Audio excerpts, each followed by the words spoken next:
The Project Gutenberg ebook of the history of Sulu. This ebook is for the use of anyone anywhere in the United States and most other parts of the world at no cost and with almost no restrictions whatsoever. You may copy it, give it away or reuse it under the terms of the Project Gutenberg license included with this ebook or online at www.gutenberg.org.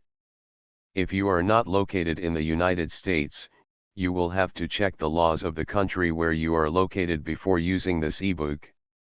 Title: The History of Sulu. Author: Najeeb M. Saleeby. Release date: January 3, 2013. Ebook number 41771. Language: English. Credits: produced by Jeroen Hellingman and the online distributed proofreading team at http://www.pgdp.net. for Project Gutenberg. Start of the Project Gutenberg ebook. The History of Sulu. The Sulu Archipelago. Department of the Interior Ethnological Survey Publications Volume 4, Part 2. The History of Sulu by Najeeb M. Saleeby. Manila, Bureau of Public Printing, 1908. The History of Sulu. Contents Part 2. Page. Preface 117. Chapter I. Geographical description of the Sulu Archipelago. 121. In general. 121. Island of Sulu. 127. Geographical features. 127. Principal coast settlements. 129. Districts of the island. 131. Town of Holo. 133. General plan, buildings, and streets. 133. Trade. 137. Population. 144. Chapter 2. Genealogy of Sulu. 147. Translators. Introduction. 147. Sulu authors. Introduction. 147. Descendants of Asip. 148. Descendants of Tuan Mash ika 149. Original and later settlers of Sulu. 149. Sulu historical notes. 151. Introduction. 151. Sulu notes. 152. Chapter 3. Rise and prosperity of Sulu. 155. Sulu before Islam. 155. Introduction of Islam and the rise of a Mohammedan dynasty in Sulu. 158. Establishment of the Mohammedan Church in Sulu and the reign of Abu Bakr. 161. Early days of the Sultanate. 163. Successors of Abu Bakr. 163. Figueroa's expedition against Sulu. 164. Reasons for hostilities. 168. Rule of Batara Shatanga. 171. Figueroa's expedition against Mindanao. 172. Moro raids. 175. First Spanish conquest and occupation of Sulu. 177. Sulu supremacy in the archipelago. 179. Successors of Bungsu. 179. Reign of Sultan Alimuddin I. 180. Reign of Sultan Israel. 187. Moro pirates. 191. Treaty of 1836 with the Sultan of Sulu. 194. Text of the treaty. 194. Ratification of the treaty by the Queen Regent of Spain. 196. Expedition of Governor Claveria. 199. Visits to Holo of Captain Henry Keppel and Sir James Brooke. 201. Chapter 4. Decline of Sulu. 205. Expedition against Holo. 205. Treaty of April 30, 1851. 209. Translation of the Sulu text of the Treaty of 1851. 212. Politico-military government of Mindanao and adjacent islands. 214. Chapter V. Sulu under Spanish sovereignty. 221. Occupation of Holo. 221. Rule of Sultan Jamalul Alam. 224. Cession of possessions in Borneo to British North Borneo Company. 225. Treaty of July 1878. 226. Translation of the Spanish copy of the treaty. 227. Translation of the Sulu text of the treaty. 229. Rule of Sultan Badruddin II. 233. Struggle for the Sultanate. 237. Rule of Sultan Harun. 240. Rule of Sultan Jamalul Kiram.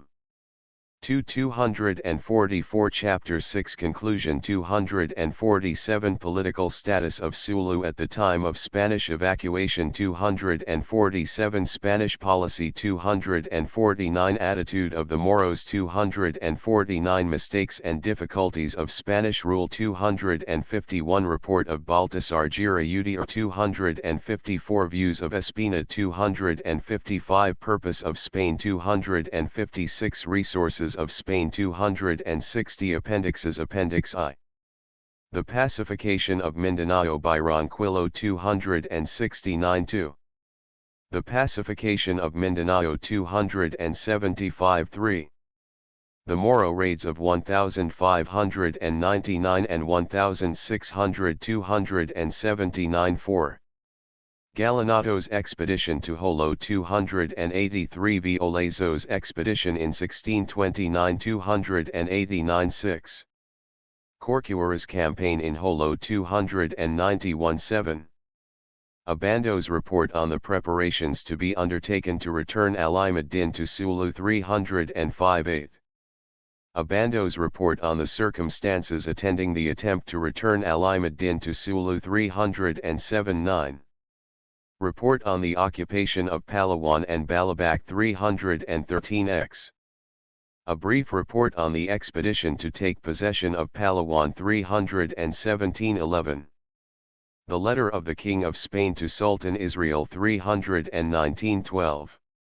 Letter from the Captain General of the Philippines forwarding a copy of the Treaty of Peace, Protection, and Commerce with Sulu 321-13. Royal directions relative to commerce with Sulu, and the advisability of making Zamboanga a free port 325-14. Camba's report on the circumstances attending the Treaty of 1836 and its bases 333-15. Camba's report on commerce with Sulu and the advisability of making Zamboanga a free port 339-16. Communication from the Governor of Zamboanga to the Supreme Government of the Philippines, relative to the Treaty of Sir James Brooke with the Sultan of Sulu 345-17. Communication from the Supreme Government of the Philippines to the Secretary of State, relative to the Treaty of Sir James Brooke with the Sultan of Sulu 355-18. Regulations relative to taxes and imposts on natives and immigrants in Sulu 359-19. The Protocol of Sulu, of 1877, between Spain, Germany, and Great Britain 367XX. The Protocol of Sulu of 1885, between Spain, Germany, and Great Britain 371XXI. Decree of the General Government in regard to payment of tribute by Sulus 375XXII.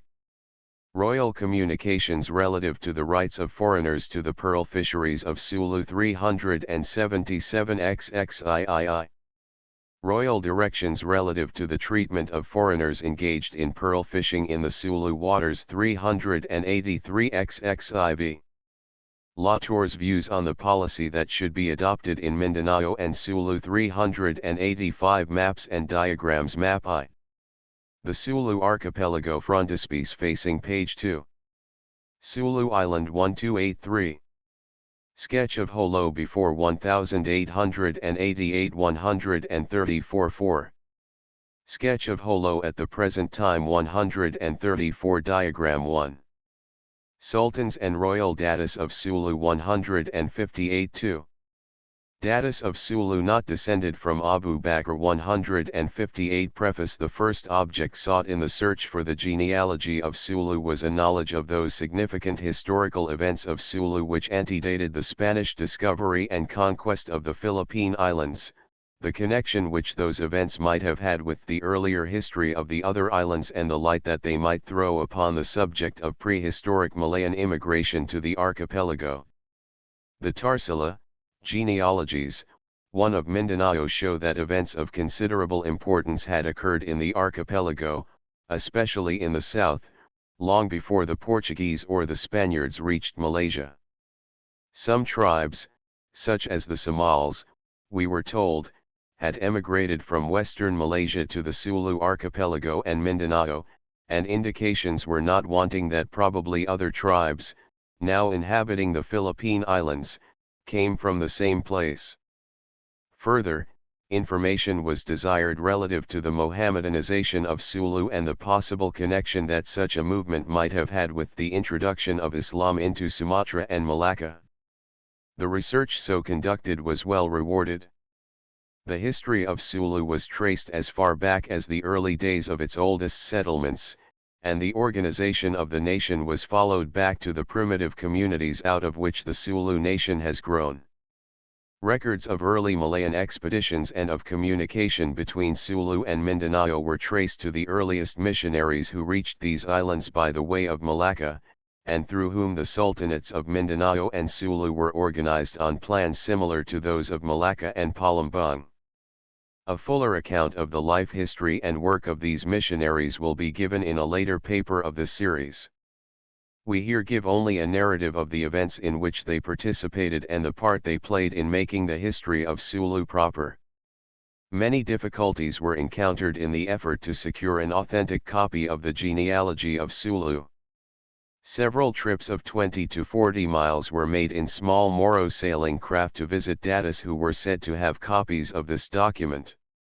The Sulu authorities who had the manuscript or copies of it denied this fact from time to time, but after 2 years and a half of persistent endeavor and inquiry, the original manuscript was procured from the Prime Minister of the Sultan of Sulu, whose confidence was gained by a long period of intimate acquaintance and frequent communication. Soon after that, the Annals of Sulu, the Luntar, were obtained from the Sultan, and some facts of importance were learned and made use of in the course of this work. Diligent effort was further made to collect all interesting Sulu traditions and documents, and most of the best informed Sulus living were interviewed. Of these the author feels under special obligation to mention Sheikh Mustafa bin Ahmed, formerly Prime Minister to Sultan Harun, Haji Butu, Prime Minister of the present Sultan of Sulu, Datu Pangeran, and Haji Mohammed Tayyib, one of the principal advisors of the present Sultan. After the first object sought had been gained, it became apparent that a general public interest in Sulu and Mindanao had been growing rapidly. It therefore seemed advisable to complete the history of Sulu up to the date of Spanish evacuation, for no such work has as yet been published in the English language. It is of special interest to Americans living in Mindanao and Sulu, and of general interest to Americans and others elsewhere to have a better understanding of the Moros in general and to acquire some idea of the history of Islam in the Philippine Islands. This the history of Sulu makes possible for the reader in a most vivid and realistic manner. The history is written without prejudice or bias, and events are related as they appear in the light of facts, and by one capable of seeing things from the standpoint of a Sulu as well as of a Spaniard. Nothing reveals the true character of a nation, its capabilities, tendencies, and resources, better than its history. There is no time when such general intimate knowledge of a people is more interesting and more needed than during the period of their regeneration, and there can be no time when the history of the Sulus will be more interesting than at present. Besides the Moro sources above referred to, several authors in Spanish and English have been consulted and quoted with due credit. Special indebtedness must however be expressed to Colonel Miguel S. Espina, author of Apuntes sobre Jolo, whose admirable work has been our chief authority for the majority of the events which occurred after the Spanish invasion of Sulu in 1578. Espina saw considerable service in Sulu, was intimately acquainted with the Spanish administration of Sulu affairs, and most of his information was derived from official documents and other sources of equal authenticity. Most of the events relating to the late period of Spanish occupation of Sulu have been confirmed by personal investigation, and the Sulu view of every matter of significance has been studied and understood. A chapter on the geography of the archipelago is presented first to give a general idea of the geographical relations of the archipelago of Sulu, the location of its various islands and settlements, and its commercial resources. Special attention has been given to accurate spelling of names and the correct location of settlements and small islands. Unusual pains have been taken to get satisfactory maps of the archipelago and island of Sulu and sketches of the town of Holo. These will help the reader and add interest to the succeeding chapters. In the appendixes will be seen reprints of various documents, reports, quotations, and letters of direct and significant bearing on the history of Sulu and Mindanao. They are arranged in chronological order and are intended to complete the record and description of important events in Moro history so as to throw light on the actual conditions of life among the Moros, the political motives of the interested powers, and the real state of affairs in Mindanao at the time of the Spanish evacuation. The source from which each article is derived is given in connection therewith. A considerable number of quotations or chapters have been taken from the Philippine Islands, by Blair and Robertson, for which special obligation is hereby expressed. Many of the official documents given could not be conveniently incorporated in the text of the history proper, and are herein published, probably for the first time. They include protocols, capitulations, official letters, decrees, and correspondence relative to Sulu obtained from the Division of Archives of the Philippine Islands. The originals of the copies can be seen in Spain in the Indies archives. Some liberty has been taken in correcting the spelling of geographical and other proper names in order to render the history uniform in its orthography and to avoid confusion and misconnection of events, persons, and places. The same system of orthography has been used here as that used and described in Part 1 of Volume 4, Ethnological Survey Publications. Diacritical signs to denote the long sounds of vowels have, however, been very rarely used. The Arabic hamzat, occurring in Moro words, has been expressed by an apostrophe, while an inverted apostrophe has been used to represent the Arabic sound or character in the 18th letter of the Arabic alphabet. Annotations which occur in the original documents have generally been indicated by letters, while those made by the author are denoted by figures. Manila, January, 1907. 1C Ethnological Survey Publications, Volume 4, pt. I, p. 11. Chapter I Geographical Description of the Sulu Archipelago 1 In general, the Sulu Archipelago is a series of small volcanic islands which extends in a northeast and southwest direction between the meridians of 119 degrees 10 minutes and 122 degrees 25 minutes east, and the parallels of 4 degrees 30 minutes and 6 degrees 50 minutes north. It forms a continuous chain of islands, islets, and coral reefs, which connects the peninsula of Zamboanga with the northeastern extremity of Borneo and separates the Sulu Sea from the Saleeby Sea. It marks the southern line of communication between the Philippine Islands and Borneo and is probably the chief route of former emigrations and travel from Borneo to Mindanao and the southern Bisayan Islands.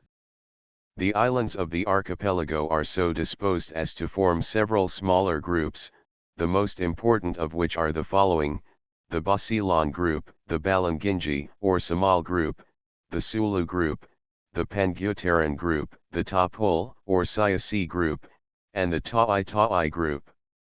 The Basilan group is the first on the north and includes the island of Basilan and 56 small adjacent islands, all of which lie north of the parallel of 6 degrees 15 minutes north and east of the meridian of 121 degrees 19 minutes east. This group, under the name of Basilan, constituted the 6th district of the politico-military government of Mindanao, organized by the Spanish government in 1861. Since that date, the islands forming this group have not been recognized politically as a part of the Sulu archipelago. Basilan is the largest island in the archipelago.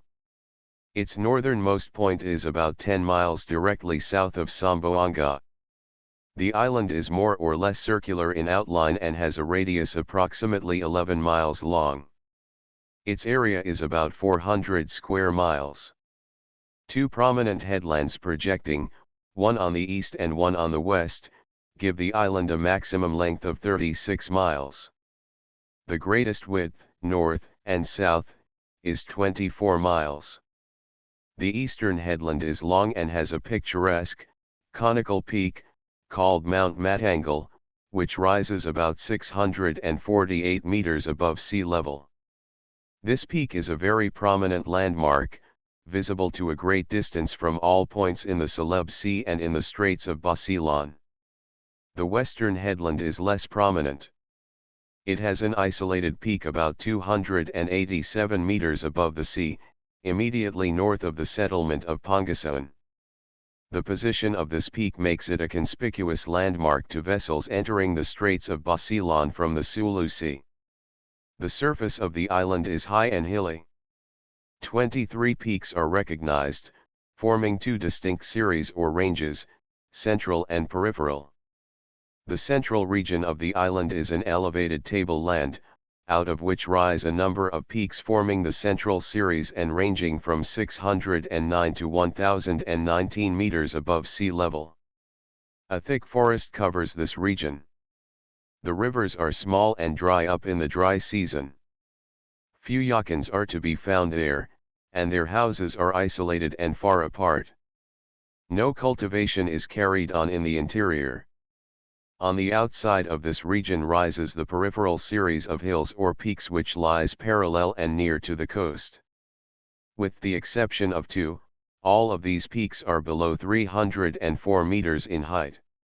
The drop from this line of hills to the coast is rapid in some places, and in general the shoreline is low and swampy and covered with mangrove trees.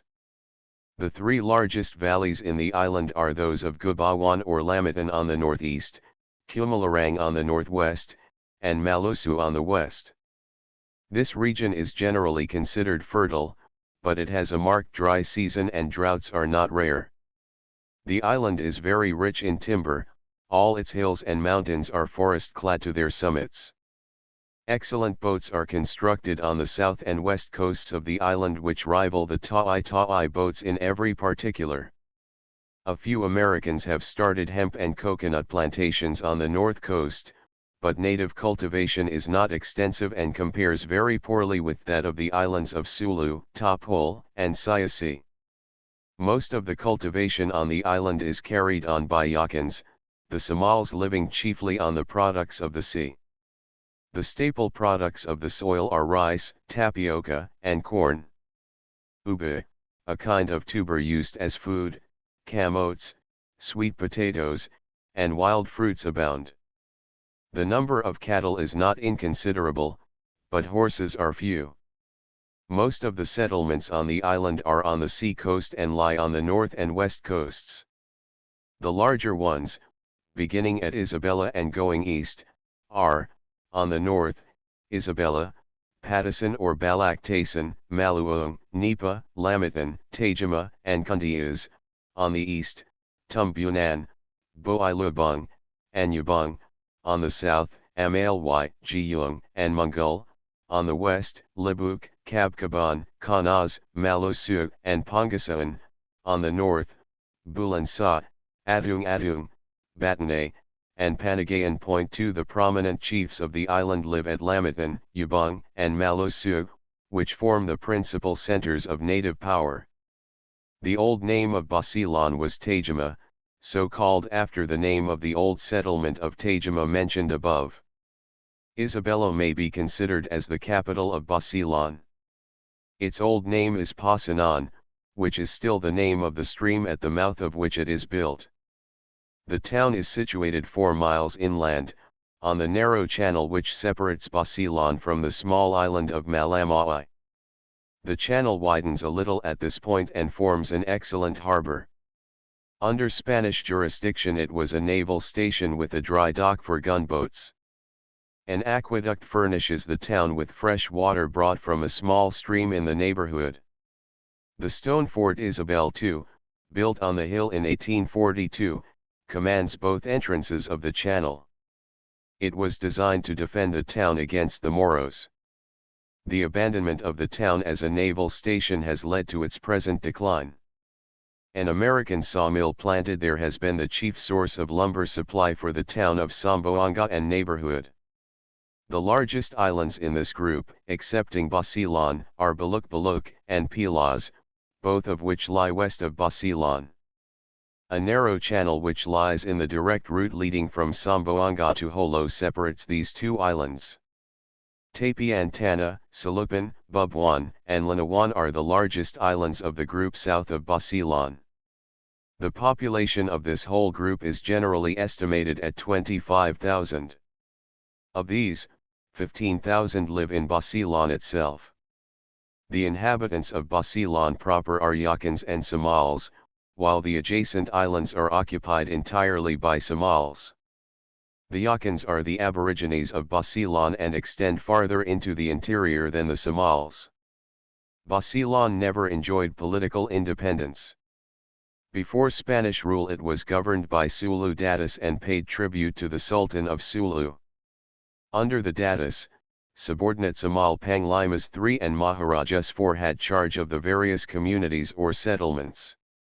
The Somals of Basilan are at present stronger than other Somals and enjoy a greater degree of liberty and self-government than their brothers in the Ta'ai group. The Balangingi group lies east of the meridian of 121 degrees 28 minutes east, and to the south of the Basilan group. It has 19 islands, the principal ones of which are Tonkil, Balangingi, Simasa, Tatalan, Bukutwe, Bulim, Bangala.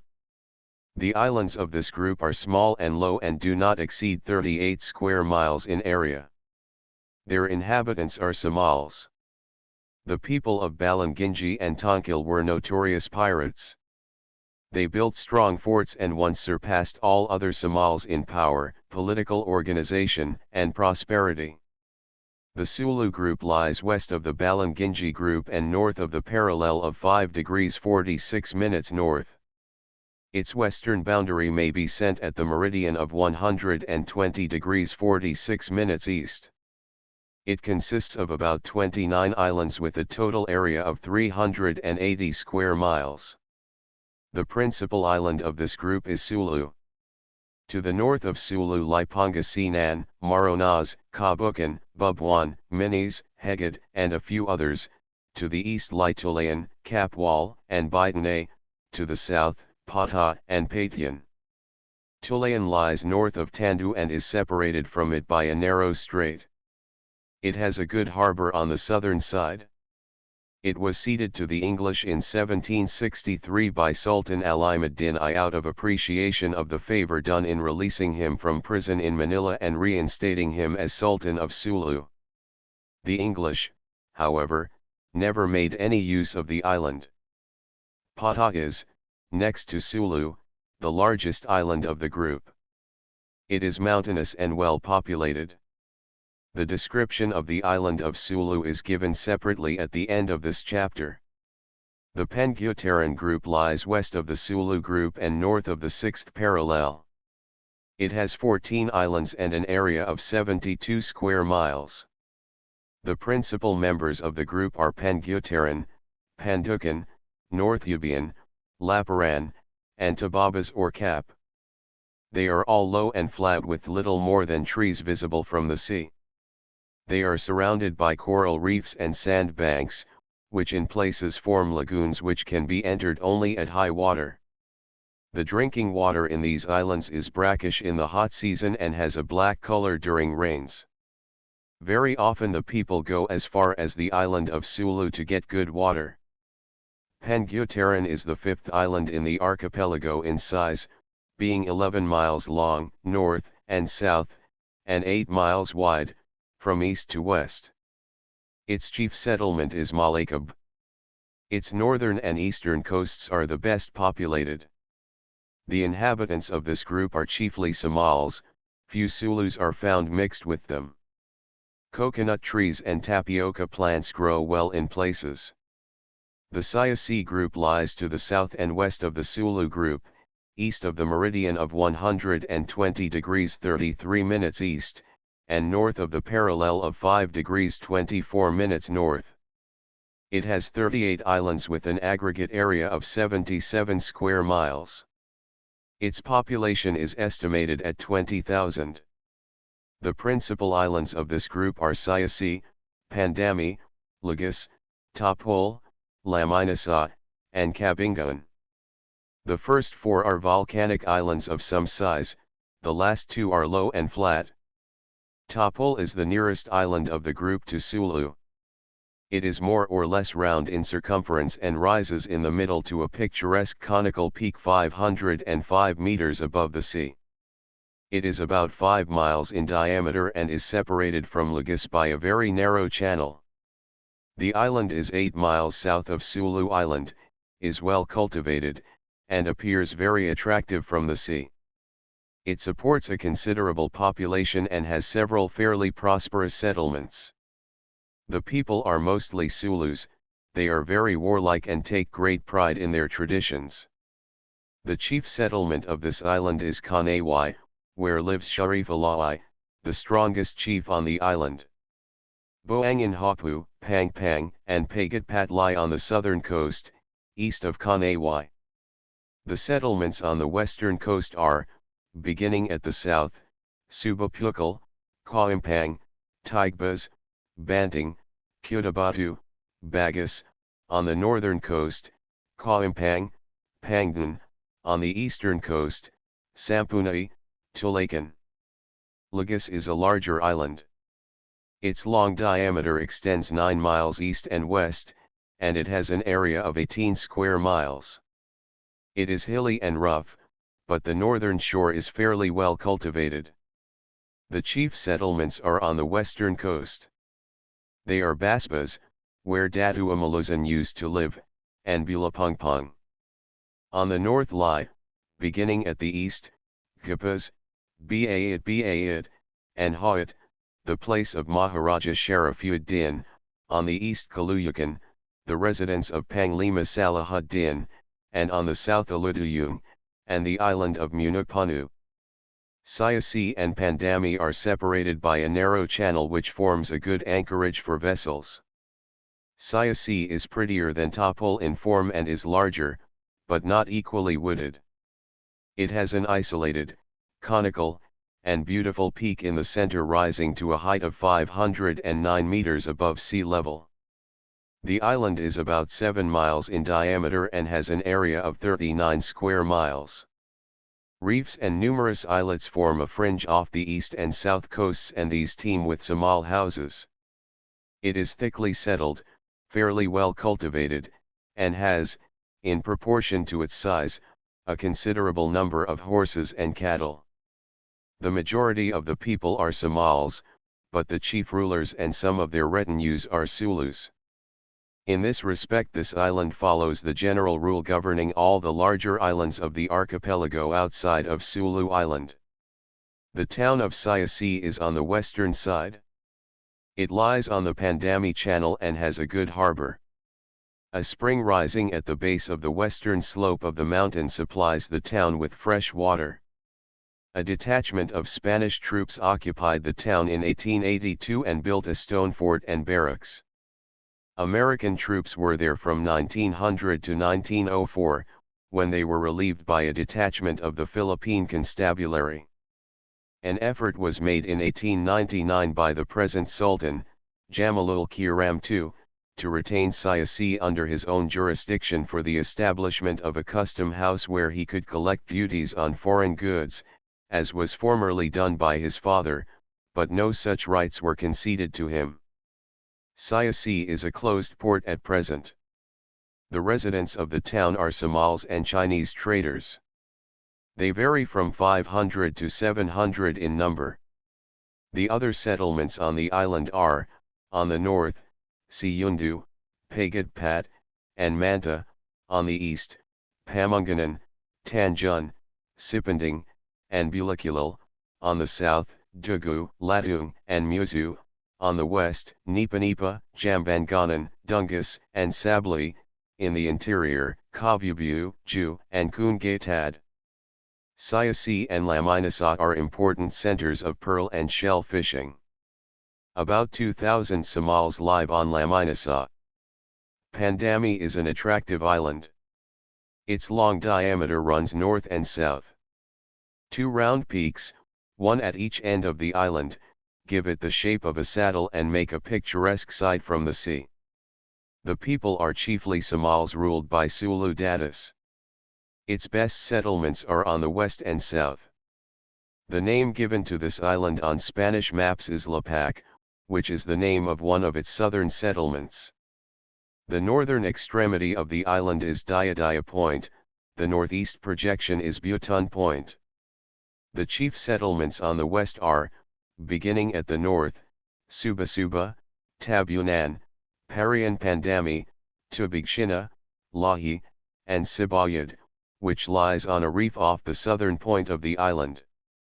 On the east lie Ambulan, Bakal, and Lapac. Laminasa and Kabingaan lie to the east of Siasi. They are small but thickly populated by Somals. The chief settlements of Laminasa are Tampan on the north and Kungkung on the south. The Ta'i group lies to the south and west of the Tapul group and extends as far west as the Sibutuk Passage. This is the largest group in number and area, including 88 islands with a combined area of 462 square miles. Its population is estimated at 25,000. These islands form two distinct divisions or subgroups, differing in both extent and population. The first or northern division includes Bangayo, Sangasanga, Ta'i, Tandubatu, and a large number of smaller islands, all of which are rough, volcanic, mountainous, and very sparsely populated. The second or southern division is a series of low, flat islands which are smaller in area but more thickly populated than those of the northern division. The principal names, beginning at the east, are the following: Kinapusan, Bintulan, Tabawan, South Ubian, Tanjabas, Sakuban, Latan, Mantabuan, Banaran, Bilatan, Manakmanka, and Simunul. Extensive reefs and narrow channels and shoals separate these islands from one another and from those of the northern division, rendering navigation between them impossible except in vessels of very light draft. Bangayo, Sangasanga, and Ta'i are separated by very narrow channels and are practically one island. Bangayo forms the southwest extremity and is substantially one solid rock which rises perpendicularly to a height of 228 meters. It is a conspicuous landmark to vessels going through the Sibutuk Passage. The town of Bangayo is a military station and an open port. It has an excellent landlocked harbor and a very poor water supply. The town has been occupied by troops since 1882, but it has never attained any size or importance. Ta'i Island is a continuous range of hills covered by thick and rich forests. The highest points in the range are the Dromedary Peaks, 591 meters, lying about the center of the island. The length of the island is about 34 miles and its greatest width 14 miles. It is next in size to the island of Sulu, but it is very sparsely populated. Its chief settlements are Tungpadung, Balambang, Lisam, and Buletinan on the south coast, and Ta'i, Tataan, Budung, Tumhubang, Tumbagaan, Languyan, and Bas on the north. At Balambang are built the best types of Sulu and Somal boats. Good timber abounds in the neighboring hills, and the little bay is transformed into a shipyard. The town used to be a famous rendezvous for Somal pirates. Tataan had formerly a Spanish garrison. The present Moro town is a little distance to the south of the ruins of the fort and is called Budung. It is built on the hillside and commands a pretty view of the sea. It lies 100 miles east of Lahadatu, East Borneo. The anchorage is deep and safe, being well protected by a large semicircle of reefs. A boa 30 feet long was killed on the island in 1903. Rubber and gutta percha are found on this island. Tapioca and ubi are the staple products. Sibutu lies in a little group of the same name, situated between the Ta'i group and Borneo and at a distance of about 15 miles from each. The Sibutuk Passage separates it from Manik Manka, the southernmost island of the Taai group, and the Alice Channel from Borneo. This island did not lie within the limits of the Philippine Islands as defined in the Treaty of Peace of December 10, 1898.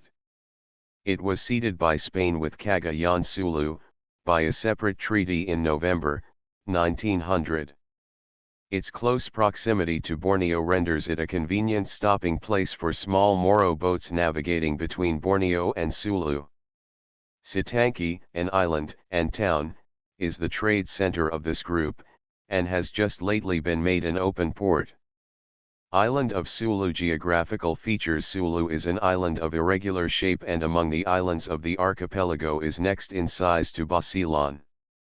Its longest diameter runs east and west and approximates 37 miles, while its average length does not exceed 32 miles. Its greatest width is 14 miles and its average width about 10 miles. The main structure of the island is volcanic, but it is surrounded with a coral reef formation, which is most extensive in the bays and on the south. Two indentations of the northern shore at Holo and Siat and two corresponding indentations of the southern shore at Mambung and Tutu, divide the island into three parts: western, middle, and eastern. The Bay of Holo is quite open and faces the northwest. It is very shallow near the shore and its head constitutes the roadstead of Holo. The Bay of Mambung is a deeper indentation, but it is narrower and shallower than the Bay of Holo. The town of Mambung lies at the head of the bay and is about 9 miles south of Holo in a direct line. The bays of Siat and Tutu indent the island to such an extent as to leave only a neck of land, less than 4 miles wide, connecting the middle and eastern parts of the island. The settlement of Siat lies at the head of the bay and in the immediate vicinity of a small lake of the same name. The shores of the Bay of Tutu are marshy and are covered with mangrove trees. The bay is very shallow to a considerable distance from shore. Tutu is the principal settlement near the head of the bay. Sulu Island. The backbone of the island is a mountain range which runs east and west and lies nearer to the northern shore. The highest point is Mount Tumangtangas, at the western extremity of the range. This mountain reaches a height of 853 meters above sea level and descends very rapidly to the western coast near Timahua.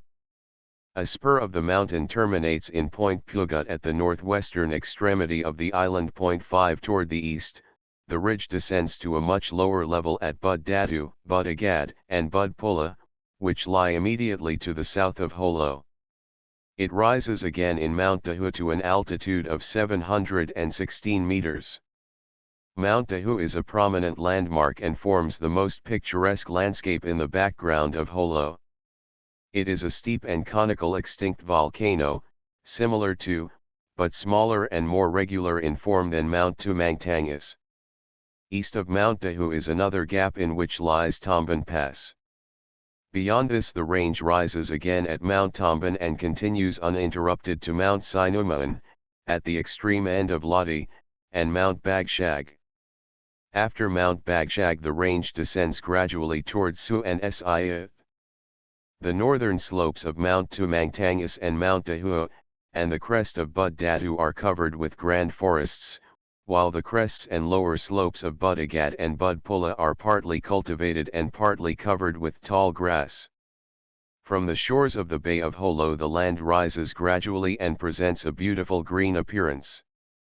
The northern aspect of this whole range and its beauty were appropriately described by Mr. Hunt, as follows: there are few landscapes in the world that exhibit a more delightful appearance than the sea coasts of Sulu.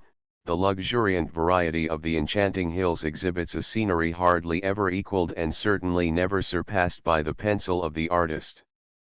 Some with majestic woods that wave their lofty heads to the very summits, others with rich pasturage delightfully verdant, with here and there patches burnt for cultivation, which form an agreeable contrast with enameled meads, others, again, exhibit cultivation to the mountain top, checkered with groves affording a grateful variety to the eye. In a word, it only requires the decorations of art and civilized life to form a terrestrial paradise. 6 To the south of Bagshag 7 lies a small extinct volcano called Panama or Pandakan, whose crater is now a lake.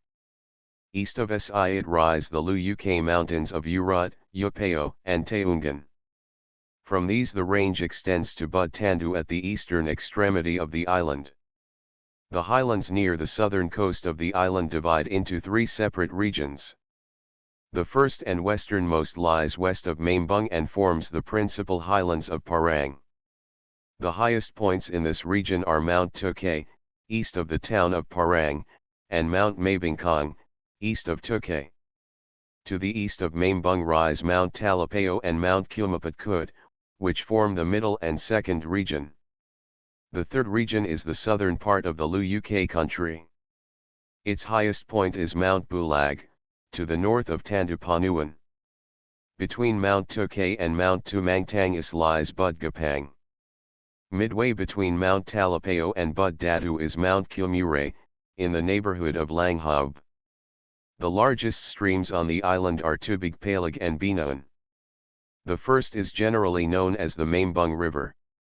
It passes through the settlement of Mambung and empties into the head of the bay of the same name. It drains the southern slopes of Mounts Tumangtangis, Pula, Dahua, and Kumure. The Binaan stream drains the southern slopes of Mount Sinumaan and the northern slopes of Mounts Talapao and Kumapatkut and empties into the Bay of Tutu. Principal coast settlements beginning at Holo and going west along the northern coast we pass the following points of interest. The first is Point Balaam, the western limit of the Bay of Holo. At the head of the small bay that follows lies the settlement of Matanda, where a Spanish blockhouse marks the western limit of the Holo line of fortifications. Next comes Point Mangalas and the receding beach of Bwansa, the old capital of Sulu. Here and in the next bay, at Malimbe and Kansaya, Samal boats assemble in favorable weather for fishing. Back of these settlements the land rises rapidly to Mount Tumangtangis. A teak forest of considerable size lies between Tumangtangis and Holo. Outside of the wall of Holo and to the east lies the settlement of Busbus, where criminals formerly were chopped to death after being tied to a tree. A mile beyond is Muabu, where the old residence of Sultan Harun stands out prominently. Copious springs of fresh water issue at this place at a point near the high water mark. A mile farther east we come to Tandu, point or cape, where Dadu Kalbai lives. This point is generally known as Tandu Dayang Ipalate and marks the eastern limit of the Bay of Holo. The isolated hill of Patakul rises immediately behind Tandu. The settlement of Patakul lies still farther away on the beach. Here lives Dadu Julkarnain, Alexander the Great, the brother of Dadu Kalbai. The beautiful region lying between Patakul and the mountains of Tamban and Sinumaan is called Lati. Boanganan lies about midway between Patakul and Higazan. At the latter place or Tandu Manak the shoreline recedes toward the south. Opposite this point lies the island of Bakunan. Next comes the larger settlement of Talabai, above which rises Mount Tahuang, then Bunban, near a point which marks the western entrance into the Bay of Siut. Midway between Bunban and the head of the bay is Su, which may be said to mark the boundary line between Lati and Lu-UK. Siut is a small settlement near the head of the bay. Beyond Siut the shoreline turns north until it reaches Gonzaipat. About 2 miles farther, a semicircular reef off the shore makes the excellent and well-protected small harbor of Bull. A large spring of pure, fresh water adds to this place another natural advantage, one which gave it the prominence it had in former days. The entrance into the harbor is very shallow and allows only sailboats of light draft. The channel lies close to the shore on the west side. Opposite the island of Tulayan lie Tandubatu and a little farther inland Kutamakis. Limawa lies about 3 miles farther on near a point opposite the island of Buli Kuting. Behind this island and at the head of a shallow cove lies Pachatul, the chief settlement of Tandu. East of Bud Tandu is Tandu Pansan, the easternmost point of the island. The eastern coast is exposed to storms and appears rocky and barren, though the hills behind it are well cultivated. The first point on the southern coast is Tandu Panuan, behind which lies the settlement of Sukuban. This marks the southern extremity of the boundary line between Tandu and Lu-UK. The country behind Kudasihi and Padago appears rich and well-tilled. The hills come down to the beach. Near the point at the eastern limit of Tutu Bay lies Kambing. The neighboring country is rich and prosperous. It is governed by Maharaja Bayarula, one of the wisest and best chiefs of Sulu. West of Kambing lie Pandang Pandang, Tubumanak, and Tutu. The shore is a continuous mangrove marsh, while the country behind is about the richest and best tilled land on the whole island. The western side of Tutu Bay has few places of importance. The country behind is picturesque and hilly, but not as well populated as other parts of the island. Lubuk, Kabunkul, and Lumapit are the chief settlements. Beyond the point of Boangan Pudi, the shoreline bends again north and the Bay of Mambung begins. Here mangrove swamps are extensive and extend a good distance inland. The greater part of Mambung is built on piles over the water. It is surrounded by swamps on all sides. After the tide recedes, strong odors arise from the muddy bottom to such an extraordinary degree as to render the atmosphere of the place very disagreeable and often unbearable to strangers. The center of the town is a small, open square of reclaimed land filled with coral rocks. Around this square were built the houses of Sultan Jamalul Alam and his ministers of state. The present Sultan lives on a hill about half a mile inland from the town. The square was probably the site of the Mambung fort, which was destroyed by General Arolas in 1887. Some Chinese traders live in the town and export hemp, pearls, pearl shells, etc., through Holo. The population of the town and its immediate suburbs varies considerably, but it is generally estimated at 1,000. Beyond Mambung the coast bends sharply to the south. In the immediate vicinity of Mambung lies Bulu. A mile west of this place begins the district of Parang. After Lipad and Lapa comes Kabalian, the western limit of the Bay of Mambung. The shoreline then takes a more westerly direction. Passing Danjulat and Lake Hazan, we reach Tanduput, where the western coast of the island begins. This southern region of Parang is well populated and is very pretty and productive. Cultivated areas are seen on the side of the mountains everywhere, and they reach the very summit of Mount Tukay. The town of Parang is one of the largest settlements on the island and has, at present, an estimated population of 1,000. It is situated at the head of a small open bay facing the southwest and commands a beautiful view of Topol and Lagos and the intervening sheet of water. It is the capital of the district and has one of the best markets in the archipelago for fish, shells, and pearls. The drinking water in this neighborhood is brackish.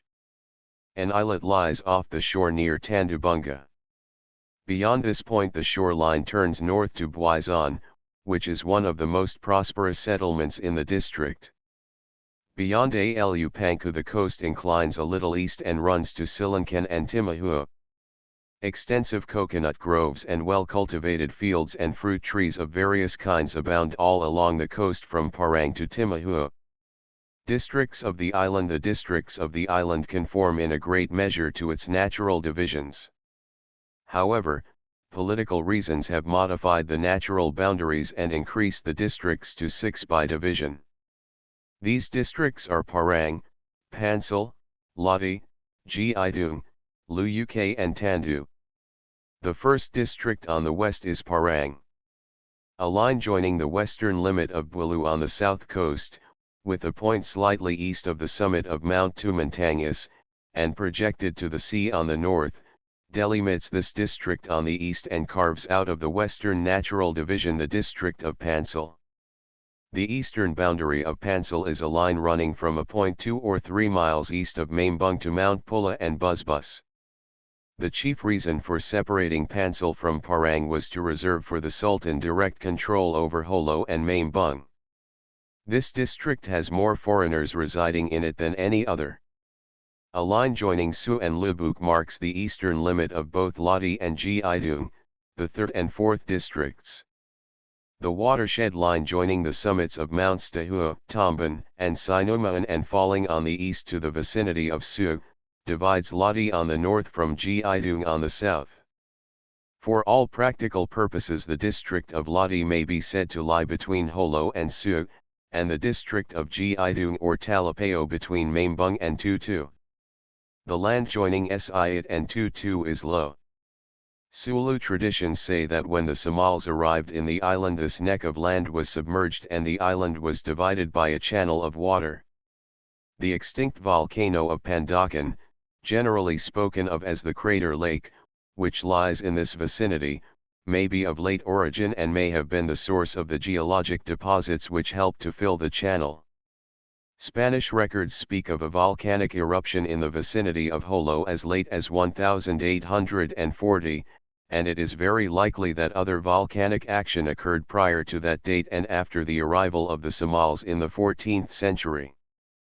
A line joining Limawa on the north and Sukuban or Tandu Panuan on the south, divides Lu-UK from Tandu, thus forming the 5th and 6th districts respectively. A line joining Mount Taungan and Bud Tandu divides both Lu-UK and Tandu into a northern and a southern part.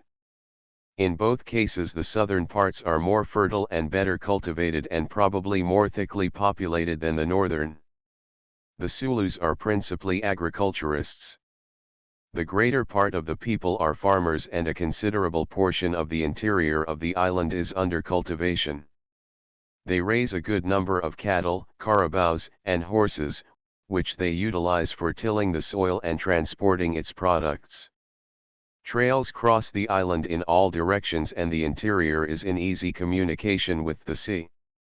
Fruits are good and abundant. The forests are rich in jungle products and in timber. Some copra and hemp is raised and the amount is being increased annually. The staples are tapioca, rice, and corn. Sugar cane is raised in small quantities. Ubi and taro are fairly abundant. Some coffee is produced, but disease destroyed most of the plantations. Some tobacco and vegetables are raised for home consumption only. Holo is one of the best fish markets in the Philippine Islands. The varieties of fish in Sulu waters are innumerable and of excellent quality. The island of Sulu surpasses Mindanao in the quality and proportional amount of its fruit. There is an abundance of mangoes tins, durians, nangkas, jackfruit, lankans 9 merangs 9 mangoes of several varieties, mampalam, banu and wani, oranges, custard apples, pineapples, bananas, etc. In the extent and quality of cultivation the district of Lu-UK ranks first, Parang second, and Lodi third. Good fresh water abounds everywhere except on the western coast. Considerable irrigation is possible in many localities. Town of Holo. General plan, buildings, and streets. Holo is the Spanish representation, or rather misrepresentation, of the word Sulu, sometimes written Sulu. The early Spaniards wrote it Colo, which later changed to Holo. The complete form of the word is Sulug, as it is rendered in Maguindanao. The Sulus pronounce it and write it Sug. Sug means a sea current. The flow of the tide through the innumerable narrow channels separating the numerous islands of the archipelago gives rise to unusually strong currents which figure prominently in the seafaring life of the people. Therefore the term is an appropriate designation for the archipelago as a whole. The rulers of the island state have changed their capital 4 times. The most ancient capital was Mambung, the second was Buansa, which lies on the north coast of the island about 3 miles west of Holo. Here ruled Raja Baginda and the first 3 sultans of Sulu. The fourth sultan moved to Sug, the third capital, and the town remained the capital of the sultanate until 1876, the date of the Spanish conquest and occupation. Sultan Jamalul Alam then moved to Mambung and the Spaniards occupied the town. Since then the term Holo has become so intimately associated with it, that it is deemed preferable to use it as a name for the town, while the term Sulu, which is more correct and more commonly used, is retained in all other applications. The town of Holo has been so closely identified with the history of the Sultanate as to claim considerable attention. The Spanish buildings and improvements were sufficiently extensive to obscure the ancient landmarks of the town and to render a complete and intelligent understanding of the early history and traditions of the place impracticable. A few words describing the location of Holo, its ancient landmarks, and the Spanish improvements will therefore be of primary interest. The town as it stands at present is divided into 4 distinct parts. The main or central part is Holo proper or the walled town. This is known to the Moros as Tianji Sug, meaning the shops or market of Sulu. The western half of this part bordering on Suba Bawang formerly was termed Luway. The second part, called San Ramondo, lies back and south of the walled town and is separated from it by a little stream called Tubig Hasan. The third part is Tului and lies on the west side. The fourth is Busbus, on the east side. At the head of the roadstead separating the Pueblo Nuevo or Tului from Holo proper or Luway is a small tidal stream formerly called Suba Bawang. Some maps designate it as Rio del Sultan. This stream extends back into a swamp and divides into 2 branches. The main or direct branch extends in a more or less southerly direction to a point about 700 meters from the mouth of the stream, where it rises in copious springs of fresh water at the edge of the swamp. The other branch is formed by the junction of the rivulet that rises in the springs of San Ramondo with Tubig Hasan. The latter has its origin at the foot of the hills above the cemetery and blockhouse number 2. Hasan means grindstone, and the springs are said to have burst out of the spot where a grindstone was set for use. Another stream, termed Subaligayan, drains the northern slopes of Buds Datu and Agad, and running north, passes by Fort Asturias and through Tului, and empties into the roadstead of Holo at a point about 250 meters west of the mouth of Suba Bawang. A branch of this stream formerly issued at Asturias and connected with the main stream of Suba Bawang. The land which thus lay between Suba Bawang and Subaligayan was a delta. It was called by the Moros Ulaya, that is, the head of the net, because of its triangular shape. It was mostly marshy, but it had a central longitudinal strip of dry land which practically connected Tului with the base of the hills, at Asturias. At the upper end of this strip there existed at one time a well-defined, sandy spot, different in formation from the surrounding land, which was considered sacred and was supposed to be the first land formed on the island. This spot was Sug proper, after it was named the whole settlement which was built along the banks of Suba Bawang and at the head of the roadstead. Sketch of Holo before 1888. Sketch of Holo at the present time. The Sultan's palace, termed Istana, his kuta, fort, and stockades were built along the lower left bank of the stream Bawang, hence the name Rio del Sultan. On the right bank lay the houses and stockades of the other datus of high rank. 2 bridges connected one side of the stream with the other. On the outskirts of the town lay various kuta belonging to subordinate datus, which defended the approaches to the town. The most famous of these kuta was Daniel's Fort, the best stronghold of Sulu. On the site of this fort was built in 1878 the fort or redoubt of Alfonso XII, which was lately replaced by the present headquarters building of the military post of Holo. Another strong fort was built at the foot of the hills just above the head of the delta above described. It defended the inland approach to the town. This was Panglima Arabi's kuta, on the site of which Fort Asturias was erected. Another Ceuta was located on Point Balaam. The principal part of the town was formerly built over the shoal and beach at the head of the bay. Extensive rows of buildings stretched out into the roadstead, and in front of the buildings now occupied as the clubhouse and military hospital. The present Chinese pier is constructed on the same plan. This extensive row of houses and shops begins at the lower point of the Tului Delta and stretches straight out into the sea. The bay is very shallow here and appears to be fairly well protected from severe storms. A variety of fish called tului, after which the Moro town of Tului is named, is caught in the bay. A swamp bounds the town on the south and west, affording it considerable protection from assault. However, it is open to attack from the sea and from the east. The land on the east is high and affords the only desirable site for residences. Here the strongest forts and defenses were erected. The Spaniards built the central part of Jolo first. They raised it considerably above sea level by extensive fillings, and surrounded it by a loopholed wall, 8 feet high and 1½ feet thick, for protection from Moro assaults. The new town was beautifully laid out with broad, clean streets lined with double rows of arbol de fuego, fire trees, ylang ten acacia, and other varieties of trees, some of which are large and magnificent.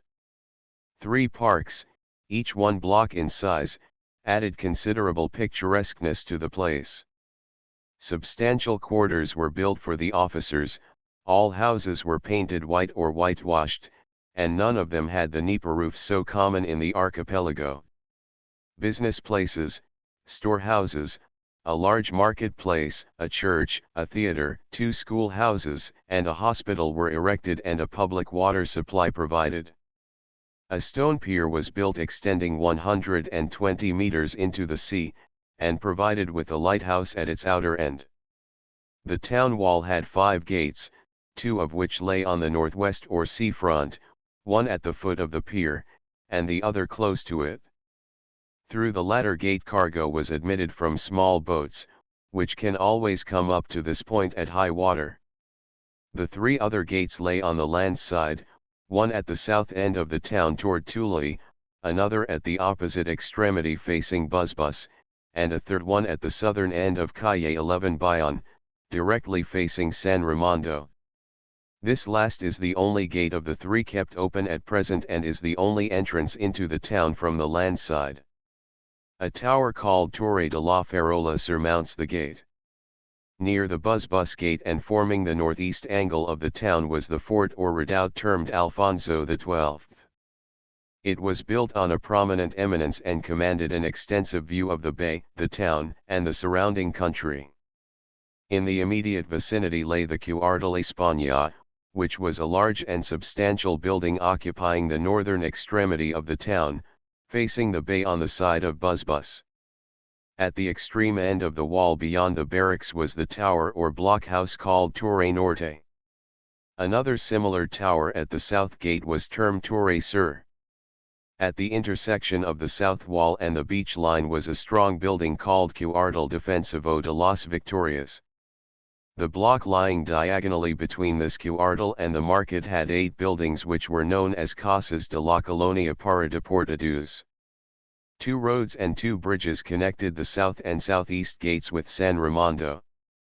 The continuation of these roads formed the 2 main streets of this part of the town. San Raimondo has 6 small town blocks, nearly all of which are on reclaimed swamp land. The buildings here are mere nipa huts and the streets are muddy and narrow, unlike those of the walled town. Back of the town lies a large coconut grove which extends to blockhouse number 2 on one side and Asturias on the other. A straight and well laid out road directly connects these 2 latter points and marks the southern limit of the town. A good road runs outside the wall connecting Busbus and Tului. Later usage has applied the term Tului to all parts of the town lying west of Subabawang. Formerly the name Tului was applied only to that part lying west of Subaligayan, while the intermediate section was known as Pueblo Nuevo. The bridge across the mouth of Suba Bawang was termed Puente del Sultan. On the other side of the bridge the street extends through Pueblo Nuevo and along the central strip of Ulaya, or the Delta, to Fort Asturias, thus separating the waters of Suba Bawang from Suba Ligayan. Midway between Tuluy and Asturias stands an obelisk-like monument erected by General Arolas and bearing the date 1892. Further fillings in Tuluy have provided for several streets, the chief one of which is the direct street running to the Chinese Pier and then on to the blockhouse of the Playa 12 and the Ligayan River. A large bridge crosses this river to Tuluy proper. The road ends at the beach a little beyond the bridge. In the central plaza at Tuluy stands a monument erected by General Arolas in 1891 in memory of the three renowned conquerors of Jolo. On one side the monument bears the inscription A la gloria de los que con su esfuerzo hicieron esta tierra española, the second side bears the inscription Corcuera, 17 de abril de 1638, the third side, Urbistando, 28 de febrero de 1851, the fourth side, Malcampo, 29 de febrero de 1876. A straight road about 3/4 of a mile long called the Asturias Road directly connects Asturias with the main entrance of the walled town. Another road starts at this latter point and running along the right bank of Tubighosa and reaches the cemetery on the opposite side of Blockhouse No. 2. The old bridge connecting a branch of this road with the one running from Asturias to Blockhouse No. 2 was washed away by a severe freshet in 1904, thus breaking what had formerly been a complete circle of roads around the town. Bus is wholly occupied by Moros. Its houses are dilapidated nipa huts built on piles over the water. Back of the town is a marsh which extends a little way toward the base of the hills. The water from the marsh escapes into the bay by two rivulets, the first of which runs through the settlement and is known as Tubiguhang, the other is artificial, forms the outer limit of the town, and is called Bayung Canal. Persons convicted of capital crimes in the days of the independent Sultanate were tied to a tree at this place and there their bodies were chopped to pieces, hence the name Bus which means to chop up or dress wood. Trade Holo lies about 4 miles from the point of intersection of latitude 6 degrees north and longitude 121 degrees east. It is about 540 nautical miles due south from Manila and 81 nautical miles distant from Zamboanga. The harbor is deep and free from currents. The bay is well protected on the north by the islands of Pangasinan and Maronas and is safe from all storms except those from the northwest. Sulu occupies the most nearly central position of any island in eastern Malaysia. It lies between Mindanao on the east and Borneo on the west, and separates the Sulu Sea from the Saleeby Sea. The commercial advantages of this position are unique. To the north lie the Visayas, Palawan, Luzon, Formosa, China, and Japan, to the east Mindanao and Basilan, to the south, the Moluccas, Celebes, and Java, to the west, Borneo, Sumatra, and the Malay Peninsula. Besides, the Sulus are natural-born sailors, and their famous pearl industry has prompted them to trade since time immemorial. Their boats brought silk, amber, silver, scented woods, and porcelain from China and Japan, gold dust, wax, dyes, saltpeter, slaves, and foodstuffs from Luzon, the Visayas, and Mindanao, gunpowder, cannon, brass, copper, iron, rubies, and diamonds from Malacca and Brunei, 13 pepper and spices from Java, the Moluccas, and Celebes. Chinese merchants traded with Sulu long before the arrival of Legazpi, and while Manila and Cebu were still small and insignificant settlements, Jolo had reached the proportions of a city and was, without exception, the richest and foremost settlement in the Philippine Islands. Jolo, with the exception of Brunei, had no rival in northeast Malaysia prior to the 17th century. Such commercial importance naturally attracted the attention of the early Spanish governors-general and was one of the causes which led to the early invasion of Sulu. The long period of warfare which followed this invasion retarded the progress of Jolo and reduced its trade. Again, the rise of Spanish commerce in the north tended to restrict the trade of Jolo. The growth of Manila, Cebu, and Iloilo naturally diverted the commerce of Luzon and the Visayas and the north coast of Mindanao to those cities. The later commercial decline of Jolo was probably brought about more in this way than as a result of actual clash of arms. Jolo, however, remained an important port and a transshipping station to Mindanao until a late date. At present trade has assumed new proportions and is following new routes. Zamboanga, Cotabato, and Davao are directly connected with Manila by regular steamship lines, and Jolo is fast losing its importance as a transshipping port. Zamboanga, on the other hand, is rising in importance and seems destined to become the port of Mindanao. It is the capital of the Moro province and lies in the direct route connecting China, Manila, and Australia. It has direct communication with Manila, Hong Kong, Singapore, and Australia, and is gradually diverting the trade of Mindanao from Jolo. In spite of overwhelming odds, however, Jolo will maintain considerable commercial importance. It has well-established trade relations with Borneo, the Malay Peninsula, China, and Luzon, and is connected by regular steamship lines with Sandakan, Singapore, Manila, and Zamboanga. Practically the whole trade of the Sulu archipelago passes through this port, and it stands now, as ever before, as the center of business, power, and importance of the whole district of Sulu. In the early days the trade of Sulu was carried on by Moros and Chinese. The Chinese appear to have entered the archipelago prior to its Mohammedanization, and the commercial relations of China and Sulu are really prehistoric. As hostilities between Spain and Sulu increased, Sulu traders became less daring and grew fewer and fewer.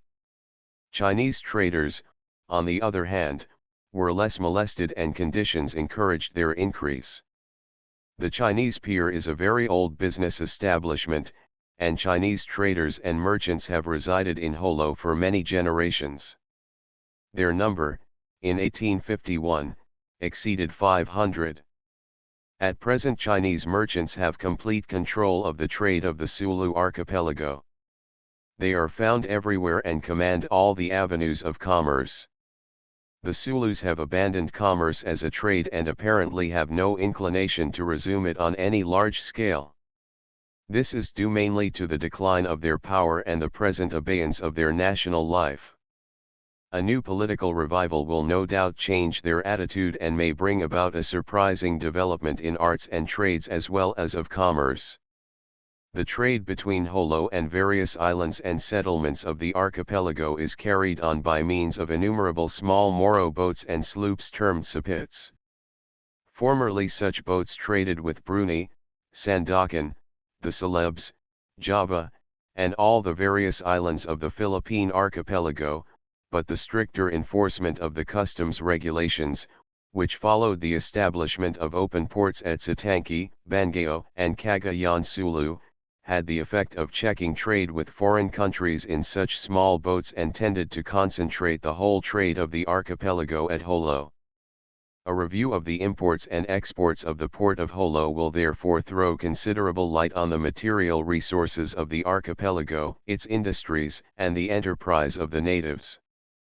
Port of Jolo imports fiscal year 1905-1906 animals, etc. $214.71 brass, manufactures of 6,402 2,548 breadstuffs 4,881 3,870 cement 745 989 coal 4,208 coffee 621 872 cotton cloths, clothes woven 82,999 80,381 cotton cloths, Loose woven 14,053, 14,338 carpets 5,379 yarn and thread 18,059, 19,594 knit fabrics 2,688, 3,564 cotton cloths.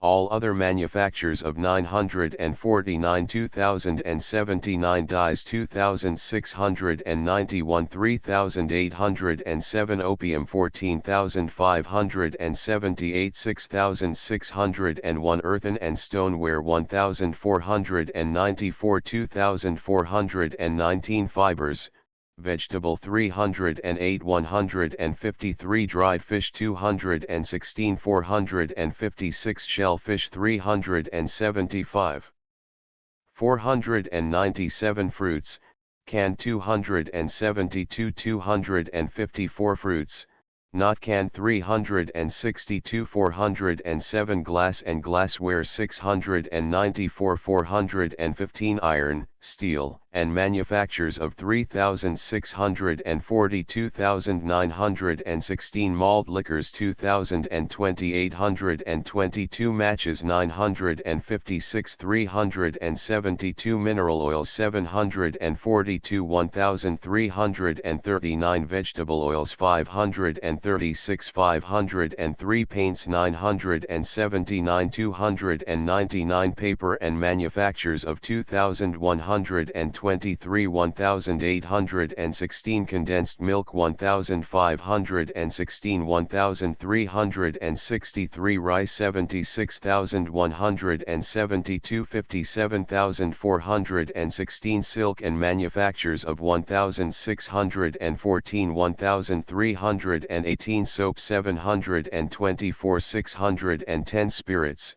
distilled 1,643, 1,108 sugar, refined 4,314, 2,987 tea 646, 489 tobacco and manufactures of 586, 367 vegetables 1,204, 1,919 wearing apparel 3,699 wood and manufactures of 2,270, 1,646 wool and manufactures of 2,282, 206 all others 8,126, 7,262 total in U.S. currency $274,281, $231,772 total in Philippine currency 548,562 Cuban pesos 463,544 Cuban pesos exports commodity fiscal year 1905-1906 animals $42 $70 hemp 486 5,561 cordage 5,084 5,054 fish 7,893 13,151 copper 17,870 30,052 copal 3,793 4,458 gutta percha 108 3,939 hides 839 867 mother of pearl,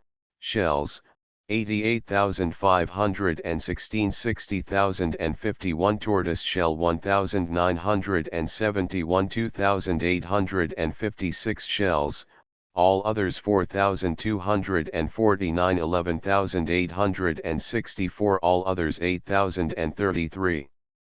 4,610 total in U.S. currency $138,884 $142,533 total in Philippine currency 277,768 Cuban pesos 285,066 Cuban pesos Port of Zamboanga 14 imports agricultural imports 250 Cuban pesos 40 Cuban pesos pesos. Wheat flour 6,048. 18,378. Cement 3,088. 12,966. Coffee 5,656. 10,646. Copper, manufactures of 838. 686. Cotton cloths, clothes woven 92,254. 97,866. Cotton cloths,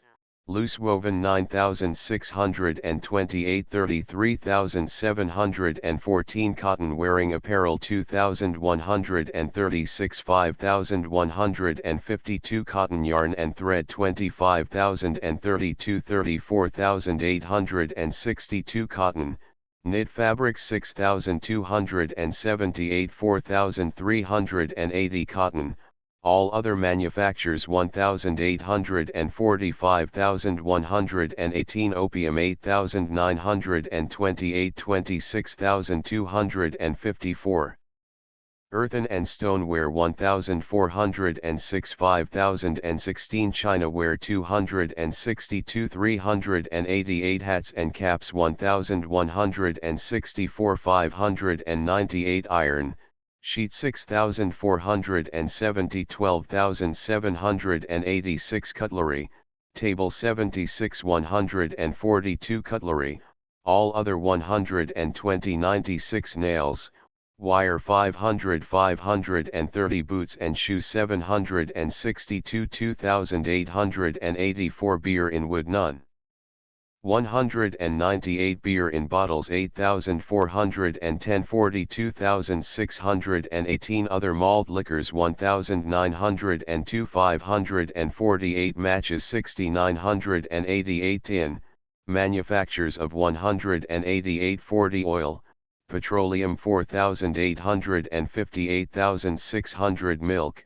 condensed 3,200. 5,972. Rice, husked 119,572. 161,642. Brandy 814. 3,212. Whiskey, bourbon 822. 1,240. Whiskey, rye 1,030. 376. Whiskey, all other 6,668. 19,566. Sugar, refined 3,566. 5,488. Tea 1,346. 2,484. Zinc, manufactures of 880. 834. All other imports 49,712. 86,807. Total in Philippine currency 375,756. 613,115. Exports commodity fiscal year 1905-1906. Bijuco, rattan, 700 Cuban pesos. 1,594 Cuban pesos. Fish 61,886. Coconuts none, 2,258. Copra 125,734. 157,398. Almasiga 15,632. 288. Copal 19,906. 31,582. Gutta percha 2,282. 28,370. Rubber none, none. All other gums and resins 910. None. Hides, Caraballo 362. 316. Beeswax none. 3,024. Shells, mother of pearl 2,440. 2,420. Shells, tortoise 8,708. 7,638. Shells, all other 2,224. 10,320. Salt none. 1,508. Wood, all kinds 1346, 1076, all other exports 9590, 9860, total in Philippine currency 174,894, 259,538. The above statements of the imports and exports of the port of Jolo for the fiscal years 1905 and 1906 have been obtained through the kindness and help of Mr. E. B. Cook, Collector of Customs for Jolo. They represent the total value of the imports and exports of the town to and from foreign ports only. They do not, however, give an idea of the grand total of the imports and exports of the archipelago. Account must also be taken of the large amount of commodities smuggled into the country by means of small boats which continually run between the Taai group and Cagayan Sulu on the one side and Borneo and Palawan on the other. Moreover, it is difficult to tell what part of the trade of Basilan and the Samal group of islands is retained by Jolo and what part has lately been drawn away by Zamboanga. Besides, some trade between Sulu and Basilan, on one side, and Mindanao, Negros, and Cebu on the other, is carried on by sailing craft. No account of this is taken either at Jolo or Zamboanga. Since July 1, 1905, all boats under 15 tons register have not been required to present at the Custom House manifests of goods carried. It is clear, therefore, that no correct estimate or opinion can be rendered on the strength of these figures, unless one is aided by personal observation and knowledge of actual conditions previous to July 1, 1903. Estimating the population affected by the trade of Jolo, at 100,000, we note that the importation of cloths and woven materials amounted to 204,431 Cuban pesos in 1905 and 196,836 Cuban pesos in 1906, or 37% and 42% of total imports, respectively. There is no doubt that the weaving industry among Sulus and Somals is far from being adequate to furnish clothing material, and European cotton cloths are therefore extensively used throughout the archipelago. The importation of rice amounted to 152,344 Cuban pesos in 1905 and 114,832 Cuban pesos in 1906, or 27 and 24% of the total imports, respectively. The Sulus are agriculturists and should be able to raise sufficient rice for themselves and the Somals. The islands most fitted for this purpose are Sulu, Basilan, Tapol, Siasi, Pata, and Pandami. The Somals are not agriculturists as a rule and seldom raise anything except tapioca and corn.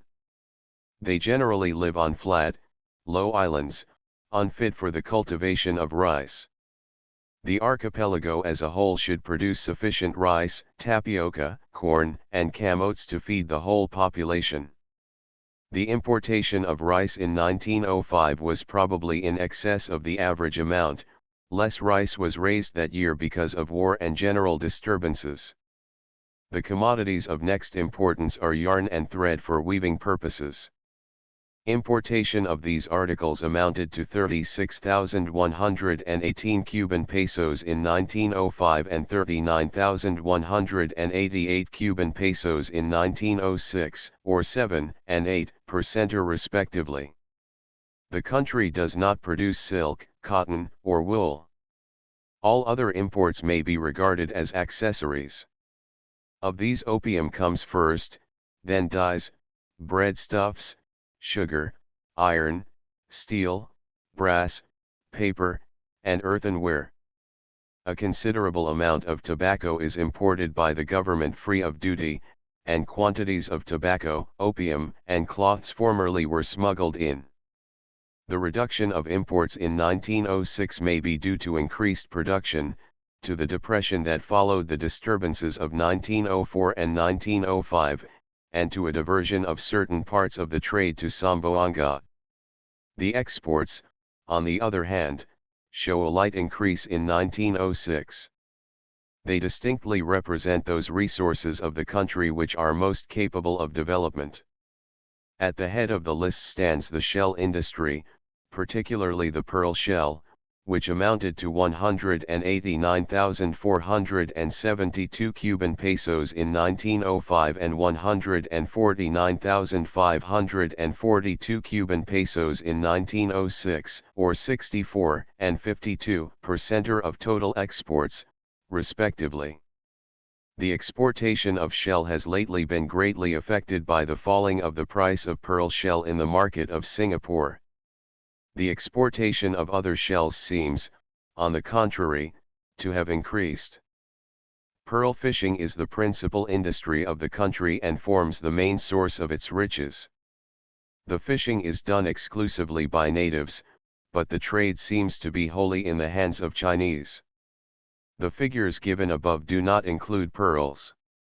It is very difficult to obtain any statistics for this valuable product, but on the whole it is reckoned by merchants as equivalent to the whole output of shell. Second in importance comes copra, which amounted to 35,740 Cuban pesos in 1905 and 60,104 Cuban pesos in 1906, or 12 and 21% of total exports, respectively.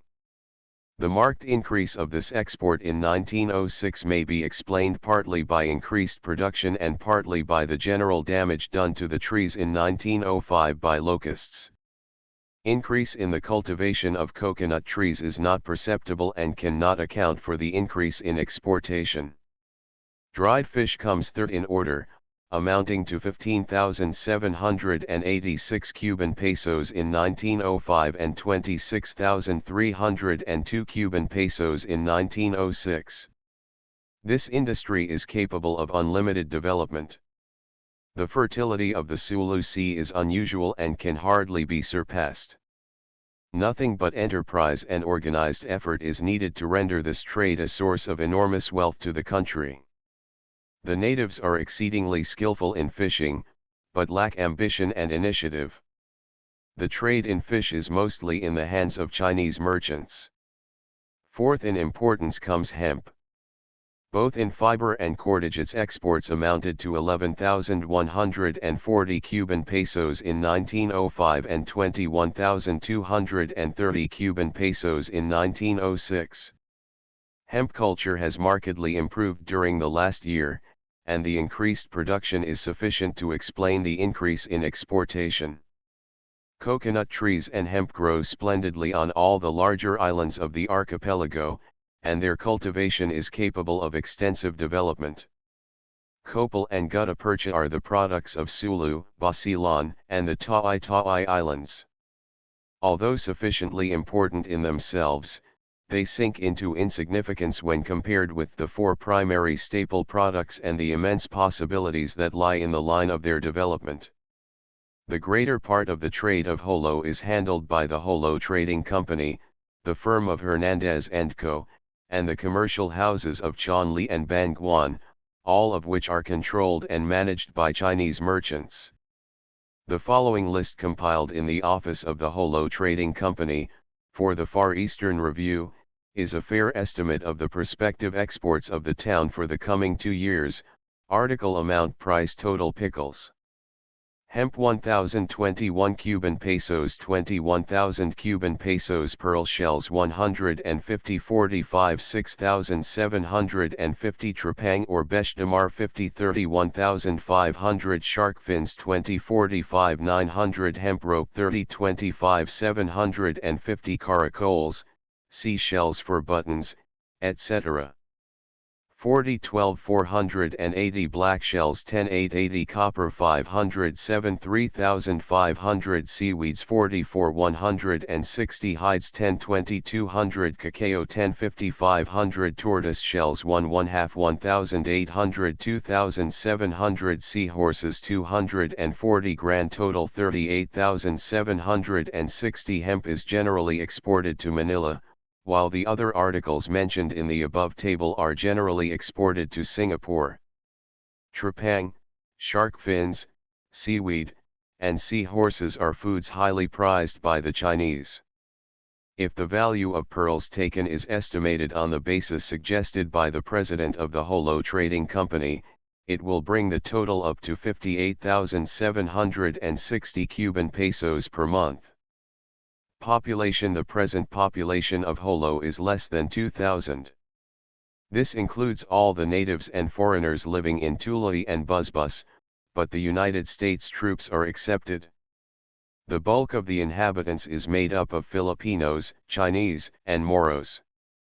The census report of 1903 gives the following statistics, which include Tulu and San Raimundo, but not Busbus.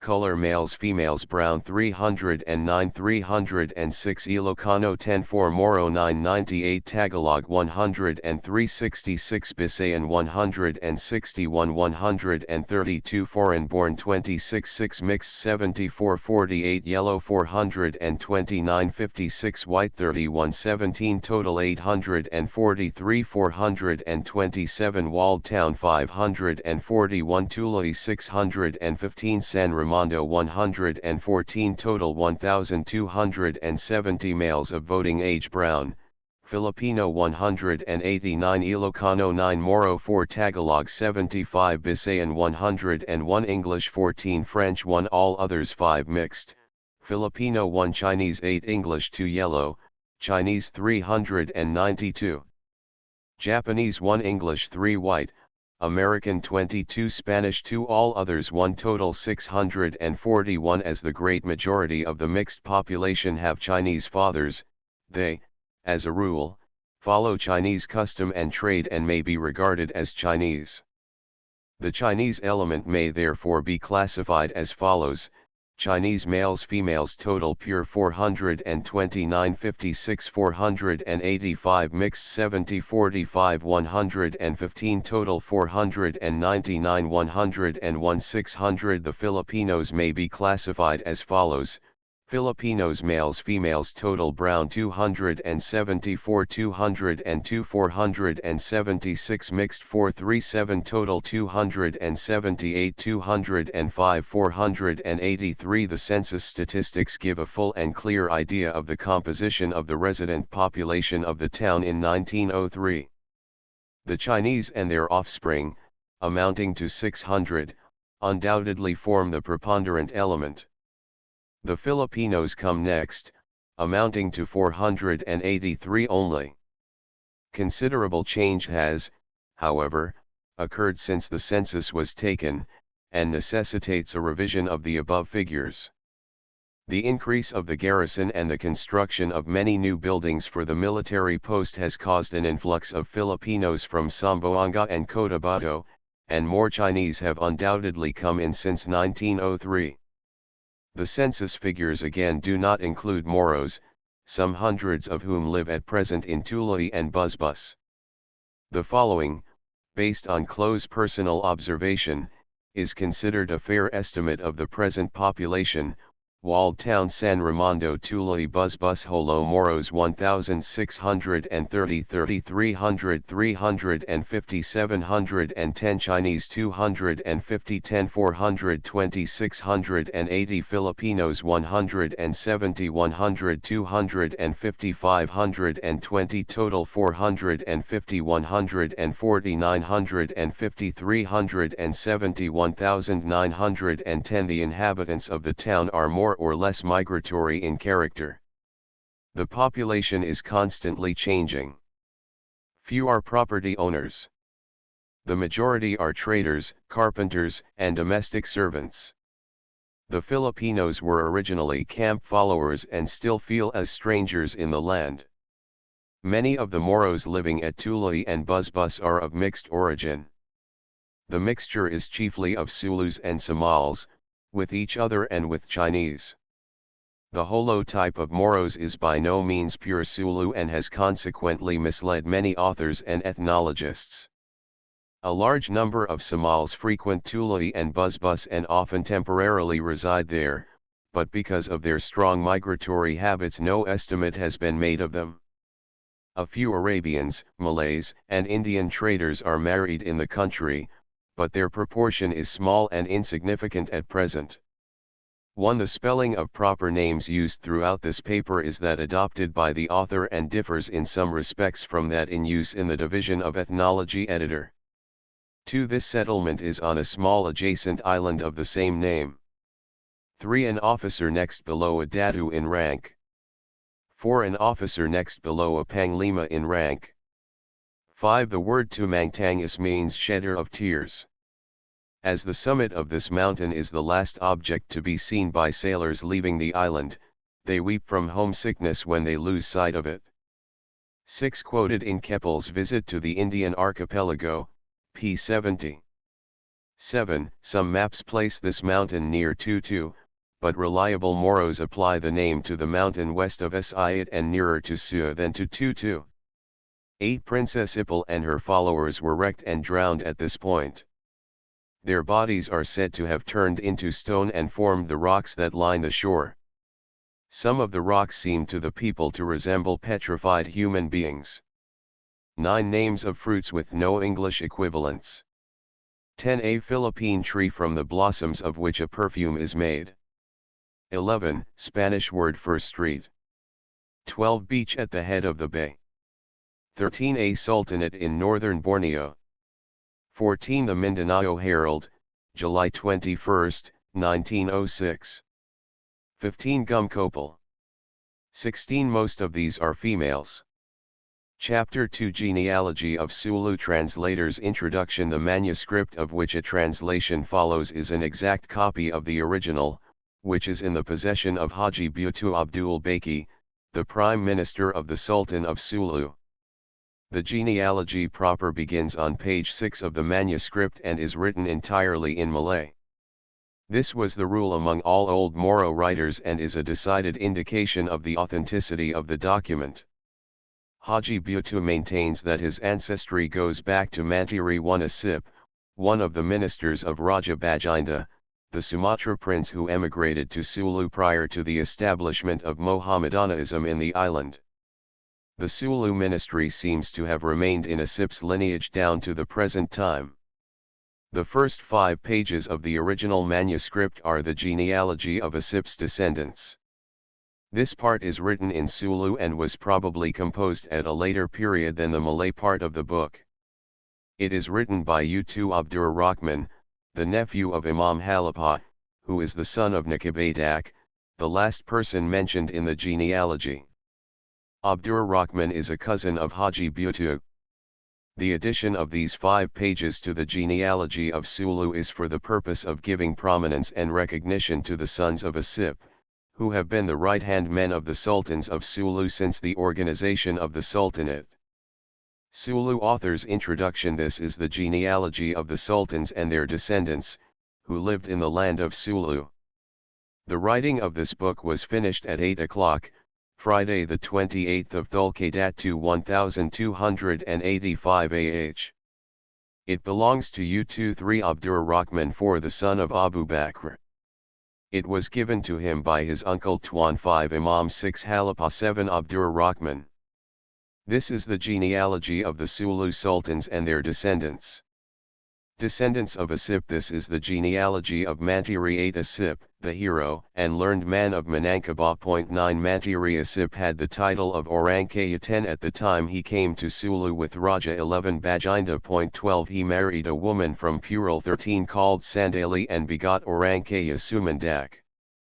Sumandak begot Orangkaya Manak 14 and Orangkaya Hamba. 15 Manak begot Orangkaya Budiman 16 and Orangkaya Akal 17 and Orangkaya Leu and Satya 18 Akam. His daughters were Santan, Satan, Ambang, Dewey, City 19 and Tam 1. Orangkaya Budiman begot Orangkaya Saliman 20 and Dayang 21 Saliha. 22 The former begot Hindada Armaputra and U2 Undik, Dayang 23 Padamat 24 Dayang Bat Irad 25 and Dayang Saura. Dayang Saliha Borida. Akal begot Orangkaya Muhadi, who begot Hinda Human. Orangkaya Leu begot Dayang Josel 26 Manalam, who became famous. Manalam bore Mayajam, Bulaying, and Jamila. 27 Jamila bore Itang. Mayajam begot Bai. Bulayan begot Inda and Duwalan. Jossel begot Naika and Rahaya. 28 The former begot Orangkaya Sila. Rahaya bore Tuan Aminat 29 Din. 30 Santan bore Mamun. 31 Mamun begot Orangkayas Yudung and Amang. Satan bore Paulus and Bahadal.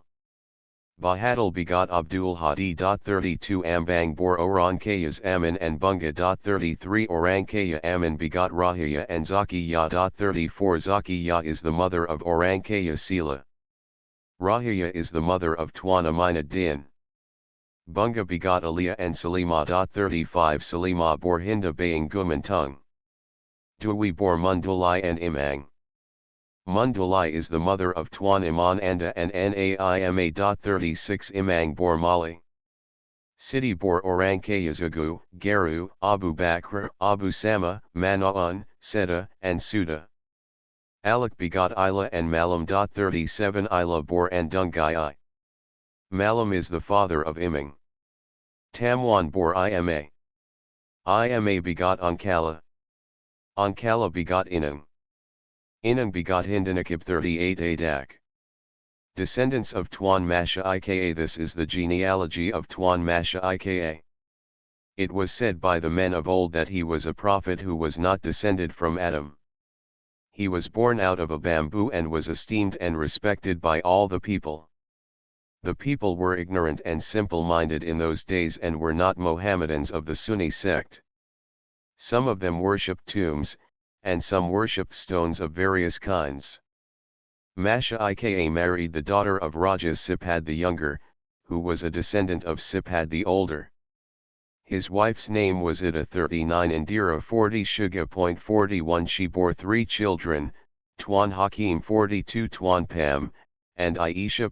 43 Tuan Hakim begot Tuan Daim. 44 Tuan Buddha, Tuan Bujang, Tuan Muku, and a girl. Daim begot Sakaba. Sakaba begot Ankan. Ankan begot Kamalud. 45 Din, and Katib. 46 Mualam. 47 Apipud. 48 Din, and Pakrud. 49 Din, and many girls. Tuan May begot Dadu Tika, who was surnamed Dina, Lama, and Timwan. Dina begot Abi 50 Abdul Wakid. 51 and Mariam. 52 Original and later settlers of Sulu. This chapter treats of the original inhabitants of the island of Sulu. The first dwellers of the land of Sulu were the people of Maimbung, whose rulers were the 2 brothers, Datu Sipad and Datu Narwangsa. After them came the people of Tajamaha, who formed another party. After these came the Baja, Samals, from Juhur. These were driven here by the tempest, monsoon, and were divided between both parties. Some of the Baja were driven by the tempest to Bruni and some to Mindanao. After the arrival of the Baja, the people of Sulu became 4 parties. 53 Some time after that there came Karimal. 54 Makdam. 55 He crossed the sea in a vase or pot of iron and was called Sarup. 56 He settled at Bwansa. 57 The place where the Tajamaha nobles lived. There the people flocked to him from all directions, and he built a house for religious worship. 10 years later Raja Bajinda 58 came from Minangkabau to Sambuwangan. 59 From there he moved to Basilan and later to Sulu. When he arrived at Sulu the chiefs of Bwansa tried to sink his boats and drown him in the sea. He therefore resisted and fought them. During the fight he inquired as to the reason why they wanted to sink his boats and drown him. He told them that he had committed no crime against them and that he was not driven there by the tempest, but that he was simply traveling, and came to Sulu to live among them because they were Mohammedans. When they learned that he was a Mohammedan, they respected him and received him hospitably. The chiefs of Sulu who were living at that time were Datu Laila 60 Datu Sanat, Datu Amu, Datu Sultan 61 Datu Basa, and Datu Ung. Another class of chiefs called Mantiri were Tuan Jalil 62 Tuan Akhmat 63 Tuan Salama, Tuan Hakim, Tuan Buddha, Tuan Daim, and Tuan Bujang. The Tajamaha chiefs were Sheikh 64 Lajan, Sheikh Sadu, and Sheikh Bajsala. The Baklaya chiefs were Orangkaya Simtu and Orangkaya Ingsa. All the above chiefs were living at the time Raja Bajinda came to Sulu. There also came to Sulu from Buyan 65 Sanjilaya Badi and Sanjilaya Mansala. The latter's wife was Balia and Niaga. 5 years after Raja Bajinda's arrival at Sulu, the Raja of Jawa 66 sent a messenger to Sulu with a present of wild elephants. The messenger's name was Jaya. He died at Anzang, and 2 elephants only arrived at Sulu. After that time there came Saeed 67 Abu Bakr from Palembang 68 to Brunei and from there to Sulu. When he arrived near the latter place he met some people and asked them, "Where is your town and where is your place of worship?" They said, "At Bwansa." He then came to Bwansa and lived with Raja Bajinda. The people respected him, and he established a religion for Sulu. They accepted the new religion and declared their faith in it. After that Saeed Abu Bakr married Parami Suli, the daughter of Raja Bajinda, and he received the title of Sultan Sharif. 69 He begot children, and his descendants are living to the present day. He lived about 30 years in Bwansa. After Abu Bakr, his son Kamaluddin succeeded to the sultanate. Alawad 70 Din did not become sultan. Putri 71 Sarup lived with her brother Alawad Din. Alawad Din married Tuan Mayan, the daughter of Tuan Layla. After the death of Sultan Kamaluddin, Maharaja 72 Upu succeeded to the sultanate. After the death of Upu, Pangeran 73 Budiman became sultan. He was succeeded by Sultan Tangga. The sultans who followed are, in the order of their succession, Sultan Bungsu 74 Sultan Nazarud 75 Din, Sultan Karamat 76 Sultan Shayabid 77 Din, Sultan Mustafa 78 called Shapiad 79 Din, Sultan Muhammad Nasirid 80 Din, Sultan Alimad 81 Din I, Sultan Muhammad Muazzid 82 Din, Sultan Israel 83 Sultan Muhammad Alimad Din II, Sultan Muhammad Saraput 84 Din, Sultan Muhammad Alimad Din III. Sulu Historical Notes Introduction. These notes were copied by the author from a book in the possession of Haji Butu, Prime Minister to the Sultan of Sulu. Pages 1, 2, and 3 form a separate article. They appear to be a supplement to the genealogy of Sulu, but they were undoubtedly derived from a different source. Their contents are well known to the public and are probably an attempt on the part of Haji Butu to register what seemed to him a true and interesting tradition of his people. Page 4 was copied by the author from an old, dilapidated document which was torn in many places. It no doubt formed part of an authentic genealogy of Sulu, older and more reliable than that of the manuscripts on pages 148 and 149. It is written in Malay. Page 5 is a copy of a Sulu document issued by Sultan Jamalul Kiram I in the year 1251 AH, or about 73 years ago. It confers the title of Katib or Katib 85 on a Sulu Pundita 86 named Adak. In conferring a title of this sort, it is customary among the Sulus to give the person so honored a new name, generally an Arabic one, such as Abdur Razak. 87. The same custom is observed in the case of accession to the Sultanate and other high offices. The writing at the top of the page is the seal of Jamalul Kiram. The date given in the seal is the date of his sultanate. The flourish at the end of the signature below is the mark of the writer. Sulu notes translation of page 1 of the original manuscript. The first person who lived on the island of Sulu is Jami Yunkulisa. 88. His wife was Indira. 89. Shuga. 90. They were sent here by Alexander the Great. 91. Jami Yunkulisa begot Tuan Masha Ika. 92. Masha Ika begot Maman. 93. Maman's descendants multiplied greatly. They are the original inhabitants of Sulu and chief ancestors of the present generation. Translation of page 2 of the original manuscript. In the days of the Timway 94 Orankaya Suil, the Sulus received from Manila 4 Bisayan captives, 1 silver agong 95, 1 gold hat, 1 gold cane, and 1 silver vase, as a sign of friendship between the two countries. One of the captives had red eyes, one had black eyes, one, blue eyes, and one, white eyes. Translation of page 3 of the original manuscript. The red-eyed man was stationed at Parang 96 and is the forefather of all the people of Parang. The white-eyed man was stationed at Loti 97 and is the forefather of all the people of Loti. The black-eyed man was stationed at Gidung 98 and is the forefather of the people of Gidung. The blue-eyed man was stationed at Lu Uk 99 and is the forefather of the people of Lu Uk. At that time the religion of Mohammed had not come to Sulu. Translation of page 4 of the original manuscript. The first inhabitants of the island of Sulu were the people of Mambung. 100 They were followed by the Tajamaha 101 and the Baklaya. 102 Later came the Baja, Somals, from Johor.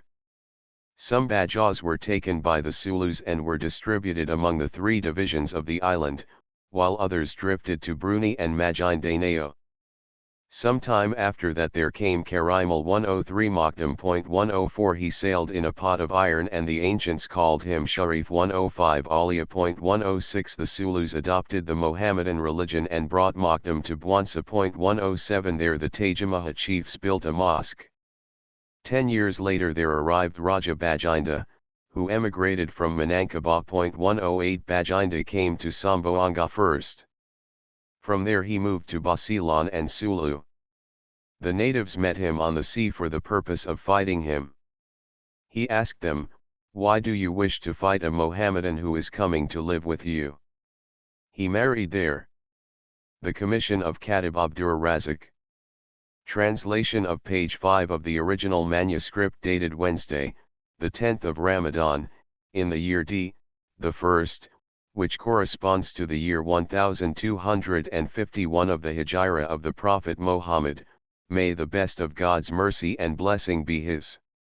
This day His Majesty our Master, the Sultan Jamalul 109 Kiram 110 has granted Adak an official title by virtue of which he will be known as Khatib 111 Abdur 112 Razak. 113 This is done in conference and consultation and with the consent of all the people, without dissent. By the will of God the Most High. Signed, the Sultan Jamal Kiram. The end. 1 See below, p. 148. 2 The 11th month of the Mohammedan year. 3 Sulu, the head, the chief. 4 Arabic, the slave of the merciful. 5 Malay, sir or Mr. 6 Arabic, leader, caliph, high priest. 7 A Sulu form of the Arabic caliph. 8 Malay Sanskrit, minister of state. 9 The central high region of Sumatra. 10 Malay, officer of state. It literally means rich man. 11 Sanskrit, king. 12 Malay Sanskrit, emperor or caliph. It is here used as a proper noun. 13 A place in Loti, Sulu. 14 Sulu, chicken, fowl. 15 Sulu Malay, slave. 16 Sanskrit, wise. 17 Arabic, understanding, mind. 18 Malay Sanskrit, subordinate officer of state. 19 Arabic, lady, grandmother. 20 Arabic, safe and sound. 21 Malay, lady, woman. 22 Arabic, righteous. 23 A title of nobility. 24 Arabic, Fatima, the name of the Prophet's daughter. 25 Arabic, brilliant. 26 Arabic, wife or husband. 27 Arabic, beautiful. 28 Arabic, hoping. 29 Arabic, faithful. 30 Arabic, religion. 31 Arabic, trusted or trustworthy. 32 Arabic, guide, leader. 33 Sulu, fruit. 34 Arabic, intelligent. 35 Arabic, feminine of salim or safe and sound. 36 Arabic, sleeping. 37 Arabic, known. 38 Arabic, noble, subordinate officer of state. 39 Sanskrit, ida, kindled, lighted, or sunshine. 40 Sanskrit, Indra, the god of the heavens, or most likely Indira, name of Lakshmi, the wife of Vishnu. 41 Sulu, light, Sunday. 42 Arabic, wise. 43 the name of Muhammad's wife. 44 Arabic, everlasting, eternal. 45 Arabic, perfection. 46 Arabic, scribe. 47 Arabic, educated, taught. 48 Arabic, virtuous. 49 Arabic, pride, glory. 50 Arabic, father. 51 Arabic, firm, resolute, an attribute of God. 52 Arabic, Mary. 53 The Baklaya party should have been mentioned after the Tajamaha, but it was evidently left out by mistake. Tajamaha is a Sanskrit word which means country. 54 Arabic, generous, noble. 55 Arabic, served, master. 56 Arabic, noble, applied to a descendant of Mohammed. 57 Sulu, anchorage. The settlement lies 3 miles west of Holo. 58 It is used here as a name. As a title it is higher than Raja and is equivalent to Sultan or Emperor. 59 The Moro word for Samboanga. 60 Arabic, knight, a common name. 61 Arabic, power, superior authority, sultan. 62 Arabic, glory. 63 A corrupt form of the Arabic Ahmed. 64 From the Arabic sheikh, meaning chief. 65 A place in Sumatra. 66 Java. 67 Arabic, master or noble, addressed to descendants of the Prophet Muhammad. 68 Town and state in southeastern Sumatra. 69 Arabic, noble. This word is often pronounced by the Moros as Salap or Sarap. 70 Arabic, height. 71 Sanskrit, princess. 72 Sanskrit, greater king, emperor. 73 In Malay it indicates rank or office, in Sulu it is used only as a name. 74 Malay, young. 75 Arabic, defender. 76 Arabic, honor, respect. 77 Arabic, star, meteor, bright flame. 78 Arabic, chosen, by God. 79 Arabic, interceder. 80 Arabic, victory. 81 From the Arabic azm or great, not from alim, meaning learned. 82 Arabic, exalter or defender. 83 Arabic, Israel. 84 Arabic, honor. 85 Arabic, orator, the pundita who reads the oration, a part of the religion's services held on Friday. 86 See Ethnological Survey Publications, Volume 4, pt 1, p 64. 87 The servant of the giver. 88 Jami Yun is Sanskrit and means brother or sister's son, Kolasa is Indra's thunderbolt. 89 One of the names of the wife of Vishnu. 90 Sulu, the sun. 91 The Sulus believed that Alexander the Great came to Sulu and that their ancient rulers were descended from him. 92 Sanskrit, the plant. Jami Yun Kolasa, Indira Shuga, and Masha Ika are the names of the ancient gods of Sulu. Prior to Islam, the Sulus worshipped the Vedic gods and evidently believed them to be the forefathers or creators of men. The Sulu author was ignorant of this fact and used the names of the gods as names of real men. 93 Arabic, faithful. 94 chief. 95 a gong used for signals and in worship. 96 Western district of the island of Sulu. 97 the northern and central district of the island of Sulu. 98 the southern and central part of the island of Sulu. 99 the eastern part of the island of Sulu. 100 the town where the present Sultan of Sulu resides. 101 the inhabitants of the region west of the town of Holo.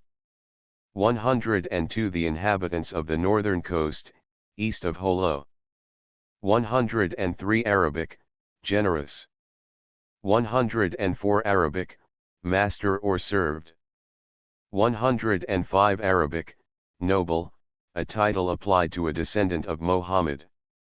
106 Arabic, plural of Vali, a man of God. 107 Sulu, anchorage, the ancient capital of Sulu. 108 a district in Sumatra. 109 Arabic, beauty. 110 Arabic, plural of Kareem, meaning generous. 111 Arabic, orator, a high religious title, allied to imam. 112 Arabic, slave or servant. 113 Arabic, the giver, referring to God. Chapter 3 Rise and Prosperity of Sulu. Sulu before Islam. The genealogy of Sulu is a succinct analysis of the tribes or elements which constituted the bulk of the early inhabitants of the island and is the most reliable record we have of the historical events which antedated Islam. The original inhabitants of the island are commonly referred to as Buranun or Butanun, which means mountaineers or hill people. This term is occasionally used synonymously with Jimbahanun, which means people of the interior, and with Manubis in the sense of savage hill people or aborigines. Some of the old foreign residents of Sulu maintain that they recognize considerable similarity between the Buranun and the Dayaks of Borneo, and say that the home utensils and clothes of the Sulus in the earlier days closely resembled those of the Dayaks. The capital of the Buranun was Maimbung. The earliest known ruler of Maimbung was Raja Sipad the Older, of whom nothing is related except that he was the ancestor of Raja Sipad the Younger. In the days of the latter there appeared Tuan Masha Ika, about whose ancestry there seems to be considerable ambiguity and difference of opinion. According to the genealogy of Sulu, he was supposed to have issued out of a stalk of bamboo, and was held by the people as a prophet. The traditions state that Tuan Masha Ika was the son of Jami Yunkolisa and Indira Shuga, who came to Sulu with Alexander the Great. Jami Yunkolisa and Indira Shuga are mythological names one and in all probability represent male and female gods related to the thunderbolt and the sun, respectively. The former religion of the Sulus was of Hindu origin. It deified the various phenomena of nature and assigned the highest places in its pantheon to Indra, the sky, Agni, the fire, Vayu, the wind, Surya, the sun. The ancient Sulus no doubt had many myths relating to the marriages and heroic deeds of their gods by which natural phenomena were explained, and it is not unlikely that the above story of Jami Yunkolisa was one of those myths. Taken in this light, the above legend may express the belief of the ancient Sulus that, by the marriage of the gods, Jami Yunkolisa and Indira, rain fell and life was so imparted to the soil that plants grew. The word Masha Ika is so written in the Malay text as to suggest its probable formation from two words Masha and Ika. The Sanskrit word Masha means pulse or plant. Ika or Eka means one. On the other hand, Masha Ika may represent the two parts of the Sanskrit Mashika, which means 5 Mashas. It may not therefore be improbable that Masha Ika refers to the subordinate deity which assumes the form of a plant or signifies the first man, whom the deity created from a plant. It is not an uncommon feature of Malay legends to ascribe a supernatural origin to the ancestor of the tribe, and Tuan Masha Ika probably represents the admission into the Buranun stock of foreign blood and the rise of a chief not descended from Raja Sipad the Older. The Tarsila too adds that he married the daughter of Raja Sipad the Younger, Ida III, and became the forefather of the principal people of Sulu. The common belief among the Sulus that Alexander the Great invaded their island is one of many indications which lead one to think that most of their knowledge and traditions came by the way of Malacca or Johor, and possibly Tuan Masha Ika came from the same direction.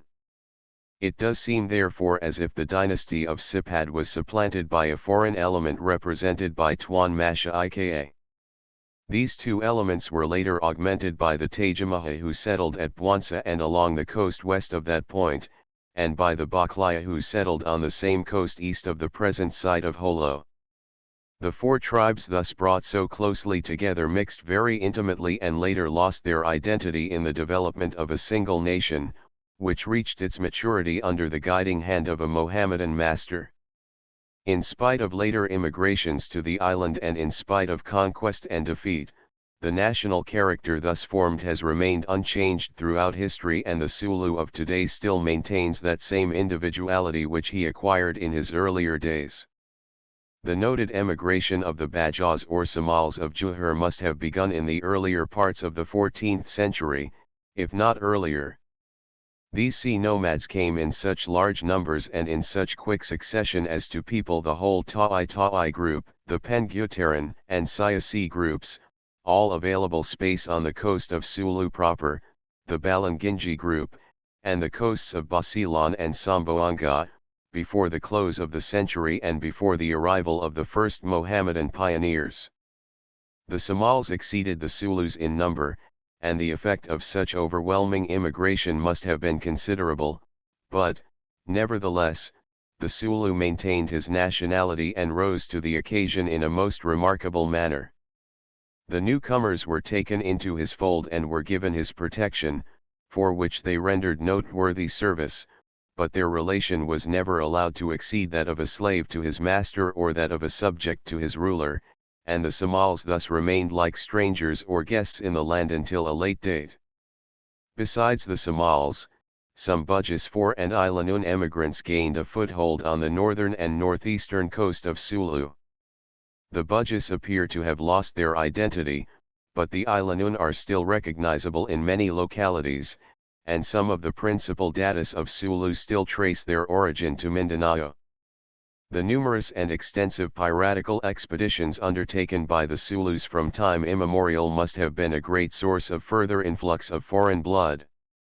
The earliest traditions say that, in the days of the Timway 5 Orangkaya Suil, slaves or hostages were sent by the Raja of Manila to secure the friendship of the Sulus.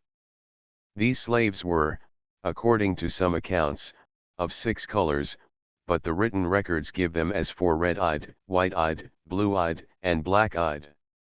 The people do not entertain any doubt relative to the truth of these statements, and the custom is current even among the Somals of referring to the origin of some person as descended from the red-eyed slave, in making distinction as to whether he comes from a noble or is of low birth and as to the part of the country to which he belongs. According to general opinion, the red-eyed slaves lived at Parang, the western section of the island, the white-eyed at Lodi, the northern section lying to the east of Holo, the black-eyed at Giidung, the middle and southern section, the blue-eyed at Lu-UK, the eastern section. This color distinction is difficult to explain, but it must have arisen out of the established custom of dividing slaves and captives, after returning from a piratical expedition, among the great chiefs of the various parties which composed the expedition. These parties as a rule belonged to 4 sections representing the 4 great districts of the island, over each of which one chief formerly was in authority. 6 The number of elements which have thus entered into the constitution of the Sulu people must be great, for there was not a single island in the Philippine archipelago which was spared by these marauders. Indeed, the nation owes its origin and its chief characters to piracy. As pirates these people took refuge in this island and lived in it, and as pirates they have stamped their reputation on the annals of history. However, the Sulus do not differ in this particular point from the Malays of other countries. All Malays were equally addicted to piracy. It is in the Malay's nature, says an intelligent Dutch writer, to rove on the seas in his prahu, as it is in that of the Arab to wander with his steed on the sands of the desert. It is as impossible to limit the adventurous life of a Malay to fishing and trading as to retain a Bedouin in a village or in a habitation. This is not merely their habit, it may be termed their instinct. 7. As surely as spiders abound where there are nooks and corners, says another, so have pirates sprung up wherever there is a nest of islands offering creeks and shallows, headlands, rocks, and reefs facilities, in short, for lurking, for surprise, for attack, and for escape. The semi-barbarous inhabitant of the archipelago, born and bred in this position, naturally becomes a pirate. It is as natural to him to consider any well-freighted, ill-protected boat his property as it is to the fishing eagle above his head to sweep down upon the weaker but more hard-working bird and swallow what he has not had the trouble of catching.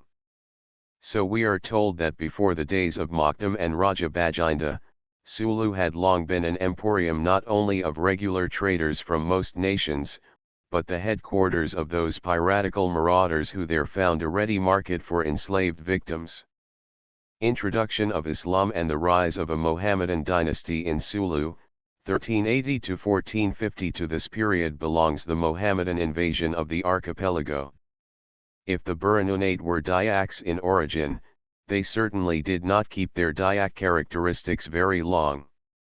For in all probability Tuan Masha Ika, the Tajamahas and the Baklayas were Malays 9 who came into Sulu from the west, and the dynasty established by Masha Ika must have exercised due influence on the Burunun. Whatever religion or customs these Malay conquerors had in their original land, they no doubt continued to practice in their new home. It does not appear that the Somals produced any change in this respect, and the same worship and social organization which the Sulus had remained unchanged until the Mohammedans reached the archipelago. The two prominent characters who mark this era are Makdum and Raja Bajinda. Makdum was a noted Arabian judge or scholar who arrived at Malacca about the middle of the 14th century, converted Sultan Muhammad Shah, the ruler, to Islam and established this religion throughout the state of Malacca.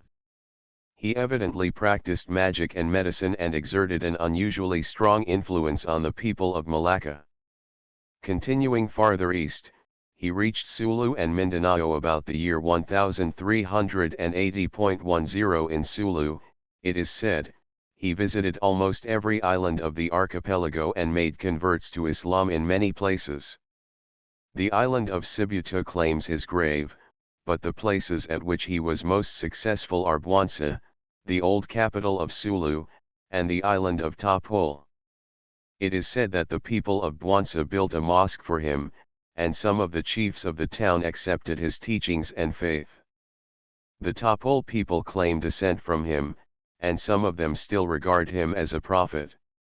Makdum's success in preaching a new faith to people as independent in their individual views and as pertinacious in their religious practices, beliefs, and customs as the Sulus must have been in his time, is certainly remarkable and creditable to a high degree. The results of his mission to Malacca and Sulu throw a new light on the history of Islam in the Philippine Islands and modify the opinion formerly held relative to its introduction by the sword.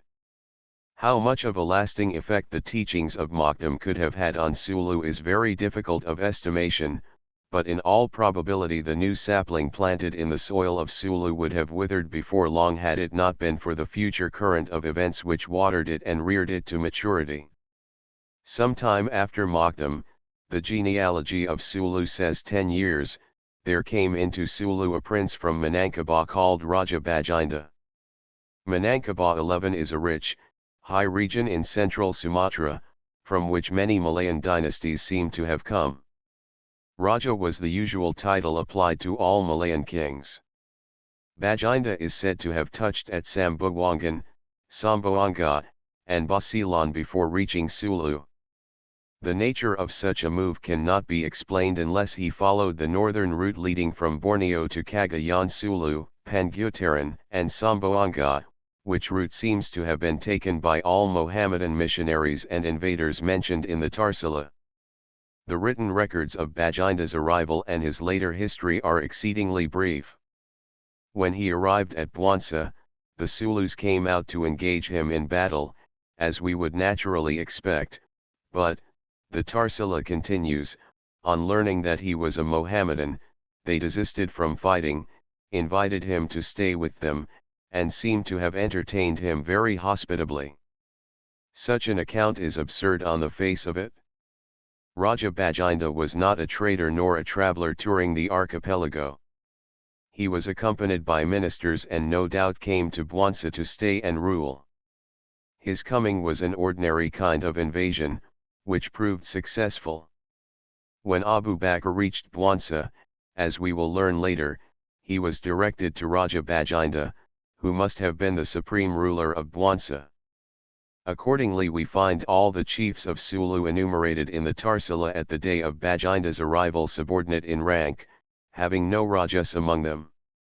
The genealogy of Sulu is as misleading as the Tarsila of Maguindanao in that it pictures the arrival of Bajinda as peaceful as that of Kabungsawan.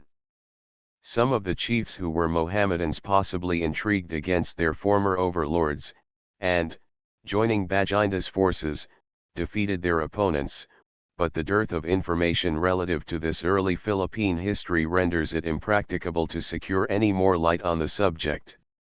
It may not, however, be out of place to remind the reader that the 14th century was marked by unusual activity in methods of warfare. Gunpowder, which was known and used as an explosive long before that date, had not been made use of in throwing projectiles in battle. The Arabs, we know, used firearms early in the 14th century, and we may conjecture that they introduced such weapons into Malacca and other parts of Malaysia as they moved east. It is not improbable then that a prince coming from Sumatra was provided with firearms which overawed the ignorant inhabitants of Bwansa and subdued the valor and courage of the Sulu and Samal pirates of those days. The statement made in the Tarsila of Maguindanao that, after the people of Slangan came down the river to where Kabungsawan was anchored, he beckoned, or pointed his finger, to them, but one of them died on that account, and they were frightened and returned, is the only kind of evidence found which can possibly be interpreted to indicate that a firearm was used. Lacking confirmation as this may be, yet we positively know that when the Spaniards reached these islands, these people had an abundance of firearms, muskets, Lantakot-12 and other cannon, and we may be justified in saying that probably firearms existed in the land in the century preceding the arrival of the Spaniards. This brings us approximately down to Bajinda's days. In considering the etymology of the titles of the Sulu chiefs mentioned in the time of Bajinda, we observe that they are of three classes. The first class were the Datus. These had mantiri or ministers and probably represented the descendants of Raja Sipat and Tuan Masha Ika. The second class were the Sheikh. Sheikh is probably derived from the Arabic sheikh meaning chief. These were the Tajamaha chiefs, and their rank was evidently subordinate to that of Datu. The third class were the Orangkaya, the Baklaya chiefs. These are also subordinate in grade and could not have been higher than the Sheikh. The words Datu and Orangkaya, it must be remembered, are of Malay origin, while Raja and Bajinda are Sanskrit, Bajinda being the highest and being often used as equivalent to emperor, while Raja means only king. Jawa is the Malay term for Java. The incident related in the Tarsila relative to the gift of 2 elephants sent by the Raja of Java to the Raja of Sulu is interesting, in that it explains the existence in Holo of the elephants found there during the earlier Spanish invasions. It further indicates that Raja Bajinda was not an insignificant chief and that he kept up some kind of communication with the Rajas of Western Malaysia. The elephants received by Bajinda were let loose, the story says, and they lived and multiplied on Mount Tumangtangas. On the declivity of this mountain there is a place still called Lublubangaja, which means the habitat or lying place of the elephant. The people relate several stories which make mention of the elephant, one of which declares that the chief who killed the last wild elephant was given the hand of the Sultan's daughter in marriage, in admiration of his strength and bravery. Establishment of the Mohammedan Church in Sulu and the reign of Abu Bakr, 1450 to 1480. Brevity is without exception a marked characteristic of all Moro writings.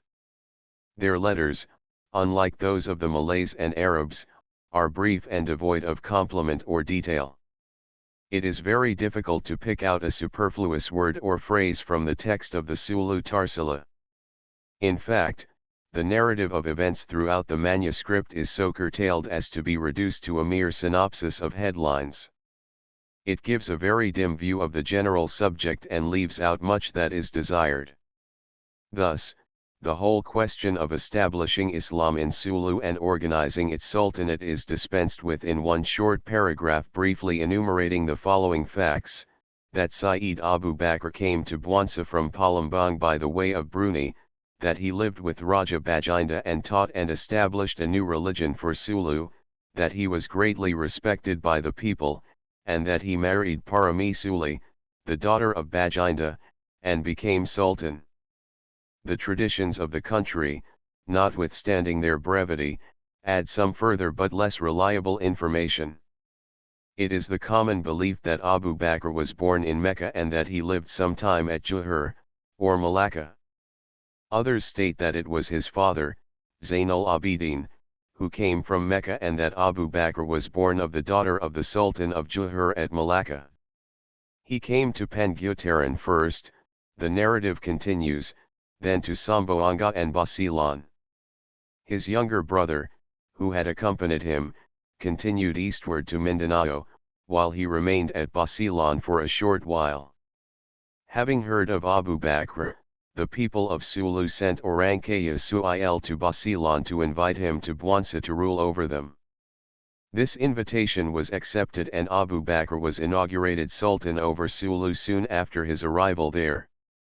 From the annals of Malacca we know that Abu Bakr was a famous authority on law and religion and that his mission to Malaysia was prompted by enthusiasm for the promulgation of the doctrines of Abu Ishaq, which were embodied in a book entitled Darul Mazlum, or the House of the Oppressed or Ignorant.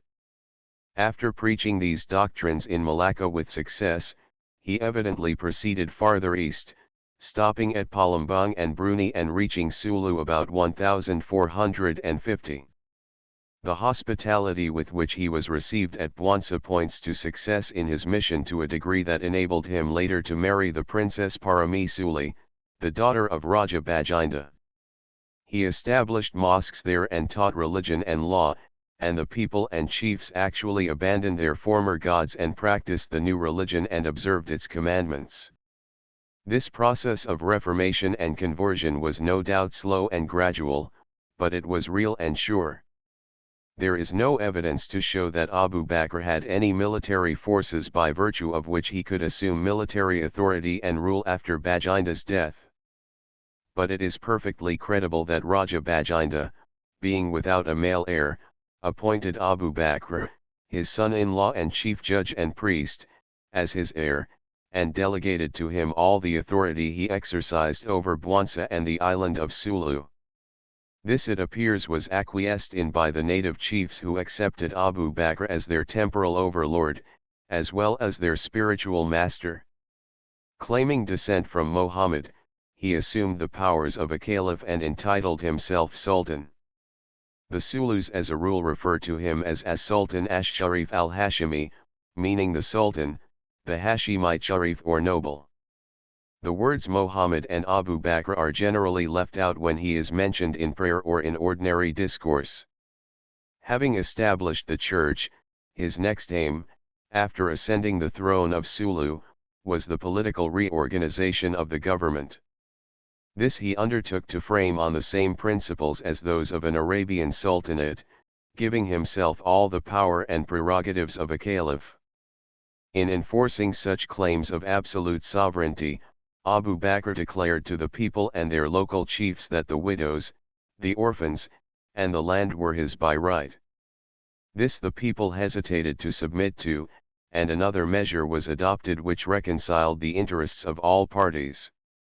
They agreed that all the shores of the island and all that territory within which the royal gong or drum could be heard should be the Sultan's personal property, and that the rest of the island should be divided among the subordinate chiefs and their people. The island was accordingly divided into 5 administrative districts, over each one of which one Panglima exercised power subject to the supervision and superior authority of the Sultan. These districts were again divided into smaller divisions, which were administered by subordinate officers or chiefs called Maharaja, Orankaya, Laksamana, Parakha, etc. The districts were called Parang, Pansal, Lati, Gidung, and Luyuk. The boundaries which it seemed necessary at that time to define were marked by large trees, none of which is living at present. Thus a Sanghi 13 tree separated Parang from Pansal.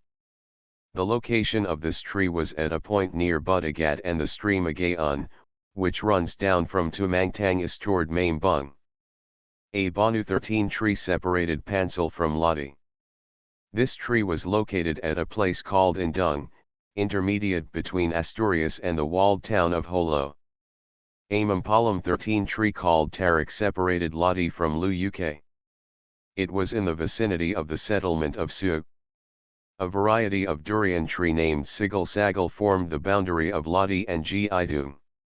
According to later usage, these districts are defined as follows: Parang is the western district lying west of a line passing through a point east of the summit of Tumangtangis and a point on the southern coast 3 miles west of Mambung.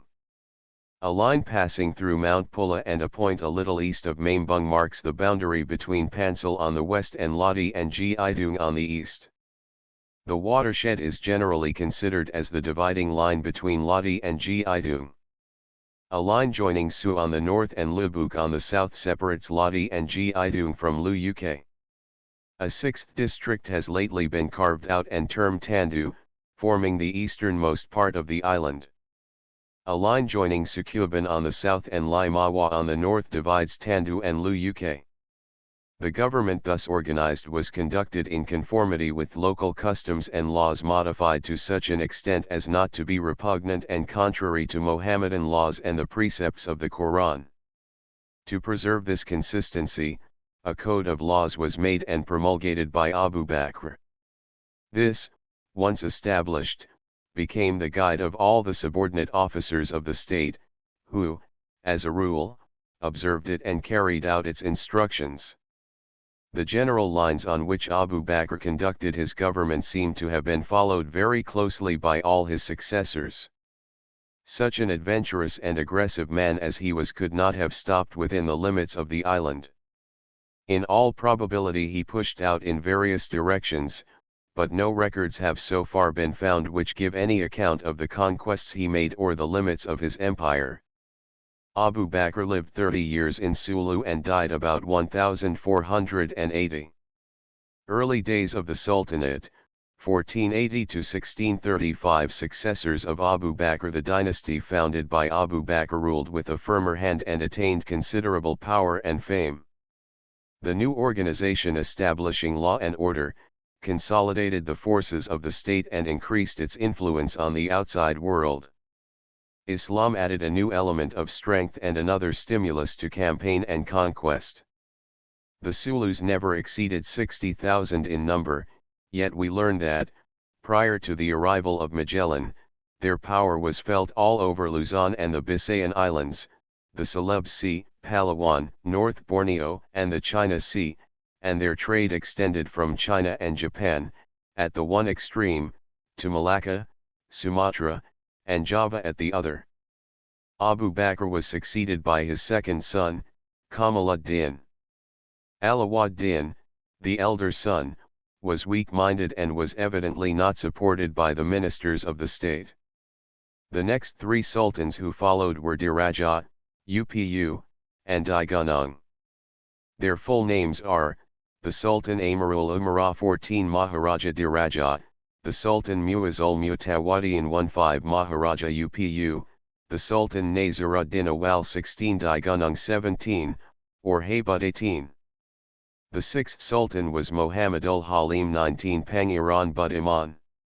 During his reign Governor Sandi equipped and directed large expeditions to Borneo and Sulu. The armada sent to Sulu was commanded by Captain Esteban Rodriguez de Figueroa and reached the town of Jolo in June, 1578. It is asserted that Rodriguez defeated Pangeran and exacted tribute from the Sulus. Rodriguez, however, did not occupy Jolo, and no permanent advantage was derived from his victory. Figueroa's expedition against Sulu. This invasion marked the beginning of a state of war between Sulu and Spain, which covered a period of 300 years and caused considerable devastation and loss of life. It cost Spain an immense loss of men and money and finally brought on the decline of Sulu and its end as an independent state. The magnitude of this strife, its far-reaching effects, and its bearing on the Spanish and American occupation of Sulu, invites special attention to the causes of the war and the Sulu character which it depicts. The expedition to Jolo formed part of and immediately followed the expedition which was directed by Governor Sandi against Borneo. There is no doubt that, besides the reasons Sandi gave for the expedition to Borneo, he was really actuated by jealousy of the Portuguese, whose influence had reached Brunei and the Moluccas, and by a strong desire to conquer Borneo, Sulu, Mindanao, and the Moluccas. His reasons for sending the expedition against Sulu are best given in his letter of instructions to Captain Rodriguez de Figueroa, which is extremely interesting and is herein quoted in full. 20 That which you, Captain Esteban Rodriguez de Figueroa, shall observe on the expedition which you are about to make, God our Lord helping, is as follows: from this city and island of Borneo, God willing, you shall go to the islands of Sulu, where you shall endeavor to reduce that chief and his people to the obedience of his majesty. You shall bargain with them as to what tribute they shall pay, which shall be in pearls, as they are wont to give to the king of Brunei. You shall exercise great care and, if possible, much mildness, for it is of importance that those islands should not become depopulated. Therefore, in case they receive you peaceably, you shall treat them well. And, in addition to the above, you must order that, besides the tribute that they are to pay in pearls, they shall obtain as many of them as possible, so that we, the Spaniards or Castilians, may buy them, that they must trade with us from now on, that every year Castilians will go to their lands with cloths and merchandise from China, of whatever they shall declare that they may need. You shall inform yourself of their needs, and if they wish to come to our settlements you shall give them permission to go freely to Manila and to come to Borneo, although not to steal. Item, you shall find out from them the whereabouts of the artillery and anchors of a ship lost there some 3 years ago, and you shall seek it and see that it be brought you with all haste. You shall keep close watch over the artillery, ammunition, vessels, sails, and other like things pertaining to the armed fleet, and you shall deprive them of those supplies, for it is notorious that those people are common marauders. And because of my information that the chief who calls himself Lord of Sulu is a Bornean, and owns houses in the city of Brunei, that he fought against us in the naval battle, and that he fled to Sulu, where he is now, and since I am told that he took 2 galleys and 3 small vessels, artillery and ammunition, you shall exercise the utmost dispatch to obtain the said galleys, vessels, artillery, and ammunition. If he acquiesce, you shall give him a passport. You shall see whether he has any children, and if so, you shall take one, and tell him that he must come to see me in Brunei in February. And, as I have said, this must be done if possible gently, in order that no people may be killed. You shall tell him that it will be to their advantage to be vassals of His Majesty and our allies. If they do not act respectfully, and it shall be necessary to punish them in another manner, you shall do so. And inasmuch as the Sulus, as is well known, are open pirates, whose only ambition is to steal, and to assault men in order to sell them elsewhere, especially as they go annually for plunder among all the Pintado's 21 islands, which are under His Majesty's dominion, you shall try to ascertain the Pintado's slaves among them, in order to return such to their homes, especially those who are Christians.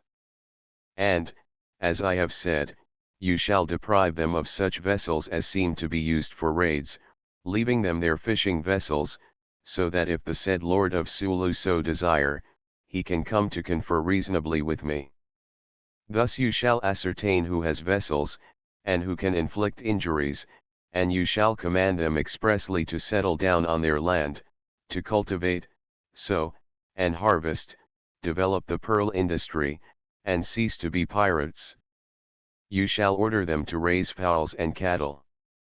You shall try to ascertain their number, and bring it to me in writing, in order that I may see it, together with the distance from these islands to the Sulu Islands, information regarding the food, water, and healthfulness of that land, and other things that may occur to you. And you shall tell the people in my name that they shall tame for me a couple of elephants, and that I shall send for those animals and pay for them. After having finished affairs in Sulu, if time permits, you shall, God willing, go to the island of Mindanao. There you shall try, by the most convenient methods and with friendliness, to reduce the chief of the river of Mindanao, and the other chiefs of that island, and of those nearby, to the obedience of His Majesty, giving him to understand what they will gain in becoming His Majesty's vassals and our allies, and in having trade with us. And, in order that the tribute may not prevent them from making peace with us, you shall not ask them for any tribute, but you shall take what they give freely, and nothing more, and in such form as they are willing to give. Thus you shall suit their convenience in everything pertaining to them, and cause them to understand the great expenses of His Majesty in this land. You shall also tell them that the gain therefrom affects them chiefly, since we come to teach them our civilization, and most of all the service of God, our Lord, who created and redeemed them, and of whom they are ignorant, and how to live in accord with natural law, as is their obligation. For this purpose you shall tell them that you are going to their land for two principal reasons. The first is that they should cease to be pirates, who rob and harry the weak, and enslave wherever and whomsoever they can, selling their captives outside of their own island, and separating them from their wives and children, and that they must cease to commit other like cruelties and thefts, and must become good and virtuous men, who shall grow to merit the second and principal reason for going to their lands.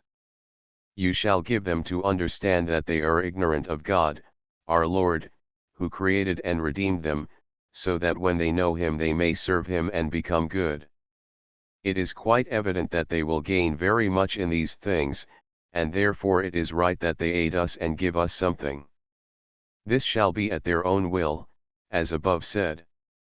Item, you shall order them not to admit any more preachers of the doctrine of Mohammed, since it is evil and false, and that of the Christians alone is good. And because we have been in these regions so short a time, the Lord of Mindanao has been deceived by the preachers of Brunei, and the people have become Moros.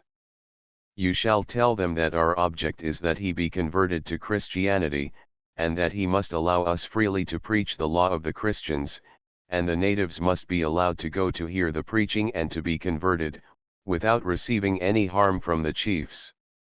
And you shall try to ascertain who are the preachers of the sect of Mohammed, and shall seize and bring them before me, and you shall burn or destroy the house where that accursed doctrine has been preached, and you shall order that it be not rebuilt. Item, you shall order that the Indians 22 shall not go outside of their island to trade, and you shall seize those vessels used for plundering excursions, leaving them those which, in your judgment, are used for trade and fishing. You shall take also what artillery and ammunition they have. You shall ascertain the harvest seasons and products of the land, the gold mines and the places where they wash gold, the number of inhabitants and their settlements, and their customs. You must especially secure information regarding cinnamon, in order to ascertain if it is found along the river, or if one must go to Cavite for it, and why it is not as good as that which the Portuguese take to Castillo.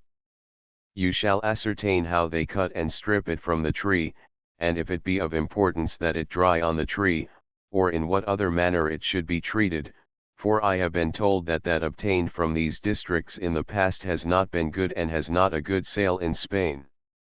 And, since it might happen that the people will not make peace, and may offer fight, and show disrespect, then you shall punish them as you deem best, taking special care not to trust them, for it is evident that before all else they will, if possible, commit some treachery. You must not await such an occasion, for we know already their treachery against His Majesty's fleet commanded by Villalobos, certain of whose men they killed under assurances of safety, and they seized a boat. In that treachery all the inhabitants of the islands were participants, for 4 or 5,000 of the said natives attacked one small boat, which contained 4 or 5 Spaniards. Likewise many people took part in the killing of the said Villalobos's master of camp, and other soldiers, in that same year. You shall remind them of these things, and warn them, for, from now on, we shall destroy them and their generation. And, since it might happen that, without any occasion of war or peace, the said natives flee to the mountains, you shall order that certain of the said natives summon them, and, when they have come, you shall discuss the matter with them. If they refuse to come, you shall, in conformity with your orders, remain there a given time. And if they continue to refuse to come down, you shall leave them, and shall return, without permitting their houses to be burned or their palm trees to be cut down.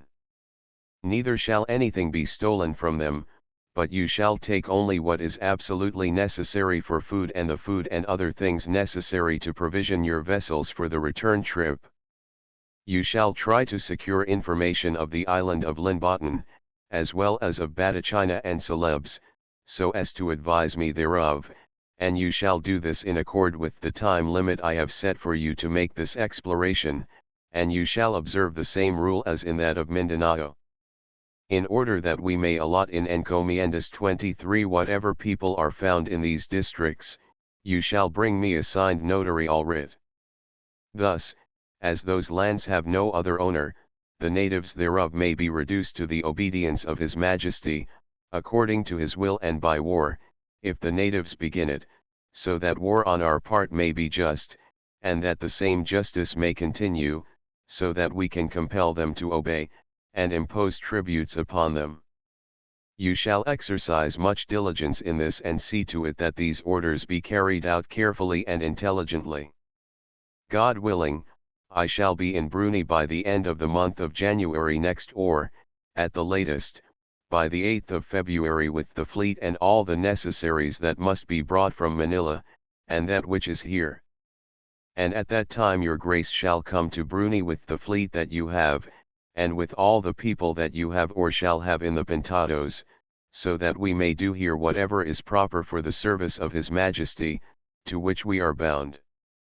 These instructions must not be disregarded in any point, unless I advise you to the contrary by letter. And to this end you shall see that all who live and dwell there be commissioned for the above, in addition to their own duties. Given at Brunei, May 23, 1578. If the natives of Mindanao or of any other place shall give tribute according to the above, you shall act according to the usual custom in these islands, namely, you shall take 1/2 and place it to the account of His Majesty, while the other half shall be distributed among the soldiers. Given UT Supra. Dr. Francisco de Sandy. Before me, Alonso Beltran, His Majesty's Notary.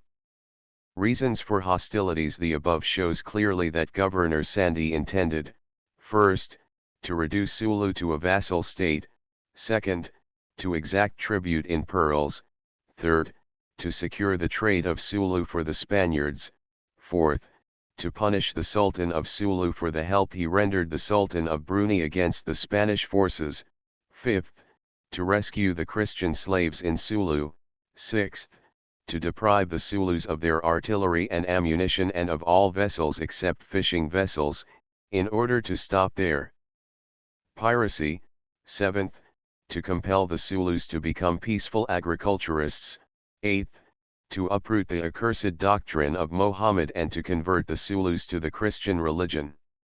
The leader of the expedition was directed to carry out these instructions as carefully and as gently as possible, and there is no reason to think that he failed to comply with his orders to the letter. But no matter how careful and faithful Captain Rodriguez could have been, it was not difficult for the Sulus to understand the purpose of the expedition and the motives of the Spanish government, and it does not stand to reason that such people would yield to vassalage and receive a direct insult to their religion without resentment and without a struggle. Governor Sandi knew the reputation of the Sulus, but he must have underestimated their strength and failed to provide garrisons for the occupation of the conquered territory and the protection of peaceful natives. In January, 1579, Governor Sandi sent an expedition to Mindanao, commanded by Captain Gabriel de Ribera, under instructions similar to those given to Captain Rodriguez. Ribera had additional orders to visit Jolo and collect the tribute for that year, and special stress was laid on procuring from the Sultan of Sulu 2 or 3 tame elephants. Ribera accomplished nothing in Mindanao. The natives abandoned their villages and fled to the interior. On his return to Kauit or Caldera, he met a deputation from Jolo, which brought insignificant tribute and informed him of the existence of famine in Sulu and the extreme distress of the people. He returned their tribute, receiving in its place a cannon, which the Sulus had obtained from a wrecked Portuguese galley. Ribera then returned to Cebu, without producing any significant effect on conditions in Sulu. In April, 1580, Governor Sandi was relieved by Governor Gonzalo Ronquillo, who did not take the same interest in Borneo and Sulu. In the same year the Kingdom of Portugal and its rich eastern colonies were annexed to the Spanish domain. No danger could then be expected from the direction of Borneo and Sulu, and the ambitious new Governor-General turned his attention to more desirable fields of conquest. Piracy was not the primary cause of this invasion of Sulu.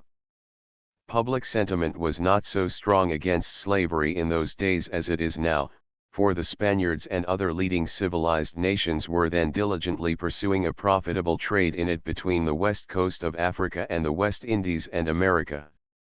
Piracy is always a crime among nations, but it cannot be urged as the principal and leading cause of this war or as sufficient reason in itself for the early precipitation of such a deadly conflict between Sulu and Spain.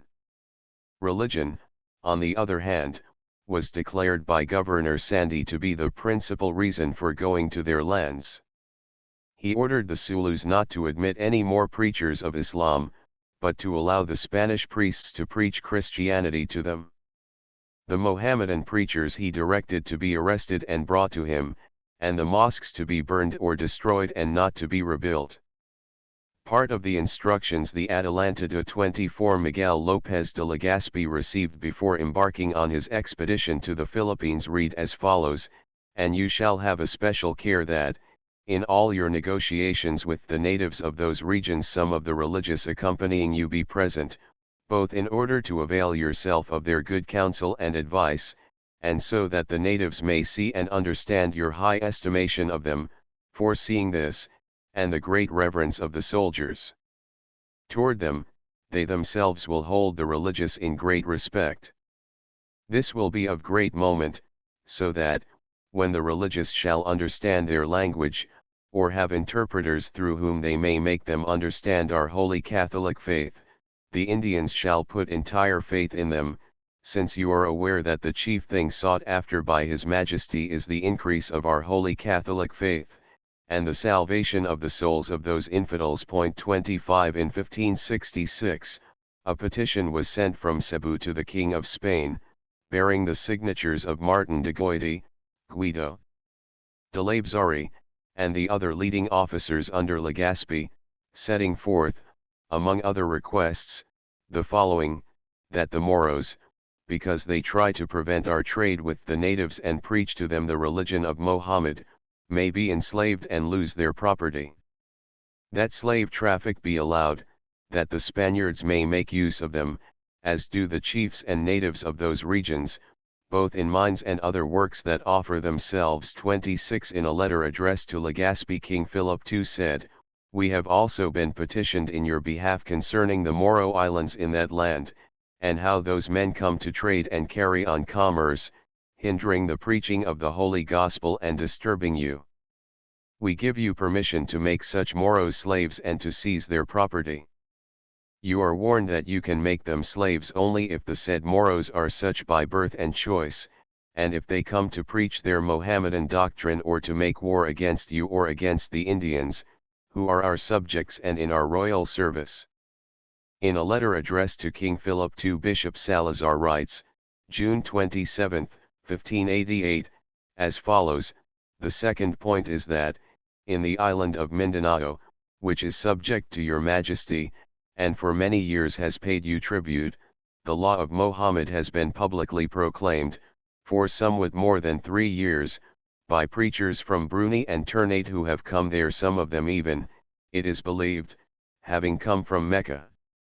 They have erected and are now building mosques, and the boys are being circumcised, and there is a school where they are taught the Quran. I was promptly informed of this, and urged the President to supply a remedy therefore at once, in order that that pestilential fire should not spread in these islands. I could not persuade them to go, and thus the hatred of Christianity is there, and we are striving no more to remedy this than if the matter did not concern us. Such are the calamities and miseries to which we have come, and the punishments which God inflicts upon us. 27 In drawing a contract with Captain Esteban Rodriguez de Figueroa, in 1591, for the pacification and conquest of Mindanao, the governor and Captain General Gomez Perez das Marinas makes the following declarations: His Majesty orders and charges me, by his royal instructions and decrees, as the most worthy and important thing in these islands, to strive for the propagation of our holy faith. Among the natives herein, their conversion to the knowledge of the true God, and their reduction to the obedience of his holy church and of the king, our sovereign. ******* Moreover, the island of Mindanao is so fertile and well inhabited, and teeming with Indian settlements, wherein to plant the faith, ******, and is rich in gold mines and placers, and in wax, cinnamon, and other valuable drugs. And although the said island has been seen, discussed, and explored, *****, no effort has been made to enter and reduce it, nor has it been pacified or furnished with instruction or justice, quite to the contrary, being, at the present time, hostile and refusing obedience to His Majesty, and no tribute, or very little, is being collected. Besides the above facts, by delaying the pacification of the said island, greater wrongs, to the offense and displeasure of God and of His Majesty, are resulting daily, for I am informed that the king of that island has made all who were paying tribute to His Majesty tributary to himself by force of arms, and after putting many of them to death while doing it, so that now each Indian pays him 1/28 of gold.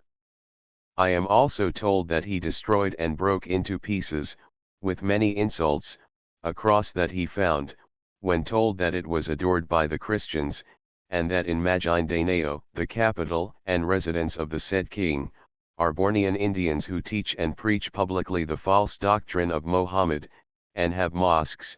Besides these, there are also people from Ternate, gunners, armorers, and powder makers, all engaged in their trades, who at divers times have killed many Spaniards when the latter were going to collect the tribute, without our being able to mete out punishment, because of lack of troops. By reason of the facts above recited, and because all of the said wrongs and troubles will cease with the said pacification, and, when it is made, we are sure that the surrounding kingdoms of Brunei, Sulu, Java, and other provinces, will become obedient to His Majesty. Therefore, in order that the said island may be pacified, subdued, and settled, and the gospel preached to the natives, and that justice may be established among them, and they be taught to live in a civilized manner, and to recognize God and His holy law, I have tried to entrust the said pacification to a person of such character that he may be entrusted with it. 29 It is plain, therefore, that the sentiment of the times justified war on the Moros for the cause of religion alone, and that, though the primary object was conquest, no doubt the religious motives of the Spaniards were stronger than their desire to check piracy. But, of all the Christian nations, the Spaniards should have been most aware of the tenacity, determination, and courage with which the Mohammedans defend their faith, and the Zulus were no exception to the rule, for they had been born and reared in that religion for more than 4 generations. A wiser policy on the part of Governor Sandy would have either let the Moros of Sulu and Mindanao alone, or effected a complete reduction of the state of Sulu and immediate occupation of the coasts of Mindanao with strong forces, for it appears from all accounts that neither the Zulus nor the Maguindaneos were as strongly organized then as they were a generation later, and either alliance or war should have been easier then than afterwards. The Spaniards at that time were excellent warriors. Their conquests of the Bisayan Islands and Luzon were rapid and brilliant, but it appears that the system of government which they inaugurated there met with distinct failure the minute it was extended to the more organized communities and the greater forces they encountered in the south. The Zulus, on the other hand, fought in the defense of their national independence and religion, and never found life too dear to sacrifice in that cause. They resented the treatment of Spain, and in their rage and desire for revenge built stronger forts and fleets and became fiercer pirates. Rule of Batara Shah Tangga Pangeran must have died about 1579 and was followed by Sultan Batara Shah Tangga, who is in all probability the Paquian or Pagian Tindig of the Spanish writers. Tanga's claim to the Sultanate was strongly contested by his cousin, Abdasaolan III, who ruled over Basilan. The latter attacked Jolo with a strong force, but failed to reduce its forts. Tanga, however, felt insecure and went to Manila to request Governor Sandy's aid and returned to Sulu with 2 Spanish armed boats, Caracoas. 31 Abdasaolan, whose power had in the meantime increased, prepared for defense and watched for the advance of the Sultan's boat. Finding that the Caracoas were at a considerable distance from the Sultan's boat, he manned 2 light sailasapans 32 with a strong force and dispatched them, with speed, to intercept Tanga. The Sultan's party was completely surprised, and in the fight that resulted Tanga was killed. On reaching Jolo, the Spanish forces attacked the town. The Zulus fought valiantly, but their fort was reduced. The officers in command of the Caracoas assembled the people and had Raja Bungsu, who was wounded in the fight, elected Sultan to succeed Tanga. The full title of Bungsu was the Sultan Muwalal Wasit Bungsu 33. Figueroa's expedition against Mindanao in 1596. Captain Esteban Rodriguez led an expedition into Mindanao, for its conquest and pacification. It is maintained that he proceeded up the Mindanao River as far as Buyan, the capital of the upper Mindanao Valley. Don Esteban Rodriguez prepared men and ships, and what else was necessary for the enterprise, and with some galleys, galleos, frigates, Vires 34, Baranais 34 and Lapis 35 set out with 214 Spaniards for the island of Mindanao, in February of the same year, of 1596.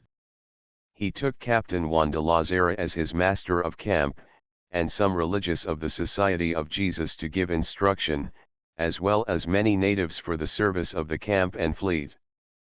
He reached Mindanao River after a good voyage, where the first settlements, named Tompacan and Lumacan, both hostile to the people of Buyan, received him peacefully and in a friendly manner, and joined his fleet.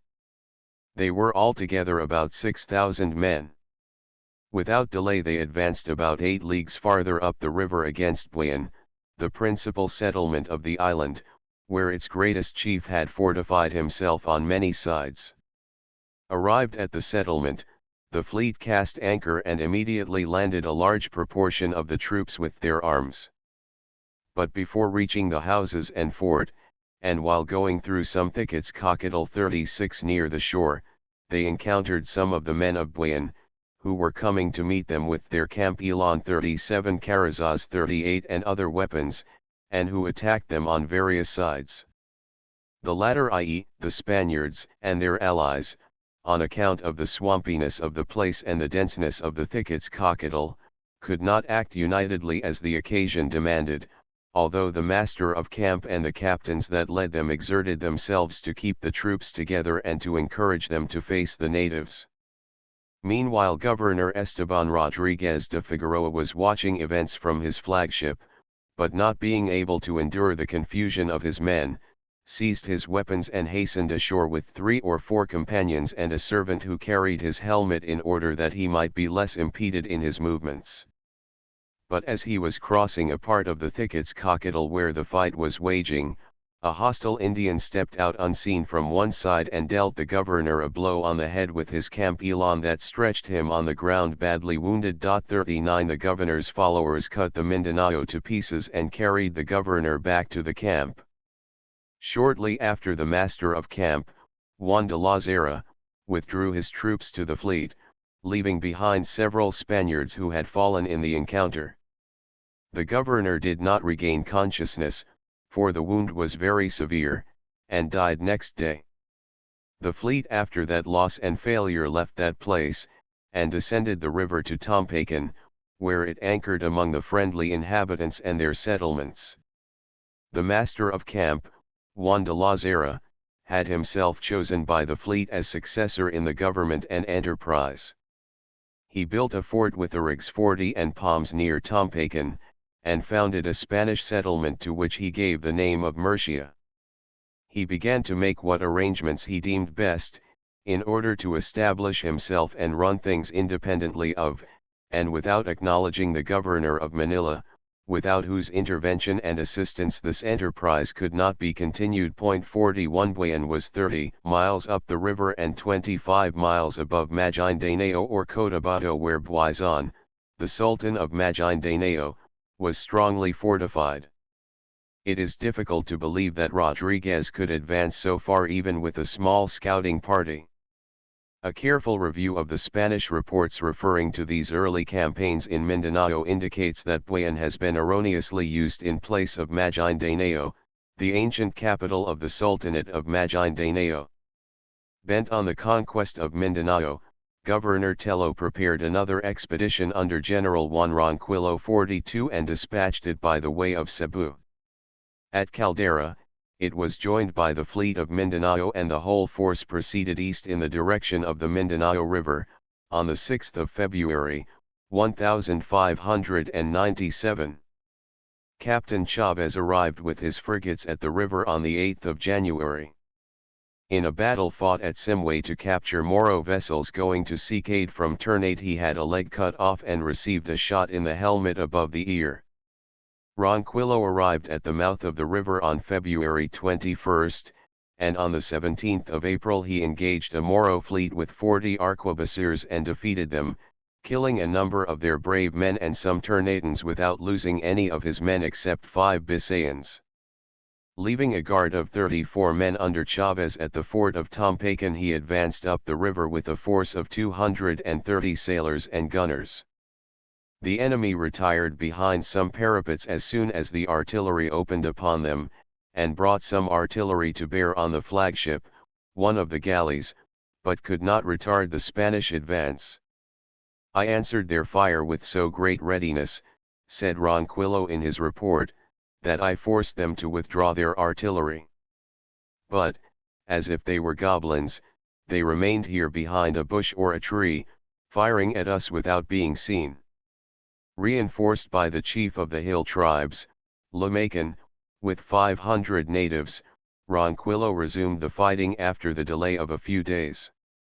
Finally, continued Ronquillo, I planted my battery of 8 pieces somewhat over 100 paces from the fort. Although I battered the fort hotly, I could not effect a breach through which to make an assault. All the damage that I did them by day, they repaired by night. I was very short of ammunition, for I had only 3,000 arquebus bullets left, and very few cannon balls, and both would be spent in one day's fighting, during which, should we not gain the fort, we would be lost and with no power to defend ourselves while withdrawing our artillery and camp.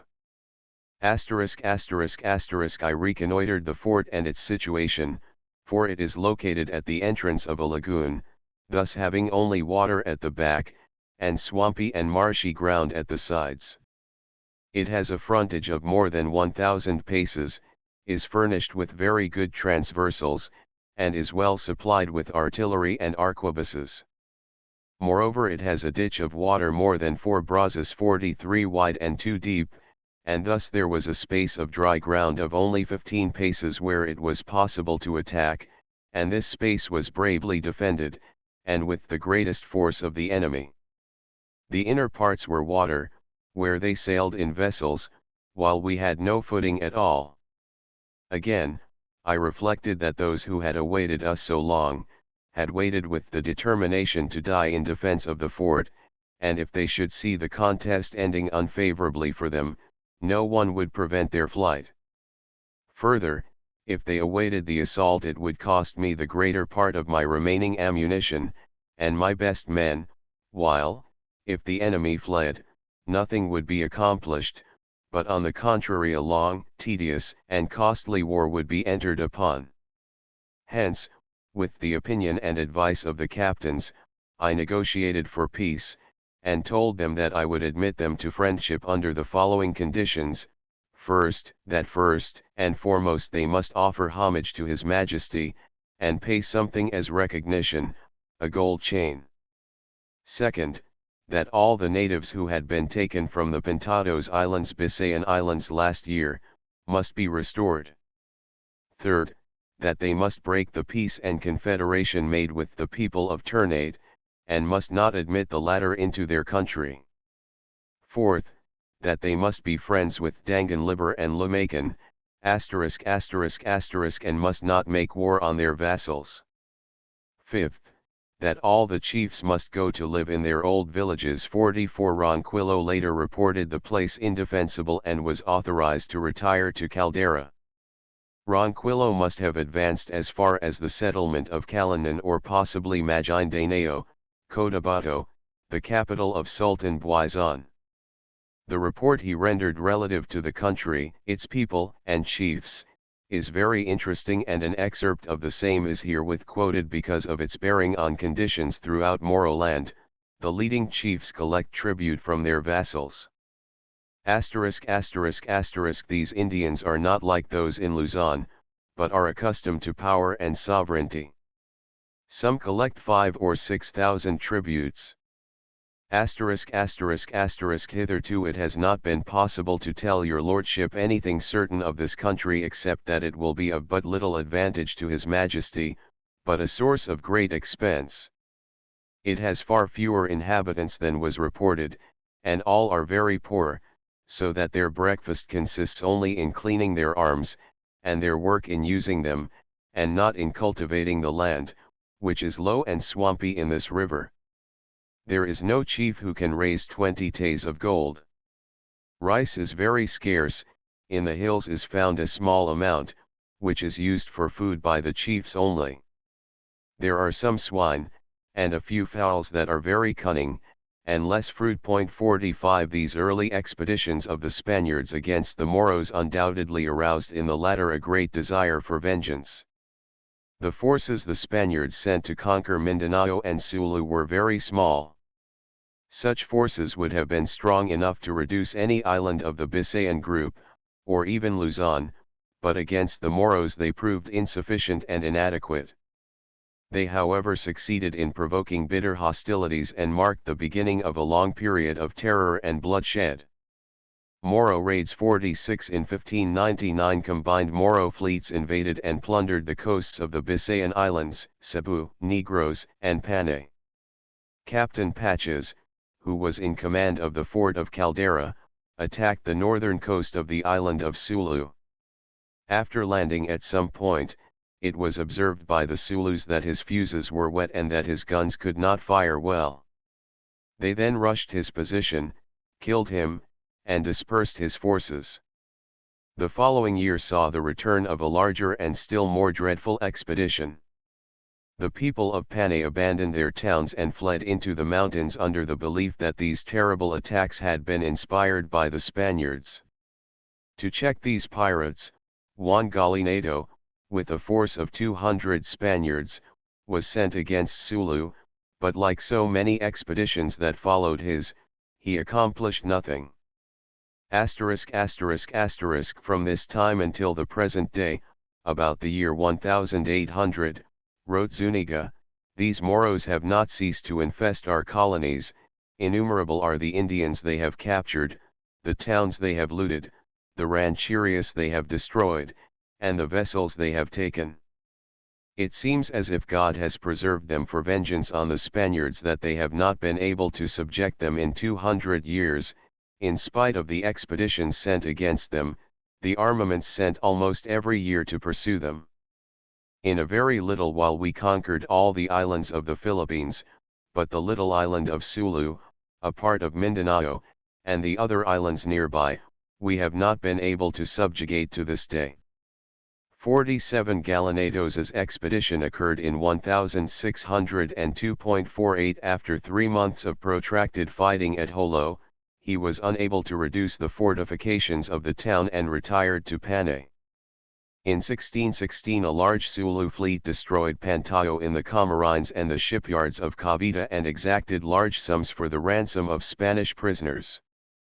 Moro fleets in 1625 sacked Catbalogan in Samar. In 1628 Governor Tavares sent an expedition to Sulu under Cristobal de Lugo. Cristobal disembarked half of his infantry, sacked the town of Jolo, set part of it on fire and sailed back to Cebu. In 1629 the Moros raided Samar and Leyte.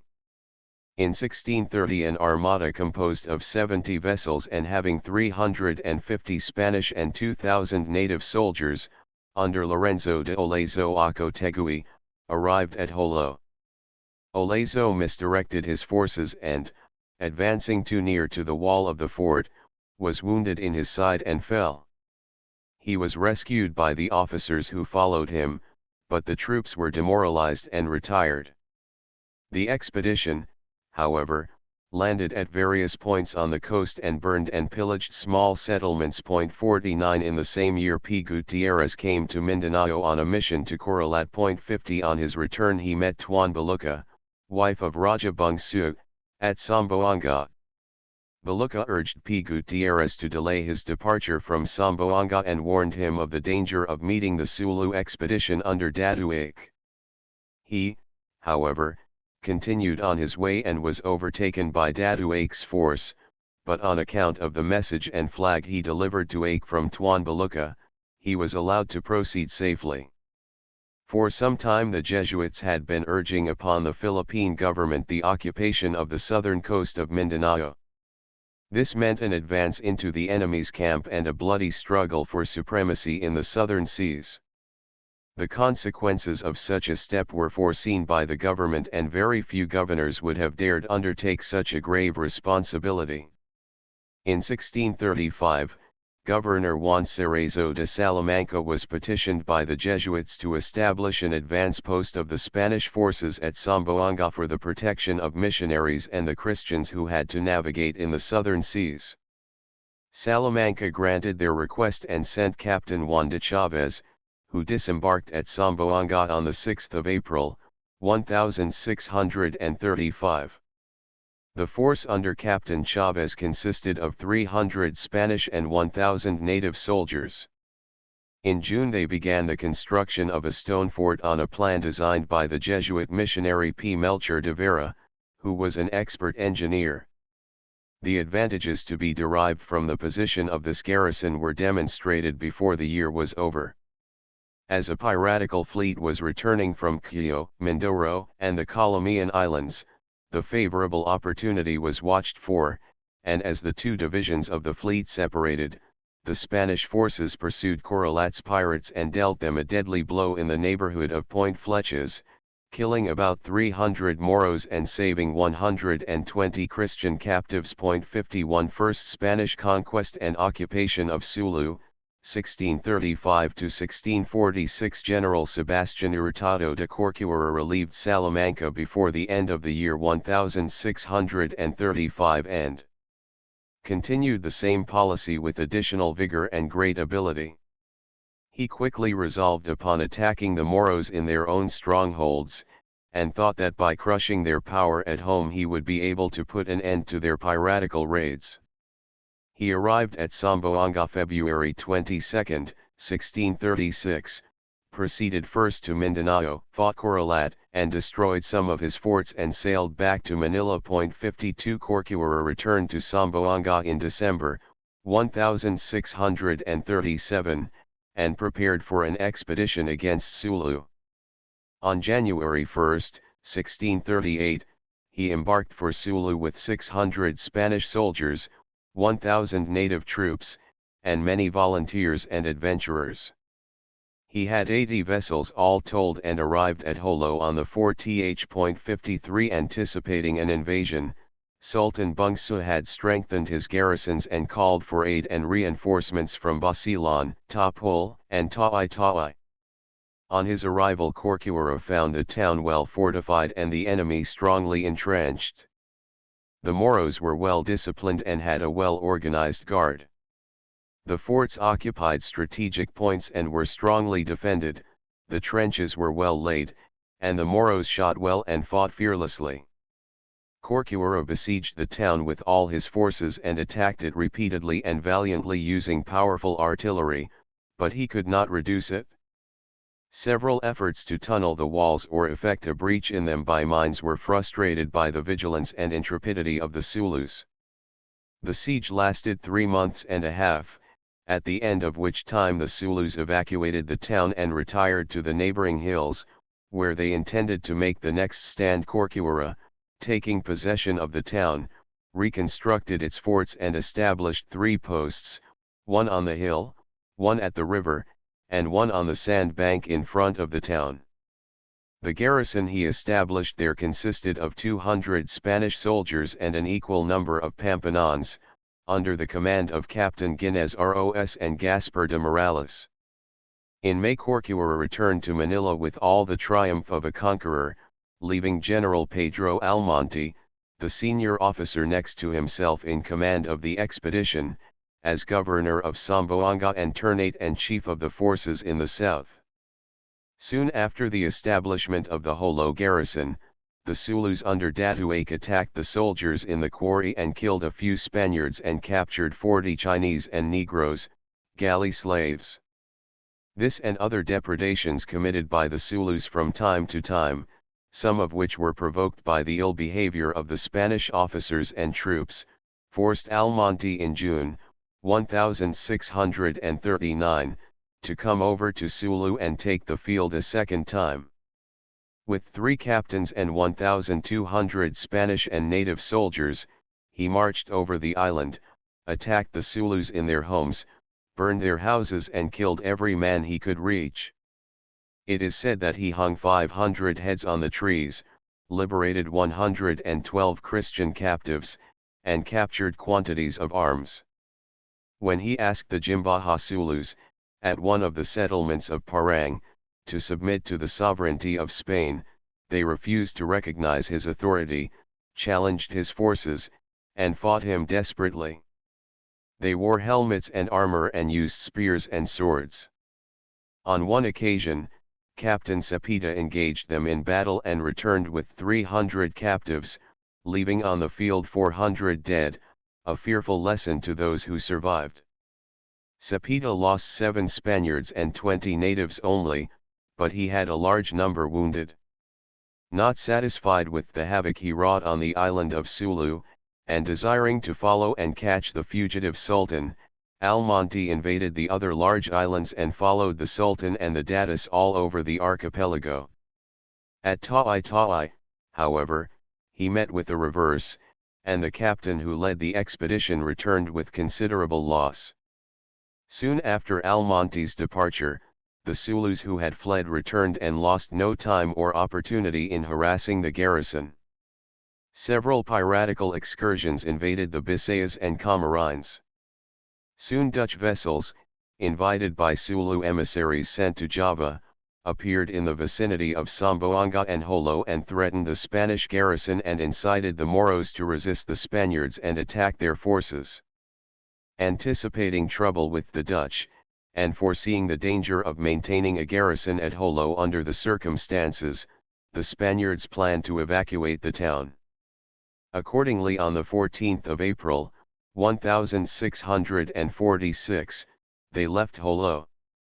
Before withdrawing their troops, they managed to make a treaty with the Zulus, which took the form of an alliance both offensive and defensive. The purpose of the treaty was declared to be the maintenance of peace between both parties and mutual aid against foreign enemies.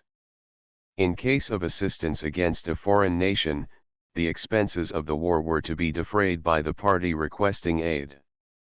The Spanish government recognized the supreme authority of the Sultan of Sulu from Taai to Tutup and Pagahak, reserving sovereignty rights for the King of Spain over Tapul, Siasi, Balangingi, and Pangutaran only. In return for the evacuation of Jolo, and as a sign of brotherhood, the Sultan of Sulu promised to send yearly to Zamboanga 3 boats, 8 fathoms long, full of rice, and to allow the Jesuit priests to come to Jolo unmolested. Other provisions were inserted in the treaty for the exchange and redemption of slaves, criminals, or others who happened to run away from Zamboanga to Sulu and vice versa. This treaty did not remain in force for any great length of time, for we hear again in 1647 that the Zulus invaded the Bisayas and harassed the vicinity of Zamboanga. Sulu supremacy in the archipelago, 1647 to 1850. Successors of Bungsu had a very long reign marked with reverses and misfortunes. He died before 1640, and was succeeded by Sultan Nasiruddin II and Sultan Salahuddin Karamat. The latter was known to the Spanish writers as Batial, which was his Sulu name before the Sultanate. During the reign of Karamat, the Philippines were threatened by a Chinese invasion from the north and by war with Holland, and the government, under the circumstances, decided to abandon Zamboanga and the Moluccas. This purpose they carried out in 1663. In the days of Karamat, the Zulus became very active and made many raids in various directions. The decline of Spain's political power and her inactivity in the century that followed the evacuation of Zamboanga caused obscurity in the Spanish records of the history of Sulu and Mindanao. The events of this century are, with few exceptions, lacking in significance and interest. 54 The sultans who followed Karamat are, in the order of their succession, Shahabuddin, Mustafa Shafiuddin, Badruddin I, Nasiruddin, and Alimuddin I, better known as Amirul Mu'minin, Ferdinand I of Sulu. The first 3 were brothers, the sons of Karamat, while the last 2 were the sons of Badruddin.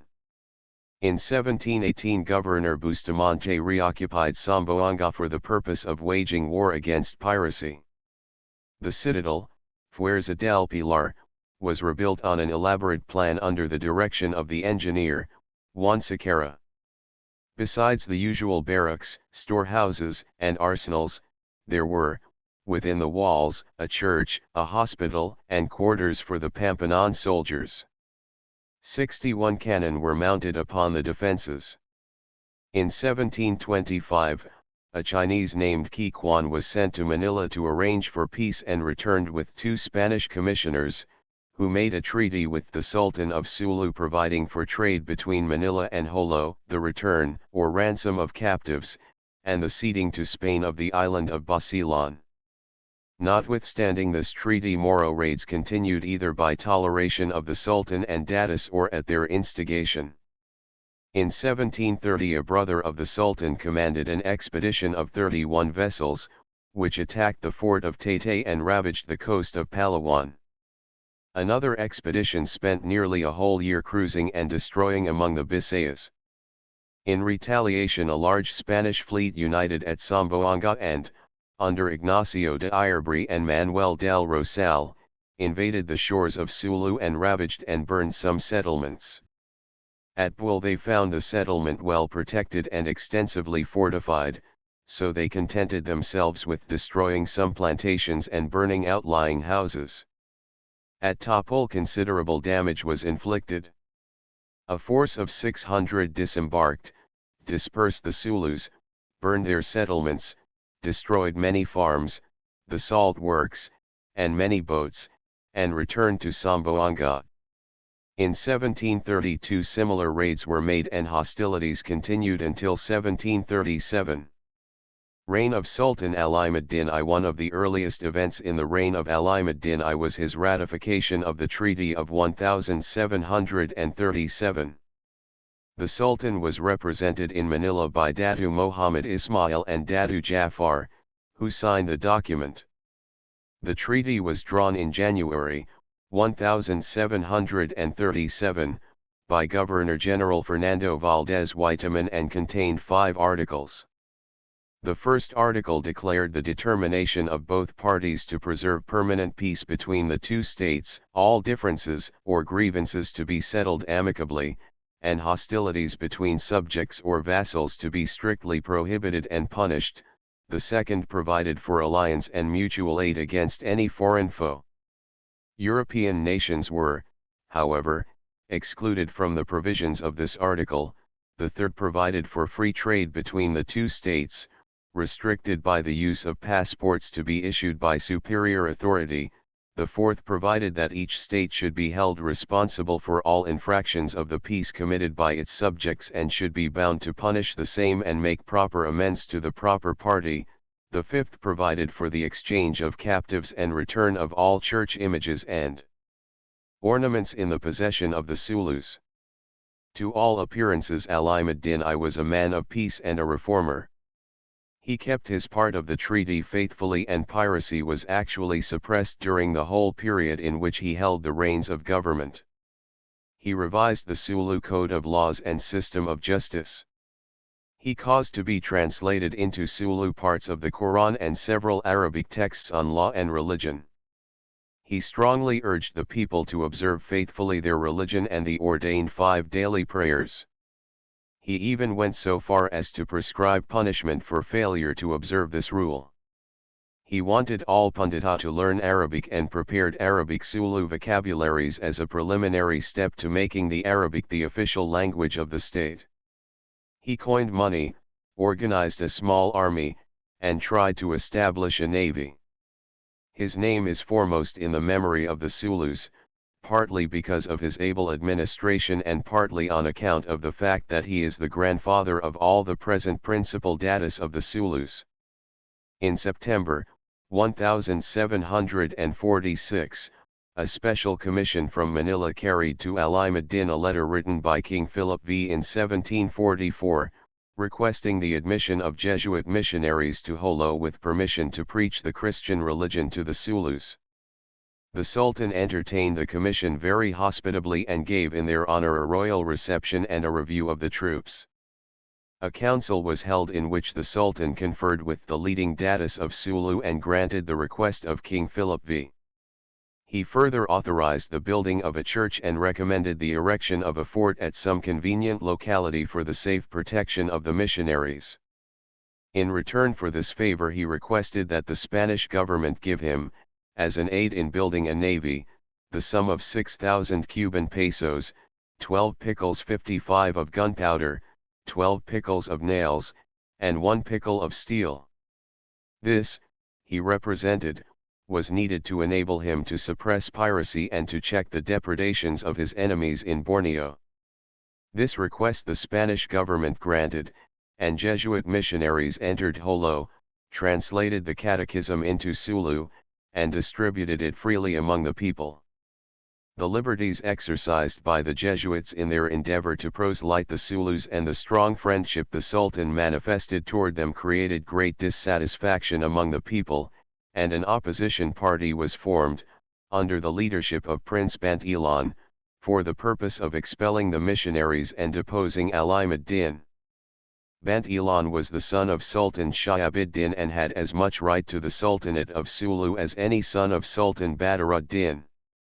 After the death of the latter the Sultanate should have reverted to the line of Shahabuddin, but it happens very often that the sons of the last Sultan are either older than those of the former or meet with more favor and are, as a rule, supported by the majority of the Council of Datus, thus the regular order of descent changes in favor of the stronger person. Probably Bant Ilan was preceded by both Nasiruddin and Alimuddin for some such reason as the above. This he resented at heart, but suppressed his resentment until this favorable opportunity offered itself.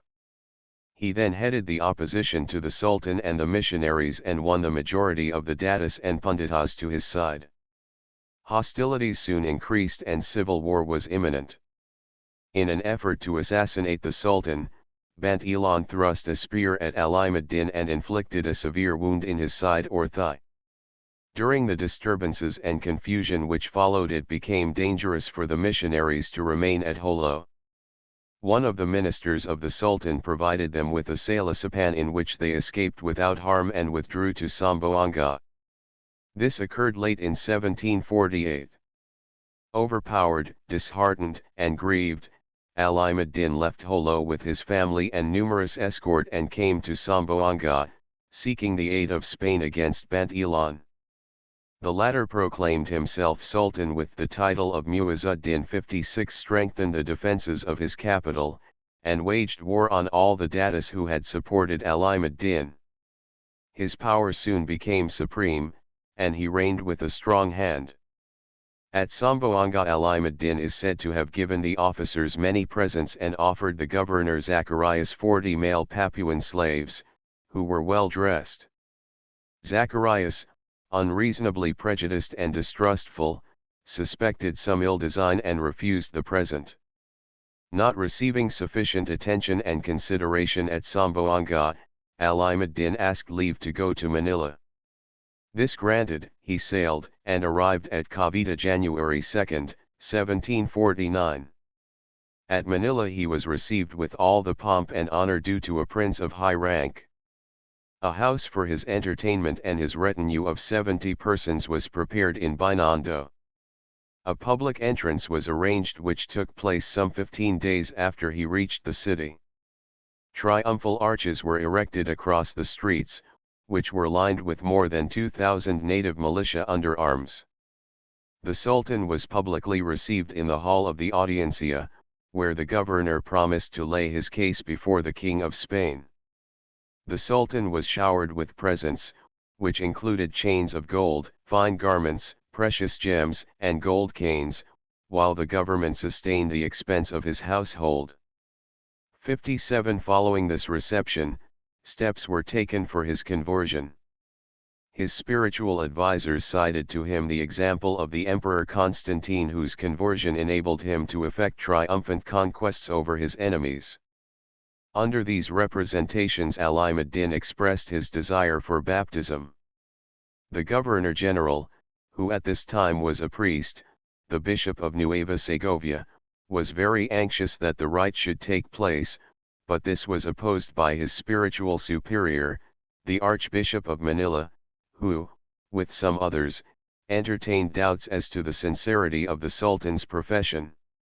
In order to accomplish his baptism, the governor sent him to his own diocese, where at Paniqui, on the 29th of April, 1750, the ceremony took place with great solemnity.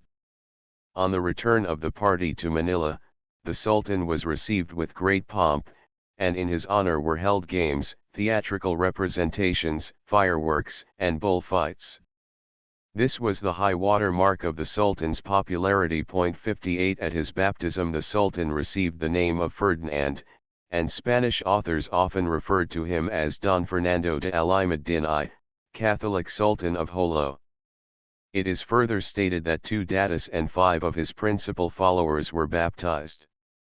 The Crown Prince, Raja Muda Mohammad Israel, and his sister Fatima attended school in Manila and learned Spanish manners and customs.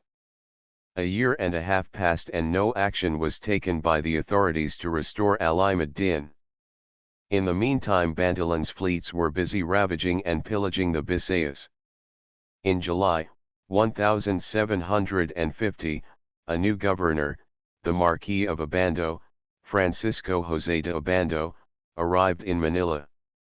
After some deliberation he resolved to reinstate Alimuddin and punish Bantilan and his pirates. 59 Accordingly, on May 19, 1751, the Sultan and his retinue were sent on board the Spanish frigate San Fernando and were convoyed by a squadron composed of 7 war vessels under the command of Field Marshal Ramon de Abad. Falling in with bad weather off the shore of Mindoro, the San Fernando was disabled and made for Calapan. The squadron, however, continued its voyage uninterrupted to Jolo, arriving there on the 26th of June. After some desultory fighting, Abad arrived at an understanding with the Sulus and arranged for Datuasan to come to Zamboanga with sufficient boats to escort the Sultan back to Jolo. The Sultan in the meantime stopped at Iloilo where he changed boats. Meeting with contrary winds he was carried off his course to Dapitan, and from there he set sail again for Zamboanga, which he reached on July 12. Before Ferdinand I left Manila, he had addressed a letter to the Sultan of Mindanao, at the instance of the Spanish Governor-General. The original was written by Ferdinand I in Moro, a version in Spanish was dictated by him, and both were signed by him. These documents reached the governor of Zamboanga, but he had the original in Moro retranslated and found that it did not at all agree with the Sultan's Spanish rendering. The translation of the Moro text runs thus: I shall be glad to know that the Sultan Mohammed Amiruddin and all his chiefs, male and female, are well. I do not write a lengthy letter, as I intended, because I simply wish to give you to understand, in case the Sultan or his chiefs and others should feel aggrieved at my writing this letter in this manner, that I do so under pressure, being under foreign dominion, and I am compelled to obey whatever they tell me to do, and I have to say what they tell me to say.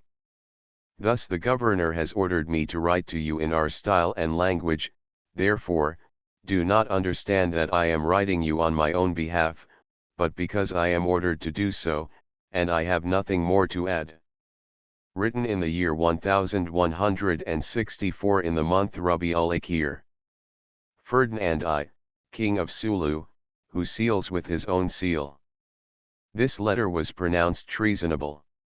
Impressed with, or feigning this idea, Governor Zacharias saw real or imaginary indications of a design on the part of the Sultan to throw off the foreign yoke at the first opportunity. 60 After the landing of Datuasan and his followers at Zamboanga, the governor found out by his spies that they had many arms and quantities of ammunition in their boats which lay in the roadstead opposite the town and fort. Suspicious and distrustful from the beginning, Zacharias interpreted these facts as positive proof of an intention on the part of the Sultan and Datuasan treacherously to attack the town when an opportunity offered itself. He then at once confiscated part of the arms, ordered the boats to leave the port, imprisoned the Sultan and Datuasan and all their retinue, and communicated his suspicions and the action taken to Manila. Among the prisoners were the sons and daughters of the Sultan, several datus and dignitaries and punditas, and many male and female followers and servants. In all 217 persons entered the prisons of the fort, most of whom were later transferred to Manila and confined in Fort Santiago. Zacharias's interpretation of the action of the Sultan and Datu Hassan was simply absurd, and his behavior reflected considerable discredit on his ability as an officer and administrator. It was further most regrettable that his views were accepted as true by higher authority in Manila, where no clemency or redress was extended to the unfortunate Sultan and Datus. By a decree of the Governor-General, the following accusations were set forth against the Sultan and Datu Hassan, viz., 1. That Prince Hassan had not surrendered captives, 2. That whilst the Sultan was in Manila, new captives were made by the party who expelled him from the throne, 3. That the number of arms brought to Zamboanga by Sulu chiefs was excessive, 4. That the letter to Sultan Mohammed Amir ad-Din insinuated help wanted against the Spaniards, 5. That several Mohammedan, but no Christian, books, were found in the Sultan's baggage, 6. That during the journey to Zamboanga he had refused to pray in Christian form, 7. That he had only attended Mass twice, 8. That he had celebrated Mohammedan rites, sacrificing a goat, and had given evidence in 100 ways of being a Mohammedan, 9. That his conversation generally denoted a want of attachment to the Spaniards, and a contempt for their treatment of him in Manila, 61, and 10. That he still cohabited with his concubines. The greatest stress was laid on the recovery of the captive Christians, and the governor added, that although the mission of the fleet was to restore the Sultan to the throne, which, by the way, he does not appear to have attempted, the principal object was the rescue of Christian slaves. He therefore proposed that the liberty of the imprisoned nobles and chiefs should be bartered at the rate of 500 Christian slaves for each one of the chiefs and nobles, and the balance of the captives for Prince Hassan and the clergy. 62 It is not therefore surprising to hear of the extraordinarily revengeful activity which the Sulus exhibited during the period of humiliation to which their sultan and nobles were subjected in Manila. Bant Ilan was a man of strong personality, a warrior, and a leader. The expeditions which he organized against his enemies were unusually strong and left havoc everywhere. The towns he pillaged and the captives he carried away alarmed the Spanish government to a high degree. A high council of war was convened in Manila in 1752, which declared for an unmerciful campaign and a war of extermination to be conducted with the utmost conceivable cruelty. Volunteers and Bisayan corsairs were called to aid the regular troops. Unlimited authority was granted them to annihilate the foe, burn his villages, destroy his crops, and desolate his lands. The corsairs were exempted from all taxes. They were allowed to keep or sell all female captives and all males under 12 and over 30 years of age.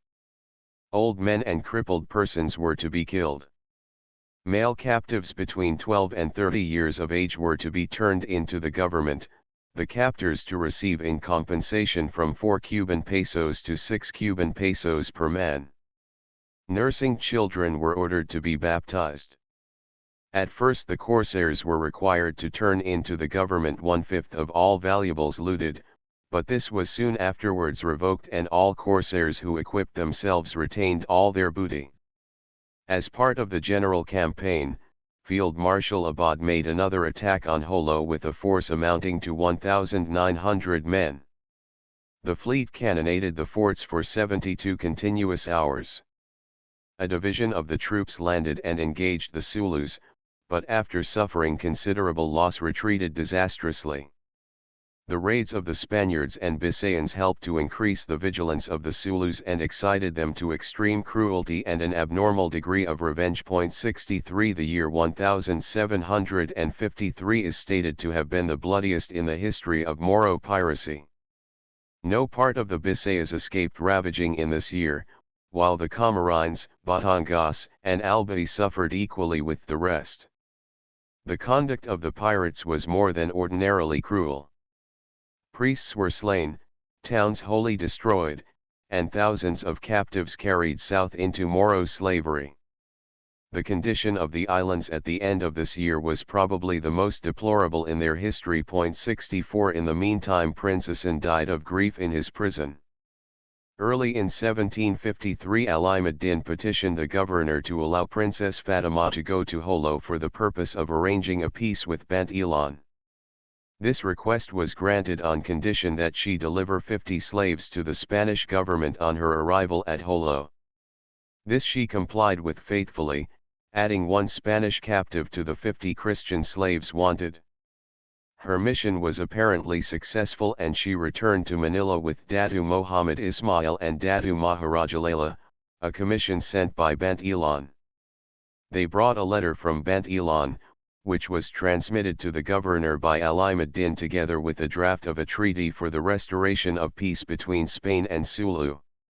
Bent Ilan expressed deep regret for Ali ad-Din and the existing condition of hostility and gave strong assurance of his desire for the return of the Sultan and the re-establishment of peace with Spain.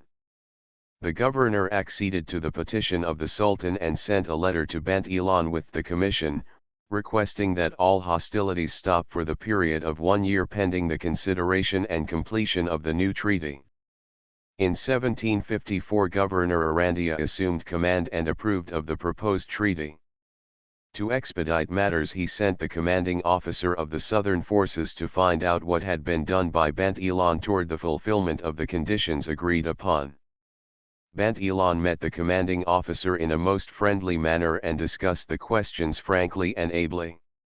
He explained in clear and impressive manner the principal causes of hostility and strongly blamed the governor of Zamboanga for his unjust imprisonment of the Sultan and Datuasan and his unbearable treatment of the messengers and representatives of the Sulu authorities. He declared his wish and true desire for peace and delivered to the commanding officer 68 Christian captives and 2 Spanish sloops. The officer was strongly impressed with the integrity of Bent Ilan and with the honesty of his intentions, and gave to the governor a very favorable report of both Ali ad-Din and Bent Ilan. He assured him that the Sultan was not a traitor at all, but a man of good intentions, who was simply unable to carry out some of his plans and promises because of the determined resistance of many of the principal datus. A general council was held in Manila early in 1755, in which it was resolved to set the Sultan free and return him to Holo if the Sulu authorities carried out the terms of the following conditions: 1. That all captives within the Sultanate of Sulu be delivered within 1 year. 2. That all valuable property and ornaments looted from the churches be returned within 1 year.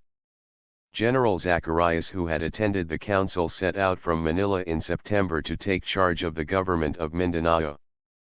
He brought back to Holo 6 princes, 5 princesses, 20 women, and 130 men of the Sultan's retinue. He had letters from Ali ad-Din and the Governor-General to Bent Ilan and was authorized to conduct the preliminaries of a peace treaty. Other ambassadors who accompanied Zacharias were empowered to ratify the same. The ships arrived at Holo on October 4, and the ambassadors were well received by Bent Ilan. The latter agreed to all the conditions imposed in as far as it was in his power to carry them out. But he stated that many captives were bought from Mindanao chiefs and were owned by datus on Basilan and other inaccessible places, who were unwilling to give them up unless they were justly compensated. He added that many such datus were in alliance with datus in Mindanao and were planning to attack Zamboanga, and that the time was very inopportune for him to force them to deliver all captives. The terms were actually impossible of execution and the endeavor to make the treaty and ratify it proved fruitless. Ali ad-Din remained in prison until 1763, when the English, after their conquest and occupation of Manila, reinstated him on the throne of Sulu. During the period of his imprisonment he felt greatly humiliated, but lived as a Christian and with one wife only. At the death of his wife, in 1755, he was allowed to marry a Sulu woman who had been his concubine, but who had professed Christianity and was living at the College of Santa Potenciana. The Sulus received their former sultan with a good heart and Ali ad-Din resumed his former authority as Sultan of Sulu. The people had evidently acquired strong sympathy for him, and Bant Elon had either undergone a change of heart or felt convinced that it was of no avail to go against such strong popular sentiment and fight the English forces. Withdrawing from Holo, he moved to Kuta Gubang near Parang, where, a few years later, he died. In return for the favors which he received from the English, Alimuddin ceded to them that part of North Borneo lying between Cape Inarstang and the river Firmanes, with the adjacent island of Balambangan and the island of Tulayan. Balambangan was soon after that occupied and garrisoned by English forces. In the later days of his reign, Alimuddin was addressed as Amirul Muminin, the Prince of the Faithful, by which name he is better known to the Sulus. Moro incursions increased at that time, and the Sulus became so daring as to invade the Bay of Manila in 1769, carry away captives from the wharves of the city, and appear at the Plaza del Palacio at retreat before they were repulsed or even detected.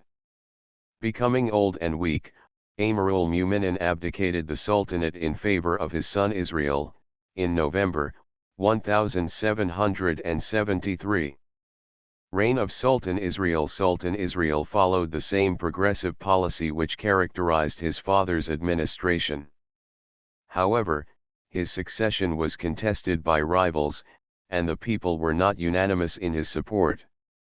In his foreign relations with the English and Spaniards, he was at the beginning uncertain as to the side toward which to lean.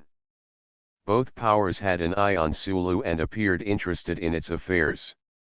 However, before long he refused the request of the English to be allowed to move their factory from Balambangan to Tandudayang, in the neighborhood of Holo, and exchanged messages of friendship with King Carlos III, who congratulated Israel on his succession to the Sultanate and thanked him for his action relative to the removal of the Balambangan factory to Sulu Island. 65 The early education Israel received in Manila, together with the consideration with which the Spanish authorities treated him at that time, helped to win his sympathies to the Spanish side and to form a sort of an alliance between Sulu and Spain against Great Britain.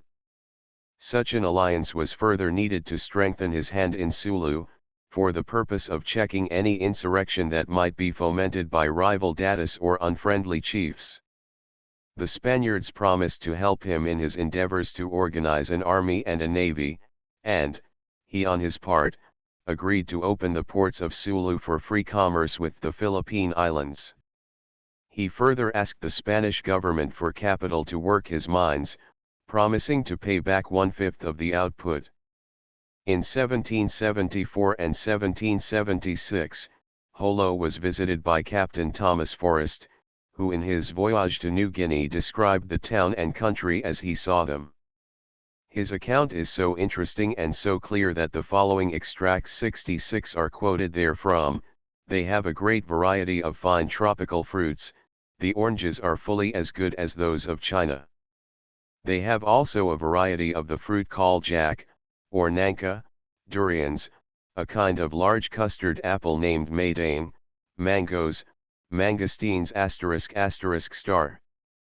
The Sulus having great connection with China, and many Chineses being settled amongst them, they have learned the art of engrafting and improving their fruits ****.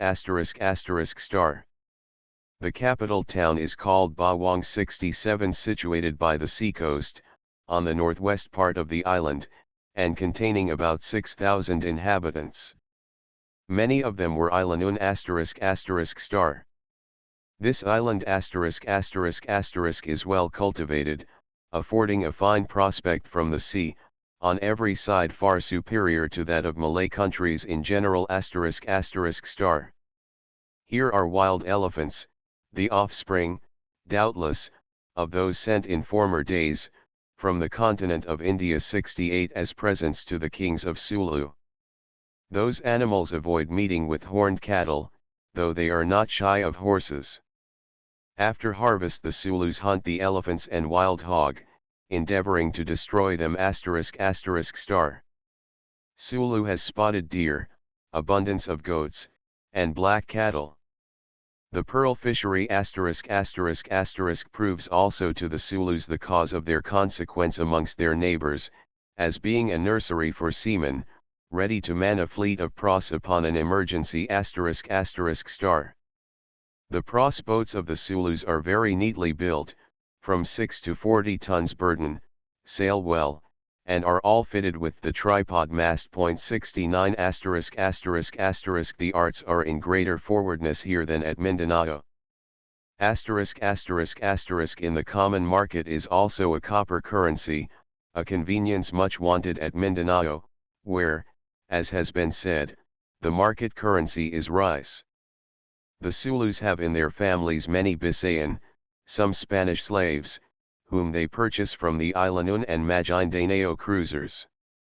Sometimes they purchase whole cargoes, which they carry to Pasir, on Borneo, where, if the females are handsome, they are bought up for the Batavia market. The masters sometimes use their slaves cruelly, assuming the power of life and death over them. Many are put to death for trifling offenses, and their bodies left above the ground. An attempt of elopement is here seldom pardoned, or indeed at Maguindanao. Yet, the distance being so small from either Sulu or Slangan 70 to the Spanish settlement, I have wondered how any stay, as they are not closely confined. The Bisayan slaves play often on the violin, and the Sulus are fond of European music. 71 I have seen the Sultan Israel, who was educated in Manila, and his niece, dance a tolerable minuet. I have also seen the Datus go down a country dance, but as they wore heavy slippers, they did it clumsily. The Sulus are not only neat in their clothes, but dress gaily. The men go generally in white waistcoats, buttoned down to the wrist, with white breeches, sometimes straight, sometimes wide. Both sexes are fond of gaming. In the cool of the evening, I had the pleasure of seeing the Sultan's niece and another princess. They wore waistcoats of fine muslin close fitted to their bodies, their necks to the upper part of the breasts being bare. From the waist downward they wore a loose robe, girt with an embroidered zone or belt about the middle, with a large clasp of gold, and a precious stone. This loose robe like a petticoat came over their drawers, and reached to the middle of the leg, the drawers of fine muslin reaching to the ankle. They rode across with very short stirrups, and wore their hair clubbed atop, Chinese fashion. They often put sweet oils on their hair which give it a gloss. The ladies sat their horses remarkably well, and this is an exercise women of fashion indulge all over the island. The island Sulu is far from being large, but its situation between Mindanao and Borneo makes it the mart of all the Moorish kingdoms. I do not find that the Portuguese ever pretended to settle, much less to conquer these islands, but they visited them frequently for the sake of trade, and in those days, there was greater commerce in these parts than can well be imagined. For, while the trade was open to Japan, there came from thence 2 or 3 ships laden with silver, amber, silks, chests, cabinets, and other curiosities made of sweet-scented woods, with vast quantities of silks, quilts, and earthenware, from China. For these the merchants of Golconda exchanged their diamonds, those of Ceylon their rubies, topazes, and sapphires, from Java and Sumatra came pepper, and spices from the Moluccas. Harris's History of the Portuguese Empire, p. 685. About 15 datus **** make the greater part of the legislature. ***** They sit in council with the Sultan. The Sultan has 2 votes in this assembly, and each datu has 1. The heir apparent, if he side with the Sultan, has 2 votes, but, if against him, only 1. There are 2 representatives of the people, called mandaris, like the military tribunes of the Romans. The common people of Sulu **** enjoy much real freedom, owing to the above representation. The state of Sulu is small, containing scarce above 60,000 inhabitants, yet are these powerful, and have under them, not only most of the islands that compose that archipelago, but a great part of Borneo, some of which they have granted to the English. They have the character of being treacherous, and of endeavoring always to supply by fraud what they can not effect by force. Only 7 years have elapsed since the Sultan of Kulen on the northeast of Borneo, was at war with the Sultan of Buru, on the same coast. One of them applied to the Sulus for assistance. The Datus Alimuddin and Nukila went, and watching their opportunity, attacked both the sultans, plundered them, and carried them with their wives, children, and many of their headmen to Sulu. They were some time after sent back, on condition that they should become tributary, which they are at this day. The intentions of the East India Company in fortifying Balambangan were regarded with suspicion by the Spaniards, who employed every method possible to incite hostilities between the Sulus and the English. The English agents at Holo won the sympathy of a party headed by the strong Datus in chief command of the Sulu forces. The Spaniards had the Sultan and his party on their side. This question of national policy was a matter of serious and important concern to the people. It stirred up the whole Sulu community, and party issues were ardently and publicly discussed. The jealousy which the English and Spaniards exhibited toward each other and the methods they used to secure alliance with Sulu, had the effect of exciting the suspicion of the Sulus toward both nations. Besides that, the Spanish officials at Zamboanga showed exceedingly poor judgment, and their action aroused the indignation of all parties in Sulu, and led to the renewal of hostilities. In 1773 a majority of the leading Datus favored an alliance with England against Spain. In 1775 the English party weakened and the garrison of Balambangan was treacherously attacked and destroyed by Sulu agents and forces secretly sent there by Sultan Israel and his council. The conduct of the Sulus in this incident depicts very clearly a marked trait of the Sulu character. A full description of this incident is given herewith in the words of Captain Forrest, who had an intimate knowledge of the conditions at Balambangan and the causes leading to the massacre. When John Herbert, Esq. went to Balambangan early in the preceding year 1774, he found great want of buildings to accommodate the company's servants, civil and military, those gentlemen who had just been saved from the shipwreck of the royal captain on the shoals of Palawan, as well as the crew of that ship. About this time, one Tating, a Sulu Datu, and first cousin to Sultan Israel, came with many of his vassals to Balambangan, offered his service as a builder, was employed by Mr. Herbert, and, in the whole of his behavior, gave satisfaction. The Datu, falling sick, went home to Sulu for the recovery of his health. This blessing soon obtained, he returned to the prosecution of his task at Balambangan.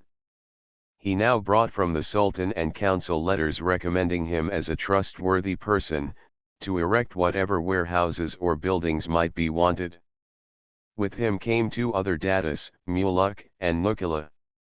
But Datu Tating took care to show only part of his numerous followers, concealing the rest in the island of Bangui, and even in some recesses of Balambangan, which, being covered with wood, as those islands generally are, there was no great fear of discovery.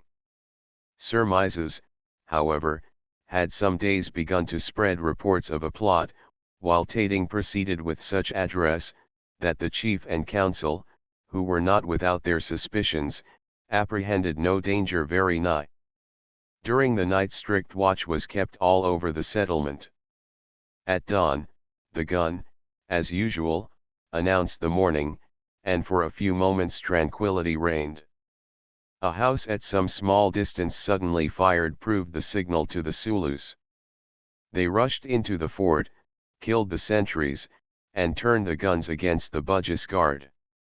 The few settlers, lately rendered fewer by death, were fain to make their escape in what vessels they could find. 72 The governor and 5 others escaped on board a vessel, leaving behind a great quantity of arms and wealth. The English factors who were at Holo fled in a Chinese junk. In the same year Tating attempted a similar attack on Samboanga, but failed. During 1776 and 1777 he and other Zulus harassed the Bisayas and ravaged the coast of Cebu. Moro pirate Sultan Israel was poisoned in 1778 by his cousin Alimuddin II, the son of Bent Elon. During the reign of Sultan Alimuddin II, hostilities between Zulus and Spaniards increased, and for the period of 10 years or more traffic between Luzon and the southern islands was paralyzed. About 500 Spanish and native Christians were every year carried into captivity by the Moros.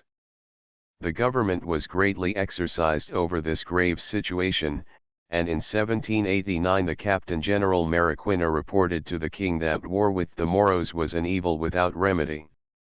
In the latter part of 1789 Sharafuddin, the son of Alimuddin I, ascended the throne of Sulu. While a youth he was imprisoned with his father in Samboanga and accompanied the latter to Manila. Very little is known of his reign except that he was animated by the same spirit and principles which characterized his father's reign and that of his brother Israel. He coined money, and one of his coins which was obtained from Holo bears the date 1204 AH, which was probably the date of his succession.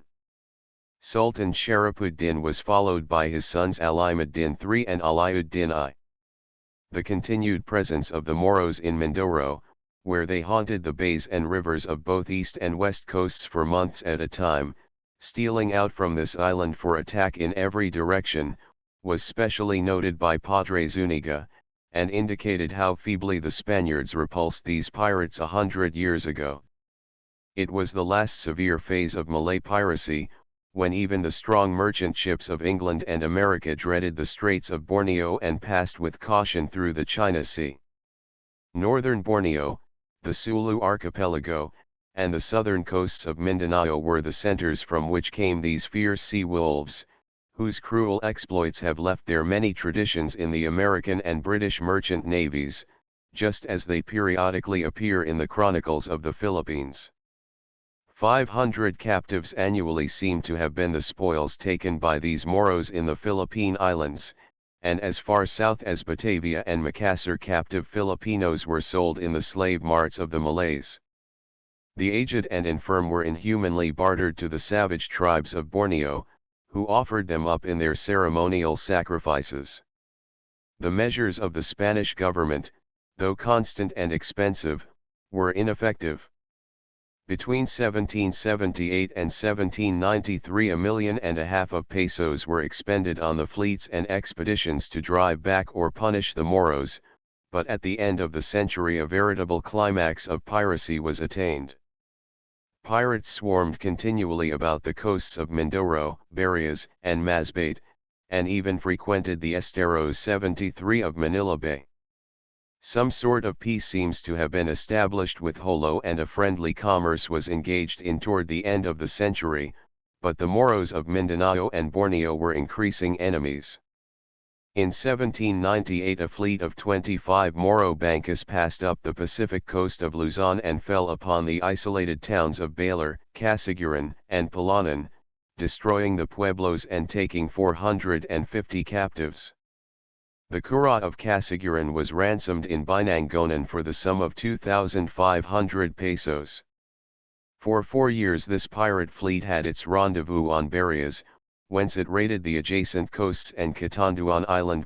74 Governor Aguilar assumed command in 1793 and made every effort to remedy this condition of affairs. He divided the archipelago into 6 divisions, each of which was provided with a fleet of 6 gunboats. He repaired the forts of the Bisayas, Mindoro, Tayaba, Batangas, and Samboanga. While preparing for defense, he negotiated with the Sulu and Mindanao Moros for peace and partially succeeded in establishing a condition of truce with Sulu. In 1798 he convened a council to consider further measures for the suppression of piracy. All records pertaining to Moro affairs were submitted to Rufino Suarez, Azizar del Gobierno, who was directed to report on this subject. The report was rendered in April, 1800, and contained full information and recommendations as to the best measures and methods that the government could undertake for that purpose. Aguilar, however, did not act on the recommendations of Suarez, but continued his negotiations with the Moros, who became peaceful and remained so until 1803. In this year the English attacked Zamboanga unsuccessfully, instigated hostility between Sulu and Spain, and reoccupied the island of Balambangan, which they held for 3 years only. In 1805 a treaty was made between Sulu and Spain whereby it was agreed that no foreign resident would be permitted in Sulu without the consent of the Spanish government, and that in case of war between Spain and any foreign country, the Sultan's ports would be closed against Spain's enemies. Between 1805 and 1815 detailed accounts of piratical raids are infrequent. Sultan Alauddin died in 1808 and was succeeded by his pious brother Shakarullah. It is related that Shakarullah slept on boards and covered himself with sarongs only. He used to leave his home at night, search for the poor and needy and feed them. In 1815, the raiders took 1,000 native prisoners and captured several Spanish, British, and Dutch vessels. In October, 1818, a Spanish fleet under Pedro Esteban encountered 25 Moro vessels in the vicinity of Albay, seized 9 of them and sank the rest. Sultan Shakarullah was succeeded in 1823 by Sultan Jamalul Kiramai, the son of Alimuddin III. In the same year, Governor Antonio Martinez, impressed by the superior policy and success of Corcuera, organized an expedition under Alonso Morgado and attacked the pirates in their home lairs at Basilan, Pilas, Sulu, and Mindanao. The Spanish fleet consisted of 2 schooners, 4 gunboats, 6 tenders, 2 junks, and 1 transport schooner. The expedition reached Pilas in March, 1825, took the fort by assault and killed 50 Moros. At Jolo it cannonaded the town for 10 hours and then left for Mindanao, where it inflicted considerable damage. It destroyed Moro boats at Ilana Bay, Pollock, and Dumanquiles Bay. General Ricafort sent another expedition, in 1827, to Jolo, consisting of 20 vessels and 500 troops, but Jolo was so well fortified and the Moro forces so numerous that the Spanish soldiers could not disembark, and the expedition returned without accomplishing any results. The seal of Sultan Jamalul Kiramai bears the date 1239 AH, or about 1823 AD, which in all probability indicates the year of his succession. He issued regular appointment forms for his subordinate officers of state and dated his communications, using the current Malay and Mohammedan dates combined. In the estimation of the Sulus he was a strong and very prosperous sultan. On the 23rd of September, 1836 AD or 1252 AH, he signed a commercial treaty with Captain José M. Halcon as the representative of Captain General Salazar. 75 The principal part of the treaty was an agreement regulating boat licenses and the duties to be paid by Sulu boats in Manila and Zamboanga and by Spanish vessels in Jolo. In another document bearing the same date and signed by the same parties, an alliance was declared guaranteeing general peace and safety to Sulu boats in Philippine waters and to Spanish and Filipino craft in the Sulu Sea. The Sultan further consented to have a Spanish trading house constructed at Jolo for the safe storage of merchandise under the charge of a Spanish resident agent. Treaty of 1836 with the Sultan of Sulu. Text of the treaty. Articles of agreement arranging the duties to be paid by Sulu craft in Manila and Zamboanga, and by Spanish craft in Jolo, which schedule cannot be changed except by a new agreement. Article 1. Sulu craft which, with proper license, go to Manila, may import products of the islands subject to the Sultan, by paying a consumption duty of 2.5%. Article 2. Wax and cacao may be deposited in the Manila Custom House by paying 1%, but if these articles are imported the established 14% will be paid. Article 3. Sulu craft that trade in Zamboanga will pay a duty of 1% on products of the islands subject to the Sultan. Article 4. All these duties will be paid in silver to the protecting Spanish government on the basis of 1/2 the appraised value. Article 5. Spanish craft in Jolo will pay the following duties in kind: pesos ships of 3 masts from Manila, with Chinese passengers 2,000 the same, without passengers 1,800 brigantine from Manila, with Chinese passengers 1,500 the same, without passengers 1,300 schooner from Manila, with Chinese passengers 1,400 the same, without passengers 1,200 ponton, small trading boat, from Manila, with Chinese passengers 1,400 the same, without passengers 1,200 galley from Manila or other ports of the Philippines, with cargo of rice, pali, sugar and sagurane 76,300 the same for the Philippine Islands with cargo of merchandise 500. Article 6. These duties fixed for Spanish craft will be paid in kind in accordance with the values laid down in the following schedule, 1/2 of which will be selected by the Sultan's government officials from the cargo and the other half shall consist of such articles as the captain of the boat may select, valuation to be in accordance with the schedule. Articles not in the schedule cannot be exacted from the captain, nor will he give such payment. Articles quantity value, pesos, rice 1 laga 2.00, sugar 1 pilan 5.00, coconut oil 1 tinajas 6.50, chapas, plates, per thousand 1.00, cambayas ordinarias, cloth, per thousand 9.00, carancali, cloth, per piece 11.00, cocoa, black and blue, cloth, 11 yards 4.50, coquillo blanco, cloth, 6 brazas, 12 yards, 1 piece 6.50, cocoa blanco, cloth, 22 brazas, 44 yards, 1 piece 16.50, javel de Caran clan, cloth, 1 piece 26.00, cachat, cloth, 1 piece 4.00, manticoleta, shirting, 1 piece 1.00, plain muslin, 12 varas 1 piece 10.00, fancy muslin 1 piece 5.00, colored muslin, 12 varas 1 piece 15.00, unhusked rice 1 laga 1.00, panos de costa, cloth, 1 piece 11.00, ordinary cambric kerchiefs 1 kerchief .50, ordinary stamped kerchiefs per dozen 3.00, woolens 1 piece 6.00, common woolens 1 piece 5.00, printed cotton with flowers 1 piece 9.00. Article 7. Sulu ships found trading in ports without a license or passing contraband will be treated as smugglers in accordance with the Spanish laws laid down for such.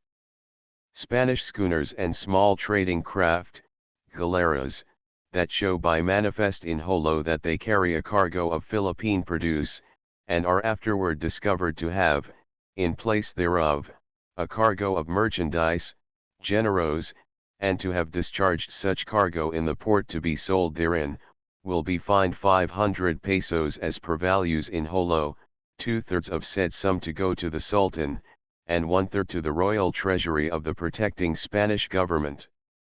Article 8. Should the import duties on any articles of commerce produced in the Sulu Islands be reduced in Manila or Zamboanga to a lower rate than that now established, the Spanish government will also make a reduction so that Sulu ships may always pay less, as has been agreed. Should the Sultan of Sulu collect smaller duties from any foreign ship than those established for Spaniards, either as a tax or by a reduction of the valuation of the dutiable articles, he will be obliged to make such a reduction in duties for Spanish craft as will give the advantage to the flag of His Catholic Majesty as stipulated. Last article. Should the text of these articles of agreement differ in the two languages, the Spanish text will be literally adhered to.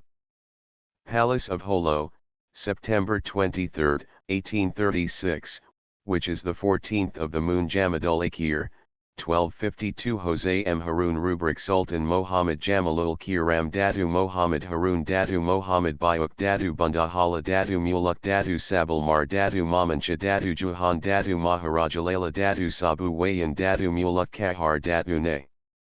I, Don Jose Maria Halcon y Mendoza, Frigate Captain of the Royal Navy, etc., Special Commissioner appointed by the Captain General of the Philippines to establish these Articles of Agreement, Capitulationes, certify that when I received from the hands of the Sultan of Sulu the copy herewith, in the act of the exchange, by which I handed him the duplicate with the ratification of the Governor General, I remarked at the end of the present a writing in Malay, on the page following that of the seals and signatures which is the reverse of folio 6, on which it can be seen. I also certify that having examined the contents of said improper edition which, although unauthorized, appears in writing in the present document, it was found to be the text of the circular of the Sultan to his people, in 4 articles, whose translation, made by the Datu Muluk Bandareza, and verified separately by several persons, reads as follows. Article 1. The people of Sulu who wish to go to Zamboanga or Mindanao shall ask the Sultan of Sulu for a passport so that they may suffer no harm if they meet ships belonging to the Navy. Article 2. Passports shall be issued stating the number of people on board and the cargo when requested. Article 3. I give this order for the safety of those who travel by sea, as instead of being pursued by the ships of the Navy, they shall be helped. Article 4. I give you the present patent so that when you meet the ships of the Navy of the King of Spain, my brother, they may not harm, but help you. And in proof thereof, I make out the present certificate, written of my hand and attached to the Articles of Agreement, of which it is impossible to make a new copy, on account of the absence of some of the datas who were present when they were agreed to, and approved them. Given on board Her Majesty's schooner Tirol in the roadstead of Jolo on the 29th of March 1837. Jose Ma. Halcon, his flourish. Ratification of the Treaty of 1836 by the Queen Regent of Spain Isabel II, Queen of Spain, by the grace of God and the Constitution of the Spanish monarchy, and in her royal name and during her minority, the Queen Dowager her mother, Dona Maria Cristina of Bourbon, Regent of the Kingdom, whereas on the 23rd of September of last year, at the Palace of Jolo, a treaty of peace, protection and commerce having been drawn up, concluded and signed by the frigate captain of the National Fleet, Don Jose Maria Halcon, Commander-in-Chief of the Naval Forces anchored in the roadstead of Jolo, representing the Captain General of the Philippine Islands, and the Sultan Jamalul Kiram and Datus, which said treaty, composed of 6 articles, word by word, is as follows: capitulations of peace, protection and commerce, executed to the most excellent Sultan and Datus of Sulu, by His High Excellency the Captain General, Governor of the Philippine Islands, in the name of the high and powerful sovereignty of Her Catholic Majesty, being drawn up and agreed to by both parties, to wit, representing the Spanish government as plenipotentiary of His High Excellency the Captain General, Don Pedro Antonio Salazar, Governor of the Philippines, the frigate captain of the Royal Fleet, Don Jose Maria Halcon, Commander-in-Chief of the Naval Forces anchored in the roadstead of Jolo, and upon the other part, the Sultan Jamalul Kiram, Raja of Sulu and Datus who subscribe, which parties enacted as follows. Article 1. His High Excellency the Captain General, Governor, for Her Catholic Majesty, of the Philippine Islands, assures the Most Excellent Sultan and Datus of Sulu, for the present and forever, of the most stable peace between the Spaniards and natives of all the islands subject to the Crown of Spain and the tributaries of the lands governed by the Sultan and Datus. He offers the protection of his government and the aid of fleets and soldiers for the wars which the Sultan shall find necessary to wage against enemies who shall attack him, or in order to accomplish the subjection of the peoples who rebel in all the confines of the islands which are found within Spanish jurisdiction, and which extend from the western point of Mindanao as far as Borneo and Palawan, except Sandakan and the other lands tributary to the Sultan on the coast of Borneo. The Sultan of Sulu, upon his part, accepting the friendship of the Spanish government, binds himself to keep peace with all the vassals of Her Catholic Majesty, and further binds himself to consider as his enemies those who hereafter may be such to the Spanish nation, the Zulus proceeding with armed men to the wars which may arise, in the same manner as if they were Spaniards, in case of his furnishing such aid. The provisions for the support of the Zulus shall be supplied by the Royal Exchequer of Her Catholic Majesty, as they are for the other soldiers and people of her army and navy. The sense of the second clause of the capitulations of 1737, that they are not bound to furnish assistance for wars against European nations, is hereby renewed and affirmed. Article 2. In accordance with the friendship and protection which unite Sulu with the Spanish provinces of the Philippines, the Sulu boats shall navigate and trade freely with the open ports of Manila and Zamboanga, and the Spanish vessels with Jolo, where not only will both be well received, but shall find protection and the same treatment as the natives.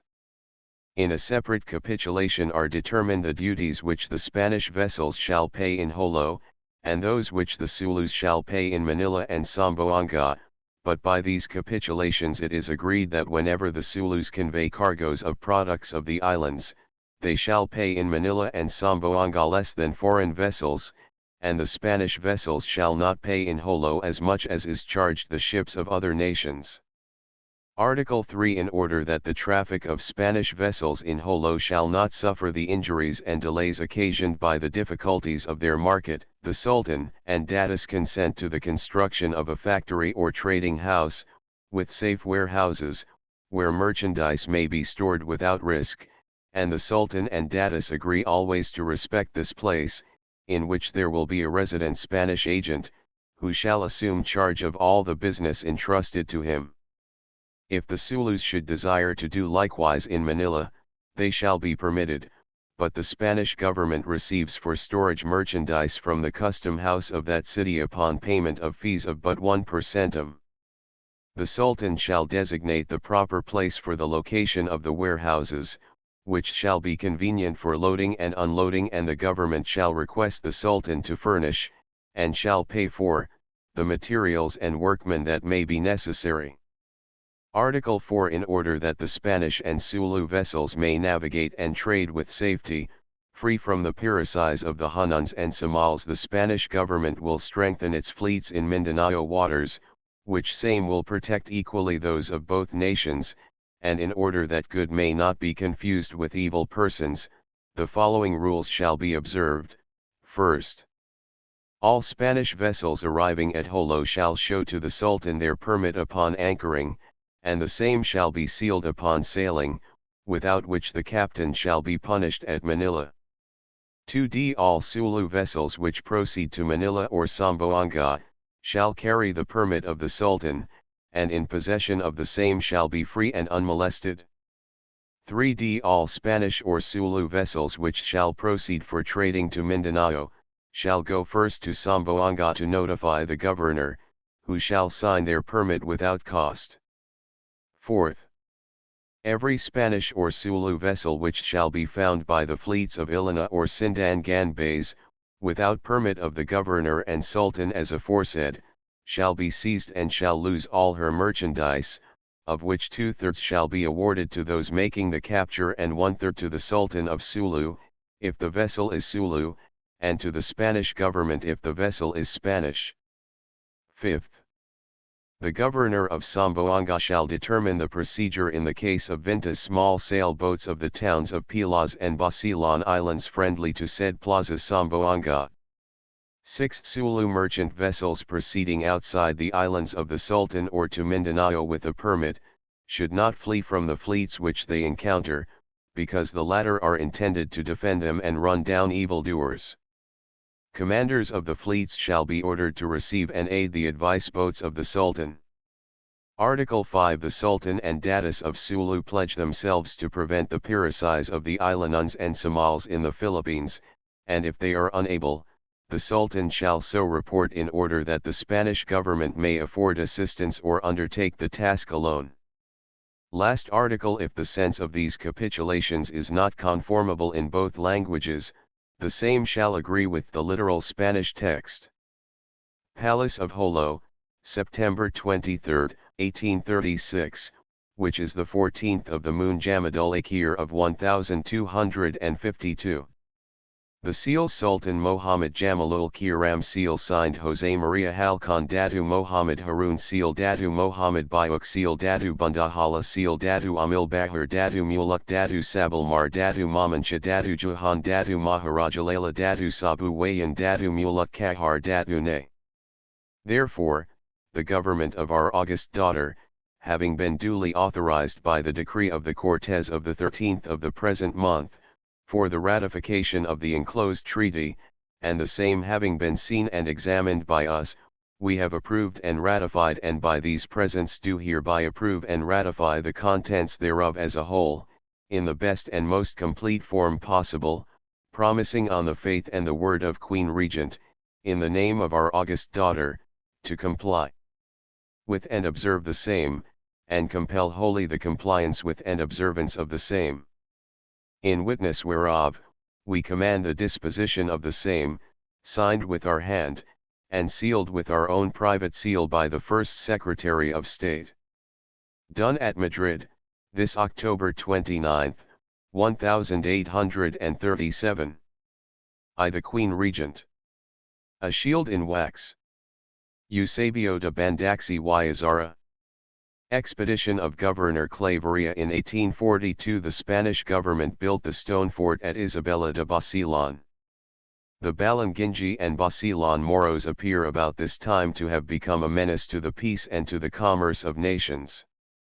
To punish Datu Yozak of Malusu for depredations committed against French vessels, Basilan was blockaded by a French fleet in 1843. Aspiring for Chinese trade and for the possession of a port in the neighboring seas, the French in 1844 concluded a treaty with the Sultan of Sulu for the cession of the island of Basilan for a considerable sum of money. The terms of this treaty do not appear to have been carried out, but this act and the frequent appearance of English, Dutch, and French vessels in Sulu waters aroused the Spaniards to active measures for the subjugation of the Sulu archipelago. This year Jamalul Kiram I died, and his son Mohammed Pulalun succeeded to the Sultanate. The Luntar or Sulu Annals begin January, 1844, and appear to have been started by Sultan Pulalun. In 1845 a frigate attacked the island of Balangingi, but it was repulsed and gained no advantage except that of ascertaining the strength of the enemy. The shores of Basilan and the principal islands lying between it and the island of Sulu had numerous forts, the strongest of which were on the island of Balangingi, the chief stronghold and headquarters of the Somal pirates. Realizing the seriousness of the situation, Governor Claveria took the matter in hand and with energy and enthusiasm made every effort to strengthen the fleet and increase its efficiency. In 1848 he secured 3 steam war vessels called Elcano, Magallanes, and Reina de Castillo, which were built by the English and were the first steam gunboats the Philippine government ever employed. Steam was certainly destined to mark a new epoch, one which saw the beginning of the end of Moro piracy. With 2 additional pilot boats and 3 transport brigs, the expedition, headed by Governor Claveria in person, left Manila in January and, coming by the way of Dapitan, reunited at Caldera Bay, where it received additional troops from Zamboanga. The island of Balangingi is scarcely 6 square miles in area, low, flat, surrounded by shoals, and covered to a great extent by mangrove swamps. Most of its settlements had their houses built over the water and little dry land could be seen in the vicinity. Part of this land was covered with coconut trees. A labyrinth of small, narrow channels led to the various settlements and divided the island into 4 distinct parts. 4 strong forts were built by the Moros at points difficult of access and surrounded by swamps. These forts were constructed of thick trunks of trees driven into the soil as piles and set close to each other and in 3 rows of varying heights to afford suitable positions for the artillery, part of which was set in covered enclosures commanding the channel leading to the fort. The walls of these forts were 20 feet high and could not be scaled without ladders. The immediate vicinity of the fort was set with sharpened bamboo sticks and pits to hinder and trap the attacking forces. The fort of Sipak, the strongest of the 4, was provided with redoubts and towers and showed considerable skill in its construction. The Spanish troops consisted of 3 regular companies of infantry, 2 of volunteers, and detachments of artillery, pikemen, engineers, and laborers. They experienced some difficulty in landing and attacked the most accessible fort first. The fighting was heroic and desperate on both sides. The Moros, it is said, fought like fiends, but they were completely overpowered in the end. In the fort of Sipak many women and children were gathered and considerable property was stored. The Moros had hoped to save all within its impregnable walls. When these walls were entered, some of the defenders in their desperation thrust their spears and crizes into their wives and children, killed them first, and then dashed themselves against sure death at the point of Spanish bayonets. The Moros consider such action most valorous and honorable and do it in order not to allow their wives and children to fall into slavery or be killed by the hand of the enemy. In the fight at the first fort 100 Moros perished and 14 pieces of artillery were captured. The Spaniards lost 7 dead and 50 wounded. After the reduction of the second fort at Sipak 340 Moros were burned in one pile and 150, mostly women and children, were taken as prisoners. Others, who sought refuge in the swamps or tried to swim away, were killed by the fire of the fleet and their bodies were washed ashore by the waves. The Spanish losses in this engagement amounted to 17 dead, 4 officers and 13 men, and 155 wounded. 300 slave captives were rescued and 66 pieces of artillery were captured. Quantities of ammunition, silks, silver and gold vessels, bracelets and other ornaments, jewels, utensils and arms of all sorts, and books of prayer were found inside the fort. The troops investing the third fortification at Sungap found the fort evacuated, but the first Spaniard who scaled the wall fell dead from a campilon blow at the hand of the only Moro who refused to run away and remained at his post to meet what he considered an honorable death. 13 cannons of small caliber were found in this fort. The Moros who had fled to the fourth fort at Bukitingal did not make any determined stand, but soon fled leaving several cannons behind. The Spaniards desolated the island, burned its forts and settlements, and cut down more than 8,000 coconut trees. The conquest of the Balangingi Somals was complete and the expedition returned to Manila in triumph. Here great rejoicings, parades, and festivities were held in honor of the event. Governor Claveria was decorated and promoted by the Queen and many of the officers and men were variously rewarded. The Balangingi Somals rivaled the Sulus in power, bravery, and wealth, but the signal victory of Claveria crushed them so completely that they have never since had any considerable force. The Somals who were carried away were transplanted to the province of Cagayan in northern Luzon, where they remained until a late date. Visits to Holo of Captain Henry Keppel and Sir James Brooke in December, 1848, Holo was visited by Captain Henry Keppel, in command of the Myeender, and his description of the town contained in the following extracts taken from his visit to the Indian archipelago will be of unusual interest. 77 The town is built partly on land and partly on the sea. That part which is on the land, and which might almost be called the citadel, was at the time of our visit, strongly stockaded and flanked with batteries mounting heavy guns *****. That portion of the town which is not within the stockades is built in regular Malay fashion, on piles.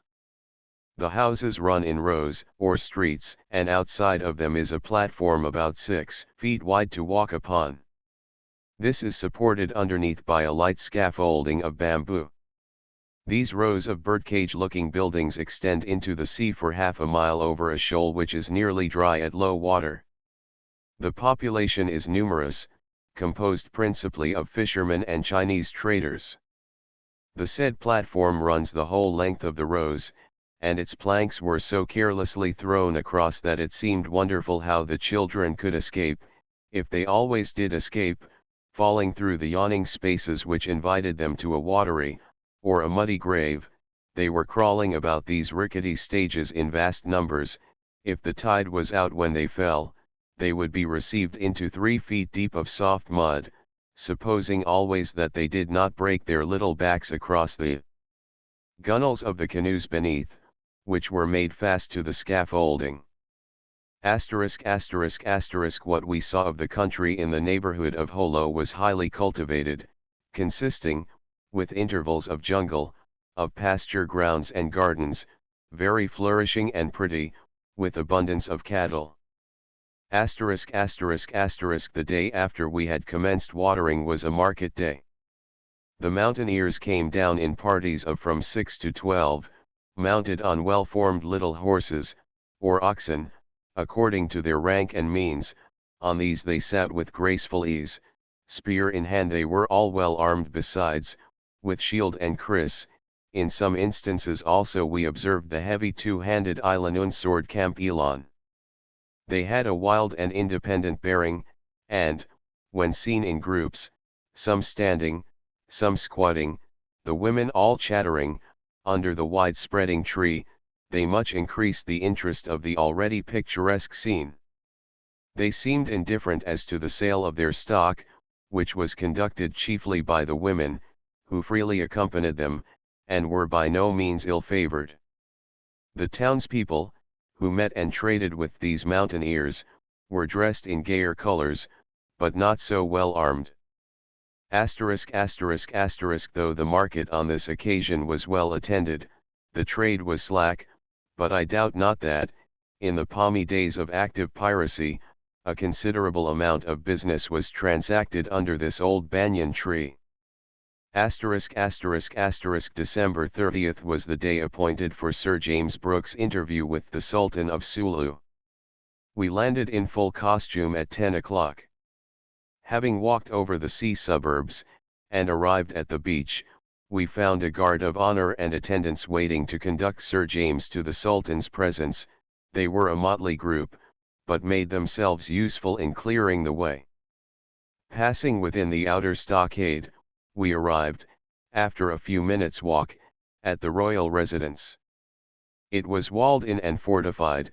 A large space was enclosed by double rows of heavy piles driven into the earth, about 5 feet apart, and the space was filled up with large stones and earth, making a very solid wall of about 15 feet in height, having embrasures, or rather portholes, in convenient places for cannon, out of which we noticed the rusty muzzles of some very heavy guns protruding.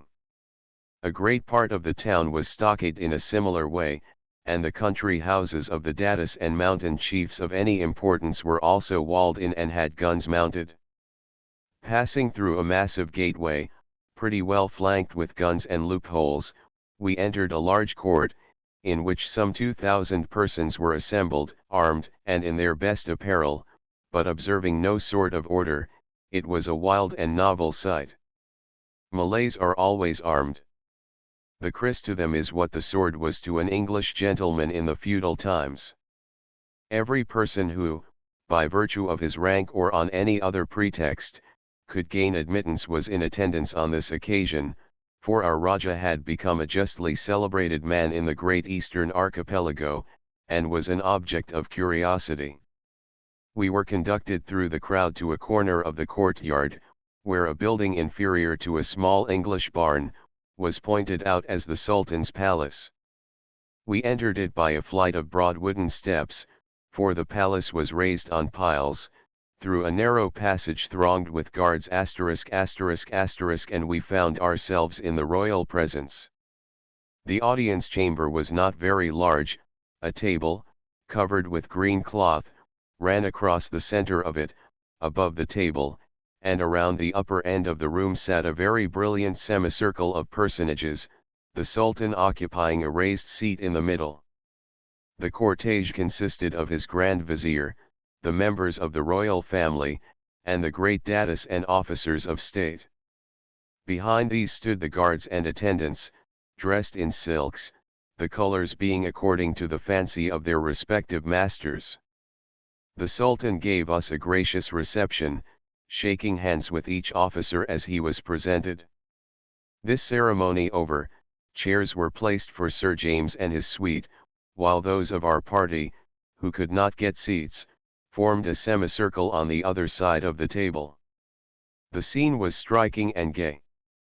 The Sultan is a young-looking man, but with a dull and vacant expression, produced by the too free use of opium.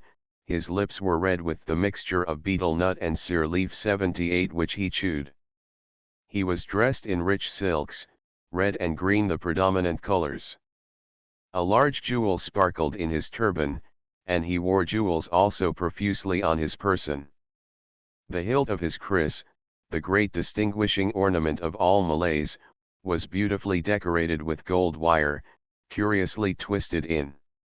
Immediately behind the Sultan, in closest attendance on his person, stood the cupbearer, a fine young man dressed in green silk, who held in his hand a purple finger glass, which was constantly held to his royal master's mouth, to receive the filthy-looking mixture which is in such favor with these people, composed of the juice of the betel leaf, with the areca nut and gambir. The other personages composing the circle were dressed with equal gaudiness, in bright silks. In the selection, however, of their colors they displayed considerable taste. Many of the guards were dressed in very ancient chain armor, consisting of skull caps and tunics, covering the arms and reaching from the throat to the knee. Those armed with sword, spear, and kris did not look amiss, but 2 sentries, placed to guard the entrance to this ancient hall of audience, each shouldering a very shabby-looking old Tower musket, of which they looked very proud, had an absurd effect. After a reasonable time passed by each party in admiration of the other, the conversation was opened by Sir James Brooke, who, as Her Majesty's Commissioner in these regions, submitted to the Sultan certain propositions on matters of business. To these His Majesty expressed his willingness to accede, and he graciously reminded Sir James that the royal family of Sulu were under considerable obligations to the English, inasmuch as his great-grandfather, Sultan Amir 79, having been once upon a time imprisoned by the Spaniards in the fortress of Manila, was delivered from durance vile and reinstated on the throne of his ancestors by Alexander Dalrymple AD 1763. This was now the more liberal on the part of His Majesty, because his royal ancestor had not at the time allowed the service to be altogether unrequited, for he ceded to the English government a fine island adjoining Sulu, of which, by the by, no use appears to have been made, together with the north end of Borneo and the south end of Palawan, with the intervening islands. At length we took leave of His Majesty, retiring in much the same order as that in which we had entered. Although no actual treaty was concluded with the Sultan, Sir James paved the way for opening up commerce and for cultivating a better understanding with the natives. In the afternoon we visited one Datu Daniel, a powerful chief, very friendly, and well disposed toward the English. His stronghold was at a short distance in the country, at the foot of one of the mountain slopes, fortified in much the same way as the Sultan's, but on a smaller scale. His stockades were, however, quite as strong, and his guns in better order. His enclosed court, being likewise a farmyard with a good supply of livestock, looked as if he was better prepared than his royal master to stand a long siege. His wives looked happy, his children merry, and, on the whole, his domestic life appeared tolerably comfortable. Considering that Sulu was the great commercial center of these seas, we were surprised at not seeing more large praus. There were none afloat, and very few hauled up. The number, however, of building sheds and blacksmiths' forges showed that they have the means of starting into activity at short notice. Who could have thought that, after such devastation and havoc as the Spaniards wrought on Balangingi, another chief would have the courage to settle on such a hateful spot again? Yet we learn that in spite of the contrary advice of the Sultan and his council, Datu Tampang, as early as December, 1848, stationed himself at Payat, Balangingi Island, and constructed a fort with the intention of defying the Spanish forces and fighting them again. An isolated case like this cannot be explained except on the ground of foolhardiness, for Tampang was soon after that dislodged by the governor of Zamboanga. But it appears that it was necessary again for the Spaniards to send another squadron under Manuel Quesada, consisting of 2 steam gunboats and other sloops and vessels, to clean up Balangingi once more and to strike at the Moros of Basilan and Pilas. Nor was this sufficient, for we learn that before the end of the same month of December, 3,000 Zulus and Somals attacked the Spanish forces on Basilan, probably at Isabella, and were repulsed.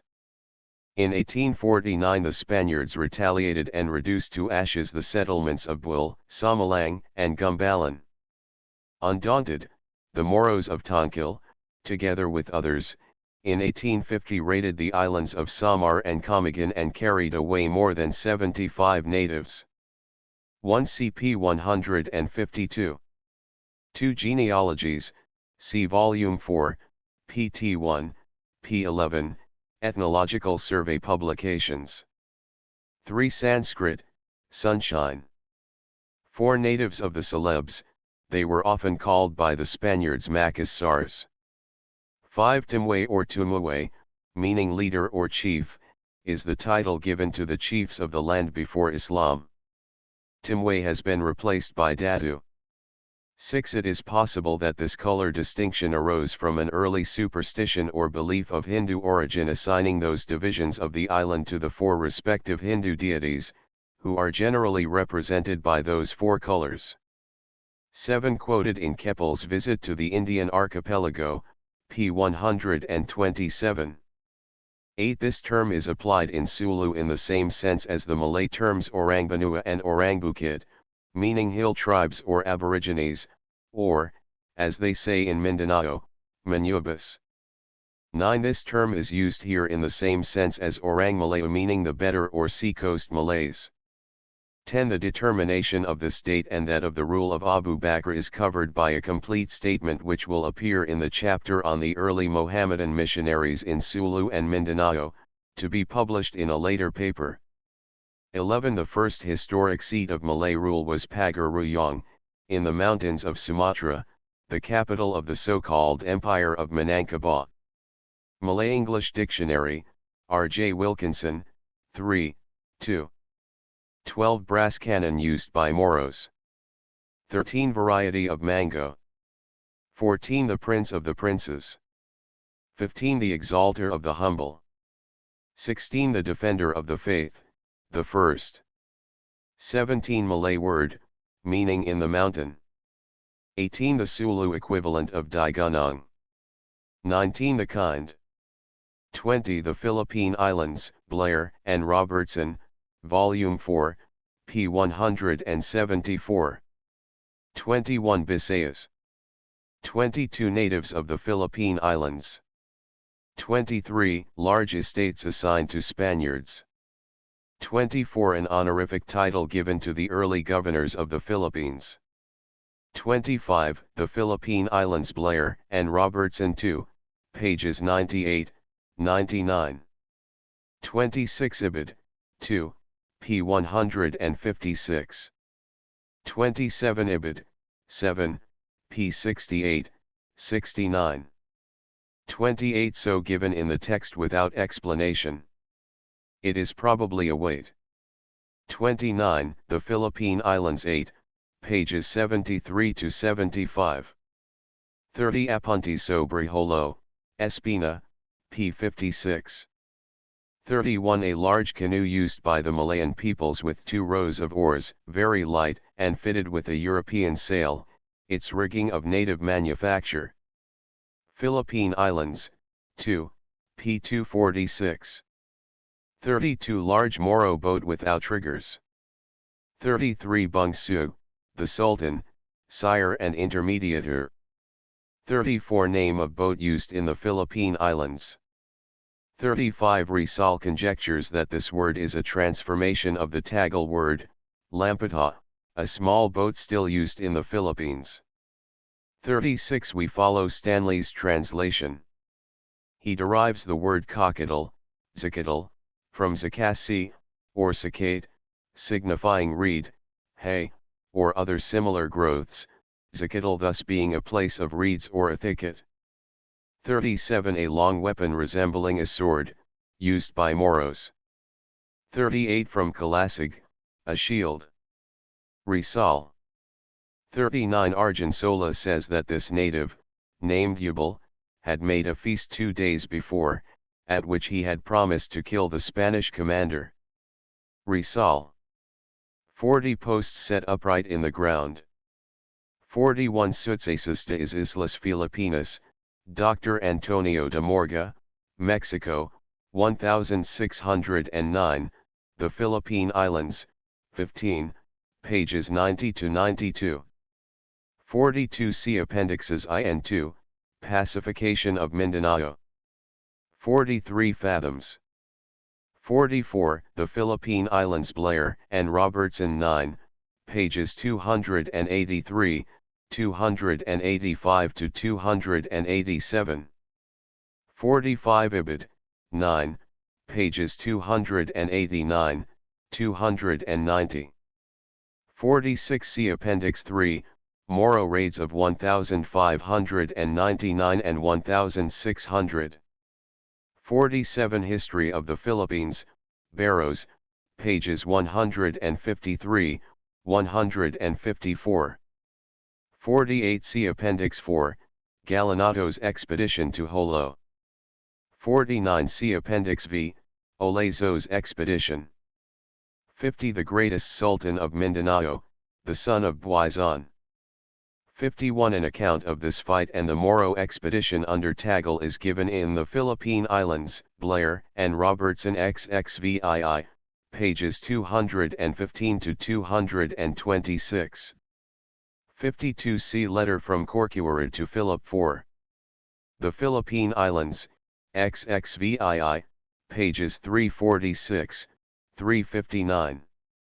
53. See Appendix 6, Corcuera's campaign in Jolo. 54. On Moro pirates and their raids in the 17th century, see The Philippine Islands, Blair and Robertson, XLI, pages 277 to 324. 55. A Spanish measure of weight used in the Philippine Islands, equivalent to about 133 pounds. 56. The Defender of the Faith. 57. Relation de Entrada del Sultan Rey de Jolo, in Archivo del Bibliofilo Filipino, Volume I. 58. History of the Philippines, Barrows, p. 227. 59. See Appendix 7, Abando's report on the preparations to be undertaken to return Alimuddin to Sulu, also Appendix 8, Abando's report on the circumstances attending the attempt to return Alimuddin to Sulu. 60. The Philippine Islands Foreman, pages 145, 146. 61 The Sultan complained that he had not been treated in Manila with dignity equal to his rank and quality, and that he had constantly been under guard of soldiers in his residence. This was explained to be a guard of honor. 62 The Philippine Islands Foreman, p. 147. 63 On the occupation of Palawan and Balabac, see Appendixes 9 and X. 64 History of the Philippines, Barrows, p. 228. 65 See Appendix 11. 66 See Forests A Voyage to New Guinea, pages 320 to 335. 67 Another name for Holo and the name of the stream which passes through it. 68 It is more likely that elephants were obtained from Borneo and Sumatra. 69 Some were more than 90 feet in length. 71 Of the settlements forming the town of Cotabato. 71 This was an erroneous impression. It no doubt seemed so to Captain Forrest, who judged from his observations of Sultan Israel, who acquired a taste for European music in Manila. 72 A Voyage to New Guinea, Captain Thomas Forrest, pages 336 to 337. 73 Name given to the network of channels by which the waters of the Pasig River find their way to the sea. 74 History of the Philippines, Barrows, pages 246 to 248. 75 See Appendixes 12, 13, 14, and 15. 76 A variety of palm from which mats and sails are made. 77 Edition of 1853, pages 57 to 69. 78 A leaf chewed with betel nut. 79 Amarul Muminin or Alimuddin I. Chapter 4 Decline of Sulu, 1851 to 1896 Expedition against Holo. The fearlessness of the Moros in battle, their determination, persistence, and fortitude must have disheartened the Spaniards very often in their weary attempts to conquer and pacify Sulu. The Zulus have never had any standing army. Every able-bodied male was a soldier and a sailor. Thousands of Zulus and Somals stood ready at a moment's notice to man a fleet and defend a fort.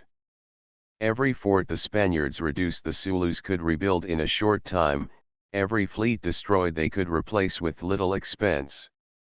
They had enough pearls to purchase guns and ammunition, and a few months after a defeat they were ready to fight again, better prepared than before. War with Sulu, in the way it was conducted, meant a war of extermination and hostilities without end. Its worst evils befell the helpless natives of the coast settlements of the Bisayas and southern Luzon, to whom Spain was unable to afford safe protection. The Moros would slip through in the night or take advantage of a favorable wind and attack the Spanish forces or the defenseless villages while they were unaware of danger or unprepared for a fight.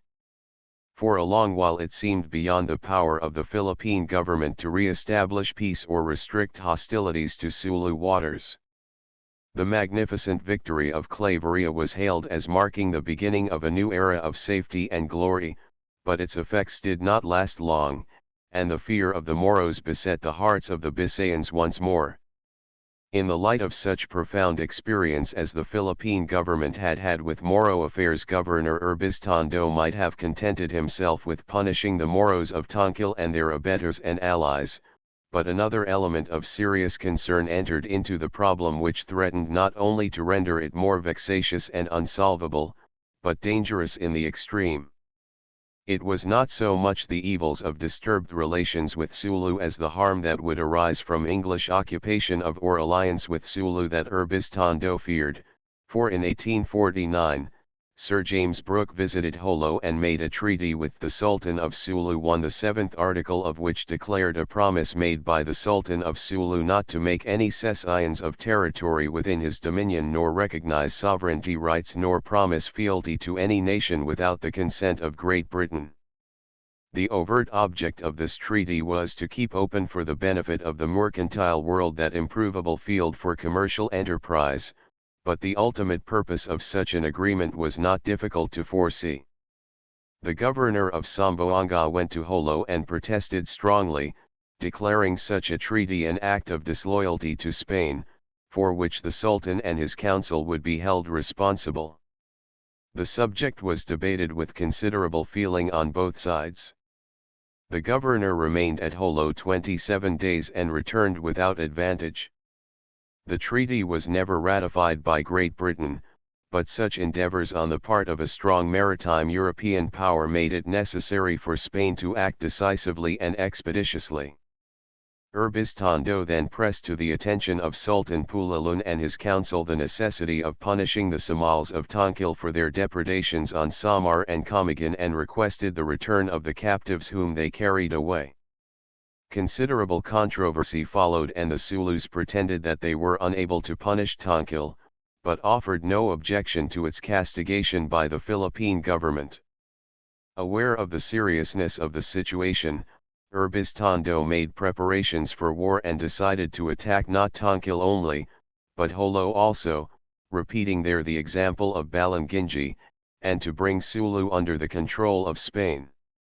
Referring to this cause, Captain Keppel, in his visit to the Indian archipelago, makes the following remarks: the Sultan's fortified position gave him weight, which he had frequently thrown into the scale of humanity, and it must now be feared that many whom he was able to hold in check will again follow their evil propensities unrestrained, as they did under previous dynasties. The resentment of Spain, as visited upon the Sultan of Sulu, seems equally impolitic and unjust.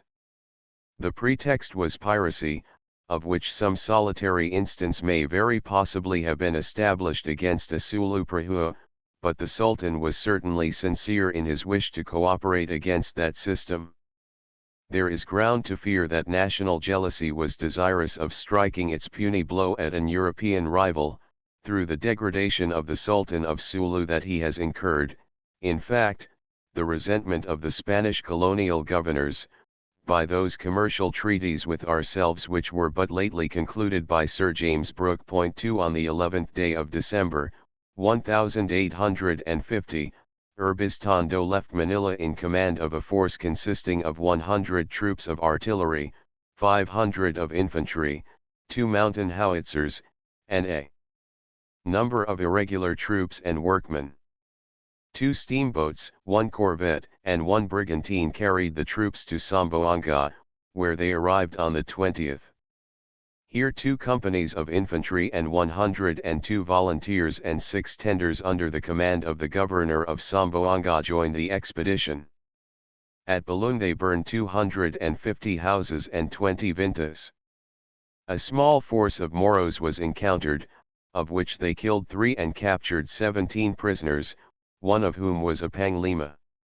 The chief of Bukutuan surrendered and promised to remain obedient to Spain. At Tonkil bad weather was encountered and the whole expedition turned toward Jolo. Jolo was well fortified. It had 5 forts on the seafront, the strongest 2 of which were that of the Sultan on the right and that of Datu Daniel on the hill. 3 other forts were located on prominent points at the base of the hills. The town was further defended by a double line of trenches, other fortifications and much artillery. The population was estimated at 6,000 Moros and 500 Chinese. The fleet saluted the town and anchored in the roadstead. 2 officers were sent ashore to notify the Sultan of the presence of the Governor-General and of his wish to have an interview with the Sultan and 2 of his datas, on board. The people were excited to such a high degree, that the mob grew violent and uncontrollable as the officers drew near the shore. Insults and weapons were hurled at them from every side, and the people shouted to them to return lest they be killed. They, however, pushed on in the direction of the Sultan's fort, where some datas came out to meet and protect them. Even then spears were thrown at them, and one of the datas had to use his camp-elan in order to enforce his orders. The Sultan at last came out personally, embraced the officers, and conducted them to the audience hall. There the message was delivered to the Sultan and his council, but they all refused to go on board. The officers met the same difficulty in leaving the Sultan's house as in coming in, and as soon as they embarked 5 shots were discharged at them by the mob. The officers reported that the town had more than 10,000 fighting men and that it was well provisioned and well defended, and that all the women and children were removed to the mountains. Urbiztondo decided that his forces and provisions were inadequate for the occasion and did not risk a combat. On January 1, 1851, as the fleet was preparing to sail away, the Zulus fired at it, killing 7, wounding 4, and damaging the hulls of some of the vessels. The fleet returned the fire, but kept moving, and sailed away in the direction of Tonkil. Here the expedition met no organized resistance. 600 men were disembarked, fought some armed parties, caught 4 and killed 25 men, and rescued 29 captives. About 1,000 houses and 106 boats were burned, and the fleet then returned to Zamboanga. Here Urbiztondo made further and extensive preparations to strengthen his expedition. The commanding marine officer was sent to Manila with special instructions to augment the fleet and bring sufficient ammunition and provisions. The Augustinian friar Pascual Ibanez raised a force of 750 Cebuans and 21 Baranai, or large boats, and volunteered his help. Lumber was cut at Basilan, and Lankan 3 rafts, and ladders were constructed. Volunteers were further called for, and a large fleet of war vessels and transports was assembled at Zamboanga February 12, 1851. Besides the staff, engineers, surgeons, and chaplains, the reinforced expedition contained 11 officers and 253 privates of artillery, 1 officer and 30 privates of sappers, 123 officers and 2,593 privates of infantry, 525 volunteers from Cebu, 100 from Iloilo, and 300 from Zamboanga.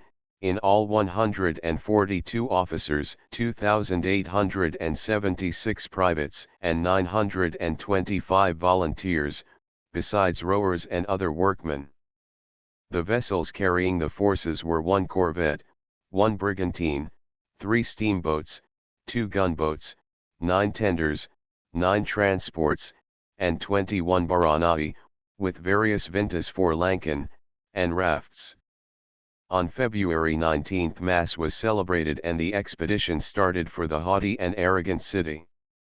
Jolo was reached on the 27th and the fleet anchored in 2 divisions opposite both sides of the town. The troops disembarked at dawn next morning and engaged the enemy as both divisions of the fleet began a simultaneous bombardment of the town and forts. The marksmanship of the Zulus and Spaniards was splendid, and the guns of the forts were very active. The spectacle was magnificent, the attack was most valorous, and the defense most valiant. In the heat of battle 1 friar was killed as he was scaling the wall and 3 officers fell by his side and lay surrounded by 70 corpses of Zulus. After several attempts one of the forts on the northeast side was taken by storm and the escaping Zulus made for Daniel's fort. As they were admitted into the latter, it was rushed by the Spanish troops who entered in spite of the desperate resistance the Zulus made.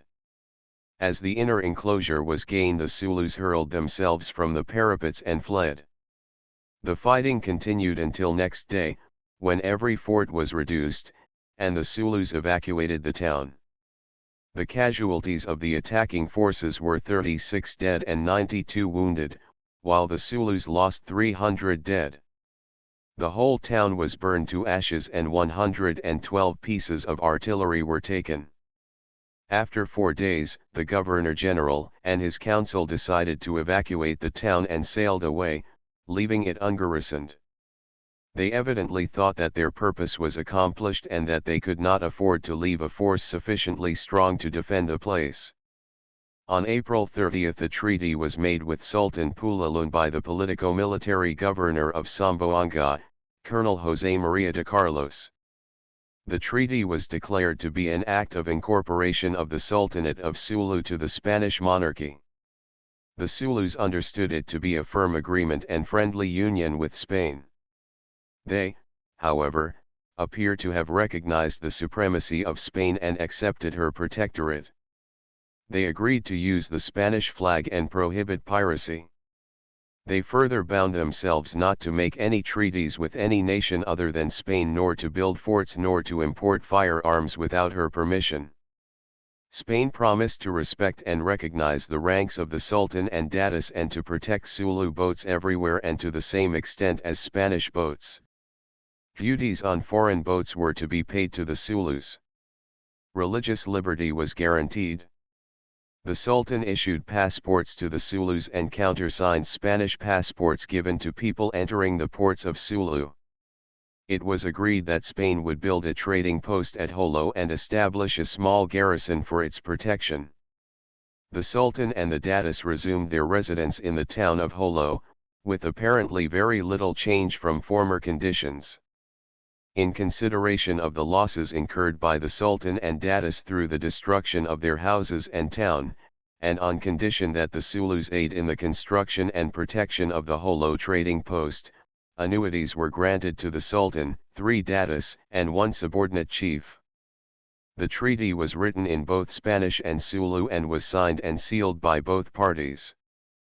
Complete and exact translations of the Spanish and Sulu copies of this treaty have been carefully made and are here given in full. The Sulu copy of the treaty appears to have been written or dictated by interpreters not versed in Sulu, and the difference in text is such as would easily explain the frequent misunderstandings between the Spanish officials and the Sulu authorities in cases pertaining to the application of the terms of this treaty. Treaty of April 30, 1851 Sultanate of Sulu Act of Incorporation into the Spanish Monarchy, April 30, 1851 Solemn Declaration of Incorporation and Adhesion to the Sovereignty of Her Catholic Majesty Isabel II, Constitutional Queen of Spain, and of submission to the supreme government of the nation, made by His High Excellency the Sultan of Sulu, Mohammed Pulalun, Datus Mohammed Bayuk, Muluk, Daniel Amil Bahar, Bundahala, Muluk Kahar, Amil Badar, Tumanggung, Juhan, Sanajahan, Naib, Mamancha and Sharif Mohammed bin Zairan, in the name and in representation of the whole island of Sulu, to Colonel José María de Carlos y O'Doyle, Politico-Military Governor of the province of Zamboanga, islands of Basilan, Pilas, Tonquil, and those adjacent thereto, as plenipotentiary specially authorized by His Excellency Antonio de Urbiztondo, Marquis of Solana, Governor and Captain General of the Philippine Islands. Article I.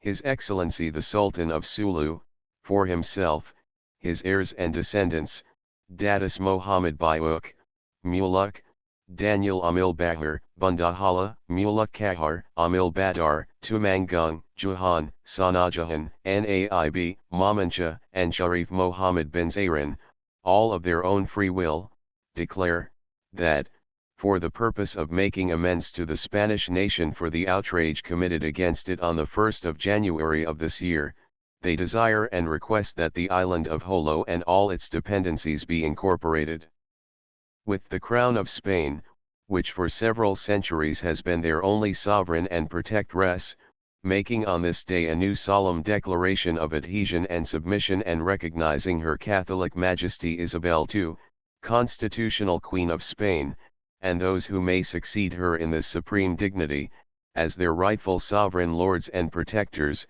in virtue of the treaties made in old times, of the Treaty of 1836 and the additions made thereto by the present Governor of Zamboanga in August.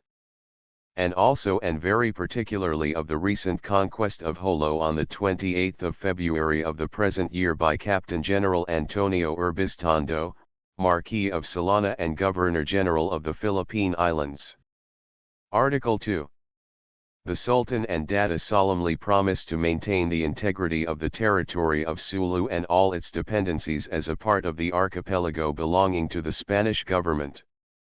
Article 3.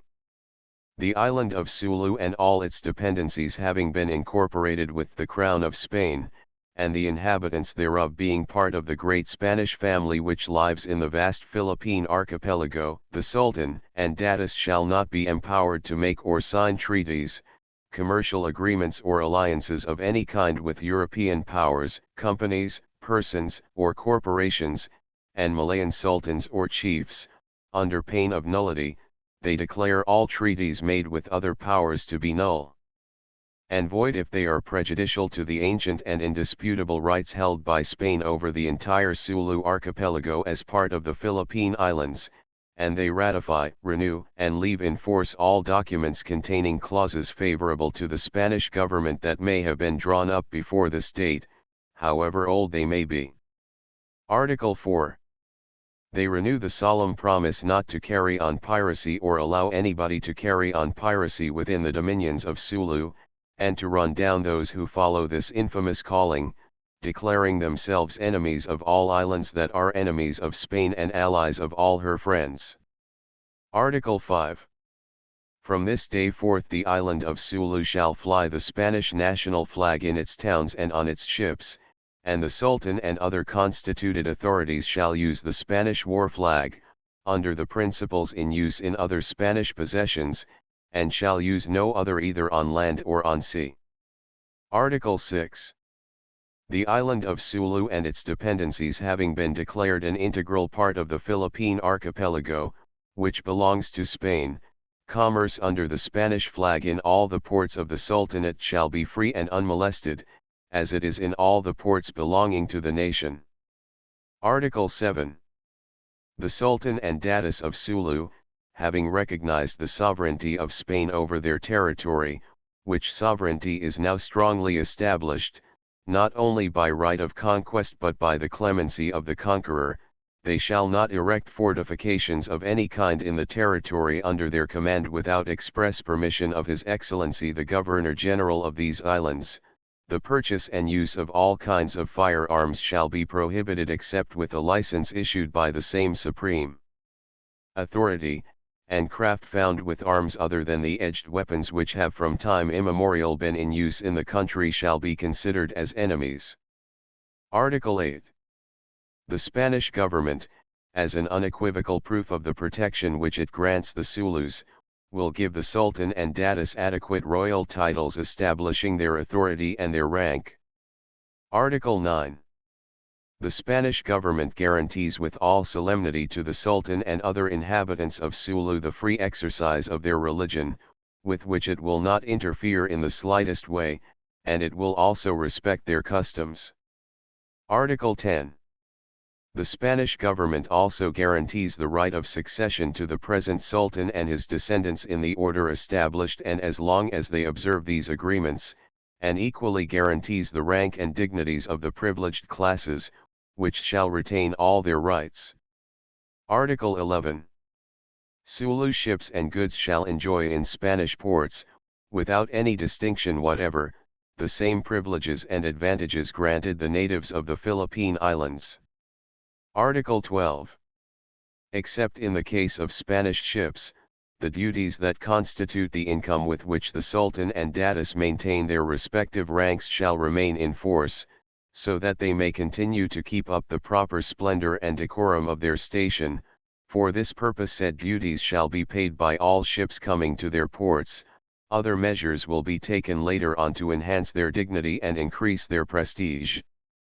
Article 13. For the purpose of assuring and strengthening the authority of the Sultan, and also of promoting a regular trade which may enrich the island of Sulu, a trading post, garrisoned by Spanish forces, shall be established as soon as the government so orders, and in accordance with Article 3 of the Treaty of 1836, for the building of the trading post the Sultan, Datus, and natives shall give all the assistance in their power and furnish native labor, which will be paid for, and all necessary materials, which they will charge at the regular market prices. Article 14. The trading post shall be established at the place called Daniel's Cuta, next to the roadstead, as it is the most suitable place, but care shall be taken not to encroach in any way on the native cemetery, which has to be religiously respected, and no buildings whatever shall be erected in said cemetery, so as to avoid the trouble that would ensue to those who might build there. Article 15. The Sultan of Sulu may issue passports to all persons within his dominions that may request them, and fix the amount of the fees. He is also authorized to countersign or place his seal on the passports of Spaniards visiting his place of residence. Article 16. In view of the Sultan's declarations regarding the losses suffered by him in the destruction by fire of his forts and palace, and convinced of the reality of the losses, the Spanish government grants him an annuity of 1,500 pesos in order to indemnify him in a certain way for these losses and at the same time to help him to maintain, with proper splendor, the decorum due his person and his rank. The same considerations induce the Spanish government to grant Datu Mohammed Bayuk, Muluk, and Datu Daniel Amil Bahir 600 pesos per annum each, and 360 pesos to Sharif Mohammed bin Zahran on account of his good services to the Spanish government. Article 17. The articles contained in this solemn act shall go this day into full effect, subject however to the superior approval of His Excellency the Governor-General of these Philippine Islands. Any doubt which may arise in regard to the text of this act shall be resolved by adhering to the literal meaning of the Spanish text. Signed at Jolo on the 19th of April 1851. Seal of the Sultan. Seals of Datus Muluk Kahar, Tumanggung, Sanajahan, Mamancha, Muluk Bundahala, Amil Badar, Juhan, Naib, and signature of Sharif Mohammed bin Zahran the politico-military governor of the province of Zamboanga etc., Jose Maria de Carlos y O'Doyle. I, Don Antonio de Urbiztondo y Eguía, Marquis de la Solana, Knight Grand Cross of the Royal American Order of Isabel the Catholic, Knight of the Royal Order of San Fernando of the first and third class, and of that of San Hermenegildo, Lieutenant General of the National Forces, Governor and Captain General of the Philippine Islands, President of the Royal Audiencia of the Philippine Islands, Judge Subdelegate of Post Office Revenues, Vice-Royal Patron and Director General of the Troops, etc. Approve, confirm, and ratify this capitulation in the name of Her Majesty Isabel II. Manila, April 30, 1851. Antonio de Urbiztondo. True copy seal of the Captain General of the Philippines. Royal Order approving the salaries assigned to the Sultan and Datus of Sulu, December 14, 1851. The Queen, whom God save, in view of the letter of Your Excellency of May 3 last, number 1236, and of the report of the Secretary of State on the subject, has been pleased to approve the salaries assigned by Article 16 of the capitulation to the Sultan and Datus of Sulu, and amounting to 1,500 pesos for the Sultan, 600 pesos for each of the Datus Mohammed Bayuk Muluk and Daniel Amil Bahir, and 360 for Sharif bin Zahran. By Royal Order etc. Madrid, December 14, 1851. The Intendant of the Philippines.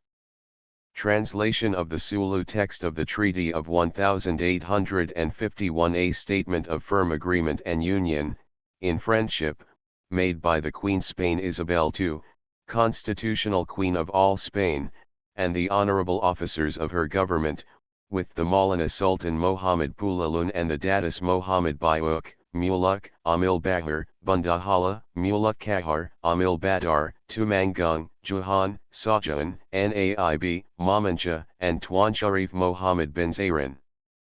The King was represented here by Colonel Don Jose Maria de Carlos y O'Doyle, politico-military governor of the province of Zamboanga and islands of Basilan, Pilas, Tongkil, and others, who was given power and authority by General Don Antonio de Urbiztondo, Marquis of Solana, Governor and Great Captain of the Philippine Islands.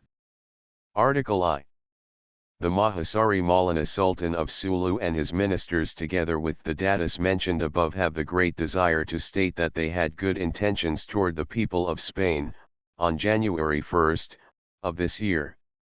They also state that the relation of Sulu and its dependencies to Spain has been one of intimate union from the first until now. They make anew, today, a firm agreement of union in friendship with the Queen of Spain Isabel II, constitutional Queen of all Spain, and all her honorable officers, to reaffirm the previous agreement of 1836, as also the agreement of last year made with the governor of Zamboanga, in the month of August, which fully affirmed the Conquista 5 of Sulu, which was effected on the 28th of February, this year, by Señor the excellent Don Antonio Urbiztondo, Marquis of Solana, Governor and Great Captain of the Philippine Archipelago. Article 2. The Sultan and Datus promise with firm intention and brotherhood not to revoke their agreement to the occupation of Sulu and its dependencies, regarding them as dependencies of Spain. Article 3. Sulu and her dependencies alike use the Spanish flag. The people of Sulu and her dependencies are one with the people of Spain, and ally themselves to the Philippine Islands. It shall not be right for the Sultan and the Datus to make treaties with Malay Datus or any nation other than Spain, whether that nation is Spain's ally or not. Should such treaties be made, they would be null. So also they cannot make any contracts with any persons other than Spaniards, nor any agreement contrary to the previous ones. Such agreements, if made, will not be binding because Spain is in all the islands of Sulu as she is in her Philippine Islands, and Sulu has previous friendship treaties with Spain. Article 4. New promise, pirates shall not be allowed at all here in Sulu. Should they commit any crime, they shall be punished wherever they may be. Article V. The subordinate rulers, and all boats, from this day on, shall use the Spanish flag, but the Sultan and the Datus can use a war flag like the Spanish officials. They will not use any other flag. Article 6. The island of Sulu and all its dependencies large and small, being the same as the Philippine Islands in that they belong to Spain, all Spanish officers and all ships flying the Spanish flag may navigate through the Sulu archipelago without any objection. Article 7. It is recognized by the Sultan and the Datus that the King of Spain is powerful these days and is just and merciful in acquiring conquista, and that it is not right to build forts without informing the Spanish government, nor to buy arms without having also informed the Spanish government, nor to have boats carry any arms except the kris and the spear, for other arms are signs of enmity. Article 8. The Spanish government, wishing to promote fellowship with the people of Sulu, gives the Sultan and the Datus titulu, titles, to increase their respect and honor. Article 9. The Spanish government assures the Sultan and all the people that it will let their religion alone, and that it will not try to change their religion, nor object to the free exercise of their worship and the customs of their race. Article X. The Spanish government does also promise the people and the Sultan that it will not break its word. It also promises to recognize the ranks of the Sultan and the Datus, and also those of subordinate rulers and the people. Article 11. Sulu boats and goods may go to Spanish countries without any objection, in the same manner as if they belonged to that country. Article 12. All ships that come to Sulu, except those of Spain, pay duties as previously, in order that the Sultan and the Datus may get a share of the income of their towns, and may adopt measures which will improve and benefit the town. Article 13. If the power of the Sultan is well established and sustained, he may be able to secure other profits besides this, by helping the Spanish government, in accordance with Article 3 of the Treaty of 1836, providing for the building of a trading post which would be guarded by Spain. It will be proper for the Sultan and the Datus to help in the erection of this trading post, and all labor and lumber shall be paid for according to the custom of the place. Article 14. This trading post shall be built near the site of the fort of Amil Bahir 6. It shall not encroach upon nor cause any injury to the cemetery of the Mohammedans, but out of due respect to their religion no house shall be erected there, and in case any be erected it shall be destroyed. Article 15. The Sultan of Sulu has the right to give passports to all of his people who request it, sign those which he issues, and countersign Spanish passports coming to Sulu. Article 16. The Spanish government, forgiving the previous offences of the Sultan, and in consideration of the destruction by fire of his palace and his fort, grants the Sultan a yearly sum of 1,500 Cuban pesos as a help and an indemnity for his losses. The Spanish government also grants to each of the Datus Mohammed Bayuk, Muluk, and Amil Bahir, 600 Cuban pesos a year, and to Tuan Sharif Mohammed bin Zayran 360 Cuban pesos on account of his good services to Spain. Article 17. The articles of this treaty shall take effect today. They shall be shown to the Captain General of the Philippine Islands lest he would not agree to them. They are also in Spanish. This treaty gained its purpose in that it checkmated the agreement of Sir James Brooke, but it certainly did not receive as much consideration at Jolo and Zamboanga as it did at Madrid and London. Its effect was temporary only. As early as 1854 a town on Capul was burned by the Spanish forces from Basilan. In 1855 the Zulus made a dash upon Zamboanga and burned the best part of the town. The light fleet issued from Isabela de Basilan in 1857, surprised Simisa, rescued 76 captives, and took 116 prisoners. The chiefs against whom the expedition was directed presented themselves later to the governor of Zamboanga and exchanged the Moro prisoners for 60 Christian captives, 1 priest, and 1 European woman. Many pirates continued to scour the remote parts of the archipelago. In 1858 Governor-General Norzagare published a proclamation calling the attention of chiefs of provinces and municipalities to the approach of the season at which the pirates appear, and invoking their aid to caution the people and to take proper measures for the defense of their towns. Rewards were also offered for catching or killing pirates and for seizing their boats wherever found, but this had no important effect. In 1860 about 400 Moros raided the Straits of San Bernardino and plundered several settlements.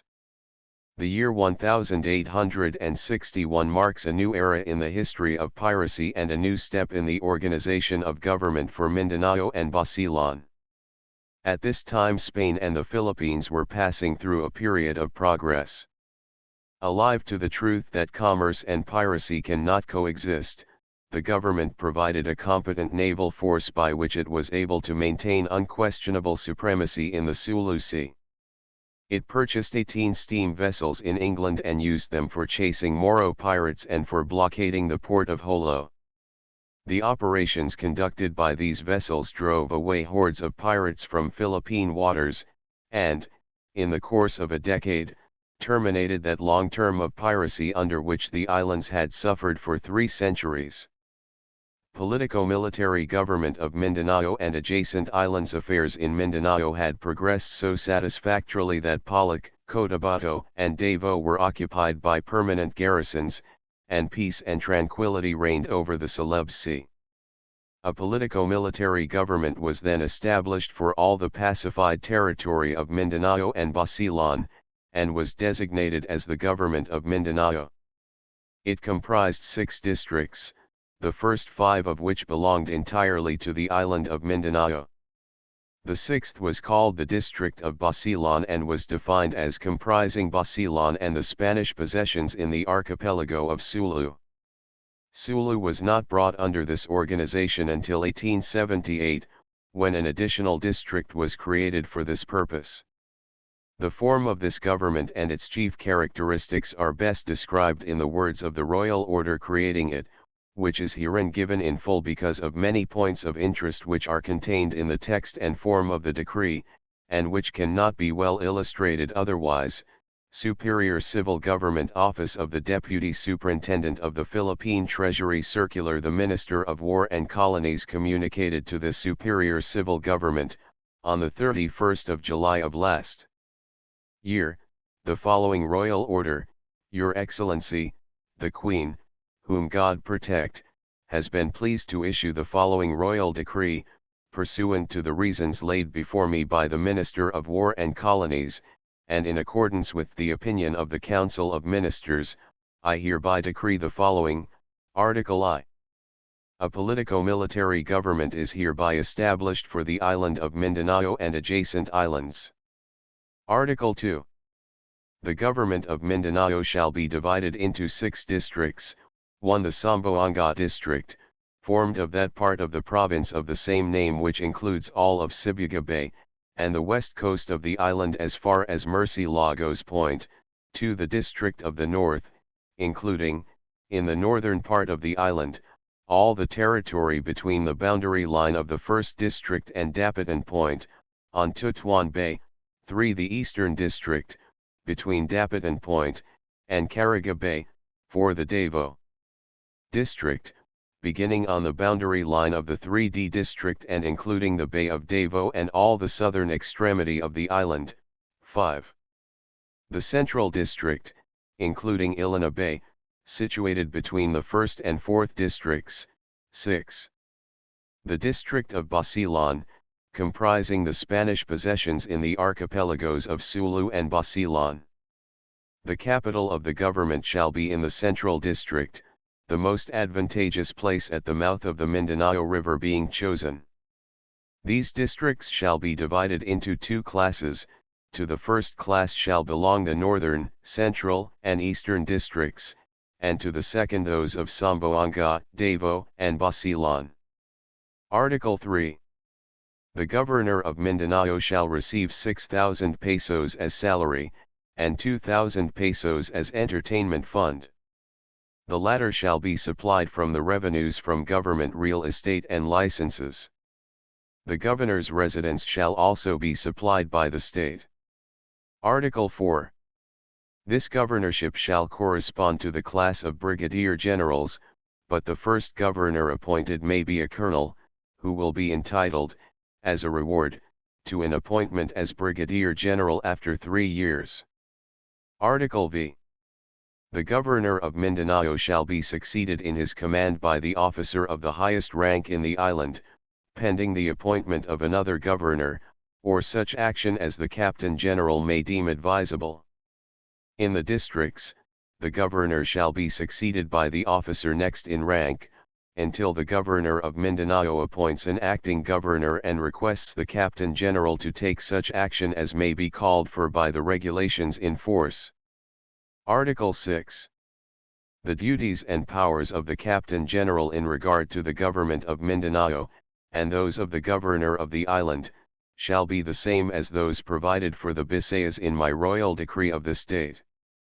As military authorities, they shall observe the usual relations between Captains General and Commanders General of provinces. The governor of Mindanao shall forward each month to the Captain General of the Philippines a tabulated record of the resolutions taken by him in the exercise of his authority, so that the latter may be able to exercise with efficiency the general supervision to which he is entitled. The Captain General shall forward to the Supreme Government, through the proper channels, both this tabulated record, and a statement of the action he has taken in the premises. Article 7. The districts of the first class shall be governed by lieutenant colonels and those of the second class by senior majors. Article 8. The duties of these district governors shall be those specified, up to the present time, for the politico-military governors of the island. Article 9. The governor of Mindanao shall have a secretariat with the following personnel: a secretary at 2,500 pesos per year, 1 clerk, class 1, at 1,200, 1 clerk, class 2, at 1,000, and 1 clerk, Class 3, at 800. 1,000 pesos are furthermore provided for the salaries of copyists, and 500 for office supplies. Article X. There is hereby created for Mindanao a revenue office which shall serve as depositary of the revenues, and shall have charge of collecting all taxes, and of the administration of the army. It shall have the following personnel: an administrator at 2,500 pesos, a controller at 2,000, one clerk, class 1, at 1,000, two clerks, class 2, at 800, and a cashier at 800. 1,500 pesos are provided for the salaries of copyists and other auxiliary employees, and 600 for office supplies. Article 11.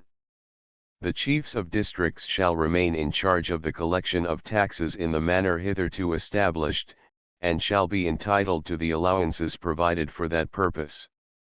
The provisions of this article shall not interfere with those already made for the departments of the administration which exist at the present time in Mindanao and their dependencies. Article 12. For expediting their official business, the district governors shall have a secretary at a salary of 800 pesos in districts of the first class, and 600 in those of the second class. To each secretary's office 75 pesos are assigned for office supplies, and 150 for a copyist. Article 13. The mission of the Jesuits, which has already been sent to Mindanao, shall look after the spiritual wants of the island, and Jesuits shall take the place of the other priests as soon as the mission has a sufficient personnel, and in the manner which may be deemed most convenient. Article 14. The first and principal object of the mission shall be to secure the conversion of the races which have not yet been subjected, and even after the parishes of the island are provided for, it shall maintain a sufficient number of missionaries for that purpose. Each missionary shall be aided to the extent of 800 pesos a year from the royal treasury. Article 15. The War and Navy departments, together with the Colonial Office, shall decide what forces of the Army and Navy are required for Mindanao. The Captain General shall have authority to make such changes as the circumstances may require, but he shall always report such changes to the respective ministers for approval. Article 16. The Governor can use the naval forces whenever he finds it necessary, with the assent of the commanding officer thereof. Article 17. It shall be the constant duty of the army to explore and to occupy the country. For that purpose, 2 columns at least shall be detached each year from each district, and go through said districts in different directions. The chiefs of these columns shall make out a report about the territory reconnoitered by them. Said reports shall be included in a general report made by the Governor, which shall be forwarded to the Department of War and Colonies through the Captain General of the Philippines. This information will allow the Governor to give, in the following years, his instructions to the columns sent out to explore the country, without losing sight of the advantage of establishing friendly relations with the tribes which inhabit the island, and the necessity of maintaining communication between the different districts. These columns shall be provided with everything that may be required to overcome the obstacles they will find on their way, and during the expedition, officers and soldiers shall receive field rations, issued in kind, according to the advice of the Military Health Department. For this purpose 10,000 pesos shall be carried on the budget for the first year, and 100 pesos shall be given for each expedition to the officer commanding a column, for extraordinary expenses. Article 18. 2 special agents shall be appointed by the government for the purpose of studying means of developing all the natural resources of the island of Mindanao. Article 19. In order to encourage colonists to settle in such parts of the island as may be deemed best, they will be furnished, at their request, the tools and implements required for their work or trade. The Governor is furthermore authorized to pay the traveling expenses of colonists who may wish to settle in the island without exceeding the sum hereinafter provided, the expenditure of which shall be duly accounted for. The new settlers shall be entitled to the foregoing privileges for 10 years, and 12,000 pesos shall be appropriated for that purpose during the first year, from the revenues accruing from government real estate and licenses. The new settlers shall be exempt from tribute, the same favor shall be granted all tribes that submit peacefully. Article XX. The laws and regulations in force in the other islands of the Philippines shall be observed in all the offices of the Treasury Department. The prohibitions mentioned in the tariff shall apply to the Custom House of Zamboanga, articles imported into the island in Spanish bottoms, and for local consumption, shall pay, during the next 10 years, 2% ad valorem, if of Spanish origin and 5% if of foreign origin. If brought under a foreign flag, said articles shall pay double the amounts specified above. If, after importing an article for use in the island, it is re-exported to some other Spanish island, it shall pay, on arrival at the latter, the difference between what has been paid in Mindanao and the regular duty established in the tariff. Article XXI.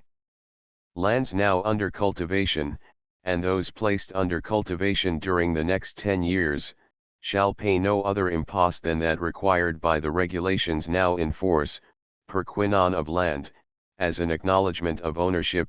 7 Article XXII.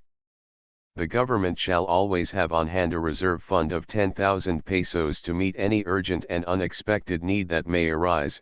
In such cases only, the governor shall assume the responsibility of using this sum, or part of the same, and shall account for the expenditure, in the usual manner. Article XXIII. A sum of 3,000 pesos per year is placed at the disposal of the governor for presents to the independent tribes, for the purpose of gaining their friendship. The same amount is assigned to the mission of the Jesuits. These funds shall be expended and accounted for in the best possible form. Article XXIV. For the expenses of installation a special estimate shall be drawn up, and action shall be taken thereon as provided by the laws for urgent cases. Article XXV. No extra pay or allowances of any kind shall be given except such as are provided in the present decree, and the per diems usually granted military engineers when they are sent out on official business. Article XXVI. The War, Navy, and Colonies departments shall execute the present decree in the parts which respectively concern them, and shall work in common for the execution of such parts thereof as may belong to 2 or more departments. Article XXVII. So many of the laws and orders in force as are inconsistent with the provisions of the present decree are hereby repealed. Given at San Ildefonso on the 30th of July, 1860. Rubric of Her Majesty the Minister of War and Colonies. Leopoldo O'Donnell, communicated to you by royal order for your information and action. Sultan Pulalun was regarded by the Sulus as an able administrator and a just ruler. His influence and fame and that of his father endeared the house of Jamalul Kiram to the people to such an extent as to restrict the succession of the Sultanate to their direct line of descent for a considerable period of time.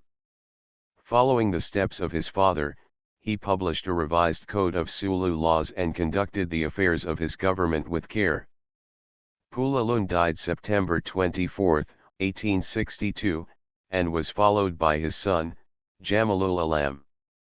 The succession of Jamalul Alam was contested by Datu Jamalul Kiram, the grandson of Sultan Shakarullah. The wife of Datu Jamalul Kiram was the daughter of Datu Daniel Amil Bahar, and the latter was inclined to support his son-in-law. Jamalul Alam, however, had the majority of the council of the Datus on his side, and a Spanish commission sent to Jolo in November, confirmed his sultanate.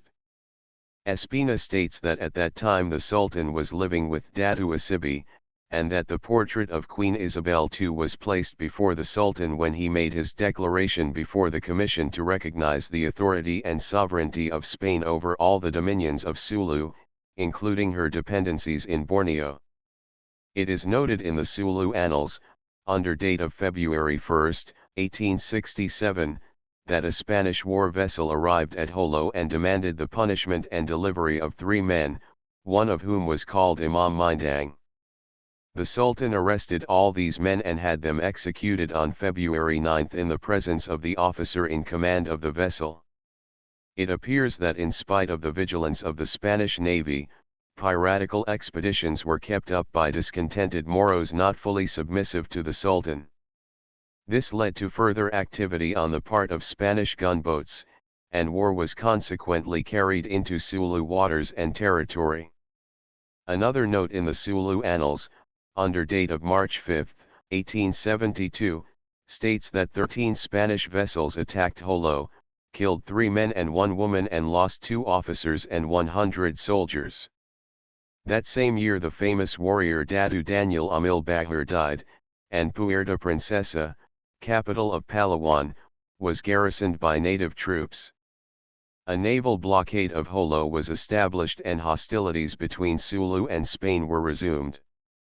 In 1873 to 1875 considerable damage was done by the fleet throughout the archipelago, and 2 German vessels were seized while carrying contraband of war to the Sulus.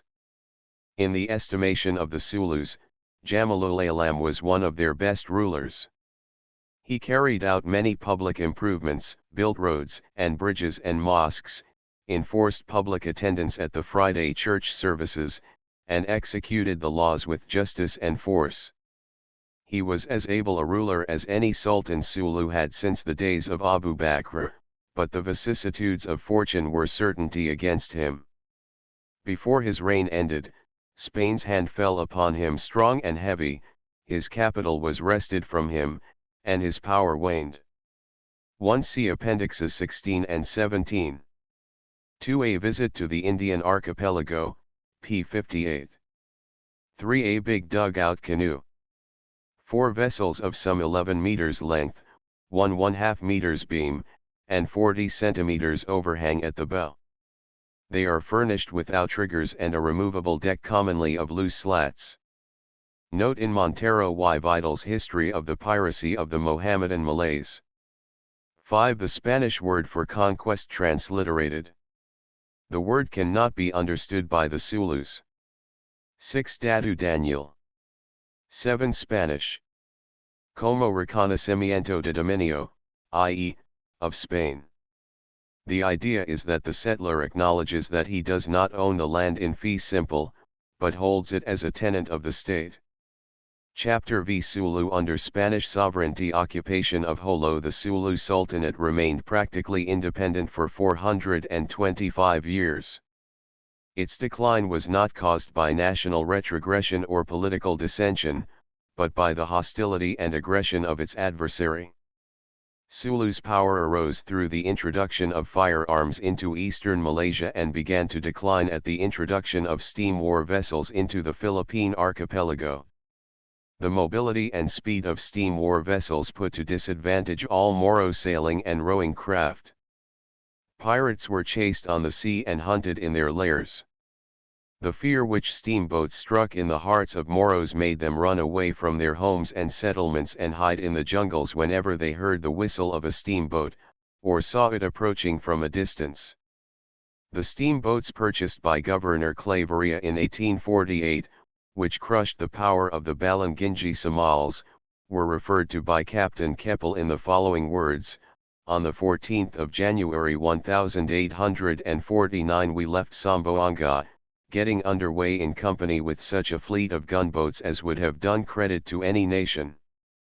The vessels purchased in 1861 increased the efficiency of the navy to such a degree as to make it possible to carry war into Sulu territory, attack many remote islands and settlements and blockade the port of Jolo so effectively as to check the importation of firearms and ammunition, and restore a condition of safety and peace on the sea.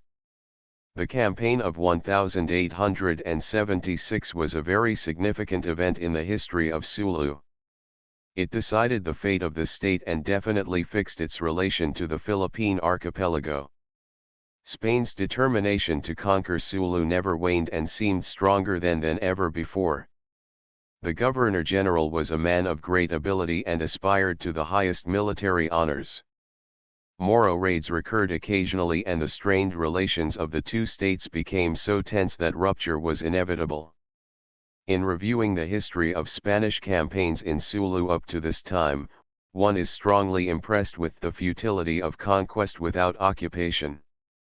To invade a Moro settlement, defeat its forces, burn its houses, kill some of its inhabitants, and carry some away as prisoners, is not very different in character and effect from a Moro raid. Such methods incited the Moros to revenge themselves by waging war on their invaders. This they did by raiding, which is their established method of warfare. Up to this time natural advantages remained on the side of the Zulus and Spanish forces could accomplish no permanent results, in spite of their superior methods of warfare and excellent military organization. Since the days of the Great Corcuera, no Spanish general appears to have recognized the importance of the occupation of Sulu as an essential factor in its pacification. Their apparent inability to comprehend the real solution of this question might have arisen from consciousness of their inability to provide an adequate force for the purpose. However that may have been, the honor of such an achievement remained for Governor-General Malcampo, who carried it out with credit to himself and to the government which he represented. With a clear understanding of the task to be accomplished, he resolved to conquer Sulu and occupy it, and then suppress piracy by striking the pirates at home. He left Manila on the 5th of February, 1876, with a large force composed of 1 battalion of the Peninsular Regiment of Artillery, 1 company of mountain artillery, 5 regiments of infantry, ordnance, engineers, sanitary and prison detachments, and 2 companies of the Guardia Civil. 1 At Zamboanga, the expedition was reinforced by 864 volunteers, 400 of whom were from Zamboanga and 464 from Cagayan de Misamis, commanded by the Augustinian friar, Ramon Z. Yuco.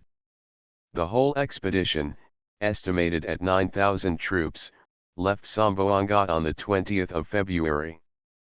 They were conveyed in 10 steamboats and 11 transports, and were escorted by a fleet of 12 gunboats under the admiral in command of the Philippine naval forces. The island of Sulu was reached on the 21st, and next morning a force disembarked at Patakul, 4 miles east of Jolo. The Moros at this place offered some resistance and caused some casualties, but later in the day abandoned the place and fled.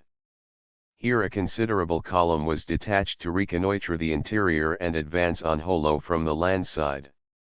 This plan proved impracticable and the column suffered severely from heat and thirst and returned next day to the beach at Tandu, 2 miles east of Jolo. On the 29th, a general advance was made on Jolo by land and sea. The fleet opened fire on the town, while the land forces rushed the forts and trenches on the sides. The main force was directed against the fort of Daniel, which was captured after a sharp fight.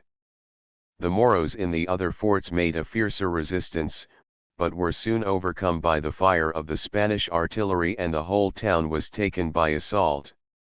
On the 30th, the fort of Panglima Adak, situated at the base of the hills, was taken. Not content with this brilliant victory and intent upon striking a decisive and deadly blow, Malcampo directed various expeditions against the other strongholds of Sulu. A force of Marines and volunteers destroyed 80 boats and burned 90 houses on Tapul. On March 16 an expedition to Lapak destroyed its forts and reduced the settlement to ashes. On March 22 the forts of Parang were reduced, the settlement was burned, and many Zulus killed. On the 24th Mambung was similarly destroyed. A large garrison was established at Jolo, consisting of 2 regiments of infantry, 1 company of artillery, 1 company of engineers, and 2 companies of disciplinarios. 2 Captain Pascual Cervera, a captain of frigate of the Navy, was given command of the garrison, under the title of Politico-Military Governor of Sulu.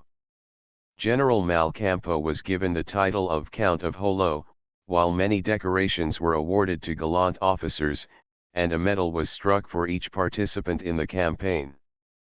The step thus taken by the Philippine government appears to have been well planned and firmly resolved. No sooner was a footing gained than measures were undertaken to quarter the troops and fortify the place. Barracks were constructed on favorable spots on the edge of the swamps, and the forts Alfonso XII and the Princess of Asturias were erected on the site of Daniels and Panglima Daxcuta, respectively. Plans were further laid out at this early time for the building of a town and the founding of a colony. Governor Cervera, to whom this task was first entrusted, was a vigorous, prudent, and circumspect chief. He prosecuted the work with energy and kept a vigilant watch on the movements of the enemy. He began the construction of a military hospital and established the office of captain of the port. Small expeditions were made to Buon, Mapade, Balimbing, and South Ubian for the chastisement of pirates who took refuge there. The quota of the first three of these settlements were destroyed and their armaments were taken. This year saw considerable sickness in the garrison of Jolo. A large number of patients were removed to Zamboanga and 318 to Cebu. On October 1, Governor Cervera was temporarily relieved as governor of Sulu by Colonel Eduardo Fernandez Bremen, and on December 31, 1876, Brig General Jose Paulin assumed permanent command of the garrison as the second governor of Sulu. The latter continued the peace negotiations which were commenced by Governor Cervera and expended a good deal of energy in trying to conciliate some Datas and their followers. His measures were, however, resented by the Sulus and hostilities increased. He left Jolo April 30, 1877, and the command was temporarily held by Lieutenant Lopez Nuno and Jose Marina, for 3 months and 1 month and a half, respectively. Rule of Sultan Jamalul Alam. After the fall of Jolo and its destruction by General Malcampo, Sultan Jamalul Alam removed to Bud Datu and later to Likup. The Datas dispersed in all directions, but Datas Asibi and Pula, the strongest chiefs after the Sultan, remained in the neighborhood of Jolo, at Tandu and Patakul. The Sulus were united at that time and formed one party, which was faithful and loyal to the Sultan. They regarded the establishment of a Spanish garrison at Jolo as an intrusion upon their soil and an intolerable humiliation and offense. The common people resented the invasion as bitterly as the Datas. A few years before they regarded themselves the lords of the southern seas. The Bisayan and the Calamian Islands, Palawan, and eastern Borneo were their hunting grounds. They sailed proudly on the seas and had the dignity of masters of innumerable vassals and slaves. But now, like fierce tigers driven back to their dens or packs of hungry wolves chased to their haunts, they waited for no word of command or organized resistance, but hurled themselves recklessly at the Spanish soldiers wherever they encountered them. Individuals and small parties lost no chance of firing a rifle from behind the bushes or throwing a lance from across the ditches. Vendors in the market who saw a chance to strike a blow at the soldiers, could not resist the temptation, but recklessly darted at the enemy with a kris or barong 3 brandished in hand. A vendor from Lu-UK who did not have a barong of his own snatched one from a neighbor and rushed at the guard. The soldiers were attacked in the forest while cutting lumber or firewood, at the river while getting drinking water, and at the beach while bathing. Juramentados forecrept on the sentinels in the dark and from ditches and the beach and inflicted considerable loss and damage. Some desperate characters entered the trenches and fought the soldiers on guard, while others slipped into the barracks and caught soldiers and officers off their guard and threw torches on the roofs of the warehouses. Jamalul Alam discouraged all overtures for peace, and for more than 2 years could not be reconciled to the new conditions and political status. Early in 1877 he encouraged hostilities of all sorts. Juramentados and small attacking parties harassed the garrison frequently. On the 25th of February a force of more than 2,000 Zulus advanced against the garrison, but were easily repulsed. Small parties surprised pickets and attacked laborers. On the 9th of September about 800 Zulus charged the town from the land side and from the sea, and 300 attacked Fort Asturias. They were repulsed in the afternoon, but resumed the attack at night and retreated with great loss. Another general fight occurred on the 11th, but the Moros were again overpowered and driven back. Undaunted by these failures, the Sultan called a council of the Datus and planned for another attack in the future. The Juramintadus became more treacherous and intrepid. They hid their barongs inside their trousers, and in bundles they pretended to be taking to the market and attacked the guard unawares and after admission into the plaza. This state of affairs continued until June, 1878. Cession of possessions in Borneo to British North Borneo Company in January, 1878. Sultan Jamalul Alam ceded the Sulu possessions in Borneo to the Sabah or British North Borneo Company. He granted the authorized representative of this company, Baron von Overbeck, absolute ownership and dominion over that large territory for a money consideration of $5,000, Mexican currency, per annum. The Sabah Company was preceded in 1865 by an American company started by Mr. Torrey on the Kimanis River. The concessions of the American company were obtained from the Sultan of Brunei, but this enterprise proved a financial failure and its rights were bought by the Austrian Baron von Overbeck and the English merchant Mr. Alfred Dent. In spite of the opposition of Spain, which claimed that the Sultan of Sulu, being a Spanish vassal, could not dispose of his territory without her consent, the English company organized by Mr. Dent succeeded in obtaining a charter of incorporation under Act of Parliament, November 1, 1881, as the British North Borneo Company, with right to acquire other interests in, over, or affecting the territories or property comprised in the several grants. Baron von Overbeck and Mr. Dent obtained from the Sultans of Brunei and Sulu a series of charters conferring on them sovereign authority in North Borneo under the titles of Maharaja of Sabah, Raja of Gaya, Raja of Sandakan, and Datu Bundahara. The territory governed by the British North Borneo Company has a coastline of over 600 miles and an area of more than 30,000 square miles.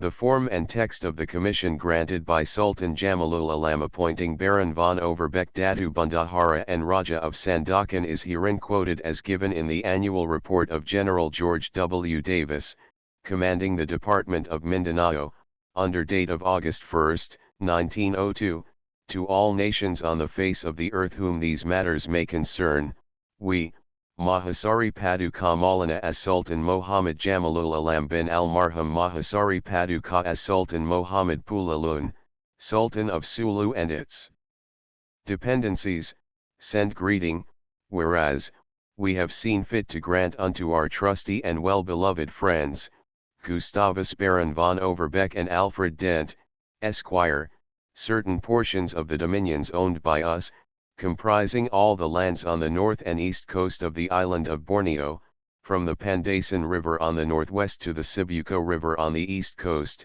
including amongst others the states of Payton, Shugut, Bangaya, Labuk, Sandakan, Kinabatangan, and Mumiang, and all the lands and territories in Darvel Bay as far as the Sibuko River, together with all the lands belonging thereto, for certain considerations between us agreed, and, whereas, the said Baron von Overbeck is the chief and only authorized representative of his company in Borneo, now, therefore, know ye that we, Mahasari Padu Kamalana as Sultan Mohammad Jamalul Alam bin Al-Marham Mahasari Padu Ka as Sultan Pulalun, Sultan of Sulu and its dependencies, have nominated and appointed and do hereby nominate and appoint the said Baron von Overbeck supreme and independent ruler of the above-named territories, with the title of Datu Bundahara and Raja of Sandakan, with absolute power over life and death of the inhabitants of the country,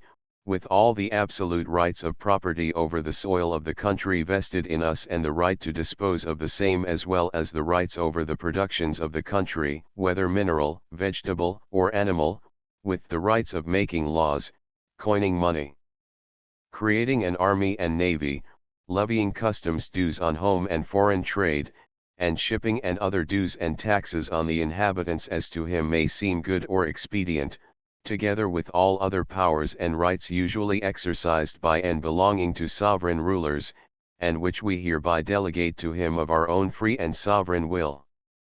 And we call upon all foreign nations with whom we have formed friendly treaties or alliances, and we command all the datus, nobles, governors, chiefs, and people owing allegiance to us in the said territories to receive and acknowledge the said Datu Bandahara as the supreme ruler over the said states and to obey his commands and respect his authority therein as our own. And in case of the death or retirement from office of the said Datu Bandahara, then his duly appointed successor in the office of Supreme Ruler and Governor-in-Chief of the Company's territories in Borneo shall likewise, if appointed thereto by the Company, succeed to the title of Datu Bandahara and Raja of Sandakan, and all the powers enumerated above be vested in him.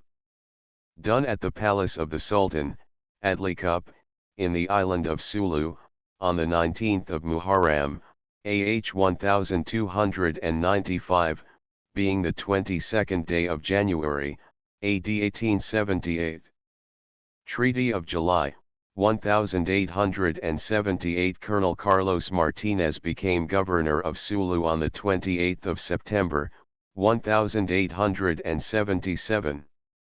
This distinguished commander applied himself to his work with unusual enthusiasm and assiduity, and by tact and sagacity succeeded in restoring order and peace, in the form of a treaty signed by him and by Sultan Jamalul Alam in July, 1878.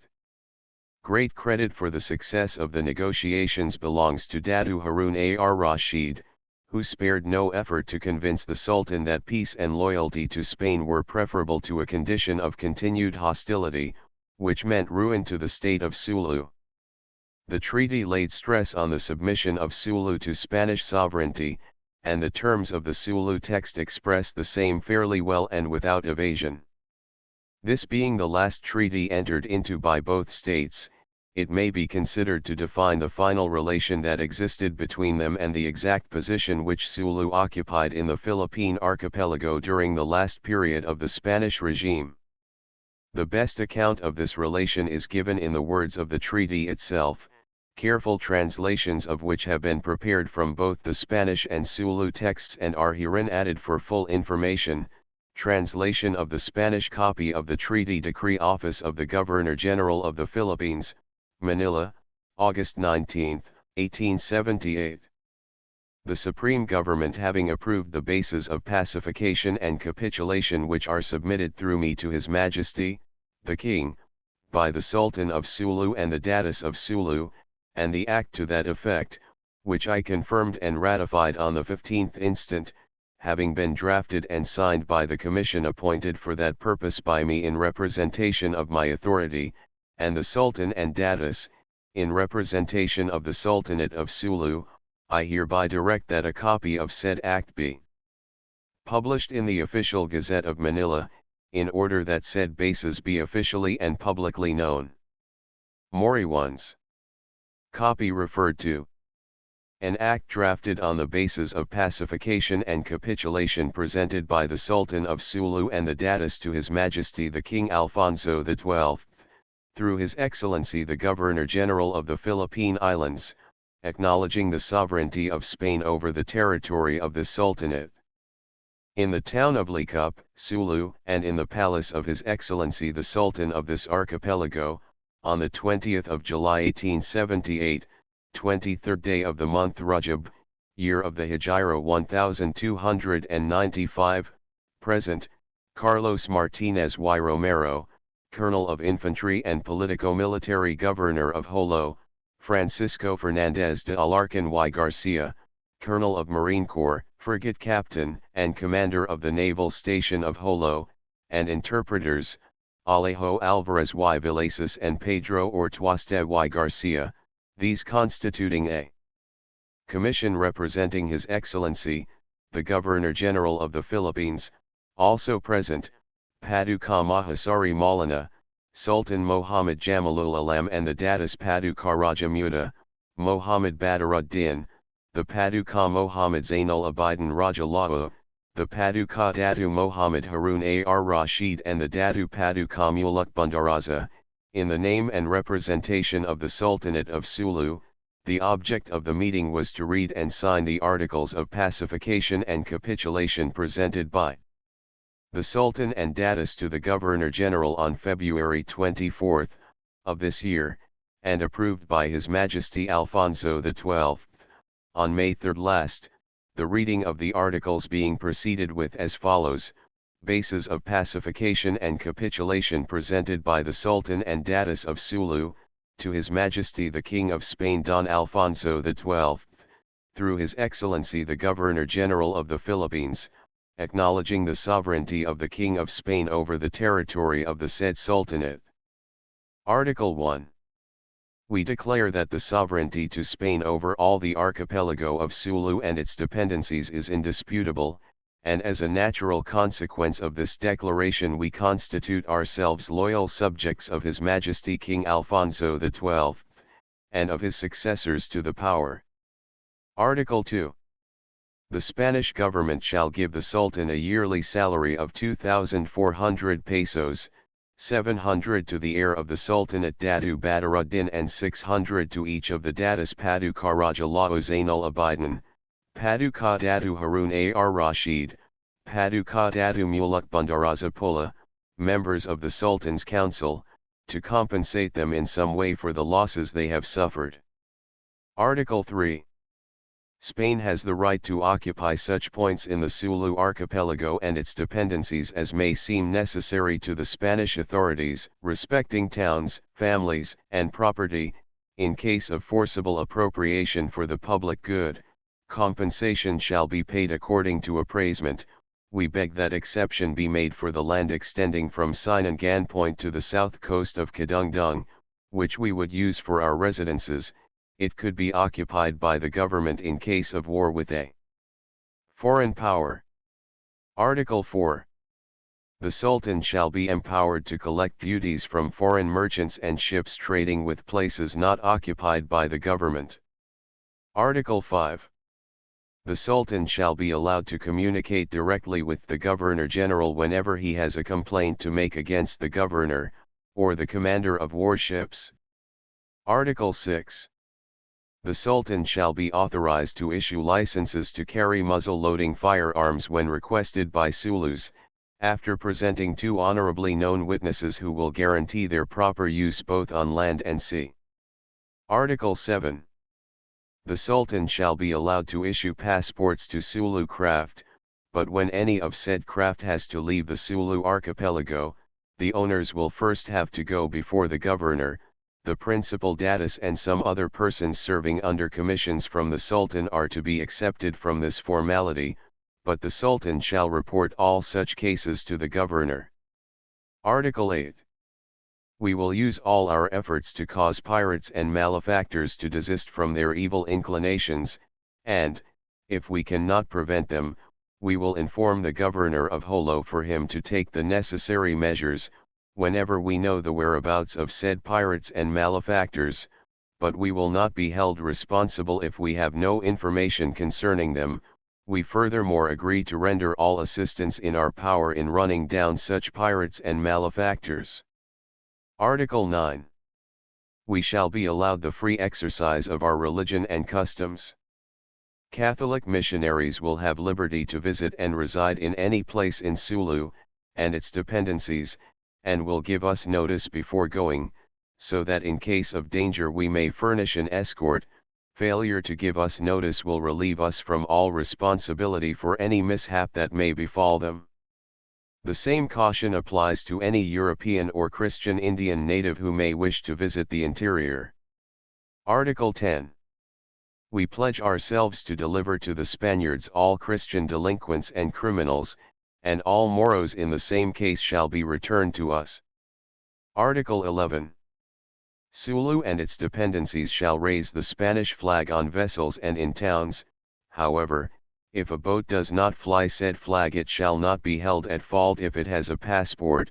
At the place of the Sultan's residence he shall fly the Spanish war flag. Article 12. All the articles of the foregoing capitulation shall be observed without alteration, except by mutual agreement. Both commissions unanimously agreeing to the foregoing articles as read, said articles being identical with those whose copies were in the hands of the Governor and of the Sultan of Sulu, the latter and the persons with them signed this document on the spot, place, day, month, and year aforesaid. The Sultan of Sulu his rubric and stamp, the Governor of Sulu, Carlos Martinez Mohammed Harun ar Rashid, the commander of the naval station, Francisco Fernandez de Alarcon y Garcia, Mohammed Zainul Abidin, Mohammed Badaruddin, Mohammed Pula, interpreters, Alejo Alvarez, Pedro Ortuastet. I, Don Domingo Moriuns y Murillo, Lieutenant General of the National Army, Marquis de Oroquieta, Knight Grand Cross of the Royal and Military Order of San Hermenegildo, of the Royal and Distinguished Order of Carlos III, of that of Military Merit, Red and White, and many others for feats of arms, Governor and Captain General of the Philippine Islands, etc., etc., in the name of His Majesty the King of Spain, Alfonso XII, whom God keep, do confirm and ratify the above act of pacification and capitulation, in all its parts. Manila, August 15, 1878. Domingo Moriuns, true copy. Tamashagir Damina.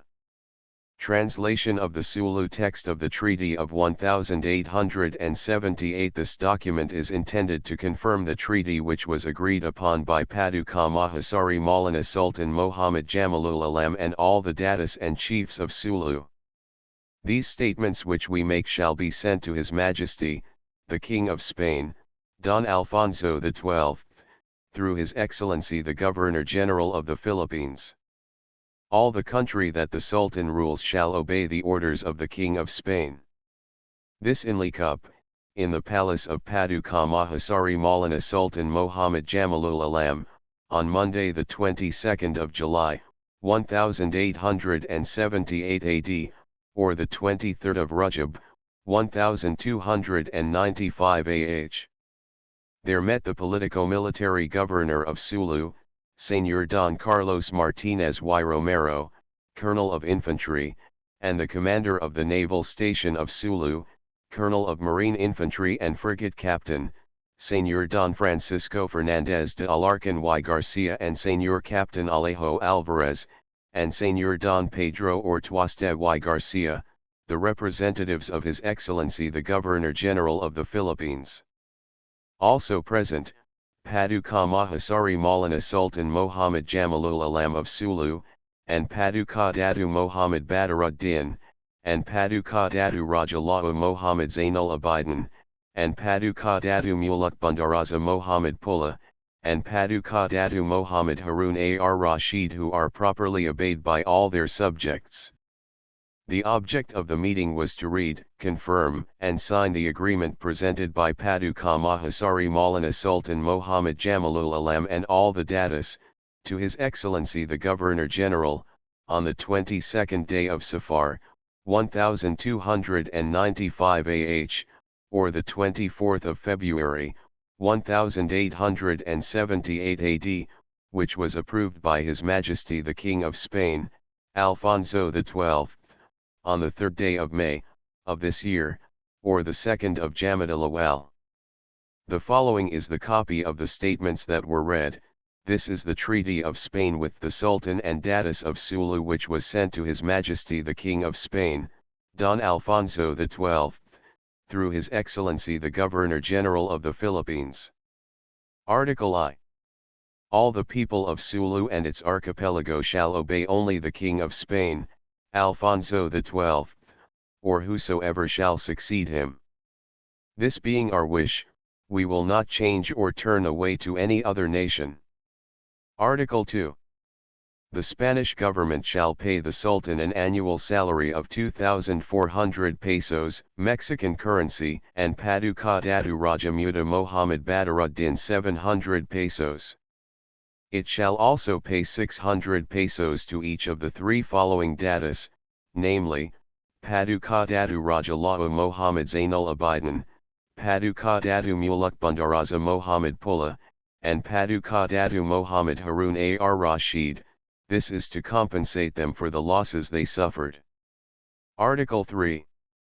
The Spanish government may occupy any place it chooses along the northern coast of the island, from Sinangan to Bul and as far as Kadungdung, but the southern coast of the island from Kadungdung to Sinangan shall be left for the Sultan, on condition, however, that it may be occupied by the Spanish government in case of trouble with foreigners, at any future time. In case the plantations or fields of the people are appropriated for such occupation, they shall be compensated for. Houses, however, shall not be removed. Article 4. The Sultan shall have the right to collect duties from all foreign merchants and ships of whatever nationality they may be, in case they come to our ports, but we have no right to collect duties from them when they come to ports occupied by the Spanish government. Article V. In case of disagreement between us and the governor of Sulu, or the commanders of warships, the Sultan shall have the right to communicate with the Captain General direct. Article 6. All the people of Sulu can, if they choose, use muzzle-loading rifles and Lantaka.5. They will, however, be required to present a certificate from 2 or 3 free people, of good reputation, to the effect that they, who use the firearms, are good and well-behaving people and that they do not use such arms for mischief. Under such conditions the Sultan may give a license. Article 7. The Sultan has the right to give passports to Sulus wishing to travel for commercial purposes to whatever place they may go, on condition that they pass by Jolo to inform the Spanish governor of their destination. In case those of noble birth or the datus do not stop at Jolo, the Sultan himself shall inform the governor, for they, as a rule, have the former's consent to travel. Article 8. We will try to suppress all pirates, but in case we are unable to do so we will notify the governor of their location. But in case we do not know where they are, we cannot be held responsible for such information. We will also aid the government with as many men as we can afford to bring together, and we shall be pleased to give guides who can tell the hiding places of such pirates. Article 9.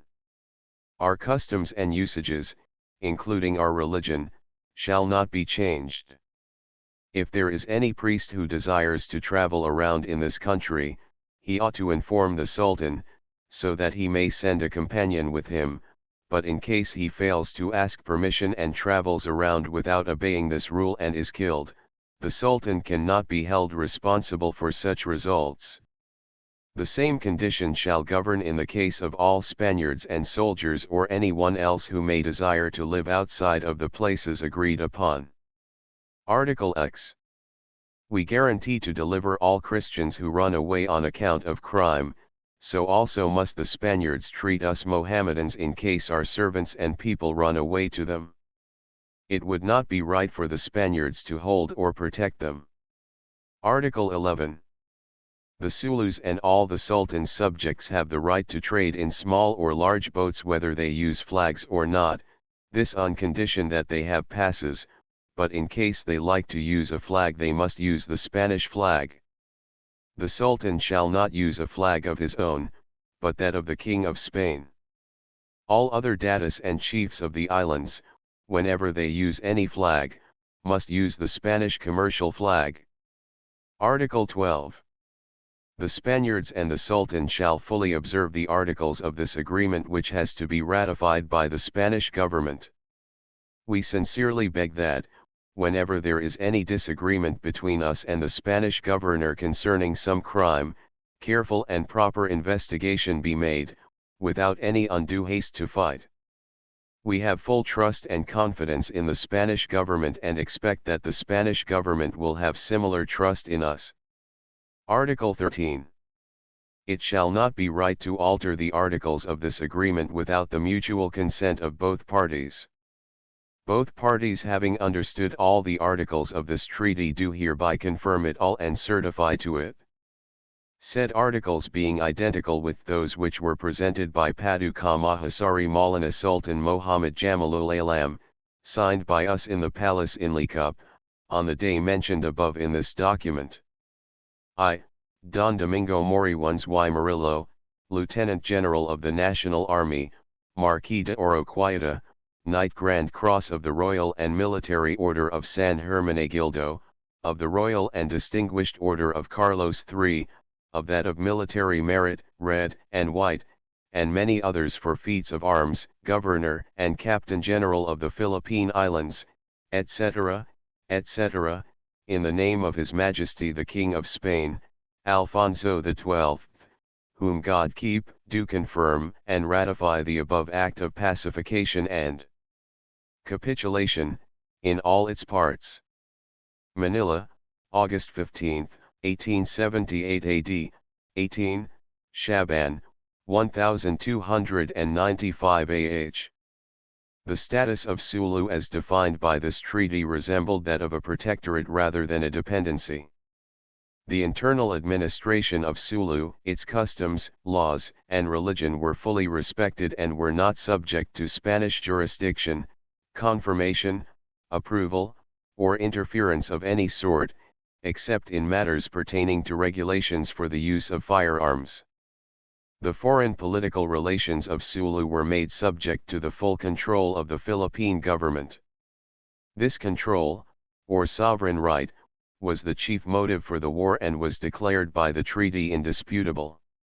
On the strength of this both England and Germany, in 1885, concluded a treaty with Spain recognizing her full sovereignty over the whole Sulu archipelago, including Balabac and Cagayan Sulu. In that same treaty Spain relinquished all claims to that part of northeastern Borneo formerly ruled by the Sultans of Sulu, this being the territory administered by the British North Borneo Company. The commercial relations of Sulu with foreign countries were not submitted to Spanish supervision or control outside of the territory occupied by the garrisons, and the Sultan was empowered to collect duties from foreign merchants and ships trading with Mambung, Siasi, and other places not occupied by the Philippine government. The treaty on the whole secured for Spain the fruits of her conquest and established a stable condition of peace and safety throughout the whole archipelago and in the neighboring southern seas. Foreign interference ceased, commerce revived, and trading routes were resumed without danger or risk. Governor Martinez had a brilliant term of service marked by important results and excellent public improvements. He began the titanic labor of filling the swamps and brought the town of Jolo to its present level. He laid out its streets, plazas, parks, and trees, finished the Tower of the Queen, Blockhouse No. 2, and constructed the blockhouse of the Playa at Tuli, the military hospital, the lighthouse and various bridges. A great part of this work was done by prison labor, 400 prisoners having been transferred from Manila to Jolo for this purpose. His administration marked the beginning of a period of prosperity to the colony and temporary peace with the Zulus. He re-established friendly relations with the Sultan and Datus and had success in many undertakings. Early in 1880 he fell sick and to the regret of all parties left Jolo for Manila. Governor Martinez was relieved by Colonel Rafael Gonzalez de Rivera, the fourth governor of Sulu, on February 3, 1880. Rivera followed in the steps of Martinez, but circumstances changed as the Sultan's health declined, and the Sultana's political intrigues divided the state into two hostile parties. On March 30 the scouts at the Tower of the Queen were attacked by a band of Zulus, who killed 2 privates, and wounded 1 sergeant and 6 privates. However, the Zulus were repulsed, losing 12 men dead. The Sultan, when called upon to punish the transgressors, responded promptly, went to Sulu UK and chastised them severely. In December of the same year Datu Pullo reported some Juramentados in the suburbs, 2 of whom were encountered by the troops, 1 was killed and the other fled. After the Treaty of 1878, Jamalul Alam established his official residence at Mambung and acted in a dignified and creditable manner. He observed the terms of the treaty faithfully until his death. He was intelligent, vigorous, and willing to learn. He received Spanish and native visitors with befitting courtesy and was well respected and endeared himself to everybody who knew him. Following the example of his father, he published a code of laws which is said to have been milder than that of his predecessors. It is no doubt a modification or a reproduction of the code used by Pulalun and Jamalul Kiram I. It was in current use in the country at the time of the Spanish evacuation in 1899. Jamalul Alam lived an honorable life and kept one wife only for the greater part of the time. He repudiated the mother of his eldest son, Badaruddin, and loved tenderly Panjian Inchi Jamila, the mother of his second, Amarul Kiram. Inchi Jamila was not very beautiful, but she was attractive, intelligent, active, and comparatively young. She associated with her husband in the administration of affairs and wielded considerable influence on the chiefs and council of state. She was very generous and entertaining, and won the respect of the majority of the Datus. Wishing to secure the sultanate for her son, Amarul Kiram, she attempted to alienate Badaruddin from his father and used her influence on the council to that end. Intrigues followed and the state divided into 2 factions, partisans of Amarul Kiram and Panjian Inchi Jamila and partisans of Badaruddin, the rightful heir. Jamalul Alam managed affairs with a strong hand and kept all parties united, but early in 1881 his health began to decline rapidly and his favorite wife meddled all the more with the affairs of the state.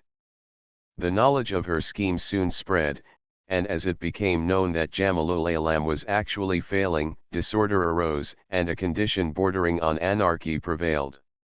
On the 22d of February armed Sulus attempted to force the gates of Holo, but they were repulsed and most of them were killed. The Sultan grew worse and disturbances increased. The front of the plaza of Holo became an arena of war, several attacks were made on the town, and conditions became so bad that Rivera requested reinforcements from the Governor-General and permission to take the field against the hostile parties. The request was forwarded through the Governor of Mindanao, who endorsed the communication, recommending that he be empowered to decide whether reinforcements were needed or not, and in case they were needed, to lead the troops himself.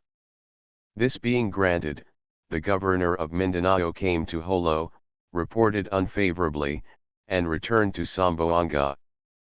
Rule of Sultan Badaruddin II Jamalul Alam died April 8, 1881, but before his death he caused word to be sent to the governor of Sulu informing him that an attack on Holo was imminent. At 3 a.m. on the 10th, the Sulus issued from the woods and made a general attack on the garrison, which resulted in failure and in the loss of 103 Sulus, who fell dead in the ditches. The garrison of Holo amounted, at that time, to 27 officers and 753 men. All that Colonel Rivera could do was to protect the plaza and keep himself well informed about matters in general.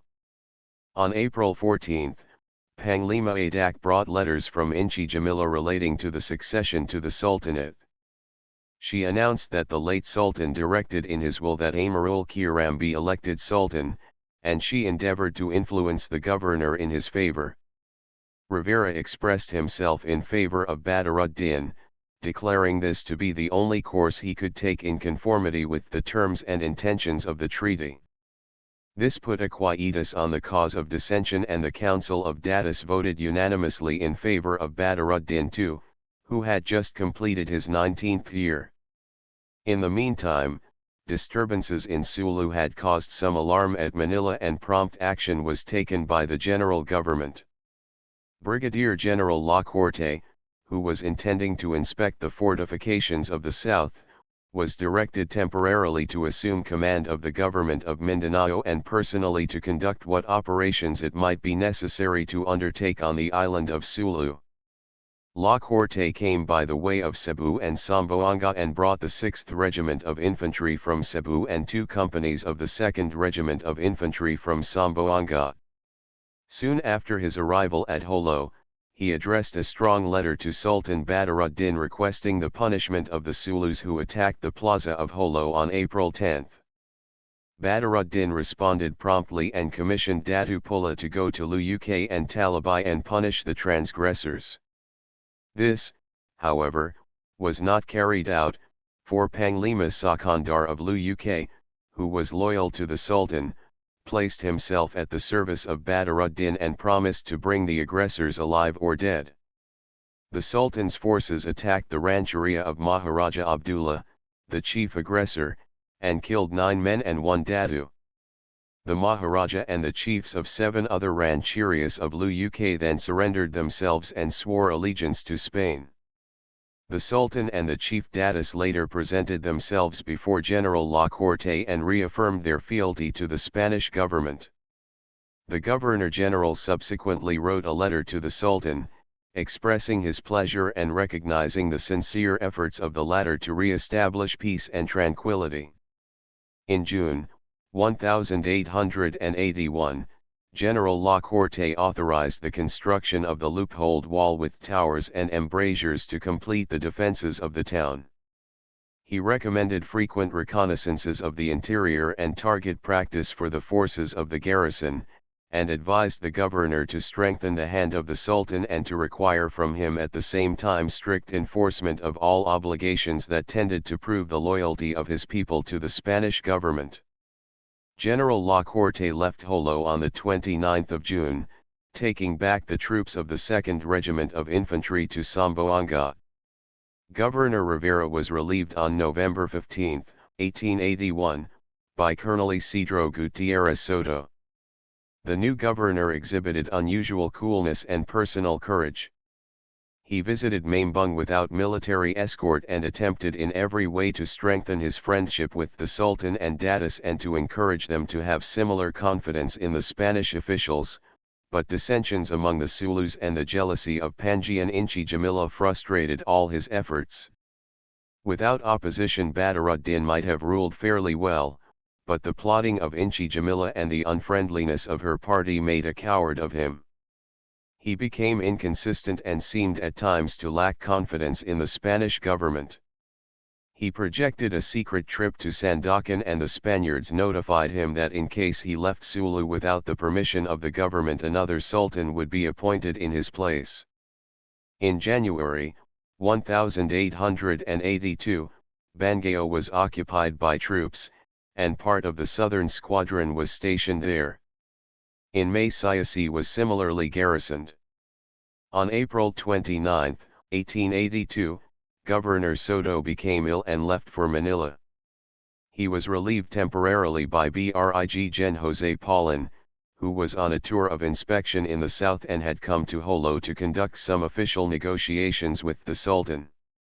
On the 2d of June, Colonel Eduardo Fernandez Bremen took office as governor of Sulu. Soon after this time Sultan Badaruddin left Jolo on a pilgrimage to Mecca and delegated his authority to Datu Aliuddin in conjunction with the Sultana Inchi Jamila. Governor Bremen's command was very eventful and difficult. Cholera came from Singapore and overran the whole archipelago. Disturbances increased, the turbulent inhabitants of Luyuk became restless and hostile, and Juramentadoos came so frequently that they actually besieged the town. The wall and towers and the defensive barracks of Victory were finished and these completely checked the entrance of hostile Zulus into the town. Ladrones and wandering parties infested the suburbs and hills and communication with Mambung was broken. In August Governor Bremen fell ill and asked to be relieved of his command. In September a general attack on the plaza of Jolo was planned by the Zulus and conditions assumed a very serious aspect. For 1 whole month, it is said, the gates of Jolo were not opened. The charge of Sulu affairs at this critical stage was intrusted to General Paulin, who arrived at Jolo on October 1, accompanied by Colonel Julian Gonzalez Paradu, who was appointed to relieve Colonel Bremen as governor of Sulu. The Sulu squadron was increased and the garrison of Jolo reinforced. General Paulin conducted an expedition to Luyuk to chastise the rancherias of Tutu and Buil, which were reported to be the chief centers of hostility and disturbance on the island. He first called at Maimbung, and pressed upon Datu Aliuddin and the council the necessity of their doing their part toward the punishment of the guilty parties, and Datu Aliuddin at the head of a small force accompanied the expedition. Troops were disembarked at Pandang Pandang, Kadungdung, Tompukan, and Buil. They burned parts of these rancherias and made some advances inland. The fighting was not severe and the Sulus harassed the troops to a considerable extent. The navy cooperated with the troops, but the expedition was small and accomplished no significant results. In his report to the Governor-General, General Paulin recommended the repetition of such expeditions in order to impress the Sulus with the superiority of Spanish arms and to punish all transgressors. Commenting upon the nature of the warfare the expedition experienced, he considered the natural difficulties attending campaigns in the island as being difficult to overcome. The art of war, he said, has no application as against Moros. The Sulus, he continued, are either treacherous wild beasts or fanatical heroes, according to the sentiment which at the time impels them to fight. They are savage warriors who hide in order to attack and rise at the feet of the enemy when least expected. They conceal themselves in clumps of trees and cliffs or ditches, and when ready to fight, discharge their firearms or throw lances and bolos, while howling and dancing frantic war dances. They flee after an attack, but in their flight they attack the rear guard. Governor Paradu was a man of considerable ability and tact. Confidence and peace were re-established, the Datus often came to town and the people attended the market in large numbers. In December, 1882, Tataon, on the northwestern coast of Taai, was occupied by troops. On his way back from Mecca, Sultan Badaruddin was met at Singapore by a representative of the Philippine government, who requested that he return to Jolo by the way of Manila. The Sultan declined, stating that the recent death of his son made it imperative for him to return directly to Maimbung, but he promised to visit Manila later. He reached Sulu in January, 1883. After his arrival he exhibited vigor and watchfulness and soon prepared to go to Manila. This project seemed to excite unusual disturbance, bordering on panic at Parang and Luyuk, and for fear of undesirable consequences he changed his mind and gave up the trip. By his pilgrimage to Mecca, which was the first ever taken by a sultan of Sulu, Badaruddin gained respect and influence, but no sagacity. Desiring to strengthen his authority and to imitate the European nations by organizing a police force for the Sultanate, he brought 2 Egyptian officers and 30 Sikhs from Singapore and made arrangements with an English house in Singapore for the purchase of 200 breech-loading rifles.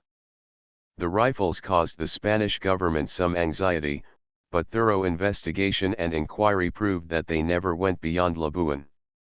The Sikhs were not paid for 2 months after arrival at Maimbung and left the service at once. Such organization meant a first step toward reform, but Badaruddin had no education worthy of the name and lacked the requisite ability, strength, and character for carrying on such measures. Soon he acquired the opium habit and methods of licentious living. He finally lost his hold on affairs in general.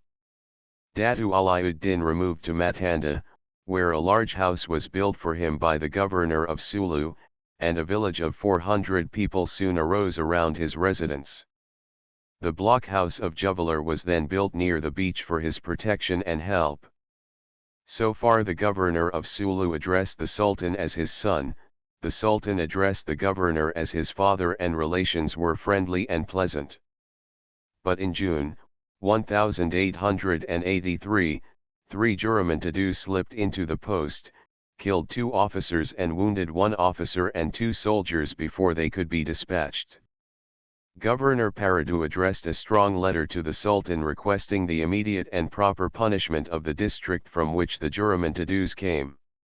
The Sultan neither responded nor did he send information relative to the place from which the Juramentados came. Governor Paradu then took matters into his own hand, made an expedition to Talibai and chastised its chief Saibuddin. Soon after, 2 soldiers were killed in the vicinity of Holo while cutting bamboo, and another expedition was undertaken to Boanganan to punish the murderers. An expedition was also made to South Yubian, where the pirate Panglima Jamie was reported to have taken refuge. Jamie was not found at this place, but the local chiefs burned Jamie's kuta and house and promised to deliver him to the government when he returned to Yubian. Governor Paradu proved himself an efficient and able administrator.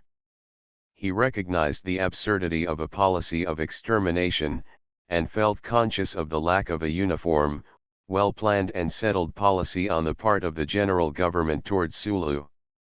He realized that the Moros possessed a form of civilization and could not be treated like savages. He used his influence for good in times of peace and employed his forces to re-establish peace with justice in times of hostility. He was strong and sagacious in most of the measures he undertook.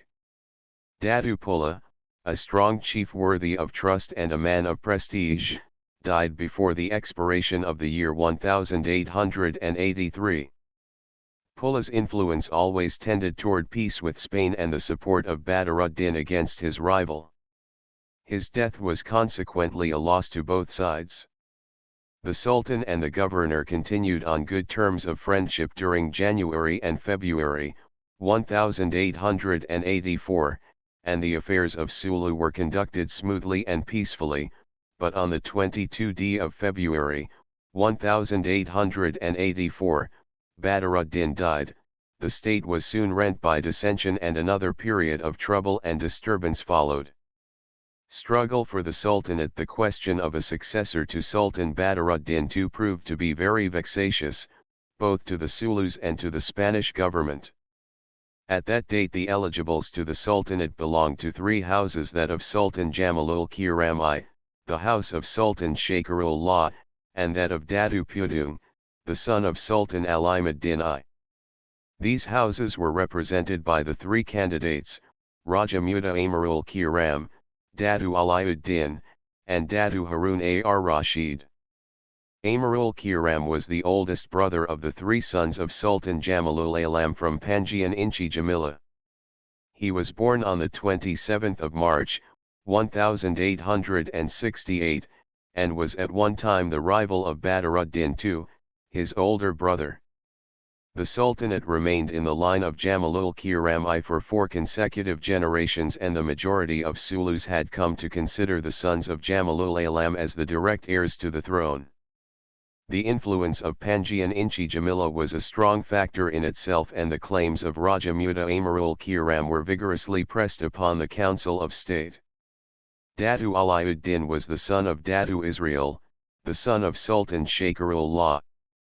He urged that the descendants of Sultan Shakarullah had an equal right to the Sultanate with the descendants of Jamalul Kiram I, and protested against the injustice of electing a minor in preference to older and maturer members of the family. Datu Harun ar-Rashid had no sultan in his line for 5 generations and consequently did not press his claim to the succession. He was a cousin of Panjian Inchi Jamila and a close friend of Jamalul Alam. He was the only living signer of the Treaty of 1878, but since that date he had removed to Palawan, where the Spanish government entrusted him with the rule of the Moro population of Palawan, Balabac, and the neighboring southern islands, and where he had rendered very creditable service. Datu Aliuddin and his party were so determined in their opposition to Panjian Inchi Jamila and Raja Muda Amarul Kiram that they would not entertain any proposals of compromise or attend the Council of State at Maimbung. The country was agitated and all Datus and subordinate chiefs took sides with one or the other of the two candidates. The majority of Datus and chiefs were in favor of Amarul Kiram. Datus Pulapula, Uyung, Maruchuk, Kalbai, and Julkarnain, who were as a rule united, and who wielded the strongest authority on the island next to that of the Sultan, remained almost neutral, but at heart endorsed the claim of Alauddin. In general, the southern and greater half of the island supported Amarul Kiram of Maimbung, while the northern half favored Alauddin, who had in the meantime moved his residence to Patikul.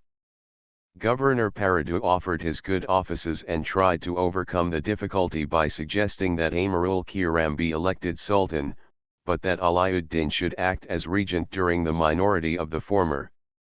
He went so far as to name a new and general council of state to meet at Maimbung and decide the question. He submitted this proposition to both parties, threatening to leave them to their fate in case they did not comply with his advice.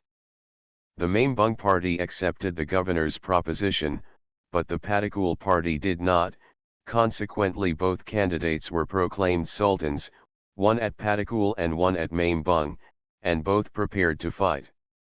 Ambuscades, skirmishes, surprises, robberies, and cattle stealing followed.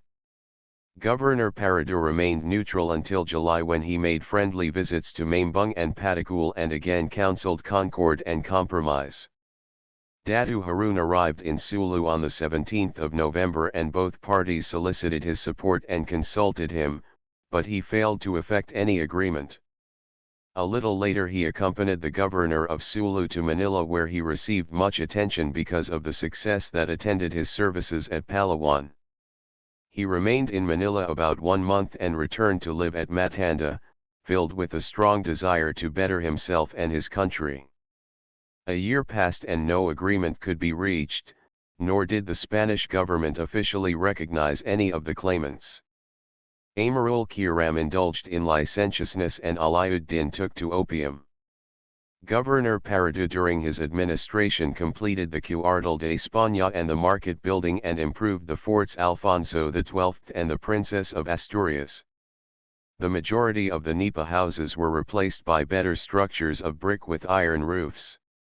A system of waterworks was put in and Jolo was declared an open port. On July 23, 1885, Paradu was succeeded by Colonel Francisco Castillo. Governor Castillo followed the policy of his predecessor and remained neutral. Amarul Kiram had in the meantime massed a large force and attacked Alauddin. The latter's party had weakened and only 800 remained to defend Patikul and its Kuta. The Maimbung forces greatly outnumbered their adversaries, defeated them, destroyed the Kuta, and burned the settlement. Datu Alauddin fled to Basilan and lived for a while with Sharifakil. Raja Muda Amarul Kiram then requested the Spanish government to recognize his succession to the Sultanate, and a commission was sent from Manila to investigate the matter and report on it. After 5 months' service as governor of Sulu, Colonel Castillo asked to be relieved at the end of the year and Colonel Juanarola succeeded him in January 1886. Governor Arolas devoted himself to his work with unusual enthusiasm and exemplary energy. Public works and sanitation received his best attention. Trees were planted, the streets were improved, the gutters and sewers were repaired and renewed, and the town was kept thoroughly clean.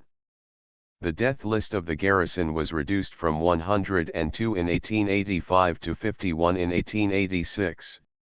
A good road was constructed outside the wall and a beautiful street was extended from the southern gate of the town to Tuluy and Asturias, on both sides of which coconut and shade trees were planted. The streets of Tuluy were planned on the same scale as those of the walled town, and fillings on a large scale were commenced for this purpose. Excellent waterworks were completed and iron pipes were laid throughout the walled town and Tuluy for the use of the garrison and the public. As a result of the report of the commission appointed to investigate Sulu affairs and the subject of succession to the Sultanate, Directions were received from Madrid and Manila to the effect that Datu Harun should be appointed Sub-Sultan and Amirul Kiram Sultan, and that both be requested to go to Manila, take the oath of fidelity to Spain, and be invested with authority by the Governor-General. Datu Harun had made himself very agreeable to Governors Paradu and Castillo, and a strong friendship had grown up between them. Arola soon learned to like Harun and trusted him. Amirul Kiram was then 18 years old, and his age probably suggested the necessity of having a regent who would be competent to take charge of affairs and who would be favorable to the policy of the Spanish government. The wish and opinion of the Sulu nation and the desire of the ambitious Sultana to be regent herself were not fully respected and could not be approved, and the dictates of the Spanish government had to be complied with. Harun, as might have been expected, obeyed the royal directions. Amirul Kiram refused to go to Manila, considered it a humiliation for him to have a regent and to be compelled to visit Manila for the approval of the Spanish government. He felt that he was the rightful heir and the choice of the Sulus, and that the Treaty of 1878 well guarded his rights and granted the Sulus the full privilege of electing their chiefs. The Sulu character asserted itself in his action, and the nation stood by him and counseled non-compliance to directions prejudicial to their own rights and national honor. Rule of Sultan Harun. Datu Harun went to Manila alone, and Governor Arolas recommended his appointment as Sultan. Governor-General Terrero cabled to Madrid and obtained authority for this action on September 11, 1886. Harun was officially announced in Manila as Sultan of Sulu, and his appointment on the 24th of September was made the occasion of some formality. Sultan Harun placed his hands upon the Quran, his minister Sheikh Mustafa bin Ahmed officiating, and His High Excellency the Governor-General administered to him the oath in the following form: "Do ye swear to uphold steadfastly all the stipulations covenanted in the capitulations, and to give faithful obedience to His Majesty, the King?" To this Sultan Harun answered, "I swear to comply with the terms of the capitulations and with the commands of His Majesty, the King." And His Excellency replied, "May God and men help ye if ye do this, and if ye do not, then may God and the government punish you." Sultan Harun arrived at Jolo in October, and, escorted by 200 Spanish soldiers, 1 gunboat, and 1 steam launch, he proceeded to Parang, where he expected the Sulus to declare their allegiance to him. However, their reception was not as warm as he expected, and he soon found it to his advantage to retire to Jolo. The Sulu chiefs appealed to arms and prepared to defend the rights of Amirul Kiram at the cost of their lives. Desiring to support his nominee in the Sultanate, Governor Arolas visited Parang in company with Sultan Harun on the 2nd day of November, and an additional number of chiefs, including Panglima Damang, swore allegiance to Sultan Harun. Such measures aroused the activity of Amirul Kiram and his party, and several places in Parang were attacked by the Mambung forces, and considerable unrest prevailed. Harun's sultanate seemed unacceptable to the great majority of Datus, and hostilities arose in many localities. Murders and Juramantadu attacks occurred in the vicinity of Jolo. The Kuta of Buizan and Timahu were attacked and reduced, the settlements burned, and much blood was shed. Hostilities extended to Siasi, and the Kuta of Datu Hyang was attacked. In February 1887, a force of 3,000 Sulus started from Mambung and attacked Jolo. The garrison repulsed the attack, but Juramantadus and hostile bands harassed the town. Small expeditions reconnoitered Tapul, Lagos, and Siasi, but no active measures could be taken against Mambung until reinforcements could arrive from Sambuanga and Cotabato. At that time General Terrero headed a campaign in the upper Mindanao Valley against Datu U2, and forces were drawn from Sambuanga and Jolo to cooperate at Cotabato. With the return of the troops in April, the war vessels which operated on the Mindanao River also came to Jolo, and Governor Arolas began preparations at once to fight Amirul Kiram, who was strongly entrenched in Mambung. The gunboats, some marines, and Sultan Haroun's small force attacked the settlement by sea. Governor Arolas led the land troops himself and marched against Maimbung at night. The Moros of the interior harassed the advancing troops from all sides, but everything that could be reached was burned and more than 40 Sulus were disabled or killed before the fort of Maimbung was reached. The latter was a square 75 meters on each side, built partly on land and partly in the water. The walls on the land side were constructed of coral rock, while those toward the sea were built of double rows of piles filled behind with stone and earth. Large cannon and breech-loading rifles were abundantly used by the Sulus, and one rapid-firing gun commanded the main approach on the land side. The fighting was fierce and heroic on both sides. Out of a large force of Sulus defending the fort and town, 250 lay dead after the battle was over. The Spaniards lost 17 dead and 96 wounded. The sea forces, after caring for the Chinese population, set fire to the whole town and reduced it to ashes. Governor Arolas was highly praised in Manila and Madrid and was later promoted to be a brigadier general. If military operations, war, and death are efficient and suitable measures to daunt the Sulus, coerce their will, and make them yield to superior authority, this Maimbung campaign should certainly have produced the desired result. Many thought that the moral effect of this victory was excellent beyond measure, and for that reason entertained great hopes.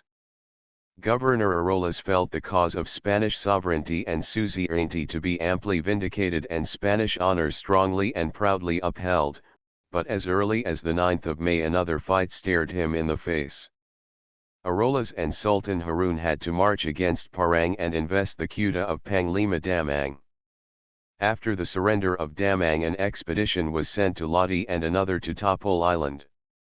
This latter campaign was extremely difficult and trying. The country was rough, the forest thick, and the enemy fierce.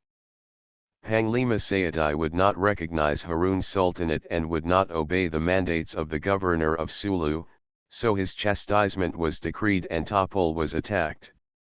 Sayadai and his men fought like tigers at bay, and Governor Arolas was compelled to lead his troops in person. Sayadai was defeated after 2 days fighting, 90 of his men were killed, and the fort was demolished. The Spanish casualties were 13 dead and 155 wounded. Sultan Haroun reconnoitered the shores and interior of the island, destroyed small forts, and obtained the surrender of several chiefs. On the 29th of July, 1887, Panjian Inchi Jamila presented herself at Holo and expressed her submission and that of Raja Muda Amarul Kiram to the governor of Sulu and to Sultan Haroun. Governor Arolas insisted that Amarul Kiram should come personally and express his surrender, and allowed him 10 days in which he could come with safety and impunity. After her return, Panjian Inchi Jamila sent Sultan Haroun the seal of the Sultanate, but neither the chiefs nor Amarul Kiram himself agreed to the personal surrender requested. Governor Arolas was disposed to make Spanish sovereignty over Sulu a fact, absolute and complete, and required implicit obedience. The Sulus had a different view of the respective rights of the two governments and continued their resistance.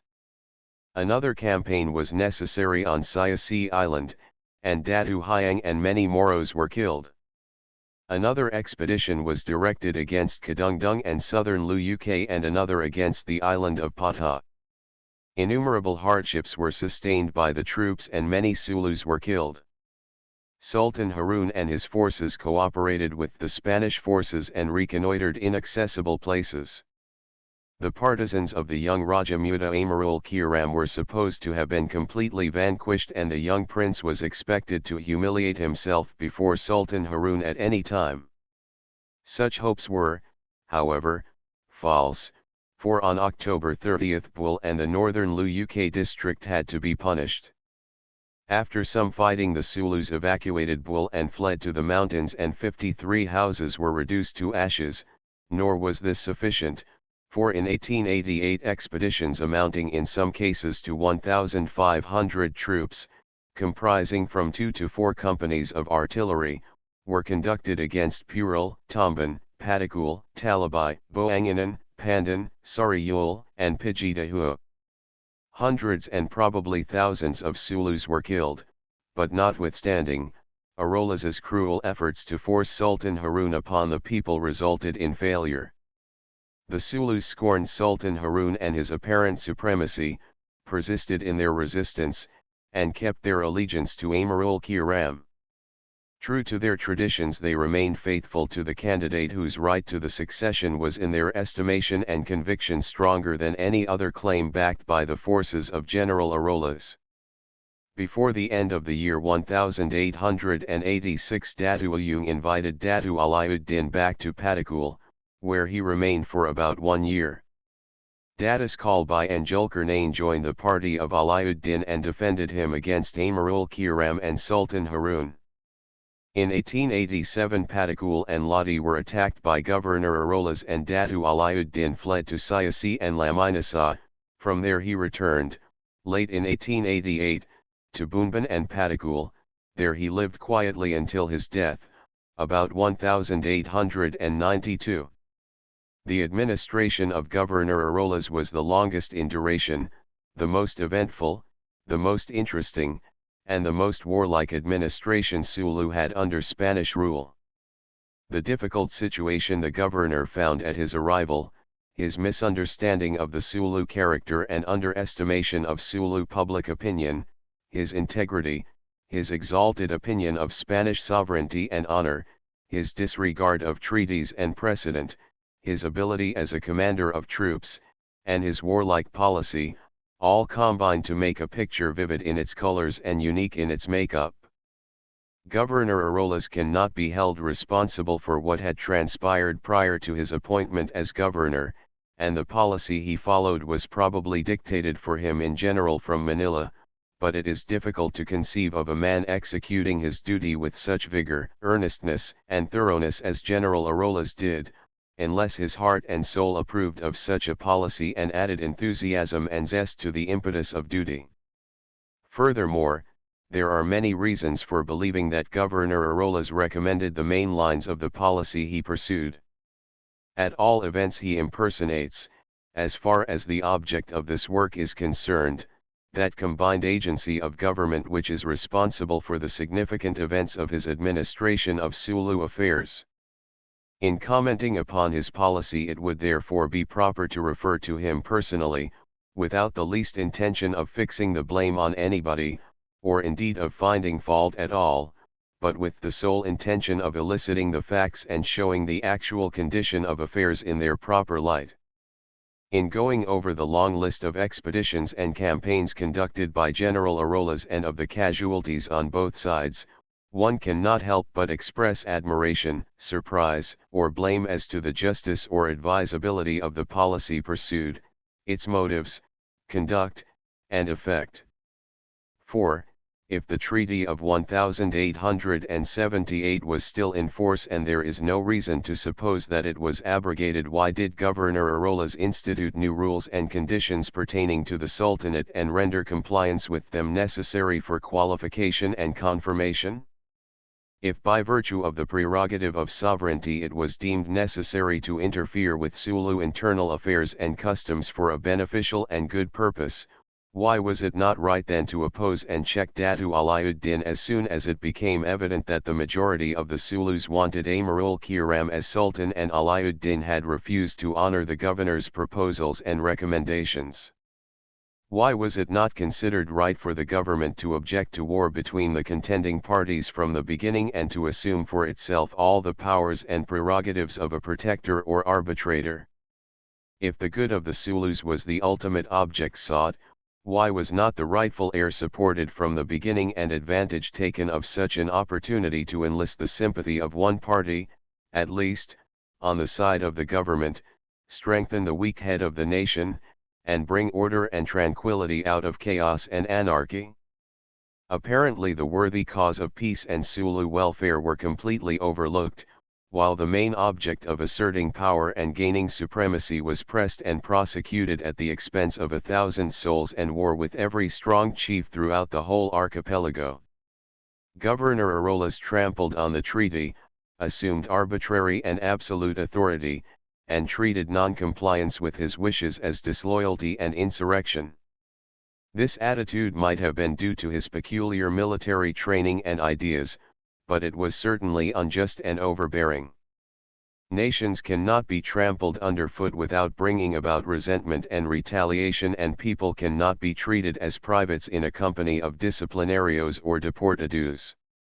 The result of such coercion is hatred, and the effect of abuse is enmity.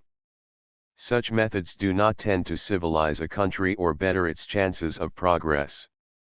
They kill ambition, harden the heart, and dull the senses. The first step toward the progress of a subordinate nation is imitation of its superior, but imitation is generally engendered by admiration and kindly influences, and cruel warlike measures are certainly disposed to kill such good agencies.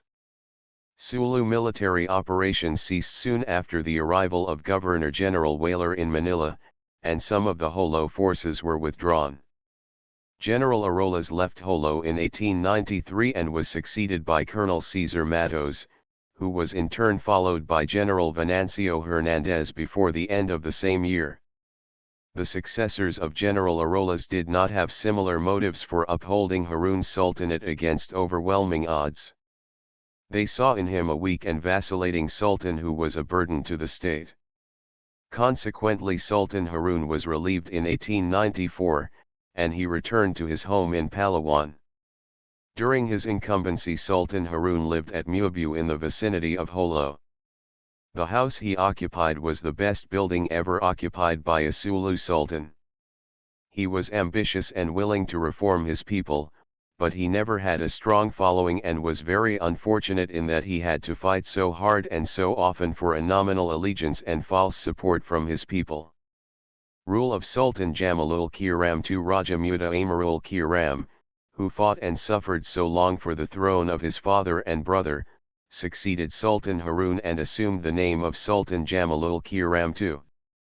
He was not obliged to go to Manila in order to be vested with proper authority by the Governor-General, but it seems that he pledged himself in one way or another to pay some tribute to the Spanish government, and consequently a decree was issued by Governor-General Blanco on March 1, 1894, directing a general census of the Moros of the Sulu archipelago and the collection of a tax of 1 real 6 from each individual.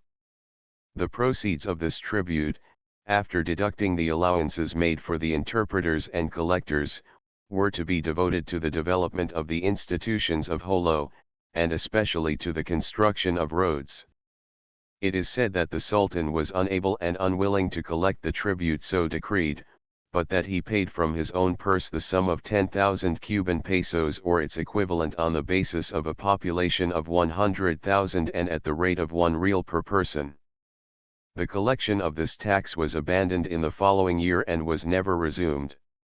The Sulu's adherence to the cause of Jamalul Kiram II was not based on any personal influence he exerted on the people, but on the influence of his mother and the people's devotion to the house of Jamalul Kiram I. Datu Aliuddin's claim was theoretically strong, but for various reasons his party weakened, while Amarul Kiram, though a fugitive, gradually gained in influence and rose to power.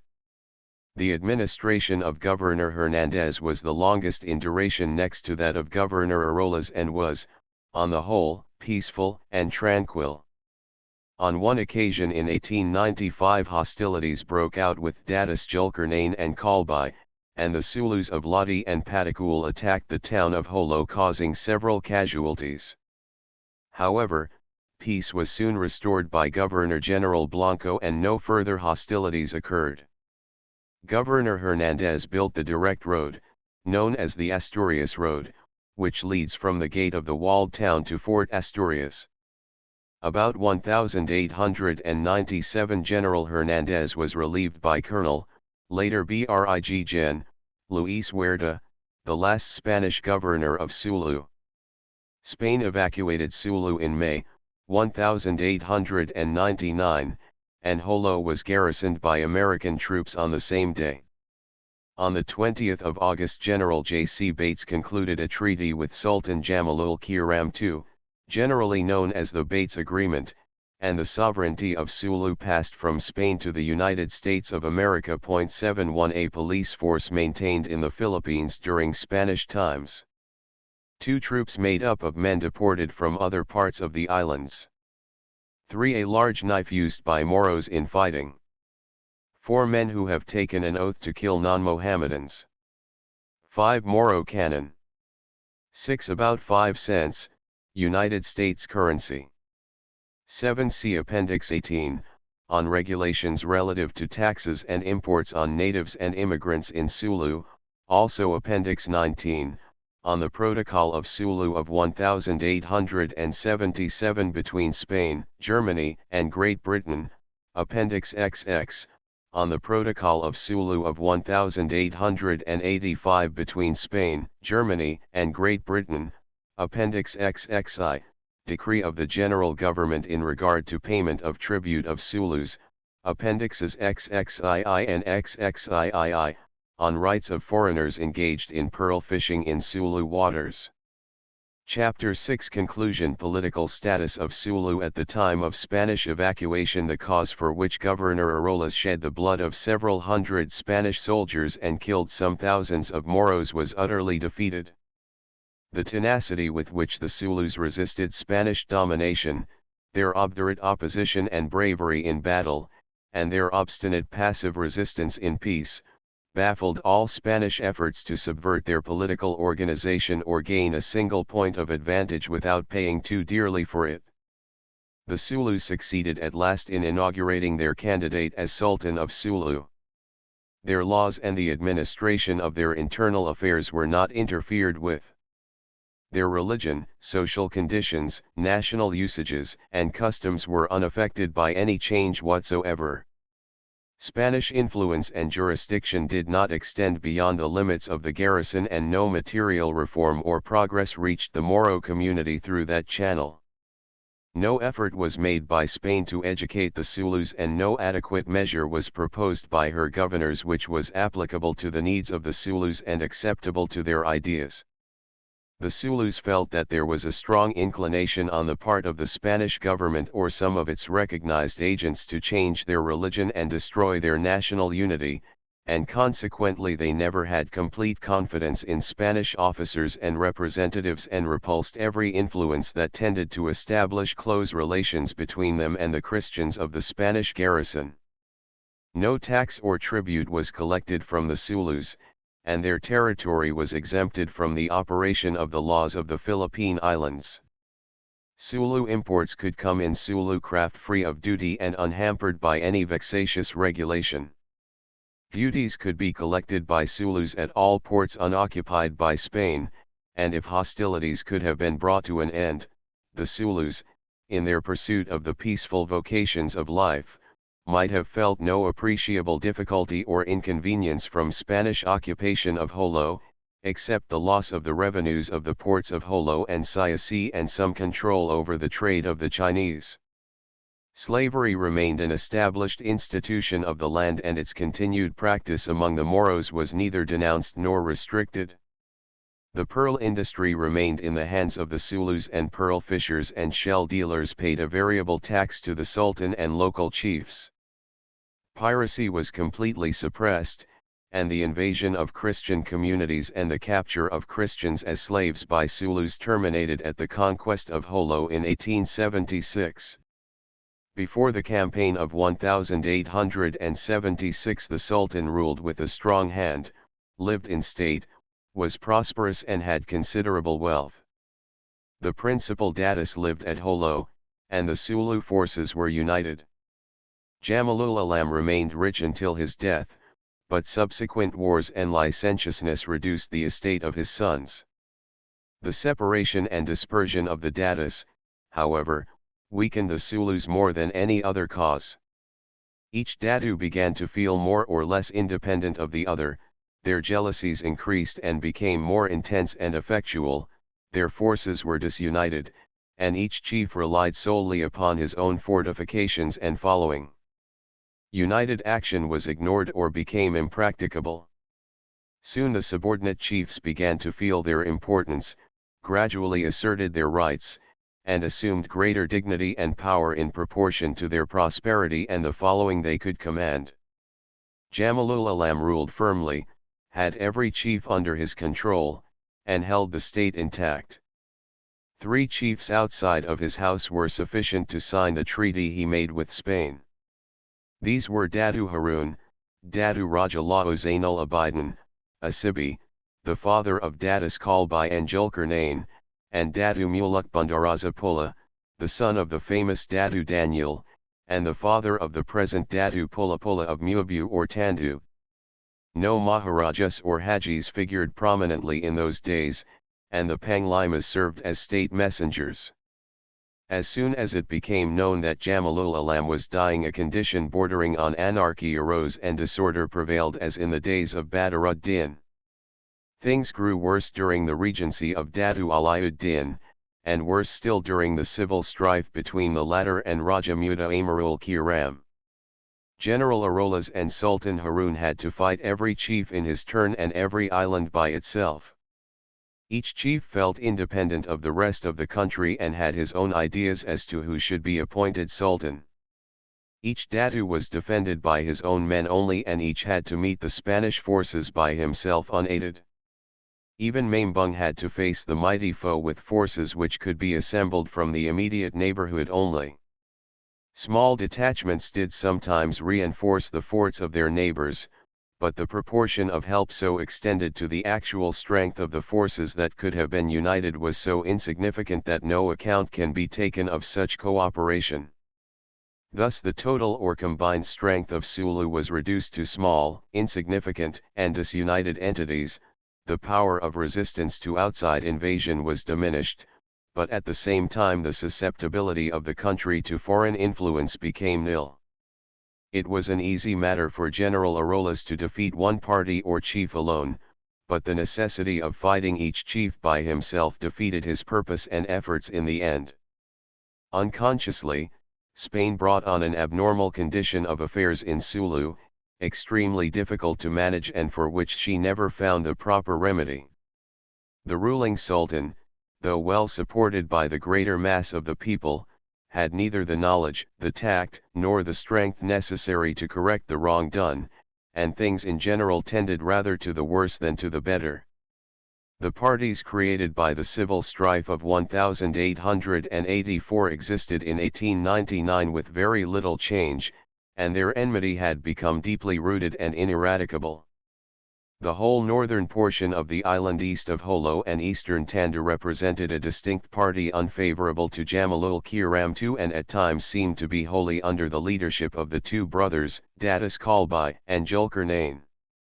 Similar parties existed in Tapul, Lagos, Siasi, and the Ta'ai group, many settlements having 2 chiefs, one representing the Sultan and the other the hostile party.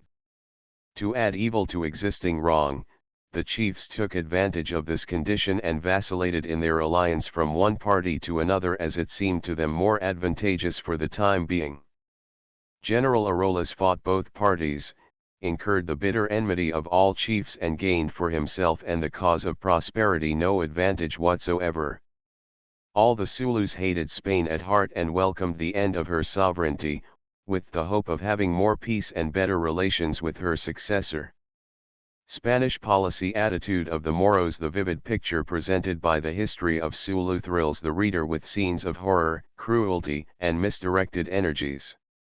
On one page we read of how a rich and mighty sovereign stretched his hand across the border of his domain into the territory of his weak neighbor and coveted his jewels and treasure, and, being refused, struck terror, desolation, and destruction in the home of the latter.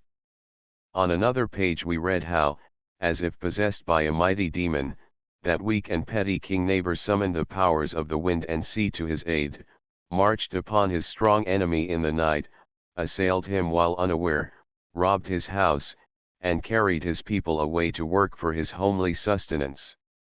The mighty sovereign wakens in the morning, and in his rage curses his wretched neighbor and swears vengeance upon him and his wicked fellow nomads of the sea. But the rich and mighty lord of the north has enemies and rivals in the west and far south and does not dare leave his home unguarded. Part of his available warriors he thought would be sufficient, and their valor and patriotism were counted on as an additional asset and a sure guarantee of victory. The sails of a gigantic fleet were unfurled and chariots and steeds were provided for the triumphal march into the enemy's pearl land. But the mighty sea rolled and the furious winds blew and the giant did not prove a match for the weak, for man cannot go against nature, and valor is a poor aid against overwhelming odds. Yet some men's hearts are made of stone and one or two experiences do not teach them enough, so we see the same scene repeated time and time again, until an opportune moment arrived and a new chapter was opened in which we find the rich sovereign richer and mightier.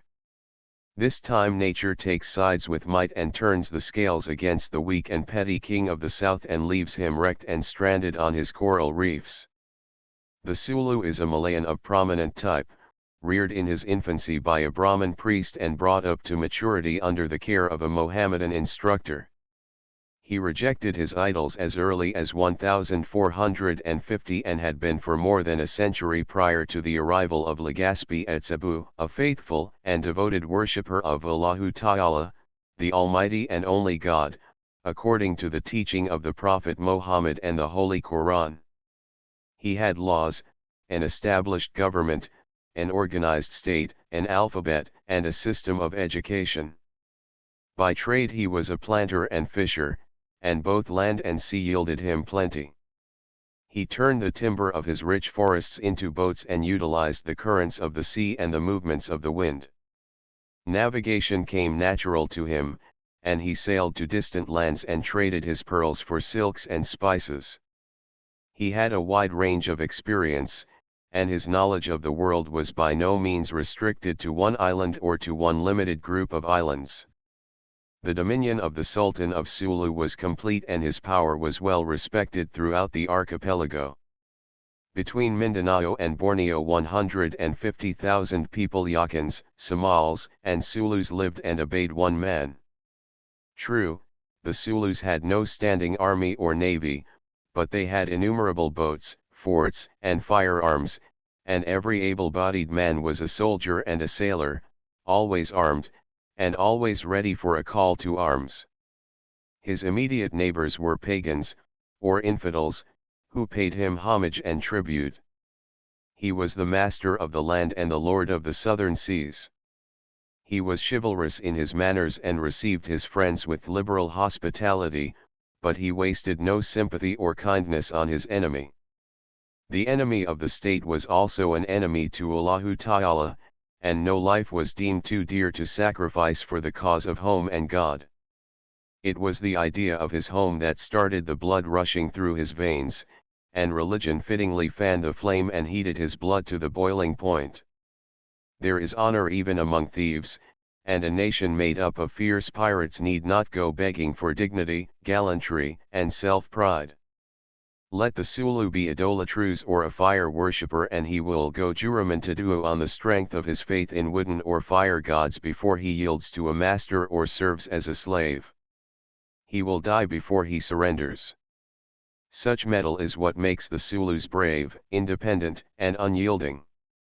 The Sulus watched the progress of Legazpi at Cebu, Panay, and Luzon, saw how the pagan chiefs were subjugated, and witnessed the expulsion of their brother Mohammedans from Manila. They had played this role themselves, and when the enemy reached their shores they needed no word of explanation or stimulus to resist, except that which they had in their breeding and general make-up. Spain instigated hostilities and coveted their domain. It was not their part to yield, but it was Spain's clear duty to re-establish peace before the evils resulting from war outweighed the good obtained.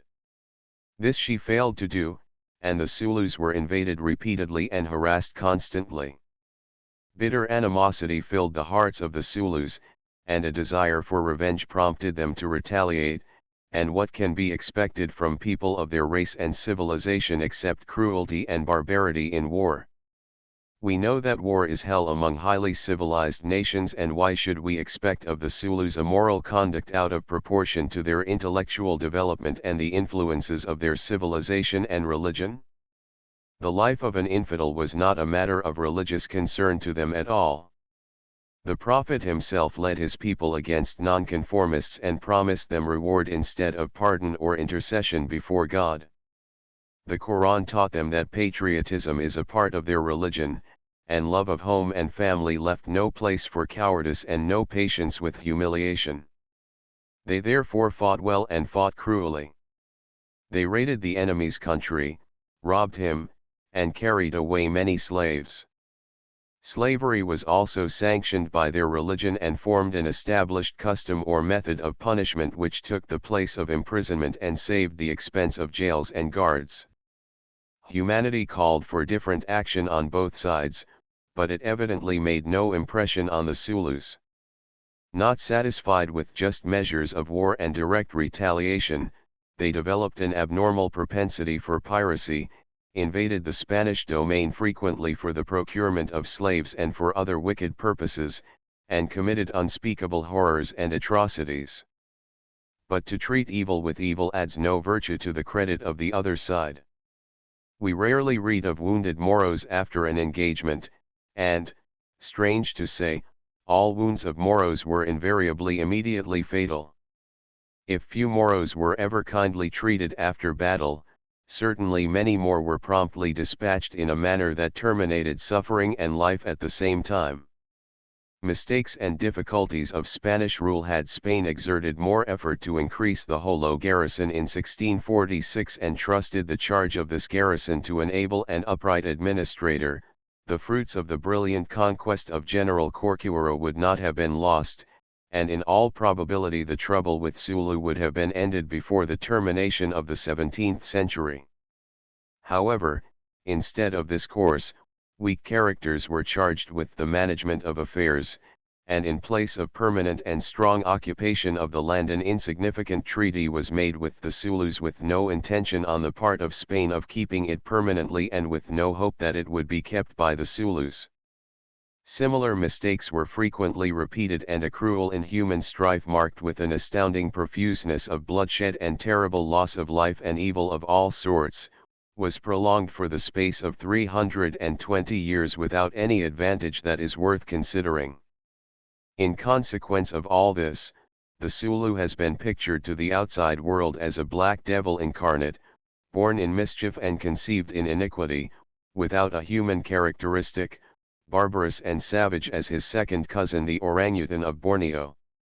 The Sulu had no means or chance of pleading his cause before an international court, and his cry could not be heard or registered by a foreign hand or press. He was not met except with a predetermination to fight him. He was not approached except with the intention of sharing his treasure. He was not invited except to surrender his right of government, and no alternative was offered him except tribute or death. It is out of reason to expect such people to abandon their customs, traditions, government, and religion without a struggle. It is out of reason to expect them to yield to threats and be daunted by a bombshell shot from a distance. The jungle is thick and extensive, their boats and sails are ready and light, they know the routes of the sea and can follow the currents of the ocean in the dark as well as in the light. The coasts of Borneo and the Celebes are not too far from them, and living there is as cheap and easy as at home. It is beyond reason to expect that all sultans, datus, and panglimas will resign their offices, give up their rank and privileges, and be content to plant corn on the hillside or catch fish along the beach. The laws of nature are not ambiguous, and man is man whether his skin is white or brown. The chief difficulties Spain had to contend with in the south arose out of the natural weakness of her system of administration. Her governors-general changed frequently. The Moro question received a secondary attention, and no definite policy or settled course of action was ever systematically worked out and followed. What Corcuera planned was not carried out by his successors, and measures which were approved by General Terrero were disapproved by General Weyler and ignored by General Blanco. Had Governor-General Urbiztondo preceded Governor-General Claveria, Jolo might have been attacked and conquered before 1851, and had Governor-General Malcampo preceded Governor-General Urbiztondo, the garrison of Jolo might have been established 25 years earlier. The policy of Governor Paradu was not followed by Governor Arolas, and the plans and pledges of the latter were not fully respected by his successors.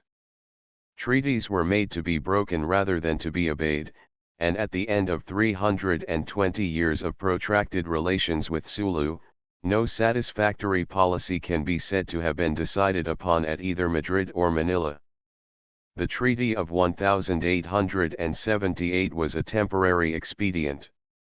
It was not intended to express a policy, nor did Spain intend to restrict her influence to the provisions of a treaty, nor to tie her hands so fast for any length of time. Spain was intent on the complete conquest of Sulu, the assimilation of all the Moro tribes, and the unification of government, religion, and civilization throughout the Philippine archipelago. This ideal was the hope of all governors of Sulu and formed a concealed motive that prompted their actions and guided their administration. The governors of Sulu differed only in their ideas as to the length of time which should pass before the Sulus should be denied their autonomy, and the methods by which the change could be best brought around. There were opportune and inopportune times to interfere, which were left for the Governor-General to decide, and in the majority of cases his decision was controlled not by the immediate needs of the occasion, but by interests pertaining to the general administration of the archipelago, which left partial attention and inadequate means available for the solution of the vexatious difficulties in the south. Generals who were anxious to distinguish themselves, took the first opportunity that offered itself, but satisfied themselves with the immediate results of victory or the simple correction of the wrong, calling for military action, without bearing in mind the general situation and the requirements of the next step that should be undertaken as part of a course planned for the carrying out of a settled general policy. Thus bound to observe the general provisions of the Treaty of 1878, and limited in the authority granted them from Manila and in the strength of the garrison assigned to Jolo, the governors of Sulu felt their hands completely tied, and consequently they could not accomplish much and left matters to drift with the current of events. During the governorship of General Terrero, Governor Arolas was given a free hand and sufficient troops to carry out his plan, but Arolas was not much more than a fighting man and an excellent post commander, and the evils of his strenuous measures outweighed the good he accomplished, and when the Jolo garrison was subsequently reduced by Governor-General Weyler, his policy could not be continued and was necessarily doomed to utter failure. However, nobody was quicker to note such mistakes and to observe the needs of the situation than the Spanish officers themselves, especially inspectors general who were commissioned to investigate matters and conditions in Sulu, and historians who made a study of Sulu affairs. Report of Baltasar Giraudier. Of works of this nature we give brief accounts of the estimable report of Baltasar Giraudier, director of the Diario de Manila, which was presented to the Governor-General, Domingo Morijuans, in 1880, and the noteworthy remarks and recommendations of the author of Apuntes sobre Jolo, Miguel A. Espina, Colonel of Infantry. Baltasar Giraudier accompanied General Malcampo to Jolo in 1876 and made special inquiry into the situation in the south. He clearly stated that the terms of the Treaty of 1851 could not be carried out, to advantage. Failure to observe this treaty provoked the Sultan and Sulus to impatience, resistance, and a rebellious attitude. Referring to the Jolo campaign of 1876, he estimated the strength of the attacking army at approximately 11,000 troops, and described Jolo as an actual churchyard, held in a constant state of siege, and a great cost to the nation in men and money. Naked facts, he asserted, did not justify former expeditions, and hostilities were often provoked for ulterior motives. Considerable harm resulted from such misdirected measures, while much good to both nations could have been derived from a policy of attraction, frank, loyal, and disinterested. He called the attention of the authorities to the necessity of a faithful observance of the terms of treaties, in order to expect and demand with right and respect a reciprocal observance of such treaties by the Moros, to the advisability of honoring and strengthening the authority of the Sultan in order to secure his goodwill and cooperation in maintaining peace and harmony and in repressing the evil tendencies of rebellious datus and sub-chiefs, to the great advantages that may arise from re-establishing the salary of the Sultan and promoting those friendly relations which tend to strengthen the Sulu alliance and render the state a stronghold and a protecting wall against invasion from foreign countries. He condemned the Treaty of 1878 as limiting the government's freedom of action and checking the progress and success of the nation's policy. He reiterated that there is great need and necessity of defining the policy of the nation relative to Sulu and the Moro country in general. Such a grave question should be settled on a firm basis and should not be subject to the caprice of an individual governor or commander of a war vessel. No opportunity should be allowed for ignorance, malice, false pretexts, and ulterior motives that defame the national honor, weaken the policy of the government, or work to the detriment of the people and the country. He pointed to several incidents of wrong conduct or imprudence on the part of officials which provoked trouble and war and left on the Moros an impression that the Spaniards were acting deceitfully and in bad faith. The general policy he outlined for the information of the government and for the uniform conduct of all officials was submitted in the form of recommendations, the most important of which are briefly noted as follows. 1. The Sultan and Datus should be treated with respect and consideration. 2. Immediate justice and impartiality should be strictly administered and practiced in all cases and under all conditions, especially when crime or outrage is committed against the Moros, for such action would demonstrate in an impressive manner an upright conduct which would command the fullest respect of the Moros and obedience to law and order. 3. It is of the utmost importance that the belief, temples, and cemeteries of the people be respected. 4. The speedy punishment of all Moro misconduct and aggression should be secured through the Datu or chief. 5. The fleet should make frequent visits to various islands to familiarize the people with the flag, to map the country, and to study conditions in general. 6. Religion should be fully tolerated in the same manner as in India and Java.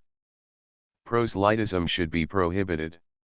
7. The Sultan should be invited to live in Holo, an edifice should be constructed for his residence which would increase his dignity in the eyes of his people, and he should be given a high office in connection with the government, as secretary, which would engender and promote his interest in the government and its welfare and secure needed and desirable cooperation between officers and chiefs.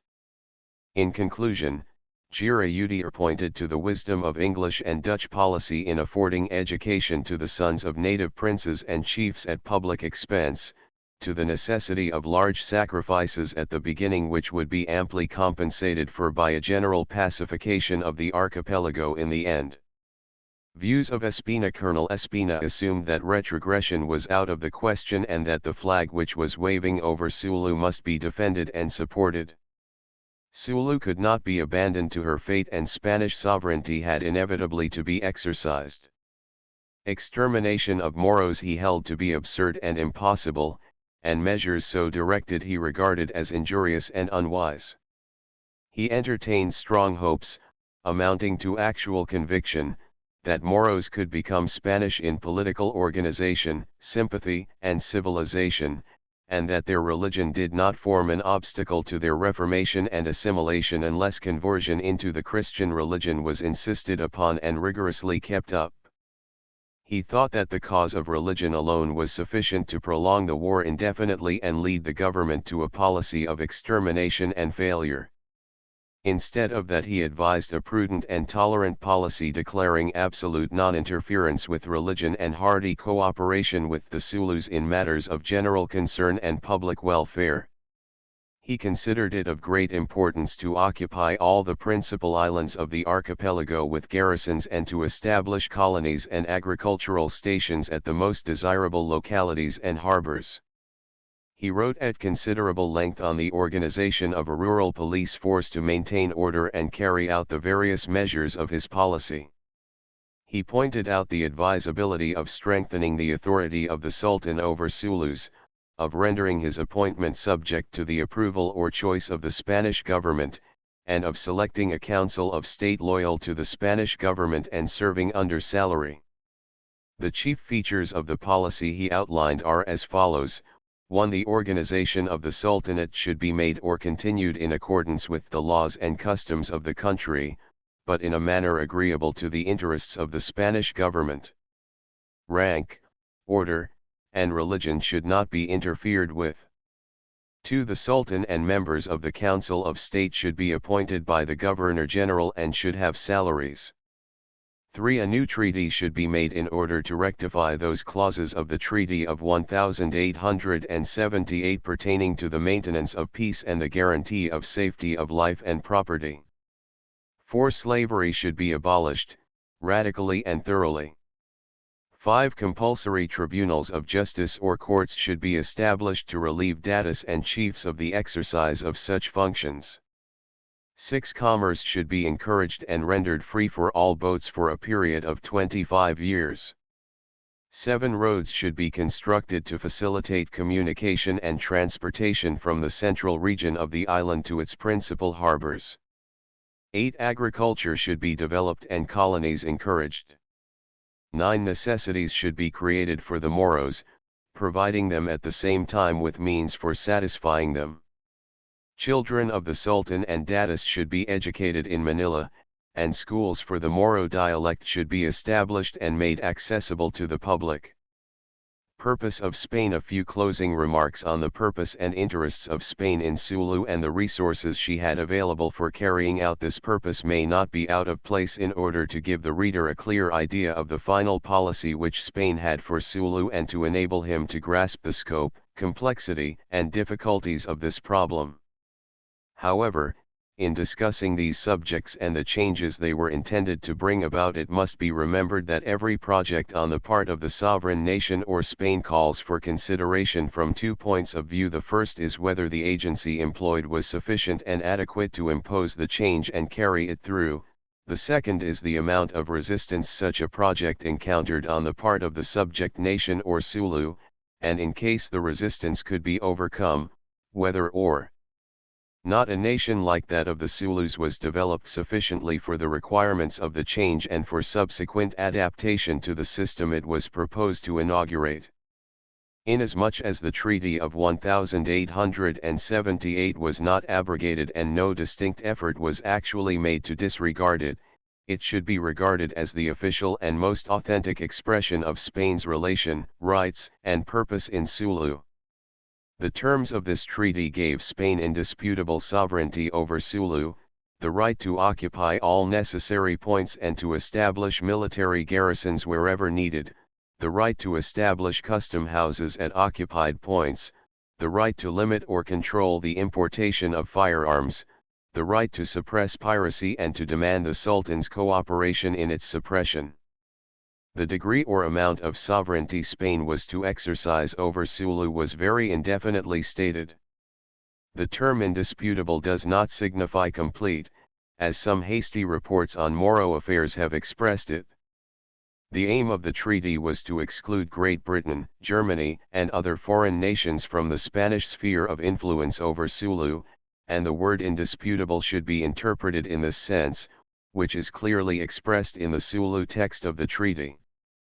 At that time there was no intention on the part of Spain to assume the control of Sulu internal affairs, and the Zulus endeavored to guard their complete freedom and right to continue their political organization, laws, and religion by specifying those powers which Spain had a right to exercise over them and by declaring emphatically that all their customs, usages, and religion should not be changed.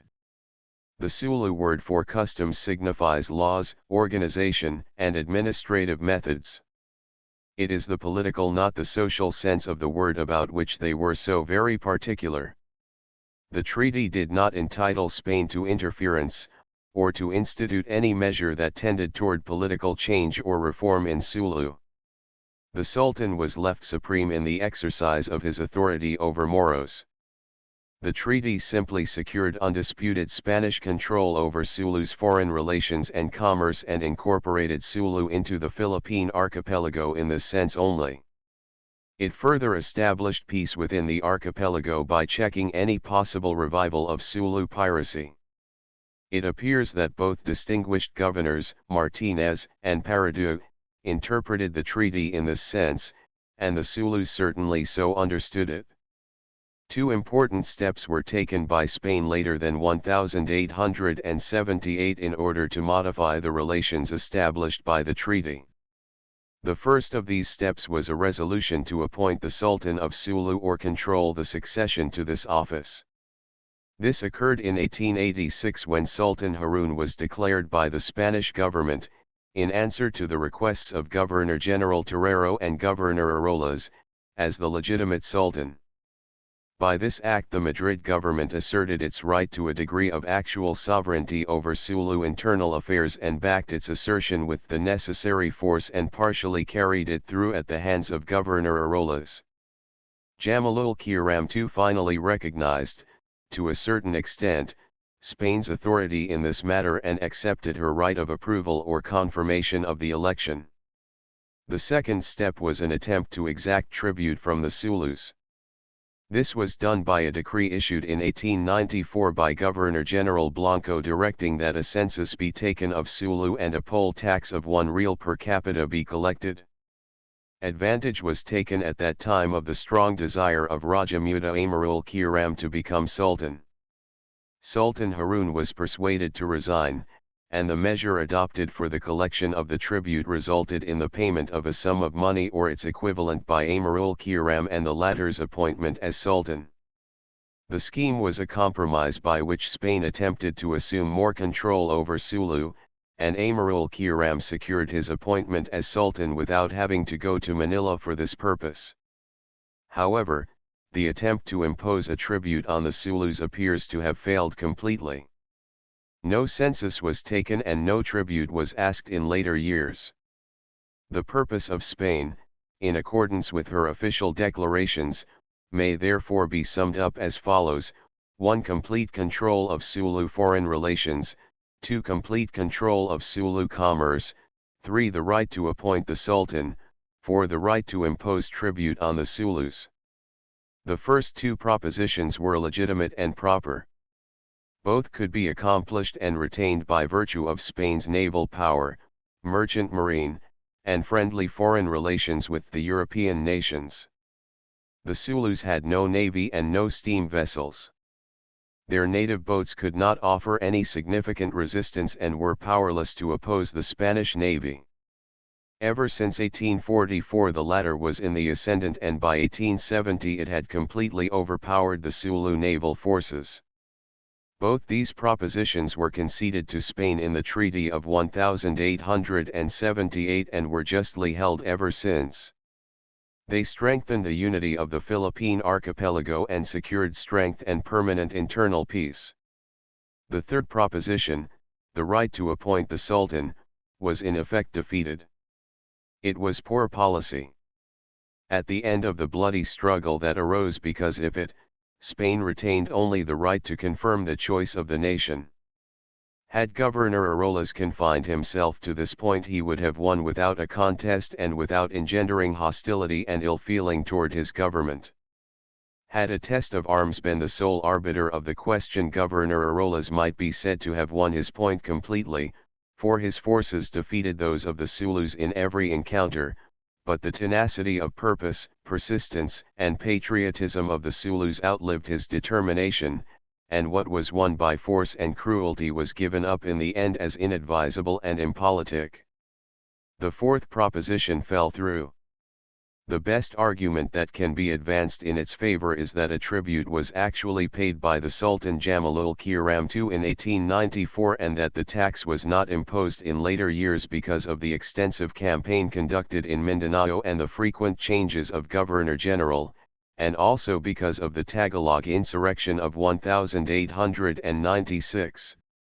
Such argument is more in the nature of an apology than a defense. There is some significance in exacting tribute from the Sultan of Sulu, but the principle of the tribute was utterly defeated. The Sultan evidently evaded the question entirely as soon as he felt secure in his office. Such a measure would certainly have been opposed by the Sulus. They would have risen to a man and sacrificed more life and treasure in this cause than in the previous one of the appointment of their candidate for the Sultanate. The nation was somewhat divided in the former case, but in the matter of resisting the payment of a tribute there was not a dissenting vote. They would have fought most vigorously and unitedly. Governor Arolas did not exhaust their fighting powers. They could have fought just as well in 1888 as in 1886–87. One party alone advanced against Holo in 1895, and a band attacked landing soldiers in 1897. To pay tribute to a foreign power meant vassalage in their opinion, and this they could not tolerate. They would fight, not on the strength of a careful and intelligent estimate of their power as compared to that of Spain, but because they would not tolerate the idea and their national honor would prompt them to exhaust their strength before they would yield to such a humiliating proposition. Their fighting power was only one unit of their national resources. Their national independence, national character, unity, and stability of organization were other units which added considerable strength to their resistance. What they could not defeat they would have left alone, what they could not tolerate they would have evaded, what they could not evade they would have run away from. An exaggerated degree of honor and self-pride, uncontrolled by a certain degree of intelligence, culture, and moral courage, is dangerous. Courage unencumbered by prosperity or wealth and spurred by abnormal religious sentiment, becomes desperate, reckless, and fanatical. Moreover, the treatment by a highly civilized nation of another limited in culture and development is under moral restrictions similar to those pertaining to the treatment by a man of mature age of a minor. A minor cannot be blamed for lack of mature reason, and no more can be expected of him than he is able to do. He must further be treated with equity and justice, though he is weak and helpless. It was impossible for the Sulus to change their character at once. It was absurd to expect of them any action contrary to their natural disposition and national character. It was the duty of the sovereign nation to recognize the national character of her inferior and treat her wisely and justly. Tact might have been mightier than an army and wise measures might have worked wonders.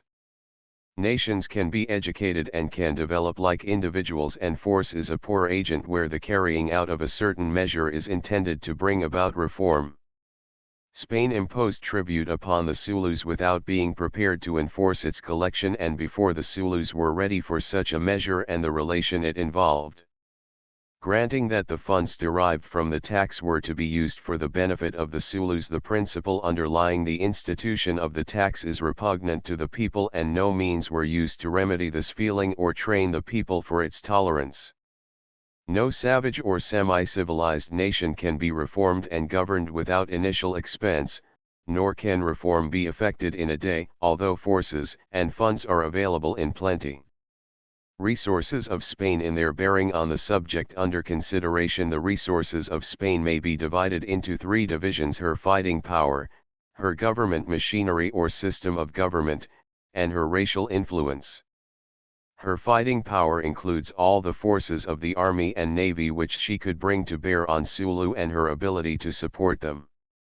The largest Spanish force that ever assembled on the soil of Sulu was that commanded by Governor-General Malcampo in the expedition of 1876, this was estimated at from 9,000 to 11,000 troops.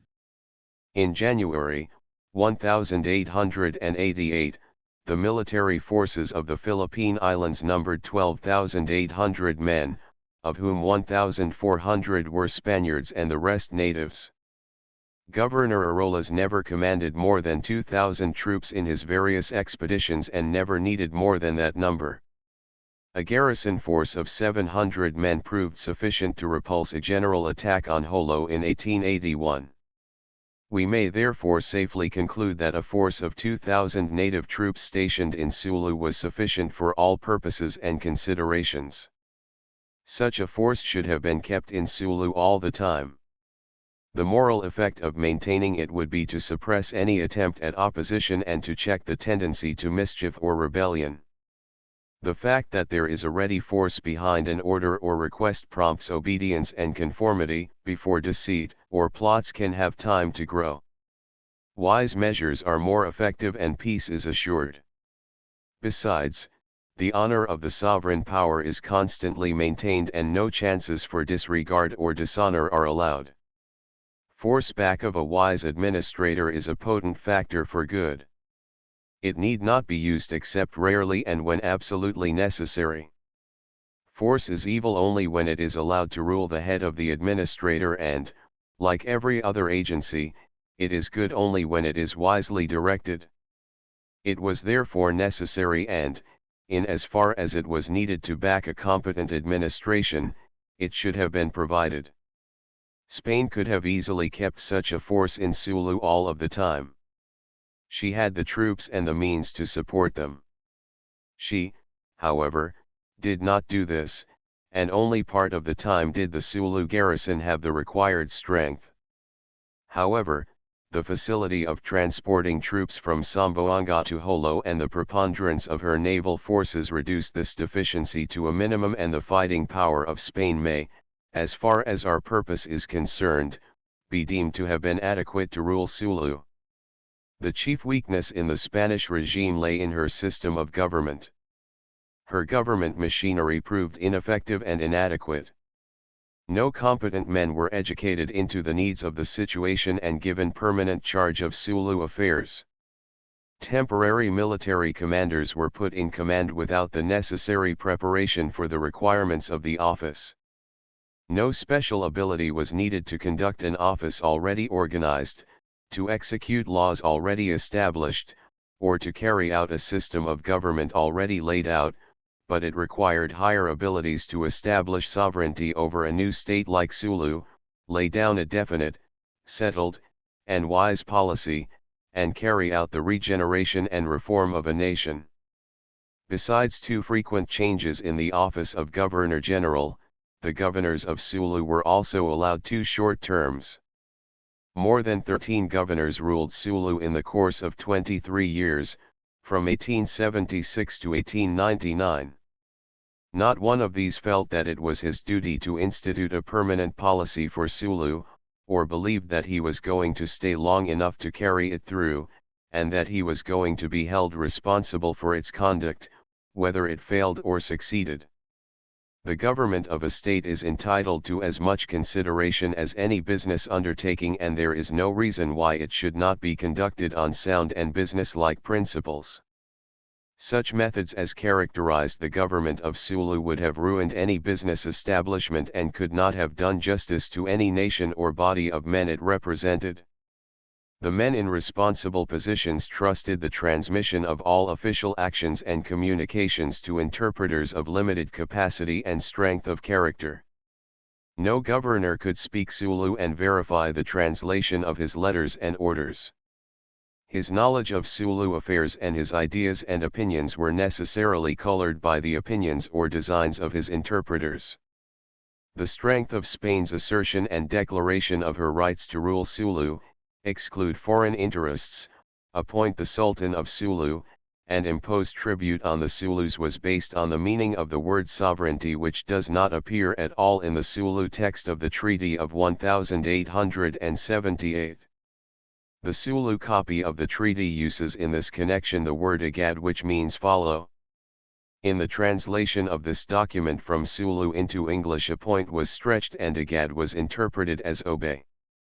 While the sultans of Sulu felt that they were independent and free in their administration of Sulu internal affairs, and that they were only obliged to give Spain preference, and ally themselves on her side when foreign nations interfered, governors like Arolas read the word sovereignty in the Spanish text and try to enforce its full and actual sense.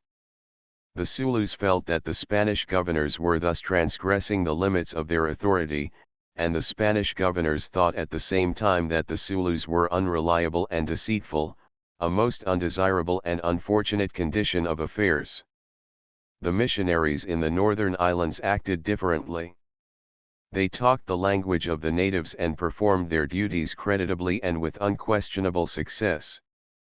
They understood the people, knew their real conditions, sympathized with them, and worked out their religious regeneration admirably. The governors of Sulu did not take any such view of their duties. They had some zeal, but they lacked that understanding of human nature and the forces of regeneration that the missionaries mastered. They had no idea of how a Sulu law or custom could be modified and reformed, for they never acquainted themselves sufficiently with the laws and customs of the people and never paid much attention to the feelings and public opinion of the Zulus.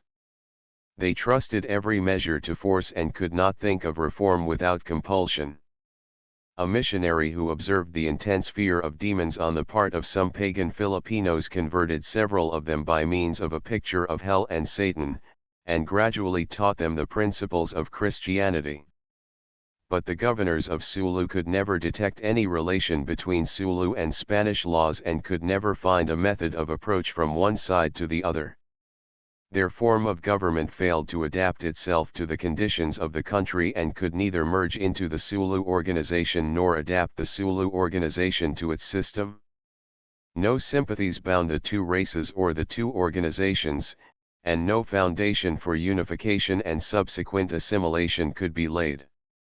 Spanish jurisdiction remained within the garrison, and its machinery could find no application outside the walls of Jolo. The amount of force needed to reduce and reform Sulu varies in accordance with the policy pursued. Considerable light can be thrown on this subject by a study of the circumstances and causes which gave rise to Datus Ayunan, Mundi, Piang, Era, and Pedro Cuevas or Calun.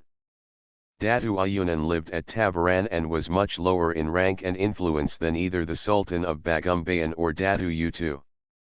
Having grievances against Datu Utu, he shrewdly allied himself with the Spanish forces and rendered them valuable assistance. In a short time he rose to power, dignity, and fame and died greater in the estimation of the country than his overlord, the Sultan of Bagumbayan. Datu Piang married the daughter of Datu Ayunan and learned his methods. As soon as Datu Utu's attitude toward him became unbearable and hostile, he offered his services to the Spanish authorities and won their protection and support. By shrewd tactics he dispossessed his former master Utu of his best lands, attracted most of his following and caused his downfall. At the time of the Spanish evacuation he had become the richest Moro in Mindanao and the most influential chief in the island. Datu Era had Chinese blood in him. He married his daughter to the Guguwan of Maguindanao, won the favor of the governor of Cotabato, and ruled over all Moros on the southern branch of the Mindanao River below Tamantica. He was strong and well respected. Datu Mundi married the daughter of a Samal chief of Samboanga and through his tact and ability to speak Spanish established for himself a respectable position over the Samals of Mindanao. He served the interests of Spain faithfully and bore arms in her behalf against Bisayans and Lanao Moros. The recognition and support he obtained from the Spanish government raised him to the rank of a Datu and gave him supremacy over all the chiefs of the peninsula of Samboanga. A close observation of Datu Mandi's ability and attitude toward the government renders it clear that the influence this man could bring to bear on his people was immense. It is no exaggeration to state that had his influence been tactfully utilized, he could have easily, with the aid of one company of Spanish troops, reduced to submission all Moros and Subanuns living between Point Fletches and Sindangan on the outskirts of Dapitan. There never existed a Moro chief more tactful, pliable, forceful, and favorable to the reorganization of the Moro community and its system of government along modern and civilized lines. With little aid from the governor of Samboanga, Pedro Cuevas made himself the real lord of northern Basilan. his power was further well respected throughout all the Basilan group of islands. With no more than 2 companies of troops at his disposal, he could have acted as the Spanish representative and subordinate ruler or governor of all the Basilan and Balangingi groups of islands, and could have effected any reform desired. By tact and ability these men obtained Spanish influence and support and rose from the lowest ranks of the people to positions of great power and dignity. Had the Spanish government employed such men to further its influence by enlarging their following and extending their territories and spheres of activity, there is no doubt that a very significant step would have been taken which would have made clear to the Spanish authorities successful methods of procedure and new lines of policy that lead to success. Similar lines of action could have been adopted in Sulu by taking advantage of existing parties and factions. Once the sympathy of one Sulu party was obtained and its forces bore arms on behalf of or on the same side with Spain, the door would have been opened for effective influence, and wise measures directed along the line of cleavage would have been bound to produce results. A minimum of force would then be needed, and strained relations and discord would give way to friendship and concord. The history of Sulu is not wanting in proof that wise attractive methods have been more effective than force and arbitrary rule, and, once we reflect upon Abu Bakr's rule and the wonderful reformation he worked out, then we realize what was and what was not a wise policy for Sulu. Little attention has, as a rule, been given to race characteristics as a potent factor in a nation's policy. The racial character of the sovereign nation bears on the ruled nation in several ways: in the conduct and demeanor of officials in their official and social relations with the chiefs and common people, in the demeanor of soldiers and civilians in their social intercourse with the mass of the people, and in the industrial or business relations of the 2 nations. The Sulu datus and chiefs are very courteous and polite, and are unusually keen to notice personal discourtesy. Impulsive and unconciliatory methods are bitterly resented, and an abrupt manner may in itself be sufficient to defeat any measure. The people in general have no patience with an impetuous officer and hate to be discourteously treated even by their datus. Treated with disrespect by the authorities or disregarded by the ruling race, they become exclusive, evasive, indifferent, unsympathetic, and discontented.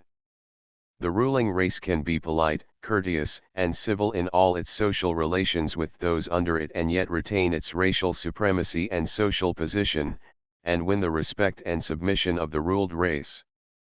If ordinary civil duties require good breeding and good manners, the duties of the Spanish officer toward the native chief certainly demanded the highest qualities of a gentleman and the most sympathetic, upright, and firm disposition possible. Many Spanish officers possessed these qualities and conducted their offices with full dignity and credit, but it cannot be said that all officers were so fully qualified. Such facts in themselves are sufficient to determine the quality of the person to whom state affairs in Sulu should be trusted.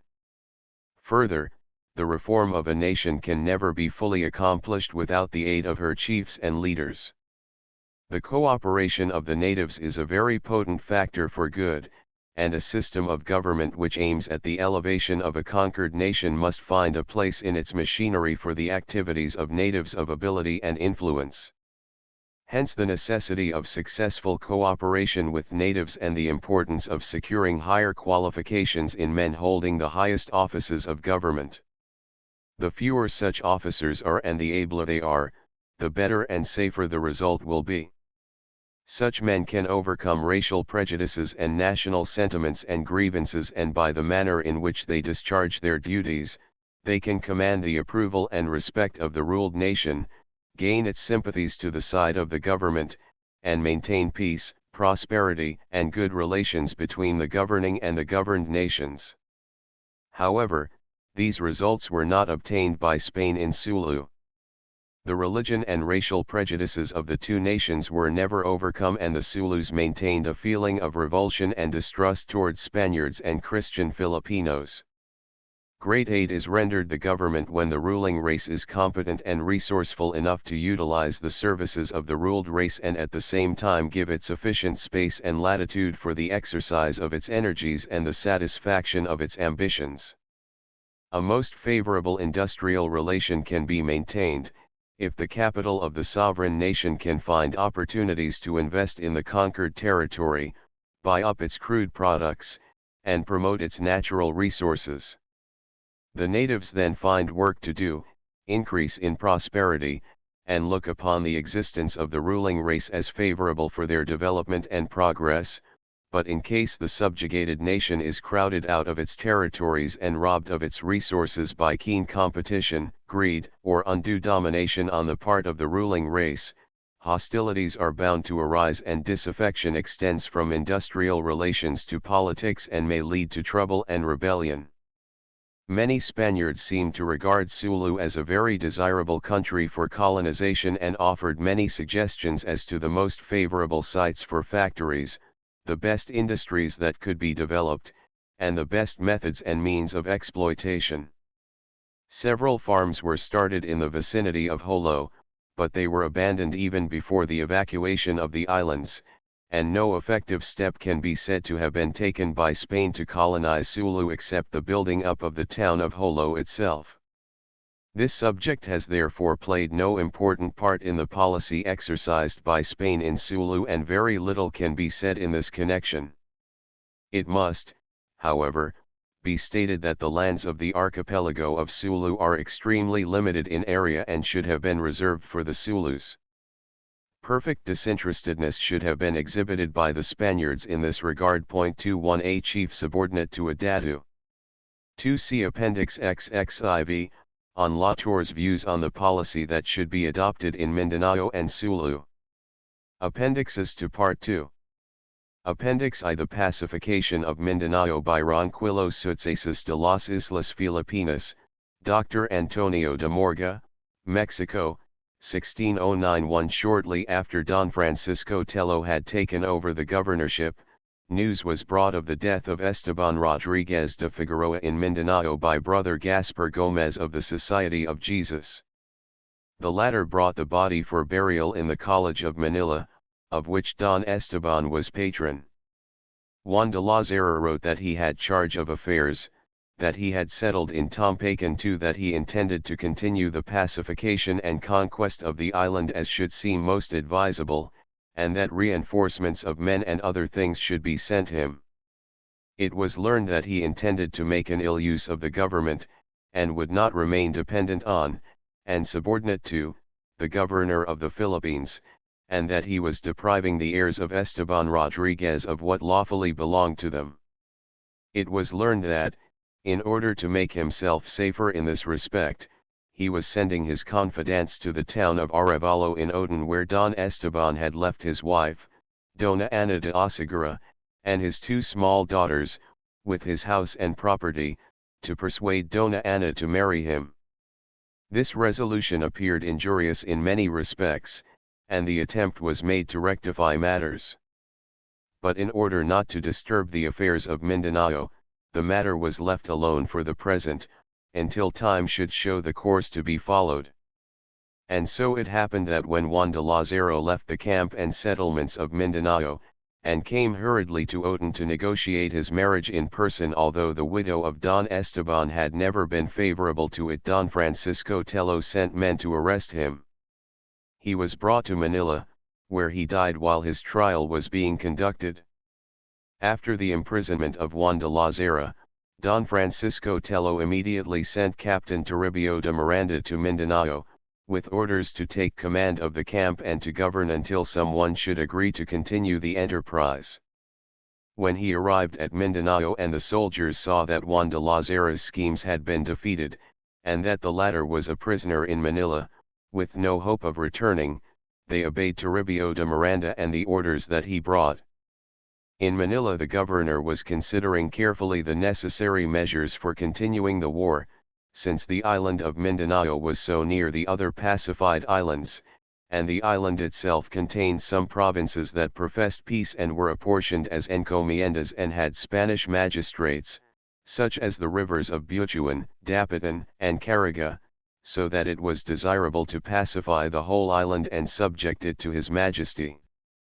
The royal treasury was spent and could not bear the expense, and Esteban Rodriguez had bound himself by a legal writ to carry the war to entire completion at his own expense, in accordance with the terms of his agreement.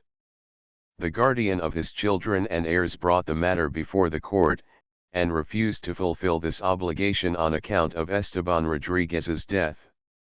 In order not to lose time, for what had been commenced had to be continued in one way or another, the governor decided to prosecute it, drawing the necessary funds from the royal treasury, either on its own account or on the account of Esteban Rodriguez's heirs, if such should be according to law. The governor then searched for a person to go to Mindanao, and selected Don Juan Ronquillo, general of the galleys. The latter was given the necessary reinforcements of men and other things, with which he reached Mindanao.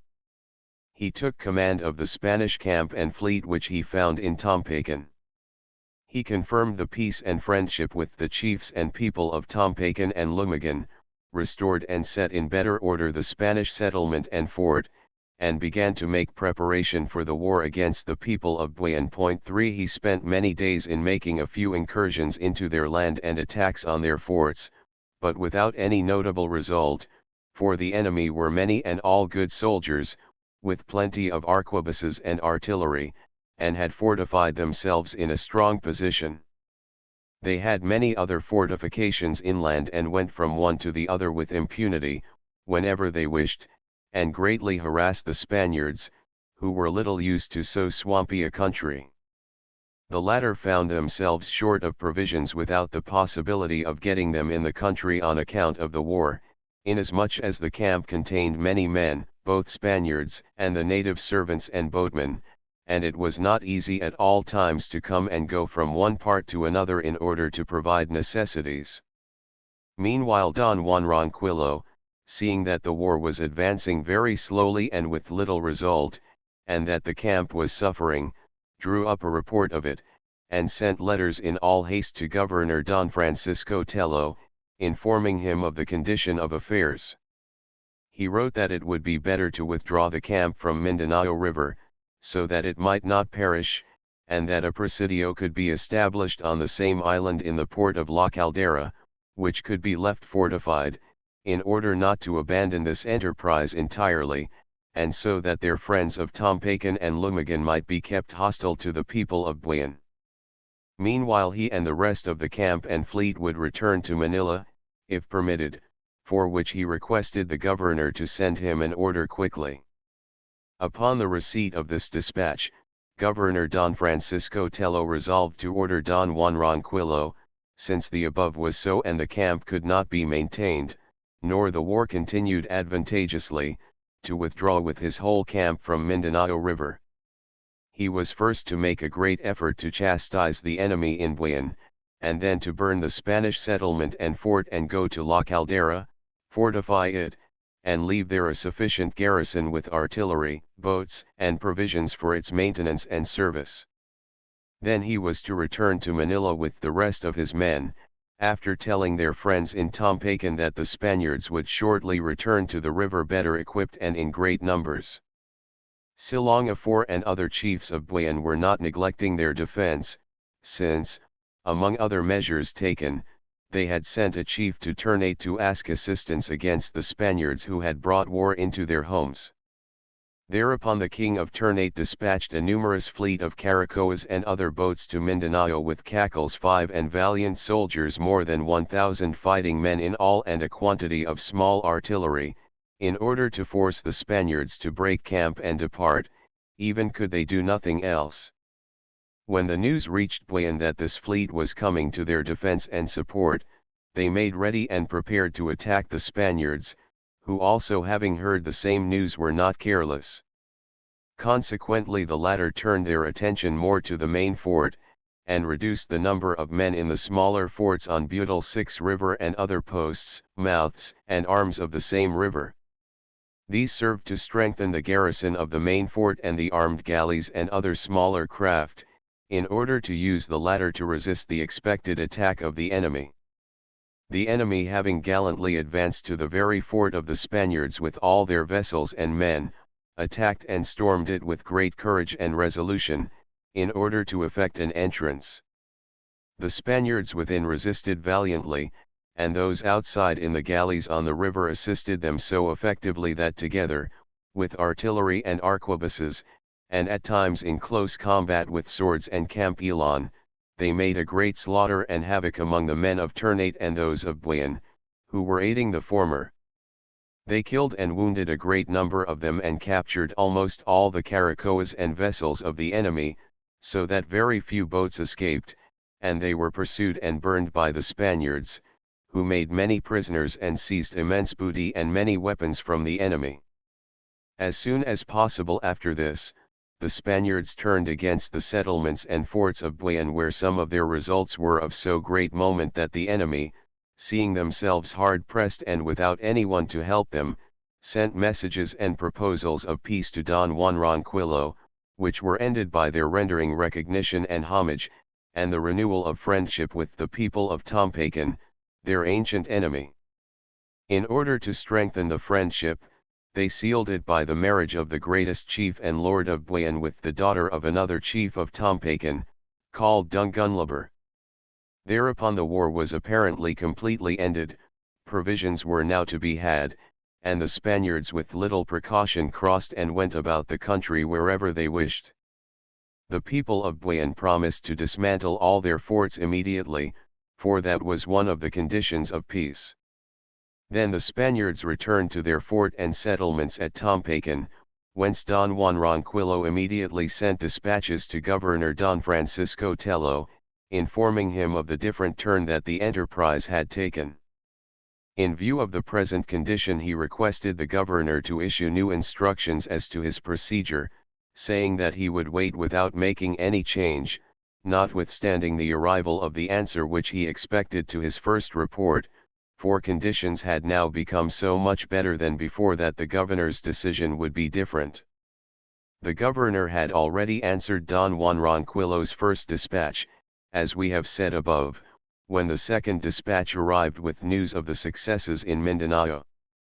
Suspicious of the men in the camp who had constantly shown a desire to return to Manila, and little relish for the hardships of war, and fearing lest they would return at the arrival of the first order, executing that order and abandoning the enterprise which had reached such a satisfactory stage, and thinking that it would be unwise to abandon the river, the governor made haste to send a second dispatch immediately by various roads, ordering them to pay no attention to his first orders, but to remain in Mindanao, and that he would soon send them what was necessary for further operations. It seems that this message traveled slowly, for, the first having arrived, they obeyed it without any further delay, and camp was raised and the country abandoned.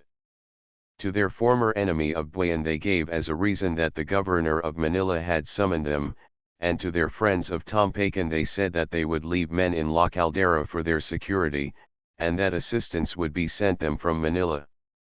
This news caused as much sorrow and sadness to the latter as joy to the people of Buin. Then, after burning their fort and settlement, the Spaniards embarked all their forces as soon as possible, left the river, and went to La Caldera, 24 leagues farther down in the direction of Manila. Having entered port, they built a fortress and left there a garrison of 100 Spaniards, with some artillery, provisions, and boats for their use. At this juncture the governor's second message to General Don Juan Ronquillo arrived, to which the latter replied that he was already in La Caldera, and could not return to the river. Then, without any further delay, Don Juan Ronquillo went to Manila with the balance of his fleet, by way of the provinces of Otan and Panay. The governor, having heard of his coming, sent to arrest him on the road before he entered the city, and proceeded against him by law for having withdrawn the camp and army from Mindanao River, without awaiting the orders he should have expected after the favorable turn that affairs had taken. Don Juan Ronquillo was set at liberty on showing a private letter from the governor, which the latter had sent him separately with the first instructions, to the effect that he should return to Manila with his troops in any event, for they were needed in the islands for other purposes, and because of this letter Don Juan had determined not to await the second order. Appendix to the Pacification of Mindanao 7 concerning the pacification of the island of Mindanao in the year 1608. In the relation of the last year you will have learned how occurred the death, in the pacification of the island of Mindanao, of Esteban Rodriguez de Figueroa, who offered to carry out this pacification under the conditions which he stipulated with Gomez Perez das Marinas, formerly governor of these islands, copies of which were sent to His Majesty and to Master of Camp Wanda Lajara, formerly of the said expedition, who succeeded to his place when the camp was abandoned, and came to Manila.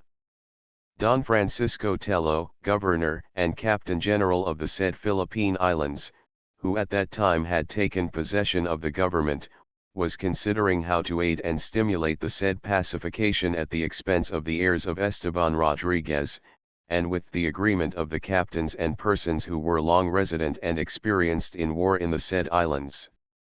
Don Juan Ronquillo was appointed commander of the galleys to prosecute the said pacification, and in the meantime, in order to be present and continue the expedition, Captain Toribio de Miranda was sent forward to encourage and animate the troops, under orders to keep them in his charge, and in case the post should be abandoned, and a retreat made to Manila, he should detain the troops and return to Mindanao. The said Captain Toribio de Miranda having arrived at the island 9 of La Caldera, which lies 40 leagues from the river of Mindanao, there found the whole camp, which was returning from the said islands. Conformably to the orders which he had, he turned back and fortified the site where they had first been, which was on the river, 4 leagues from the forts of the enemy. Juan Ronquillo, having been dispatched to Mindanao, had taken the camp in his charge, and begun to achieve some success. He achieved a victory in the battle which he fought with the Ternatans, who had entered with 800 men to give aid to the people of Mindanao. Before these successes, he had written a letter in disparagement of that country, a copy of which was sent to His Majesty, on account of which, in a council of war which had been held, the General Don Ronquillo had been ordered to make a last effort against the Mindanaos, doing them all possible damage. He was then to come to the island 10 of La Caldera and there build a fort, to be garrisoned with 100 Spanish soldiers, with artillery, arms, and munitions, and leave them there as a check upon Ternate and Mindanao, in charge of a good soldier, one of the captains of the camp, and with the rest return to Manila. Although Don Juan Ronquillo received this order, after having won considerable victories, he again wrote that he would not abandon that place, even if such were the order, because it would not be expedient to retire from the camp and comply with what had been ordered, when he was leaving the island of Mindanao already pacified, the chiefs, with whom he had used gentle means, that they might all be more contented, having again rendered submission to His Majesty, and likewise as the King of Sulu again rendered obedience and submission.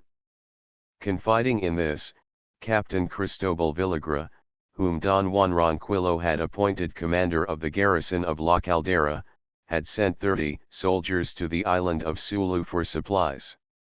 They found at this time in Jolo a Mindanao chief, an uncle of the King of Mindanao and a brother-in-law of the King of Sulu, who had been driven out of Mindanao because he was rebellious. He treacherously killed 13 Spanish soldiers. When news of this was brought, Juan Pacho was sent to take the troops of La Caldera in charge, and, when it should seem best to him, to try to inflict punishment with 600 Spaniards. The enemy unfortunately killed the said Juan Pacho and 29 Spaniards, the rest of them retiring without any success. This news having come to the governor, he sent in place of Juan Pacho, Captain Toribio de Miranda, a person in whom he had entire confidence, with an order not to attempt any punishment until he had force enough for it. After this Captain Toribio de Miranda arrived at La Caldera on the 26th of August, 1599. When the garrison was given into his charge he put the defensive works in order, and with the arms which he brought, and those which he found in the fort, he armed all the troops, amounting to 114 soldiers. As directed by an order of the governor, he sent a chief of the Pintados Bisayans to Mindanao with letters to the chiefs of the island, in which he informed them that they would be protected, favored, and upheld in justice, as vassals of His Majesty, and that with this object a garrison had been placed in La Caldera, and that to aid in maintaining it, and in covering the expenses which they had caused in the war by their disobedience, the largest possible quantity of tributes would be collected for His Majesty, and that he would send for them shortly, which had not been done earlier because the Mindanaos had been so spent and afflicted. Having arrived on the 2d of September at the river of Mindanao, and delivered his dispatch, this chief was well received, and found the people in the settled state in which General Don Juan Ronquillo had left them. Raja Muda, the main chief of Mindanao, in the name of them all, sent him back on the 15th of the said month, offering to give to His Majesty all the tribute which they could collect. At this time news from the chief captain of Malacca having reached the governor, to the effect that in the Sunda 150 leagues from that port there had been seen a number of English ships, whose designs were not known, and, a little later, word from the commander of the fort of Malyaco that there were at Ternate, within the port, 2 English ships with 400 men and 50 pieces of artillery. A council of war was held as to what was best to do. The said council decided to withdraw the garrison from La Caldera to Cebu, so that the enemy should not take that place, and, if they should attempt to do damage to that province, they would find it in a state of defense. Accordingly an order was sent to Captain Toribio de Miranda to withdraw with the troops, arms, artillery, and munitions, dismantling the fort. He was also told that he could return shortly to the island, with more troops and arms, in order to assist in its defense. On the 9th of September Captain Toribio de Miranda arrived at Cebu, with all the troops, artillery, arms, and munitions, and at the same time General Don Juan Tello arrived at Cebu with 100 men, who came as reinforcement from the city of Manila. Having spent 6 months there and commenced to build a fort of stone, the governor, as they had no more news of the English referred to, sent an order to the said Don Juan to come to the city of Manila, which he did with the 100 men. Leaving the province of Cebu in a prosperous condition, with the troops which are usually kept there, and those of the garrison of La Caldera, which in all amounted to 250 Spaniards. After all this, in June of 1600, the governor received news, by way of Malacca, that the ships which had passed to the South Sea belonged to Dutch merchants, who had come to load with spices in the Malyaco Islands. Having transacted their business, they had returned to their own country by way of India, without doing any damage to the islands of the West. It therefore seems that we are safe, notwithstanding the news received of those enemies. Appendix 3 The Moro raids of 1599 and 1600 Sucesos de las Islas Filipinas, Dr. Antonio de Morga, Mexico, 1609-12 The Spanish garrison left in La Caldera, at the withdrawal of Don Ronquillo's camp from the river of Mindanao, passed into command of Captain Villagra at the death of Captain Juan Pacho in Jolo, and was suffering for lack of provisions, for neither the people of the river could give them to the Spaniards, nor would the Sulus furnish any on account of the war declared upon them. Therefore the garrison urgently requested Governor Don Francisco Tello either to aid their presidio with provisions, soldiers, and ammunition, or to allow them to retire to Manila, a thing of which they were most desirous, since there they gained no other special result than that of famine, and of incarceration in that fort, and of no place wherein to seek their sustenance. The governor, in view of their insistence in the matter, and having but little money in the royal exchequer, with which to provide for and maintain the said presidio, and for the same reason the punishment that was to be inflicted upon the Sulus for their outrages upon the Spaniards, and their insurrection was deferred, and thinking that the return to Mindanao matters would be a long question, he was inclined to excuse the difficulty and anxiety of maintaining the presidio of La Caldera. In order to do it with a reasonable excuse, he consulted the audiencia and other intelligent persons, and requested them to give him their opinion. But he first communicated his wishes to them and gave them some reasons with which he tried to persuade them to give him the answer that he desired. The audiencia advised him not to remove or raise the garrison of La Caldera, but to reinforce and maintain it, and to attend to the affairs of Sulu and the river of Mindanao as soon as possible, even if what was necessary for those two places should be withdrawn from some other section.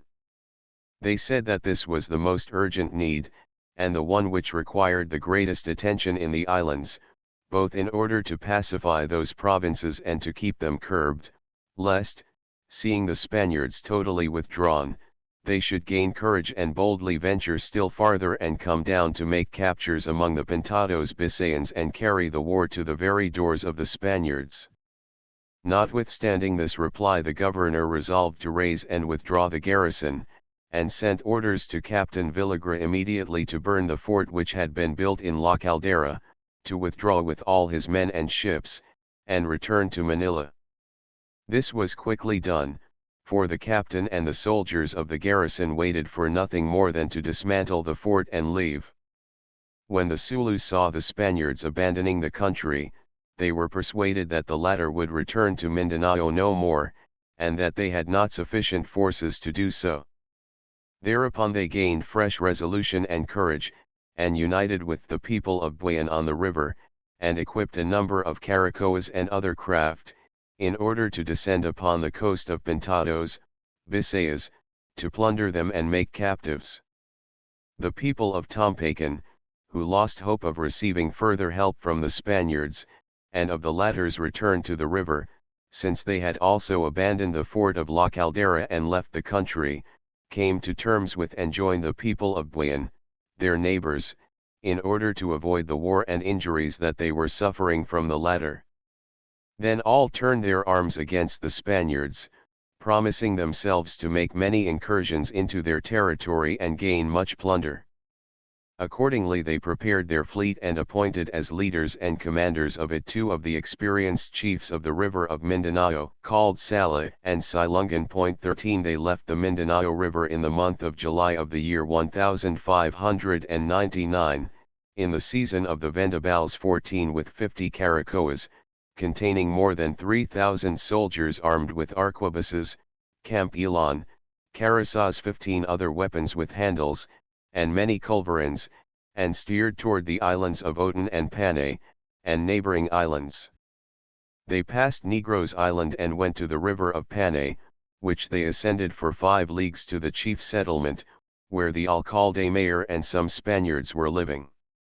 They sacked the settlement, burned the houses and churches, captured many native Christians, men, women, and children, upon whom they committed many murders, cruelties, and outrages. They pursued these in boats more than 10 leagues up the river and destroyed all the crops.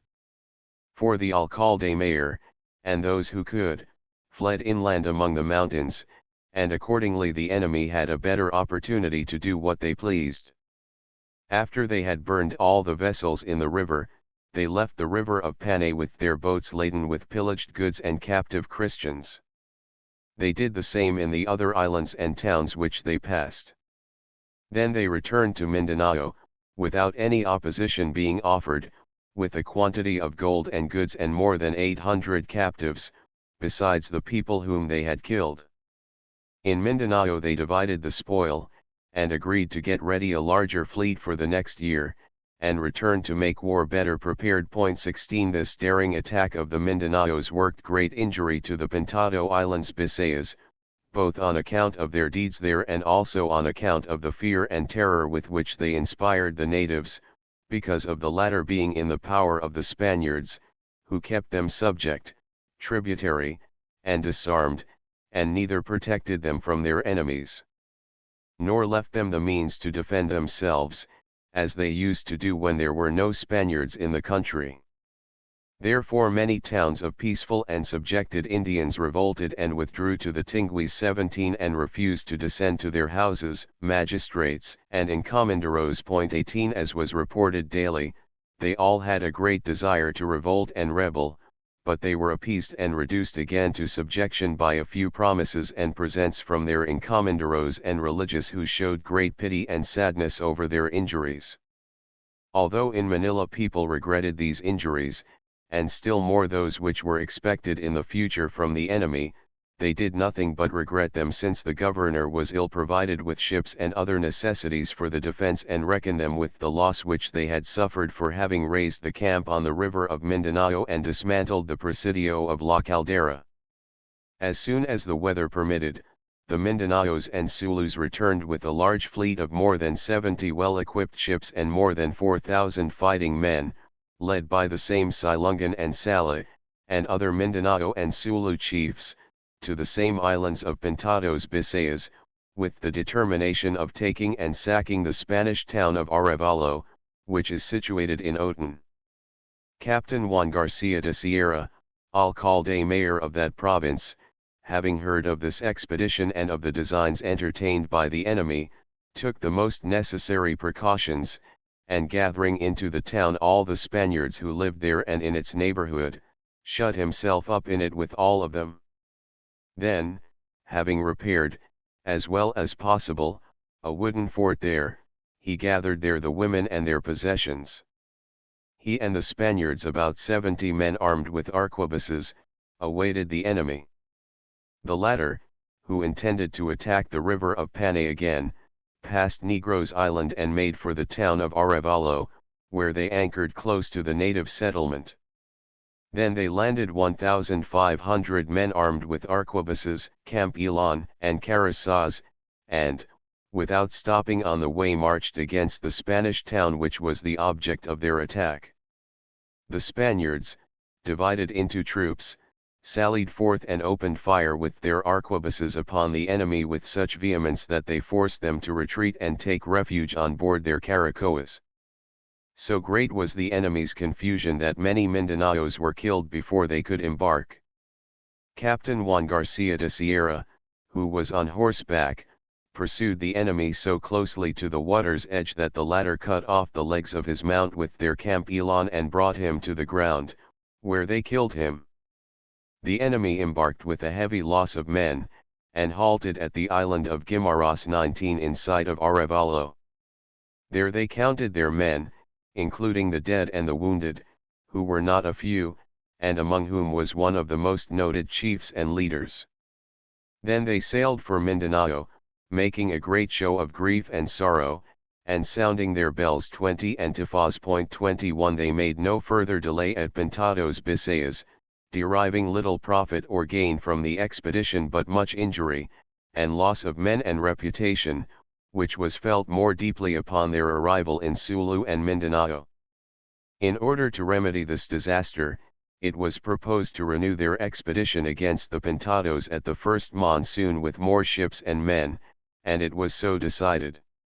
Appendix 4 Galinado's expedition to Holos Sucesos de las Islas Filipinas, Dr. Antonio de Morga, Mexico, 1609-22 The daring and audacity of the Mindanaos and Sulus in making incursions with their fleets into the islands of Pintados Bisayas had reached such a state that it was now expected that they would come as far as Manila, plundering and devastating. In order to check them, at the beginning of the year 1602, Governor Don Francisco Tello, deriving strength from weakness, determined that the expedition against Sulu should be made at once, without more delay, in order to punish and pacify it, with the forces and men whom Captain and Sergeant Mayor Juan Suarez Galinado held in Cebu and in the Pintados Bisayas, together with more men, ships, and provisions, which were sent him, accompanied by the necessary documents and instructions for him to enter the island, chastise its king and inhabitants, and pacify and reduce it to the obedience of his majesty. By this means, until there should be an opportunity to settle the affairs of Mindanao, which is quite near Sulu, the audacity of the enemy would be checked, and by bringing the war into his own country, he would not come out to commit depredations. Captain Gallinado set out on this expedition with 200 Spanish soldiers, ships, artillery, enough provisions for 4 months, the time which it was thought the expedition would last, and with Indians as rowers for the ships and for other services that might arise. When he arrived at Sulu, at the bar of the river of this island, which is 2 leagues from the principal town and dwellings of the king, he landed his men, artillery, and the necessary provisions, and left his ships under a sufficient guard. The islanders were all in the town and dwellings of the king, which are situated on a very high hill above some cliffs, and have 2 roads of approach through paths and roads so narrow that they can be reached only in single file. They had fortified the whole place, entrenched it with palms and other woods and a number of culverins. They had also collected provisions and water for their sustenance, besides a supply of arquebuses and other weapons. They had neither women nor children with them, for they had taken them out of the island. They had requested aid from the people of Mindanao, Brunei, and Ternate, and were awaiting the same, since they had been informed of the fleet which was being prepared against them in the Pintados Bisayas. Gallinado determined to pitch his camp near the town before this aid should arrive, and to attack the fort. After he had quartered himself at a distance of 1/2 league, in a plain facing the ascent, he sent interpreters with messages to the king and chiefs of the island, calling on them to surrender, and telling them that good terms would be given them. While waiting for an answer, he fortified his quarters in that spot, entrenching himself wherever necessary. He mounted the artillery in the best position for use, and kept his men ready for any emergency. A false and deceptive answer was returned, making excuses for the excesses that had been committed, and for not complying just then with what had been asked of them, and making loud promises to do so later. All this was with the object of detaining the captain in that place, which is very unhealthy, until the rains should set in, his provisions run short, and the arrival of the expected aid. After this answer had been received, the Zulus, thinking that the Spaniards had become more careless on account of it, swarmed down quickly from the said fort in a large body of probably somewhat over 1,000, and armed with arquebuses and other weapons with handles, camp-elan, and caracas, attacked and assaulted the quarters and camp of the Spaniards. This could not be done so secretly as not to be seen by the Spaniards and allow them opportunity to prepare to receive the Zulus before their arrival. This the Spaniards did, and having permitted the natives to come all together in a body to the very inside of the quarters and trenches, as soon as the Zulus had discharged their arquebuses, the Spaniards opened fire upon them, first with their artillery, and then with their arquebuses, killing many, and forcing the rest to retire in flight to the fort. The Spaniards pursued them, wounding and killing to the middle of the hill. But seeing that farther on the paths were so narrow and rough, they retreated before the heavy artillery fire from the heights and the large stones hurled down upon them, and returned to their quarters. Upon many other days efforts were made to reach the fort, but without any result. Thereupon Gallinado, in consideration of the war being prolonged beyond what had been expected, built 2 forts, one where he kept his ships in order to defend them and the port, and the other 1/2 league farther on in a suitable place where they could take refuge and communicate with the camp. The forts were built of wood and fascines and fortified with the artillery from the ships. The Spaniards shut themselves up in these forts, whence from time to time they sallied, making incursions as far as the enemy's fort. The latter always remained shut up in their fort without ever choosing to come down or to yield, for he was convinced that the Spaniards could not remain long in the island. When Gallinado saw that the rains were fast setting in, that his men were becoming ill, and that his provisions were failing without his having accomplished the desired task, and that it could not be accomplished with his remaining resources, and that the enemy from Mindanao with other allies of theirs were boasting that they were gathering a large fleet in order to drive the Spaniards from Jolo, he sent news of all that had occurred to the governor of Manila, with a plan of the island and fort, and a relation of the difficulties which the enterprise presented. He sent this in a vessel, by Captain and Sergeant-to-Mayor Pedro Codolo de Morales, toward the end of May of the year 1602, in order to obtain instructions as to his procedure, and the necessary reinforcement of men and provisions. The captain was charged to return quickly with the answer.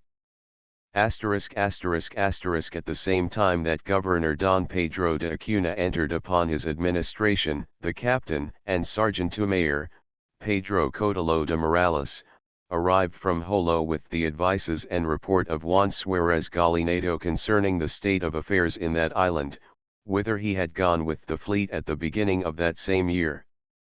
The governor, on account of the importance of the matter, wished to make every effort possible, and determined to send him supplies and a reinforcement of some men, which he did as soon as possible. He was ordered to at least make an effort to punish that enemy, even if he could do nothing more, and whenever the opportunity presented itself, to go to do the same thing in the river of Mindanao, and return to the Pintados Bisayas. When this commission reached Jolo, Gallinado was already so worn out, and his men so ill, that the reinforcements only made it possible for him to get away from there. Accordingly, without seeing to another thing, he broke camp, burned the forts which he had built, embarked, and went to Pintados, leaving the people of that island of Sulu and their neighbors, those of Mindanao, emboldened more than ever to make raids against the Pintados, and the islands within, which they did. The governor, without delaying any longer in Manila, hastily started for the island of Panay and the town of Arevalo, in a galliot and other small vessels, to see their needs with his own eyes, in order to provide for them. He left war matters in Manila, during his absence, in charge of Licentiate Don Antonio de Ribera, auditor of the Audiencia. As soon as the governor left Manila, the auditor had plenty to look after, because a squadron of 20 caracoas and other vessels from Mindanao entered the islands as far as the island of Luzon and its coasts, making captures. Having taken some ships bound from Cebu to Manila, they captured 10 Spaniards in them, among them a woman and a priest and Captain Martin de Mandia, and they took them off with them. They entered Calalaya, burned the church and all the town, and captured many persons of all classes among the natives. Thence they passed to the town of Balayan to do the same, but the auditor, having received news of the enemy in Manila, had it already in a state of defense with 50 Spaniards and a captain and some vessels. Consequently, they did not dare to enter the town or its bay, but crossed over to Mindoro, where, in the principal town, they captured many men, women, and children among the natives, seizing their gold and possessions, and burning their houses and church, where they captured the prebendary Corral, curate of that doctrina. They filled their own ships, and others which they seized there, with captives, gold, and property, staying in the port of Mindoro as leisurely as though in their own land, notwithstanding that it is but 24 leagues from Manila. Captain Martin de Mendia, prisoner of these pirates, offered, for himself and the other Spanish captives that, if they would let him go to Manila, he would get the ransom for all, and would take it, or would send it within 6 months, to the river of Mindanao, or otherwise he would return to their power. The chief in command of the fleet agreed thereto, with certain provisions and conditions, and caused the other captives to write to the effect that what had been agreed upon might be fulfilled, and then he allowed the captain to leave the fleet. The latter came to the city, and upon receiving his report, the auditor sent munitions, ships, and more men to Balayan than there were there already, with orders to go in pursuit of the enemy without delay, saying that they would find him in Mindoro. Captain Gaspar Perez, who had charge of this in Balayan, did not start so quickly as he should have done in order to find the enemy in Mindoro, for when he arrived he found that he had left that port 6 days before, laden with ships and booty, to return to Mindanao. Then he went in pursuit of him, although somewhat slowly. The enemy put into the river of a little uninhabited island to get water and wood. Just at that time Governor Don Pedro de Acuna, who was hastily returning to Manila, from the town of Arevalo, where he had learned of the incursion of those pirates, passed. He passed so near the mouth of the river, in 2 small champagnes 23 and a Viri 23 with very few men, that it was a wonder that he was not seen and captured by the enemy. He learned that the enemy was there, from a boat of natives which was escaping therefrom, and then he met Gaspar Perez going in search of the enemy with 12 vessels caracoas and viris and some large champagnes. The governor made him make more haste and gave him some of his own men to guide him to where he had left the pirates the day before, whereupon they went to attack them. But the latter espied the fleet through their sentinels whom they had already stationed in the sea, outside the river. Accordingly they left the river in haste, and took to flight, throwing into the sea goods and slaves in order to flee more lightly. Their flagship and almirante caracoas protected the ships which were dropping behind and made them throw overboard what they could and work with all the strength of their paddles, assisted by their sails. The Spanish fleet, the vessels of which were not so light, could not put forth enough strength to overtake all of them, because, furthermore, they went into the open without fear of the heavy seas which were running, inasmuch as they were fleeing. Yet some of the ships of Captain Gaspar Perez, being lighter, got the enemy's fleet, sunk some caracoas, and captured 2, but the rest escaped, although with great danger of being lost. Without accomplishing anything else, the fleet returned to Manila where the governor had already entered, very much disturbed that things should have come to such a pass that these enemies, who had never dared to leave their houses, should have been so daring and bold as to come to the very gates of the city, doing great damage and making captures. Appendix V. Olazo's expedition in 162,924 relation of events in the Philippine Islands and other surrounding regions, from the month of July, 1629, until that of 1630-25 I shall commence the affairs of these islands with the expedition to Jolo. It is an island of the archipelago, rebellious for years past, and its natives, who are Mohammedans, have made 1,000 incursions against us in these islands, pillaging whenever opportunity arises, burning villages and churches, and capturing numerous people. In order to remedy all these evils, Governor Don Juan Nino de Tabara determined to equip a powerful fleet in order to destroy that enemy and conquer a stronghold which nature has made in their islands so lofty and so difficult of approach that there is no better stone castle, for the approach to it is by one path, and it has some artillery which defends it. The people are courageous and warlike. For our fleet were collected 1 galley, 3 brigantines, 12 freight champagnes, which are like small pataches, 26 and about 50 caracoas. The last named are the usual craft of these islands, and generally have 30 or 40 oars on a side. All these vessels together carried about 400 Spaniards and 2,500 Indians, and they had considerable apparatus and war supplies. It was quite sufficient for another conquest of greater importance than the one on which they were going. All that fleet departed, then, from the port of Dapitan on March 17. Dapitan is the port nearest to the enemy, and the island of Sulu was reached in blank space in the Ventura del Arco Mis days. At dawn our men were landed, and began the ascent to the stronghold. The master of camp, Don Lorenzo de Olazo, who was commander-in-chief of the fleet, preceded the men. The Sulus defended their stronghold with valor. They killed some of our men and wounded 8, among them the master of camp himself. He was overthrown, as if dead, and went rolling down the hill. However, he was not dead, but only wounded, nothing more. Our men retired on the run, and to speak plainly, such terror entered into them that they did not dare to attack again.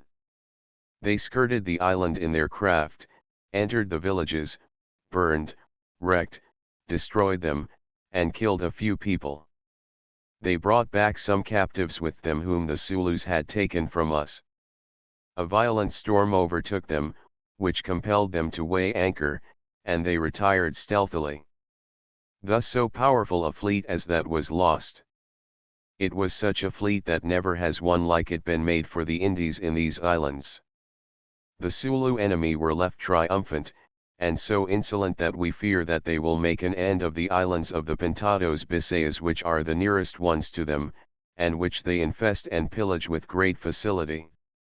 Appendix 6 Corcuera's campaign in Holo 27. In my last letter I wrote to your reverence of the result of the first attack, which was unfortunate, because the Moros repulsed us, as I told your reverence. Not less unfortunate will be the news that I shall now relate 28, which it is yet necessary for me to tell, in order to fulfill my duty and to remove the clouds arising from rumors and letters that will go there. I am here and see everything, and there is never a lack of those who tell many new things and exaggerate matters that are not so great as they will relate and descant there, where no one can report and declare what has happened. It is as follows. Since that attack, we have made 2 others. The first was with 5 mines which we had made, with which we expected to blow up a great part of those walls. All of the mines were fired, and thinking that they would cause the same effects as the others, our men retired farther than they ought to have done. 4 of the mines exploded, and did not a little damage among the enemy. They, full of fear, fled down from their position, but, as the mines did not make the noise that we expected, we did not, accordingly, get there in time, as we were quite distant because of our fear lest the mines do us harm. The Moros retook their position, so that we were repulsed this time, as we had been the other, with the death of a captain, while some men were wounded. The 5th mine was left, and did not explode that time. Hence its mouth was looked for, and having found it, we tried 2 days after that to make another assault. The assault was made after the mine had exploded. That mine was larger than the others had been, and caused much damage.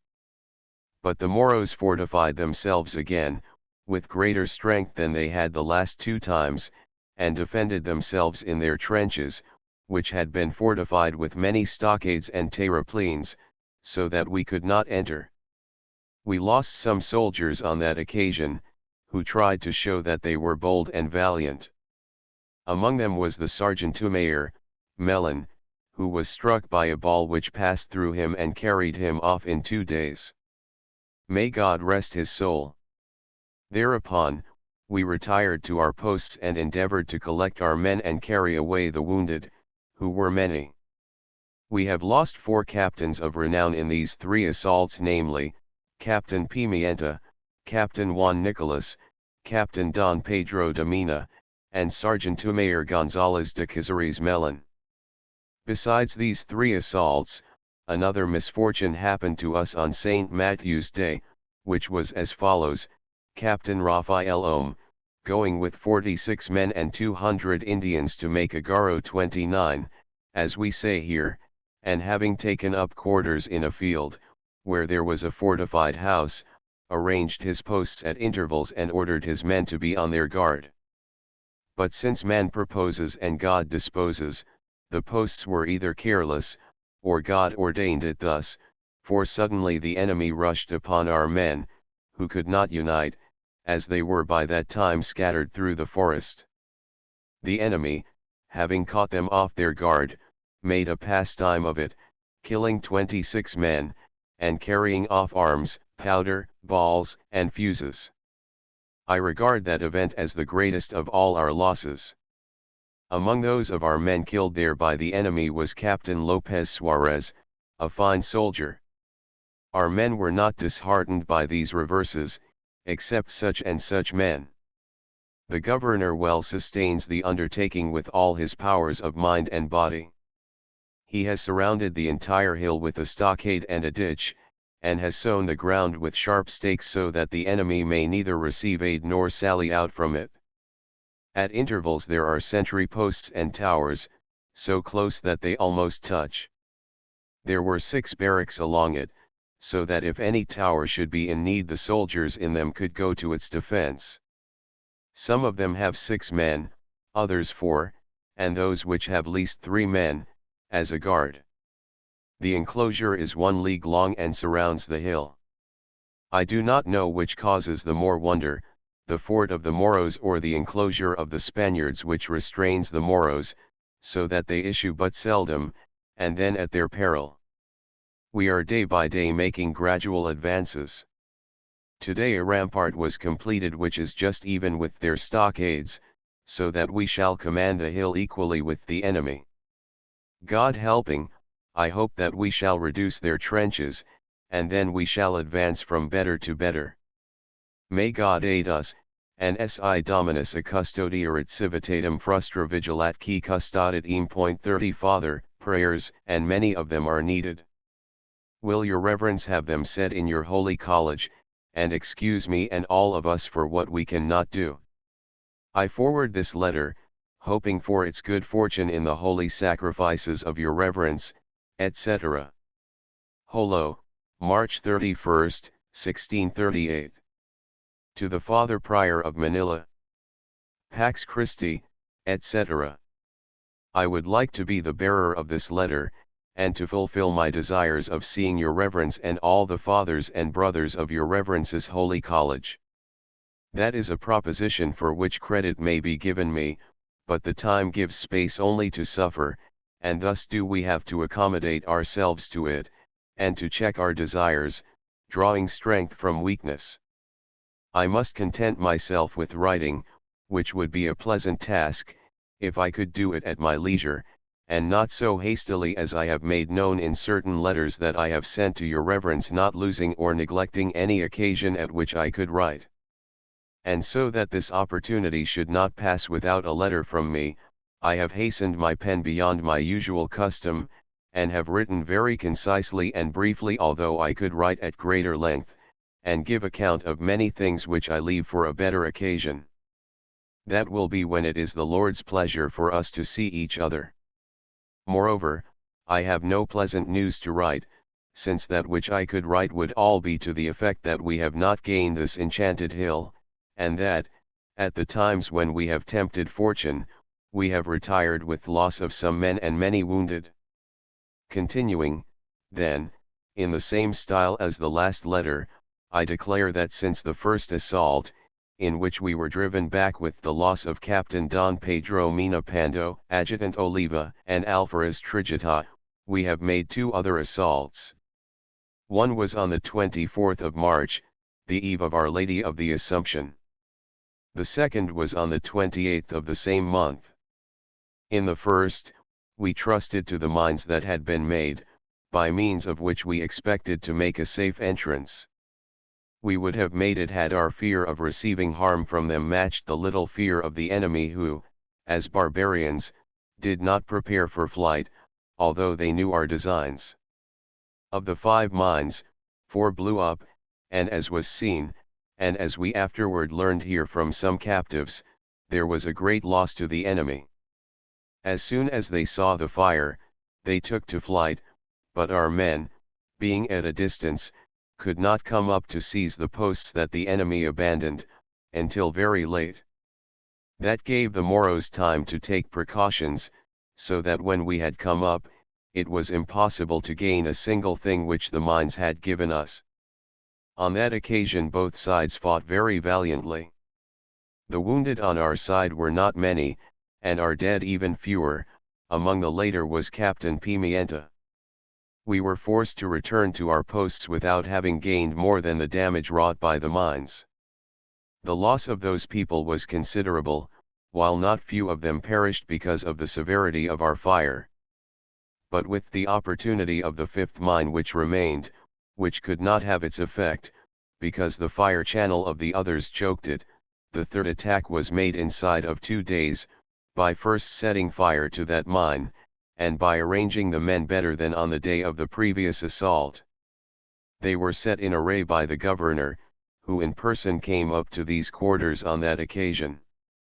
They set fire to the mine, and more was accomplished than on the preceding days. Many of the enemy were killed, but, as the entrance was so deeply recessed, it could not be forced so freely by us, for the Moros were able to defend it from us, with so great valor that we could not take it. Our men fought with so great spirit and courage that it was necessary for the leaders to use force with them in order to get the men to retire, when they saw the so superior force of the enemy. On that occasion they killed 7 of our men, besides wounding many. Among the latter was Sergeant Tumayer Melon, who was shot through the lung by a ball. He died on the 2nd day, to the grief of all this army.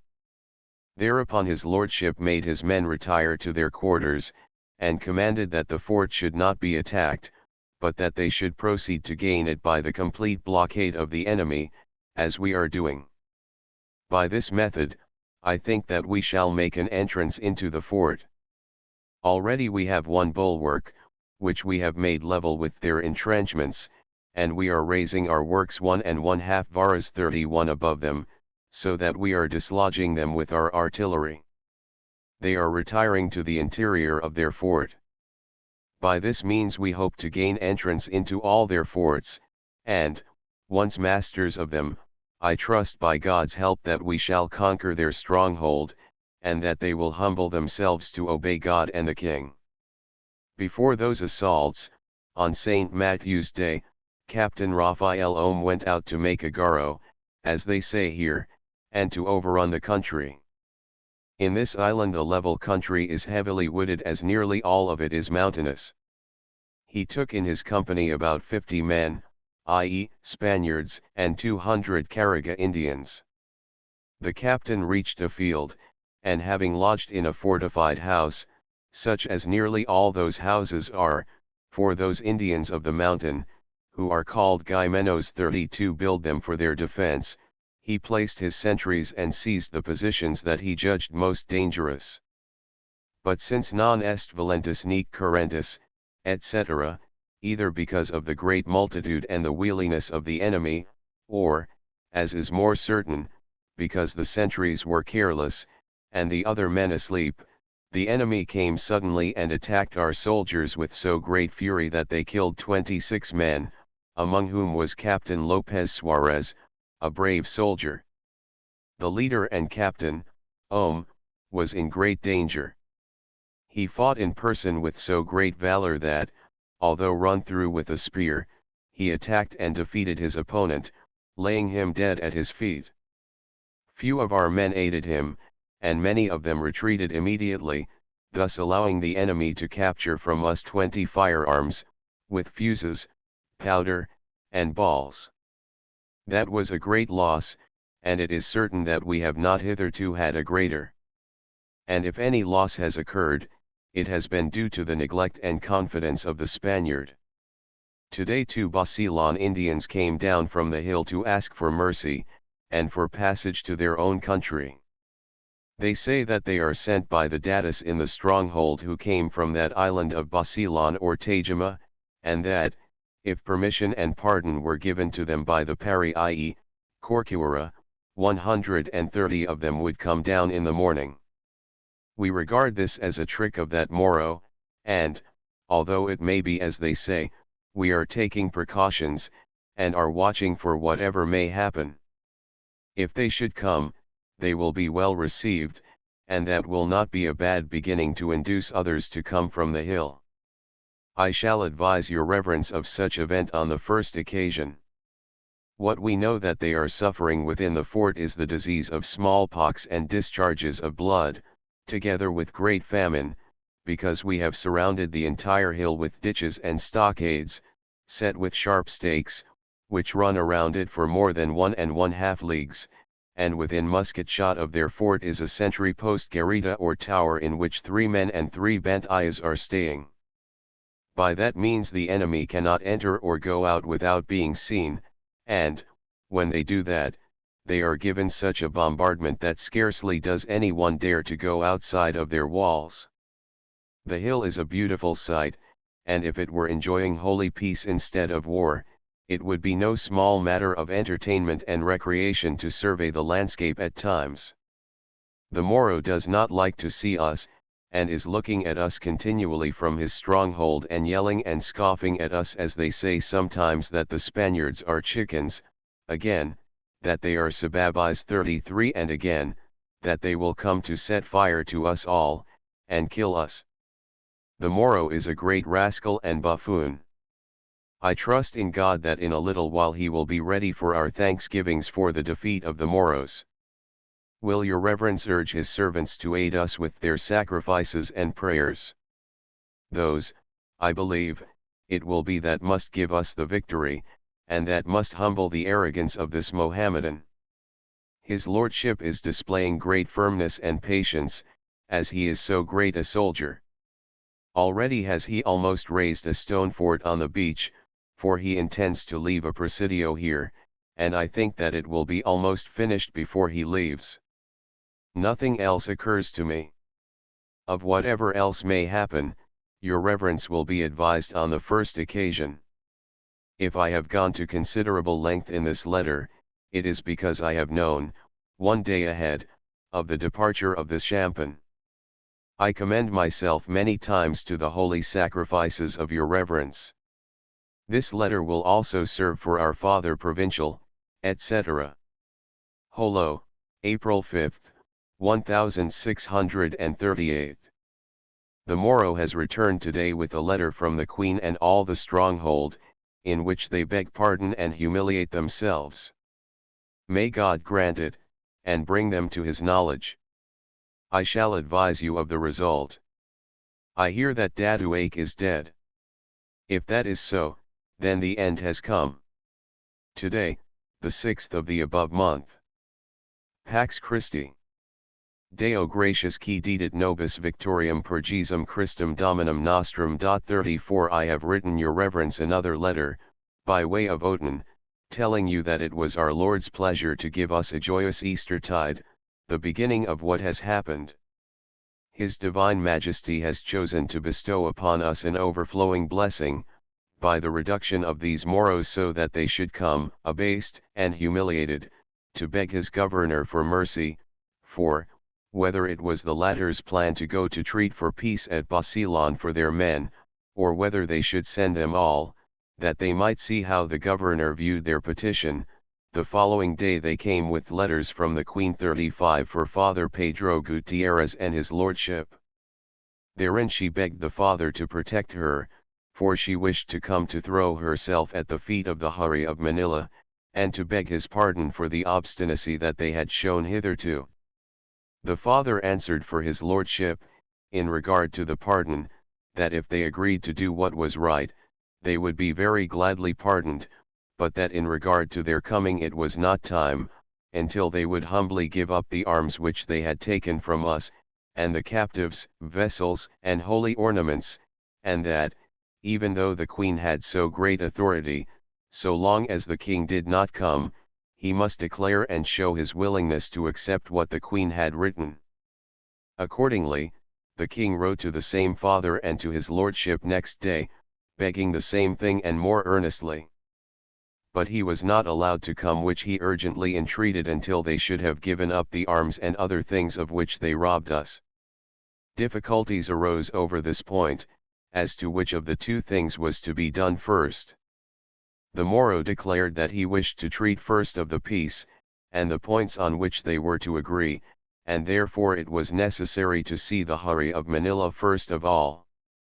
But Don Sebastian, as he was so experienced in these matters of war, in which God has inspired him with so wise resolutions, and given him even better results, held firm to his proposals. 2 days passed, but at last the king agreed to the terms, by giving up the pieces of artillery which he had captured from us. There were 4 iron pieces, and, in place of one which had burst, one of bronze was requested, which many mines had buried.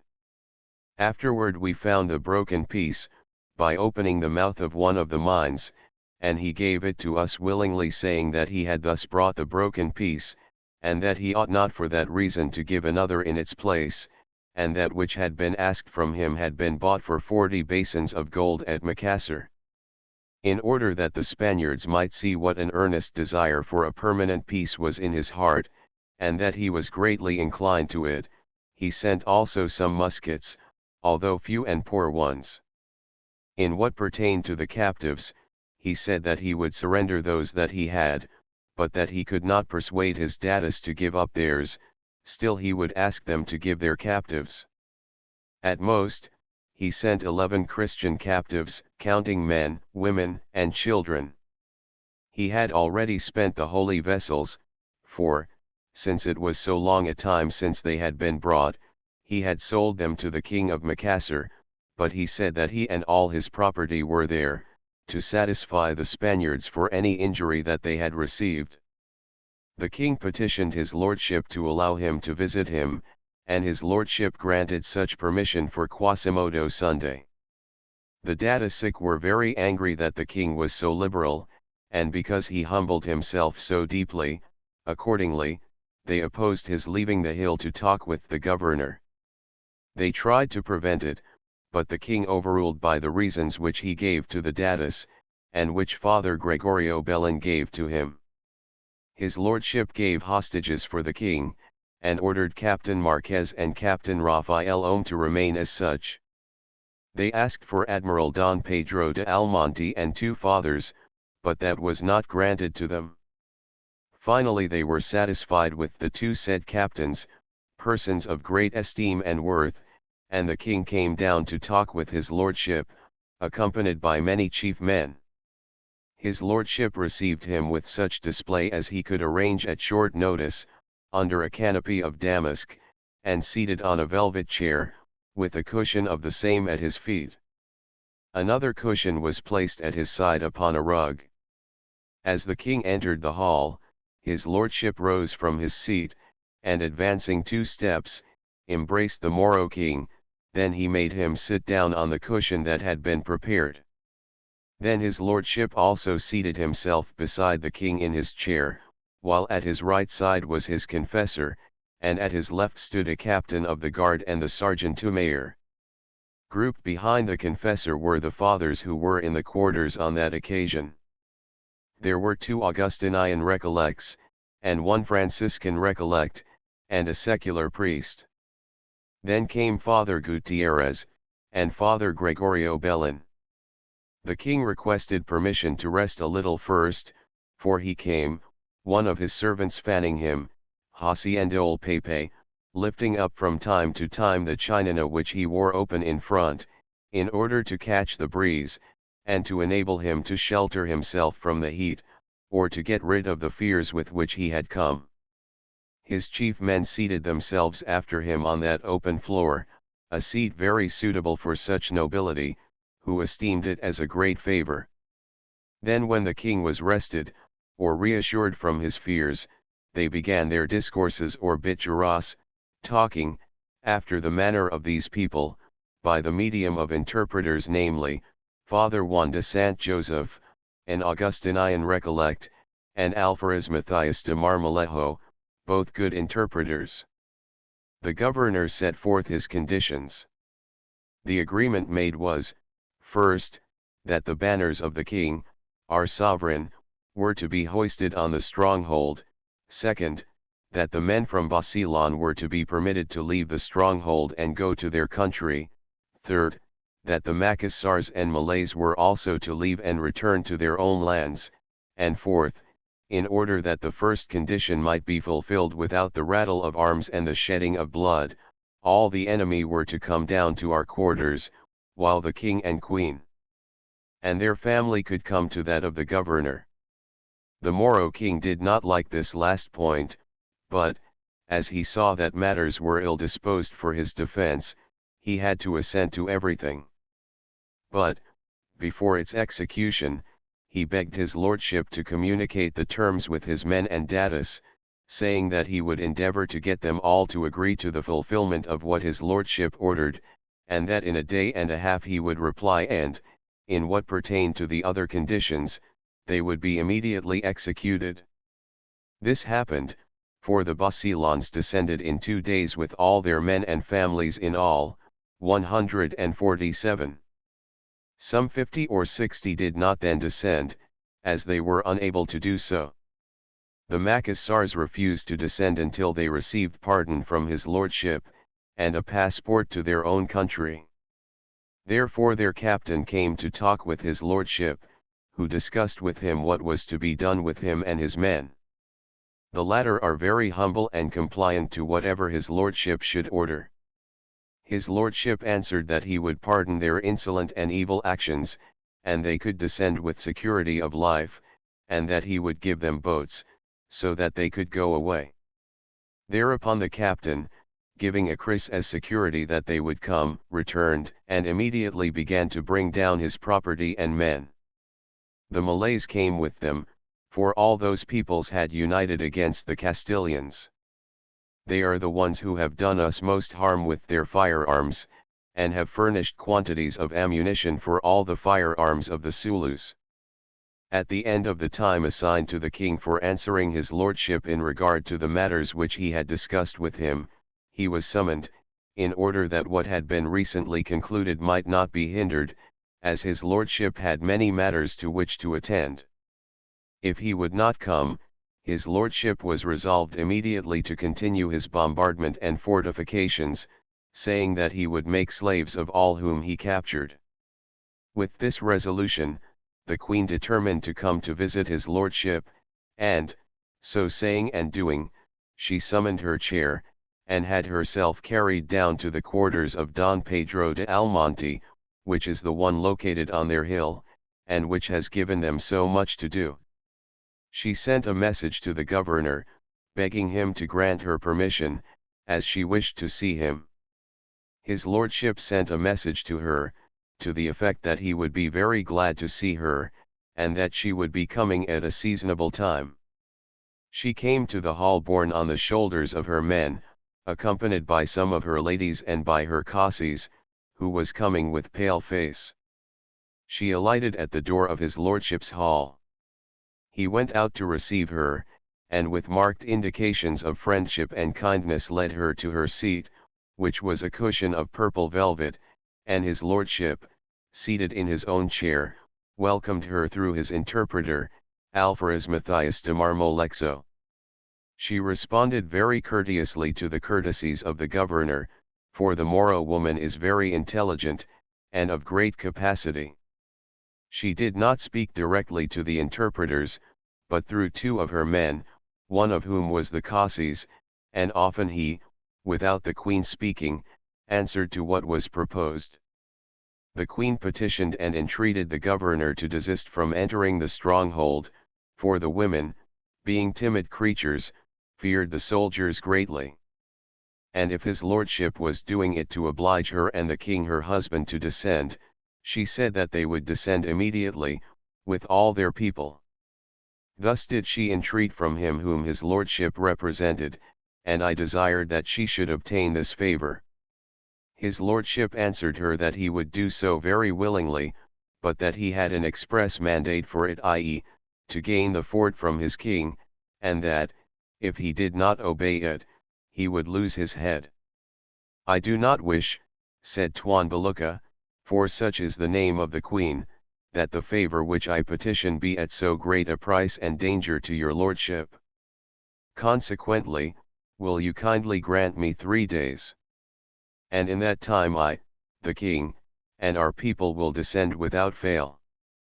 His lordship thanked her anew, and added that with this she obliged him to fulfill strictly what he had promised her. Indeed, said the Queen, I have no doubt of it, for, being in the gaze of so many nations that your lordship has to conquer, it is clear that you must fulfill what you have promised me, for your lordship's actions toward me would be understood by all to be those that you would have to perform toward all. This terminated the discussion.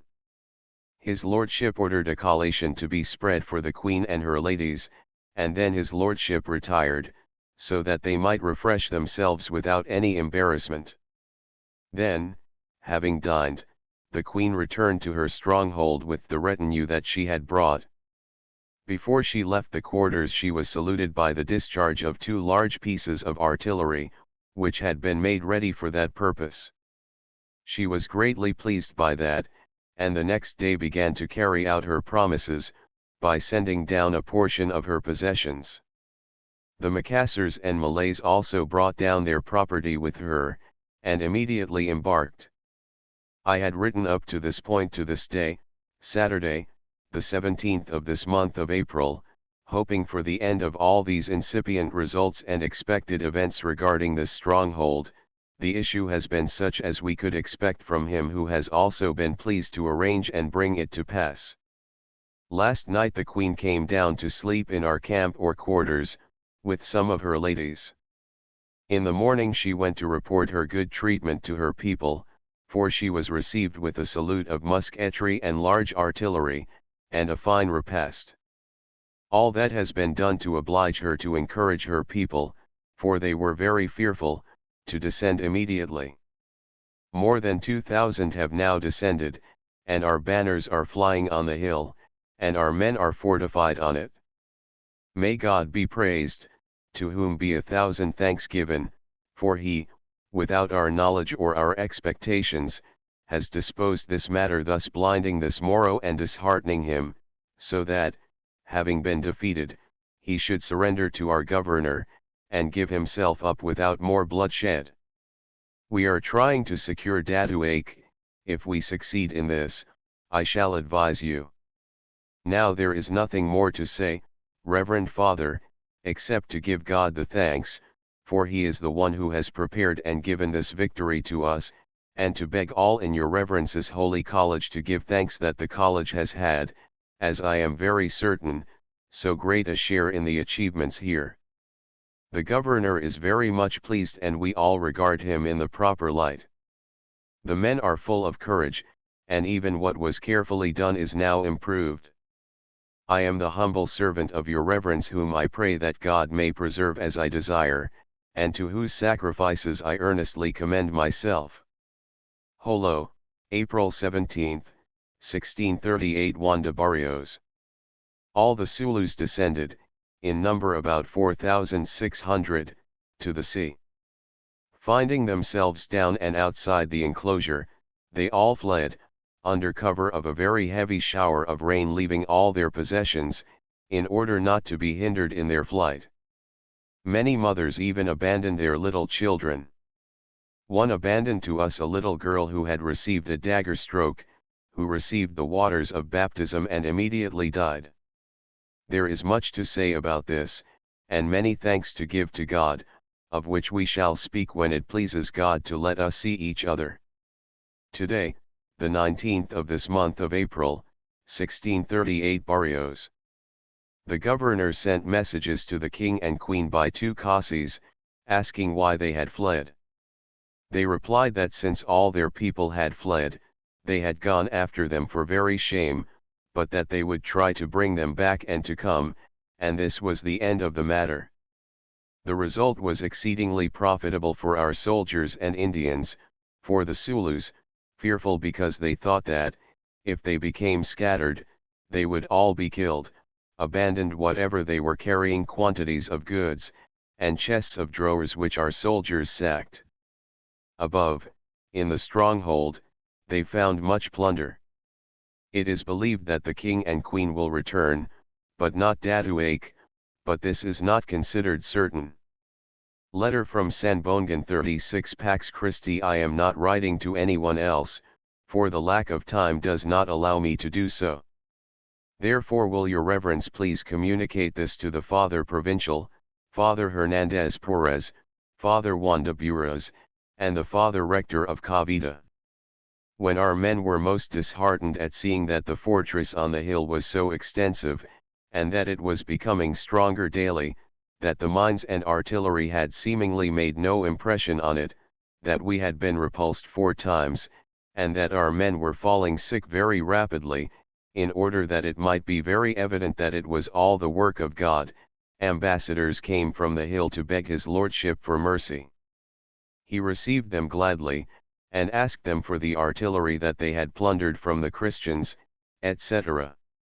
They brought down 4 pieces, which they had taken from the shipyard, and brought to us some Christians.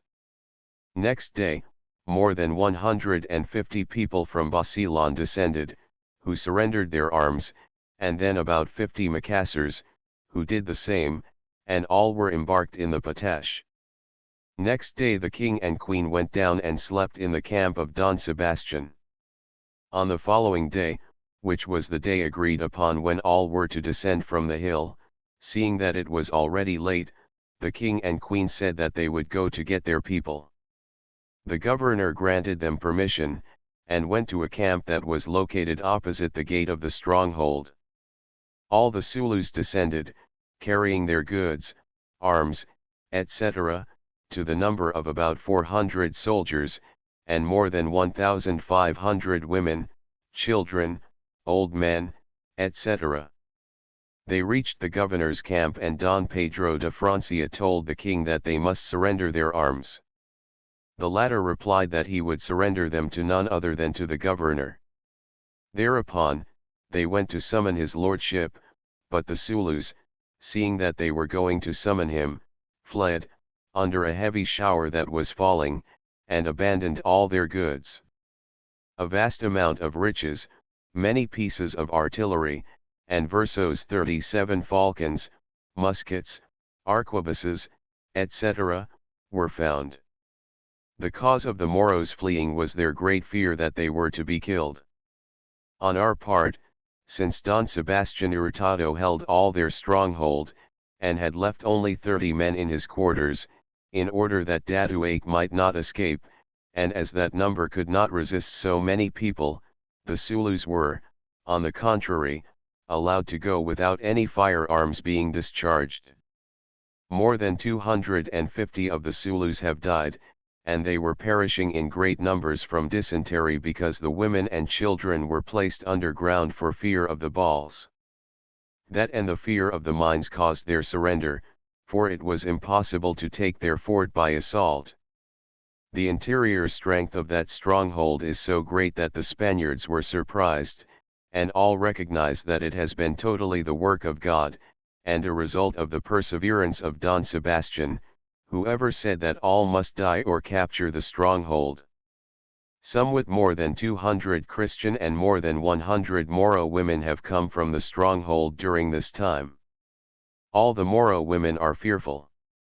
Up to date 83 Spaniards have died from wounds, and many of them from disease. The killed Sargento Mayor Melon, Captain Don Pedro de Mina, Captain Don Juan Nicolas, Captain Don Pimienta, Captain Don Lope Suarez died of dysentery, Captain Don Arigita Martin de Avila, Adjutant Oliva, Adjutant Calderon Alvarez, Concha Alvarez, Alonso Gonzalez. I shall not name others, as they are not so well known, and it will be known later. Up to date about 200 Bisayan Indians have died, most of them from diseases. Don Pedro Coton died while en route from Jolo to Samboanga, in order to take back the Bisayans, who are a most cowardly race. Those who have done deeds of valor are the Caragas, and the Sulus tremble at sight of them. Don Pedro Almonte remains as governor and lieutenant for the Captain General at Samboangan, with 150 Spaniards, as has been reported. Captain Jins Ros is to stay as Castellan in Jolo with 180 men, Captain Soria being fortified in the stronghold with 80 men, and Jins Ros on the beach in a stone tower that is already 8 stones high, with 100 men. Captain Marquez is going to Bueran with 50 Spaniards, although no succor had been sent to Don Sebastian from Manila. All that has been supplied to excess is truly wonderful, for the winds have brought, and it is incredible, many champagnes, with more than 20,000 baskets of rice, innumerable fowls and pork, veal, beef, and cheeses from Cebu, which have made a very excellent provision. They ask for Father Martinez and Alexandro at Jolo and Father Carrion at Biaon, but without an associate? I say that, following even to the end of the world, I do not know to what to compare these Moros of Samboangan. They have paid all their tributes. This is a brief relation. I pray your reverence to pardon me and commend me to God, for indeed what I desire is necessary. Samboangan, April 23, 1638.38 Appendix 7 Abando's report on the preparations to be undertaken to return Alimuddin to Sulu, July 15, 175,139 Sire, Your Majesty will find in the enclosed report the resolutions adopted by the Committees of the War and Treasury Departments for the purpose of reinstating the King of Sulu, Fernando I, whom I found in this capital, baptized and protected by royal briefs ensuring him the continuation of the same royal goodwill as long as he remained a Christian and a friend of the nation, which seems to be his intention hitherto, with the help of 3 galleys, 3 barges, 1 galliot, 2 large champagnes and other craft for war and transportation, under the orders of the Master of Camp of Your Majesty's infantry here, to whom I have given the instructions and orders contained in said report, to the effect that he should make port at Samboanga, and from there try to subdue the rebel vassals, blockade the island of Sulu by sea, cut it off from all communication with its neighbors, prevent food from being introduced, prevent and punish all depredations, acts of piracy and insults on the part of that barbarous nation against the town and vassals of Your Majesty, of which I receive pitiful complaints every day, and see that the captives are returned and that due observance is given the treaties of peace and other agreements which were made by my predecessor but have not proved to be as satisfactory as might have been hoped, on account of the inconstancy which characterizes that nation. Before undertaking such an important operation, I decided to order the construction of 3 average-sized galleys, and other small vessels, of which there were none in these islands, and to arm them I ordered to be cast 100 Perrier cannon of caliber 2, with 3 chambers each, ordering the transfer to the province of Iloilo of General Francisco Domingo Oscatai, as Lieutenant Intendant General, with instructions to prepare provisions at the smallest cost for the Treasury, and directing him to issue a proclamation, as he did, calling for volunteers, who would be rewarded according to their merits on the ships plying between Manila and Acapulco, and authorizing the natives to arm boats at their expense, exempting them of all taxes during the expedition.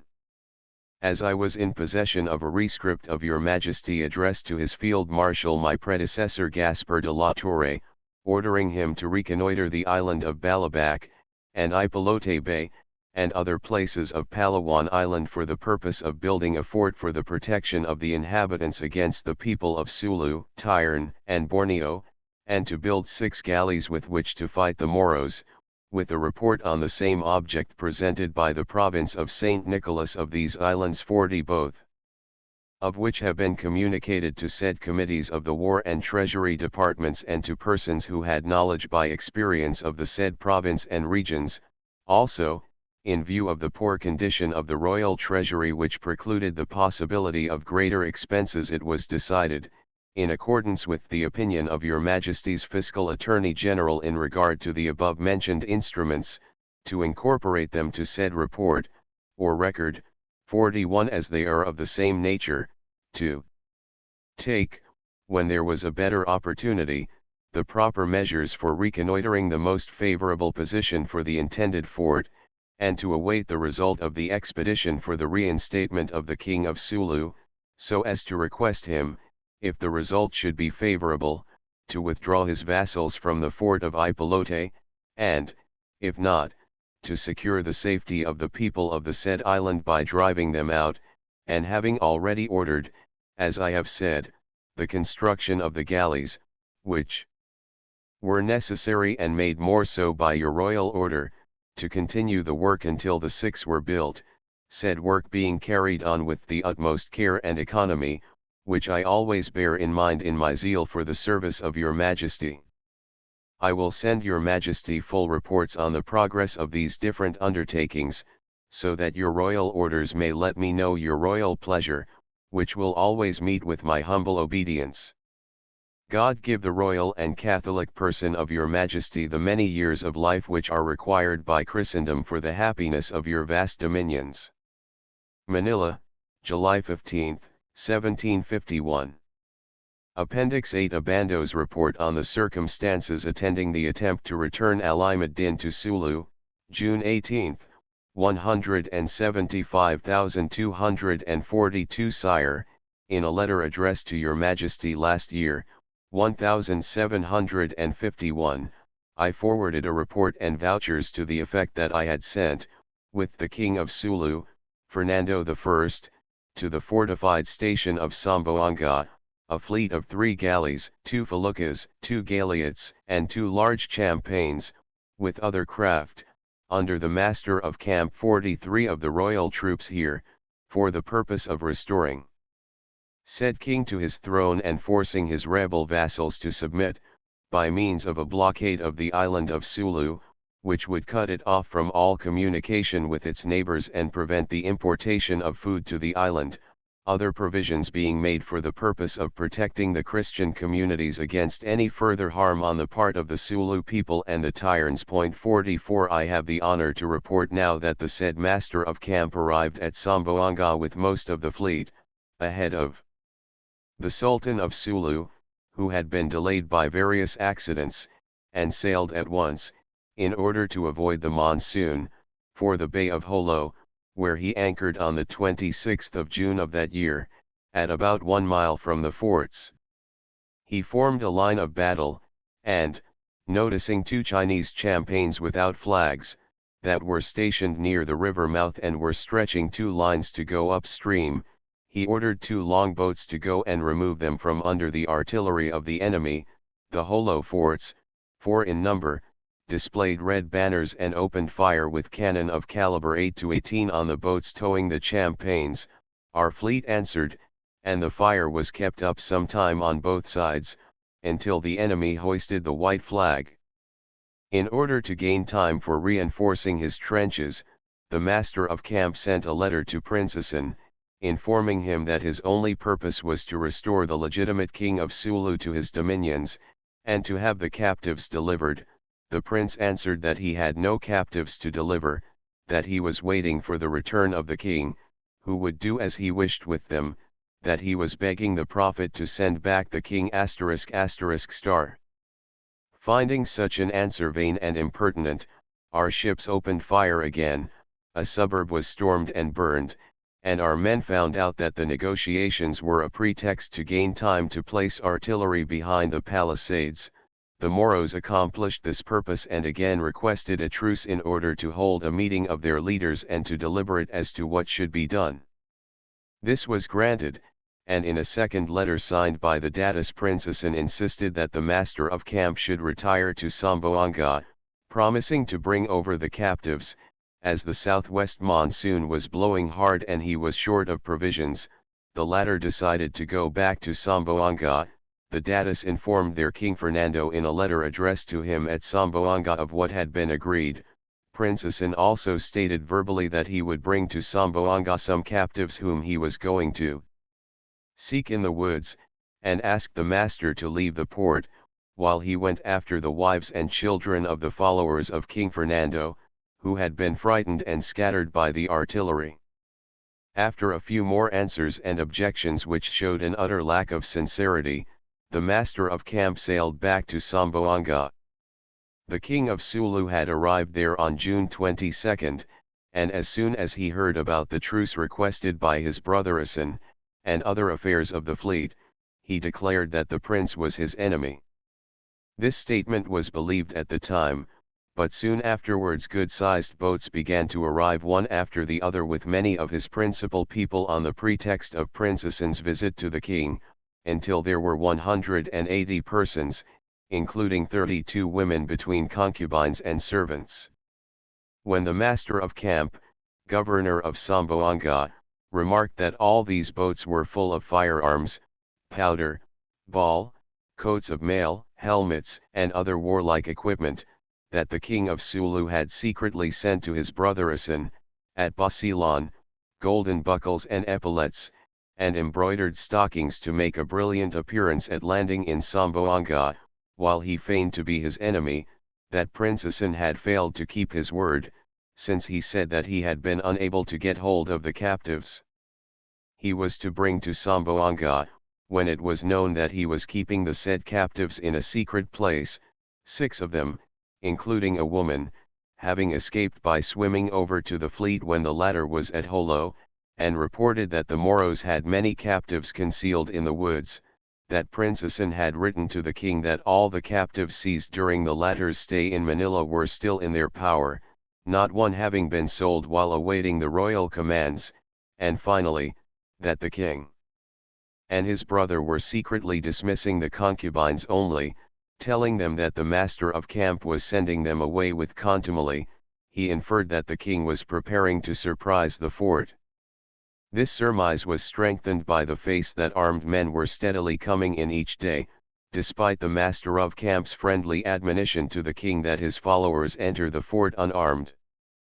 The lying and disingenuousness of the king, which all these indications were making plainer every moment, were finally betrayed by a letter, written in Arabic characters, to the king of Mindanao, in which he stated that he had been compelled, by those in whose power he was, to write the letter he had previously sent him from Manila, whereas he had enjoyed complete freedom in this capital, so complete, in fact, that he did not perform, during the voyage hence to Samboanga, a single rite of the Christian religion, as far as known, while he was seen to perform various Moro religious acts, and took with him the Quran in his own language, instead of the numerous Catholic books which had been given him for his instruction. In view of all the foregoing evidence of bad faith, the master of camp, governor of Samboanga, and the captains of the fleet decided to arrest at the same time the king, the datus, and their men, to seize their boats, arms, and concealed ammunition, and to keep the whole under careful guard, the men being detained in decent quarters, pending the decision of the Captain General. In reflecting on this important and critical change in the situation, I bore in mind that the said King of Sulu had been a false friend and a consummate Machiavellian, who had deceived your Majesty's Governor Fernando Valdez Taman with his feigned promises of peace, which he never kept, and that, instead of releasing the captives and preventing the cruel outrages of his vassals the Moros and Tyrans, he had used the considerable supply of arms, which he received from the said Governor and Governor Gaspar de la Torre under the pretense of suppressing supposed rebellions of his vassals, to keep our forces busy in Sulu, so that his vassals the Tyran pirates might ravage the provinces, while our forces were engaged in the Sulu kingdom. He also deceived your Majesty's Governor and Bishop when a fleet was sent against the Tyrans. He went as an ally and a pilot for the fleet among the shallows, and the small islands belonging to the enemy, and prevented the destruction of the principal towns, by misrepresenting to the commander of the expedition that said towns belonged to peaceful people who were friends of his, and pledging himself to have the prisoners returned, so that the fleet retired after burning only 9 villages. Without importance, thanks to the cunning of the king. The trouble caused by all these Moros, thanks to his influence, is really astounding, and has nearly drained the royal treasury, as, since the last peace agreement made by Governor Taman, 89,744 pesos have been spent from 1736 to 1740, and since then the war expenses have far exceeded that amount. All these criminal and astute antecedents fully justify my distrust in giving careful instructions to the master of camp to avoid a surprise of the fort under the veil of feigned friendship. I really expected this new act of treason on account of what I already knew about the said King of Sulu, and was only held back by the fact that he had been baptized, and the information about him which my predecessor had given me in good faith. As it is, all the members of the government were glad that the treachery of the king had been foreseen and that he had been arrested. **** In Zamboanga, after his arrest, 12 krises, each in 6 pieces, were found hidden in 2 cushions belonging to him. ****Urged by the members of the ministry, I proceeded at once to explain to the Real Acuerdo 45 and the Council of War all the difficulty of inflicting the condign punishment that was deserved, and, supported by a majority of votes, I decided to declare war on all the Sulus, Tyrans, and Kamukans, with the understanding that no capitulations or treaties of peace would be considered, but that they would be treated as rebels, in their persons, their property, and their land, and put to the sword in case of resistance, that all their towns would be destroyed and burned, and that the mission of our fleet was not to make conquests, but to punish the rebellion and to blockade the island of Sulu so as to prevent any attempt to bring in food or any other help. I also directed that the king of Sulu, who was under arrest at Zamboanga, should be sent to Manila, there to be kept in confinement until the pleasure of your majesty be known. The Datas and other Moros were declared to be slaves, and I ordered that they should be branded and marked, not so much for the purpose of guaranteeing the ownership of their masters or punishing their obstinacy, as for that of avoiding all confusion between them and the numerous Indians of these islands, whom they resemble in color, bearing, and language, of crushing their pride, their daring and their evil spirit, experience having shown that 8 Zulus suffice to subjugate a whole town, and principally of preventing the clandestine introduction of the sect of Mohammed, which would easily spread among the Indians, if the brand did not mark them as enemies from Sulu, it being known that the sect of Mohammed is daily extending its darkness over these regions. The declaration of war against the Moros was published in all the provinces, which were instructed to be constantly ready for attack or defense, to organize companies of militia, with their officers, in all the pueblos, and have them frequently drilled and reviewed, so as to become skillful in the use of their arms, to send a list of all the arms and ammunition on hand to the Captain General, who will thus be able to supply them with all he may deem necessary. I furthermore ordered that no boat should leave Manila or any other port without being well provided with men and arms, and issued proclamations calling for privateers, several of whom have already been given letters of marque and have sailed with the hope of doing good service for your majesty. I issued new instructions on every subject, to be followed in their respective parts according to circumstances. I reserved for my future action the disposal of our prisoners at the best terms. 1/5 of the profits going to the royal treasury, the right of plundering was declared to be free for all privateers from the Bisayas were exempted from tribute, and I promised them in the name of your majesty 6 pesos for each Moro, as an encouragement to pursue and exterminate them. As soon as I heard the news from Zamboanga, I sent there a supply boat with plenty of food, arms, and soldiers.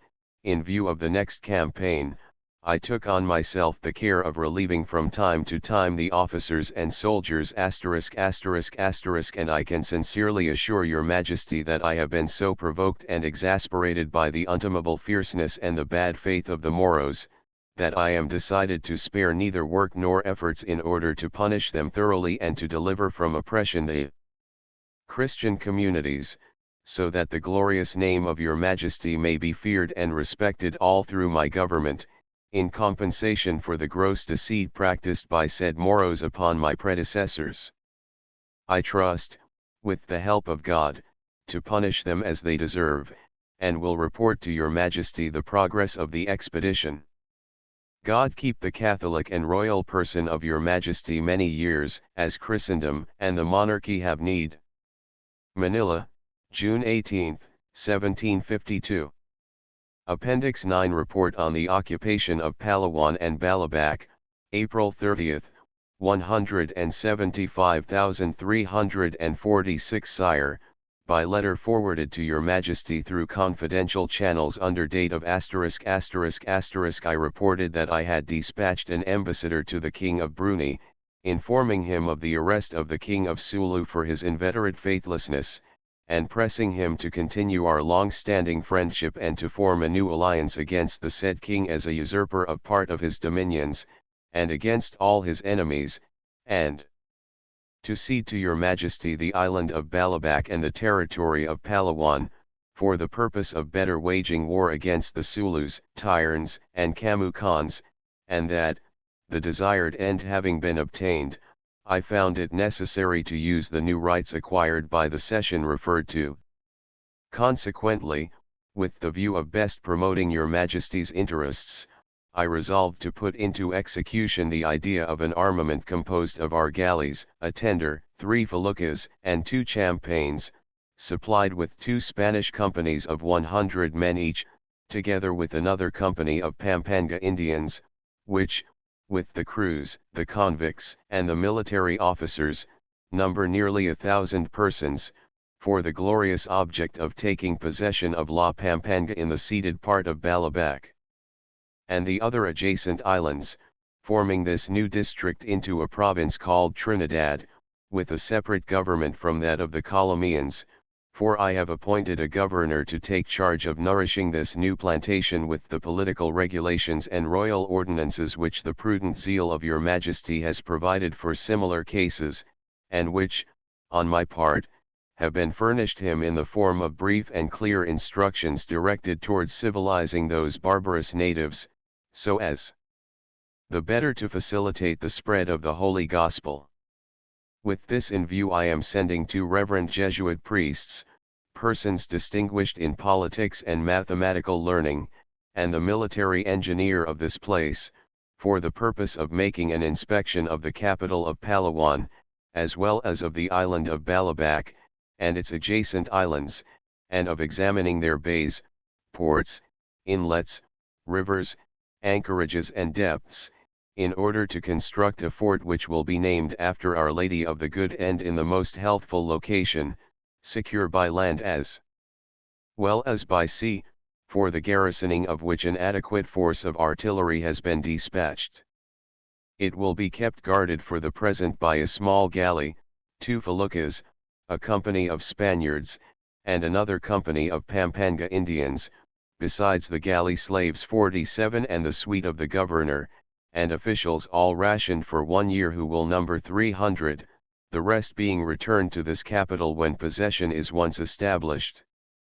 And that the taking of possession may be unopposed, useful, and lasting, I have planned for the strengthening of the said fort, with the primary object of having our troops sally from its walls to pacify the Sulu rebels who have been dwelling in certain districts of Palawan, or to exterminate them completely by fire and sword, preventing by means of the new fortress and the little flying squadron, the Kamukans, Tyrans, and others, from laying waste the province of the Colombians, and the adjacent islands, for, there being access to the entire chain of places and all the islands, facilitating attacks, and our vessels being on a constant cruise through those regions, their expulsion will be secured. But the greatest gain of all will lie in becoming acquainted with their lands, rendezvous, and places of refuge, in view of the fact that the greatest defense which they have had up to the present time has been our own ignorance and negligence in the premises, they scorning our arms without fear, in the belief that they are unconquerable because the places of their abode are unexplored, wherefore the king of Sulu, pretending to serve us as a pilot among the Tyran Islands, laughed at our expedition under the command of your majesty's reverend bishop of Nueva Segovia, leading the Spaniards about with a halter wherever he wished, and wherever he thought they would suffer most fatigue. In view of all this, and of our present experience of the unbridled audacity with which they ravage almost all the provinces, I felt compelled to project this campaign of reconnaissance so as to test, by the favorable results secured, the surest means of benefiting these Christian communities, for I am in hopes of establishing, through this new colony, an impregnable bulwark against the whole Moro power and a source of reciprocal assistance to the fortress at Zamboanga. And I likewise propose to introduce into those parts, by reason of their proximity, commerce with Borneo, Siam, Cambodia, and Cochin China, so that, through intercourse, the inhabitants of Palawan may become pacified and tractable and their towns become opulent, so that with the families which in due time will be drafted from the outskirts of this capital, a province of substantial usefulness may be formed, having greater respect for both majesties, for, by erecting churches to God, a new gem will be added to the royal crown, namely the glory of giving many souls to the Lord, while the savings of the royal treasury will in time be appreciable. Although I intended to make this journey personally, the noble city 48 and the majority of the Committee on War opposed this course, and with the sanction of the audiencia convened in executive session I decided to delegate my authority for this act, in view of the necessity of my remaining in the capital for the dispatch of the urgent and arduous affairs which frequently present themselves. God guard the royal Catholic person of your Majesty the many years that Christendom needs him. Manila, April 30, 1753. Appendix X Brief Report on the Expedition to take possession of Palawan, July 17, 175,349 Sire, when the galleon was on the point of sailing for New Spain, the Palawan expedition returned to the port of Cavite, from where the commander of the expedition informs me that he has made a careful and exact survey of the islands of Palawan and Balabac, beginning on the outward coast, from 9 degrees to Labo. On all that coast he has only found mangrove swamps and reefs, the inhabitants being hostile to everyone and obeying no king, the land is miserably poor, there is no drinking water from Balabac to Ipalote, the climate is so bad that in 2 months and a half 116 men of the expedition died and 200 were sick, and he finds that all that has been said about Palawan is false. I have also been informed by the alcalde mayor of the Colombians of the arrival there of 1 galley, and 3 feluccas, which had left the fleet since it sailed from Manila, as the commander also now reports, after the galley had been careened and food provided, 1 felucca sailed on its course convoying the Jonga 50 of the Father Prior in charge of that district and 2 small vessels which had been sent by the alcalde of Camboy and had suffered the misfortune of being captured by the Sulu Moros, most of the people, however, escaping, as explained in the enclosed letter from the alcalde. The commander of the expedition has sent me from Cavite a report of the councils of war held by him for the purpose of carrying out his instructions, the most important of which was to take possession of Palawan and adjacent islands in the name of your Majesty, said islands having been ceded by the King of Brunei. Accordingly, our fleet took possession of the land with due solemnity, with the express knowledge and consent of the inhabitants. I also received a log of the whole route which seems to have been well kept, with maps and a full explanation of the examination made of the said islands and the operations in connection therewith. A new map of the islands is being made, on account of the errors contained in the former one, as the log and the report of the commander refer to the new map, which is unfinished, and I cannot delay the departure of the galleon. I cannot forward a full report to your Majesty. I wish to make a serious and careful examination of all that has been done, so as to take such action as may be the best for the benefit of the royal service, and to be able to send your Majesty a full report of the expedition, with my opinion based on a complete knowledge of the facts. This is all the information I can give your Majesty for the present. God keep the Catholic royal person of your Majesty many years, as Christendom has need. Manila, July 17, 1753. Appendix 11 Letter of the King of Spain to Sultan Israel, December 2, 177,451 to the Captain General of the Philippine Islands. Most illustrious Sir, in letters NOS 322 and 325, Your Excellency sets forth the ideas of the English settled in the island of Balambangan, who are displeased with the unhealthfulness of the country and petition that the Sultan of Sulu allow them to settle within his dominions. With number 325, the letter of the Sultan was received, and the king, thus informed of the attempts of the Englishmen, and also of the favorable inclination of the Sulu Sultan to establish with our nation friendship and alliance, commands me to direct you to listen to his proposals, to accede to them whenever they are reasonable, and to grant him aid and favor as far as possible, assuring him of royal protection, and delivering to him the enclosed communication in answer to his own, in which his Catholic Majesty declares his entire satisfaction with his reasonable conduct and promises to reciprocate his friendship, as you may understand through the copy of that letter which I enclose. God preserve your Excellency many years. Madrid, December 5, 1774. Dr. Julian de Biriaga. Copy of the communication referred to in the foregoing letter. Most illustrious and excellent Prince Mohammed Israel, Sultan of Sulu.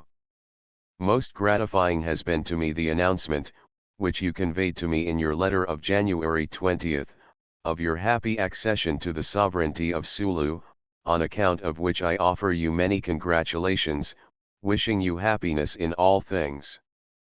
The disposition which inclines you to seek my friendship and assistance, as also the friendly relations which you maintain with my governor of the Philippines, which you desire to establish and perpetuate by means of a mutual agreement, which may secure for the future firm peace and a perpetual alliance between your states and mine, increase my just gratification, especially as my governor has informed me of the sublime natural gifts which are united in your person, with many and most expressive eulogies thereof.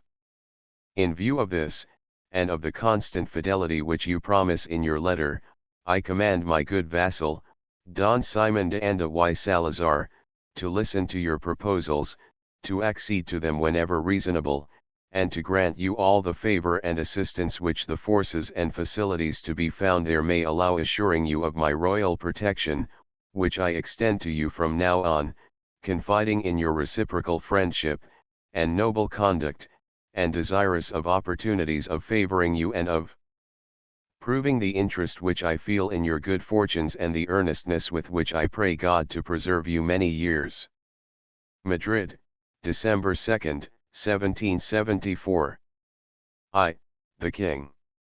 Appendix 12 Letter from the Captain General of the Philippines forwarding a copy of the Treaty of Peace, Protection, and Commerce with Sulu, December 25, 183,652 Superior Government of the Philippines. Most Excellent Sir, after having reported to Your Excellency in my 3 former communications, the opinion which I have formed with regard to the countries in the vicinity of our possessions in the southern part of the Philippines, of the relations which we ought to sustain with their governments, and the policy we should follow until we shall obtain the immense advantages which our position offers us, I have the honor to deliver to Your Excellency a copy of the capitulations of the Treaty of Peace, Protection, and Commerce, which I have concluded through the Captain of Frigate, Don Jose Maria Halcon, with the Sultan and Datus of Sulu. The articles which need some explanation, are the first, third, and fourth. With reference to the third and fourth, I mention them in my former communication and indicate their intent, and with respect to the first, I copy herewith what has been reported to me by the Commissioner, D. Jose Maria Halcon, which is as follows: I must make clear an important point relating to the text of the capitulations, in the wording of which Your Excellency has noted perhaps some ambiguities and omissions in Article I, which while intended to make the Datus and Sultan of Sulu acknowledge and declare the extent of our rights, seems indefinite on certain points which many irresponsible writers have asserted with confidence.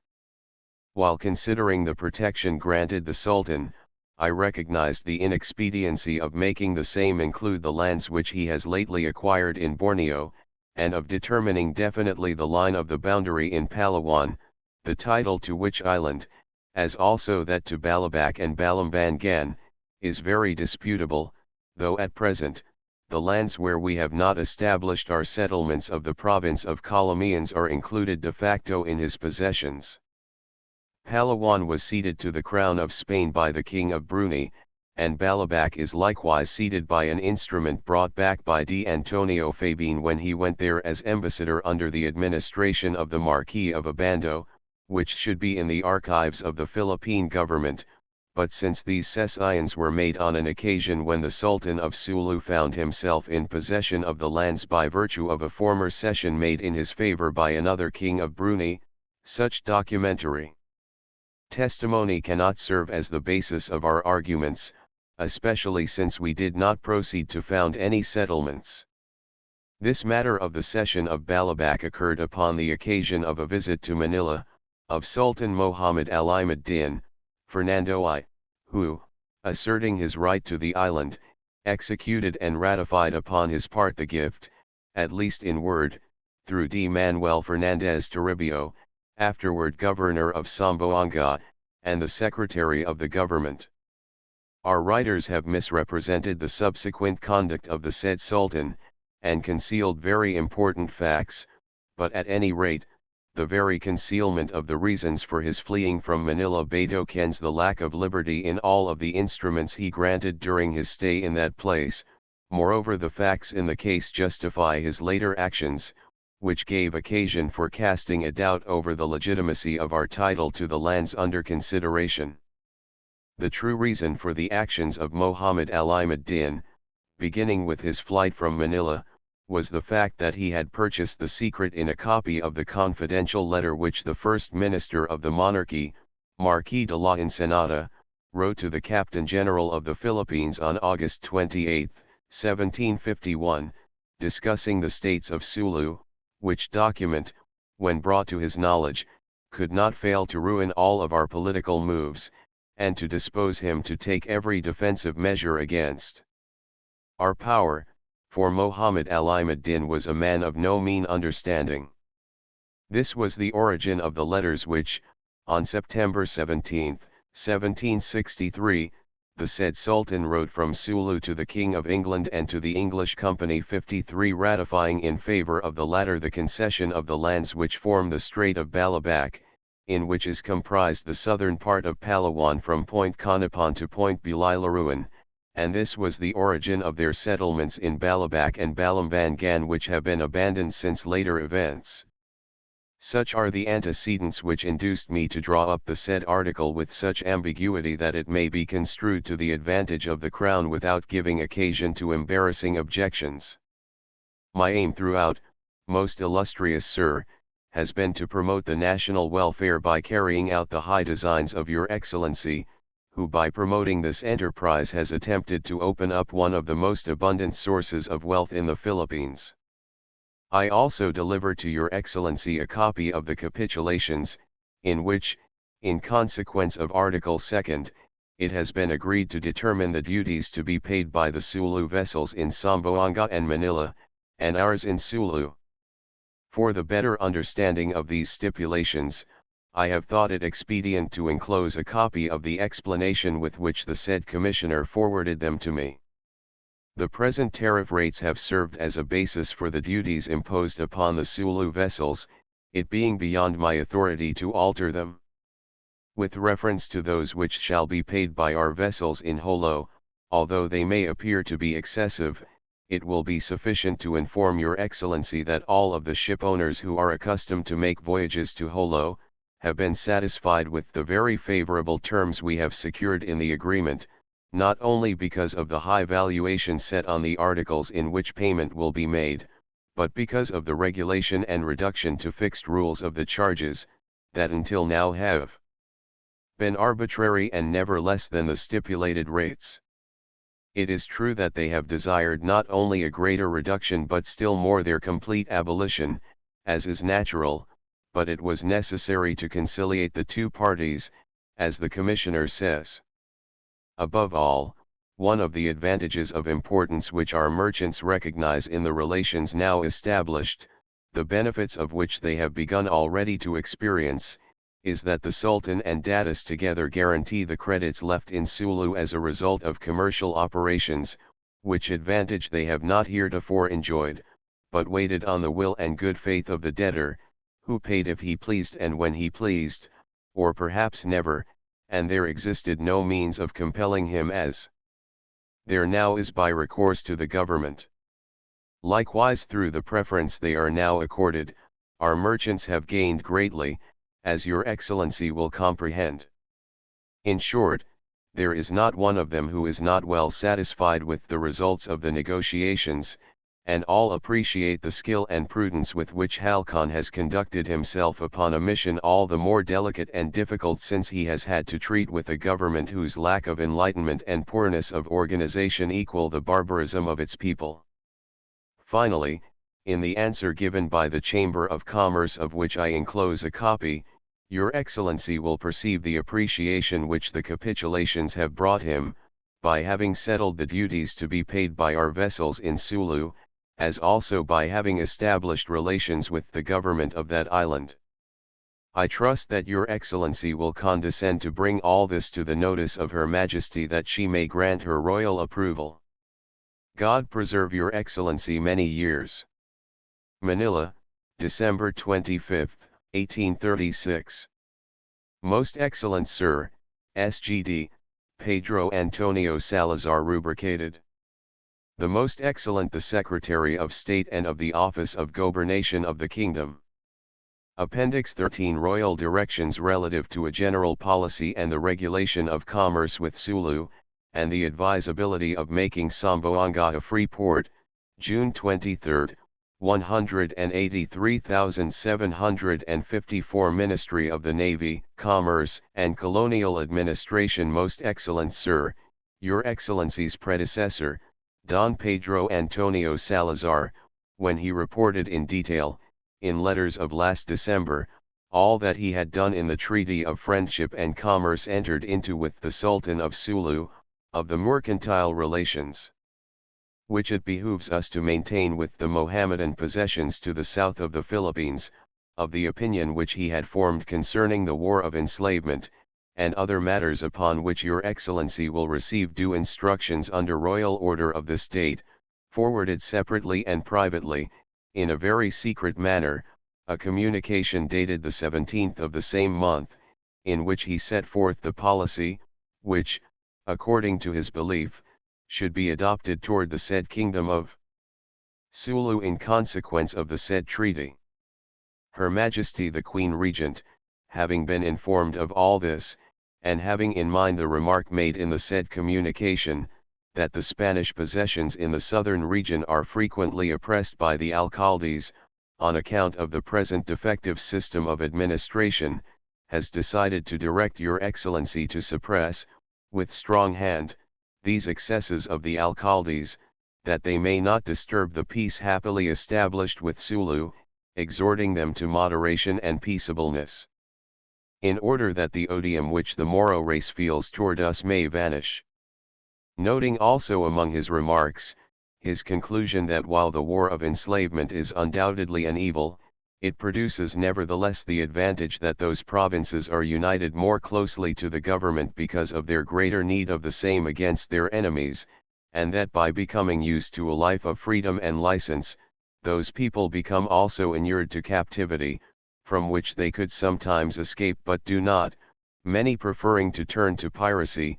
Her Majesty holds these views erroneous and harmful, since no just and paternal government should promote misfortunes among its subjects in order to make itself more necessary, and thus keep them dependent, and because, though there may be some who are content with slavery in Sulu because it affords them a life of unrestraint, it cannot be ignored that their families and the government suffer a great injury from their situation, nor that morality would be greatly outraged, if, for these reasons, countenance were given to slavery, which should be attacked and exterminated at all costs.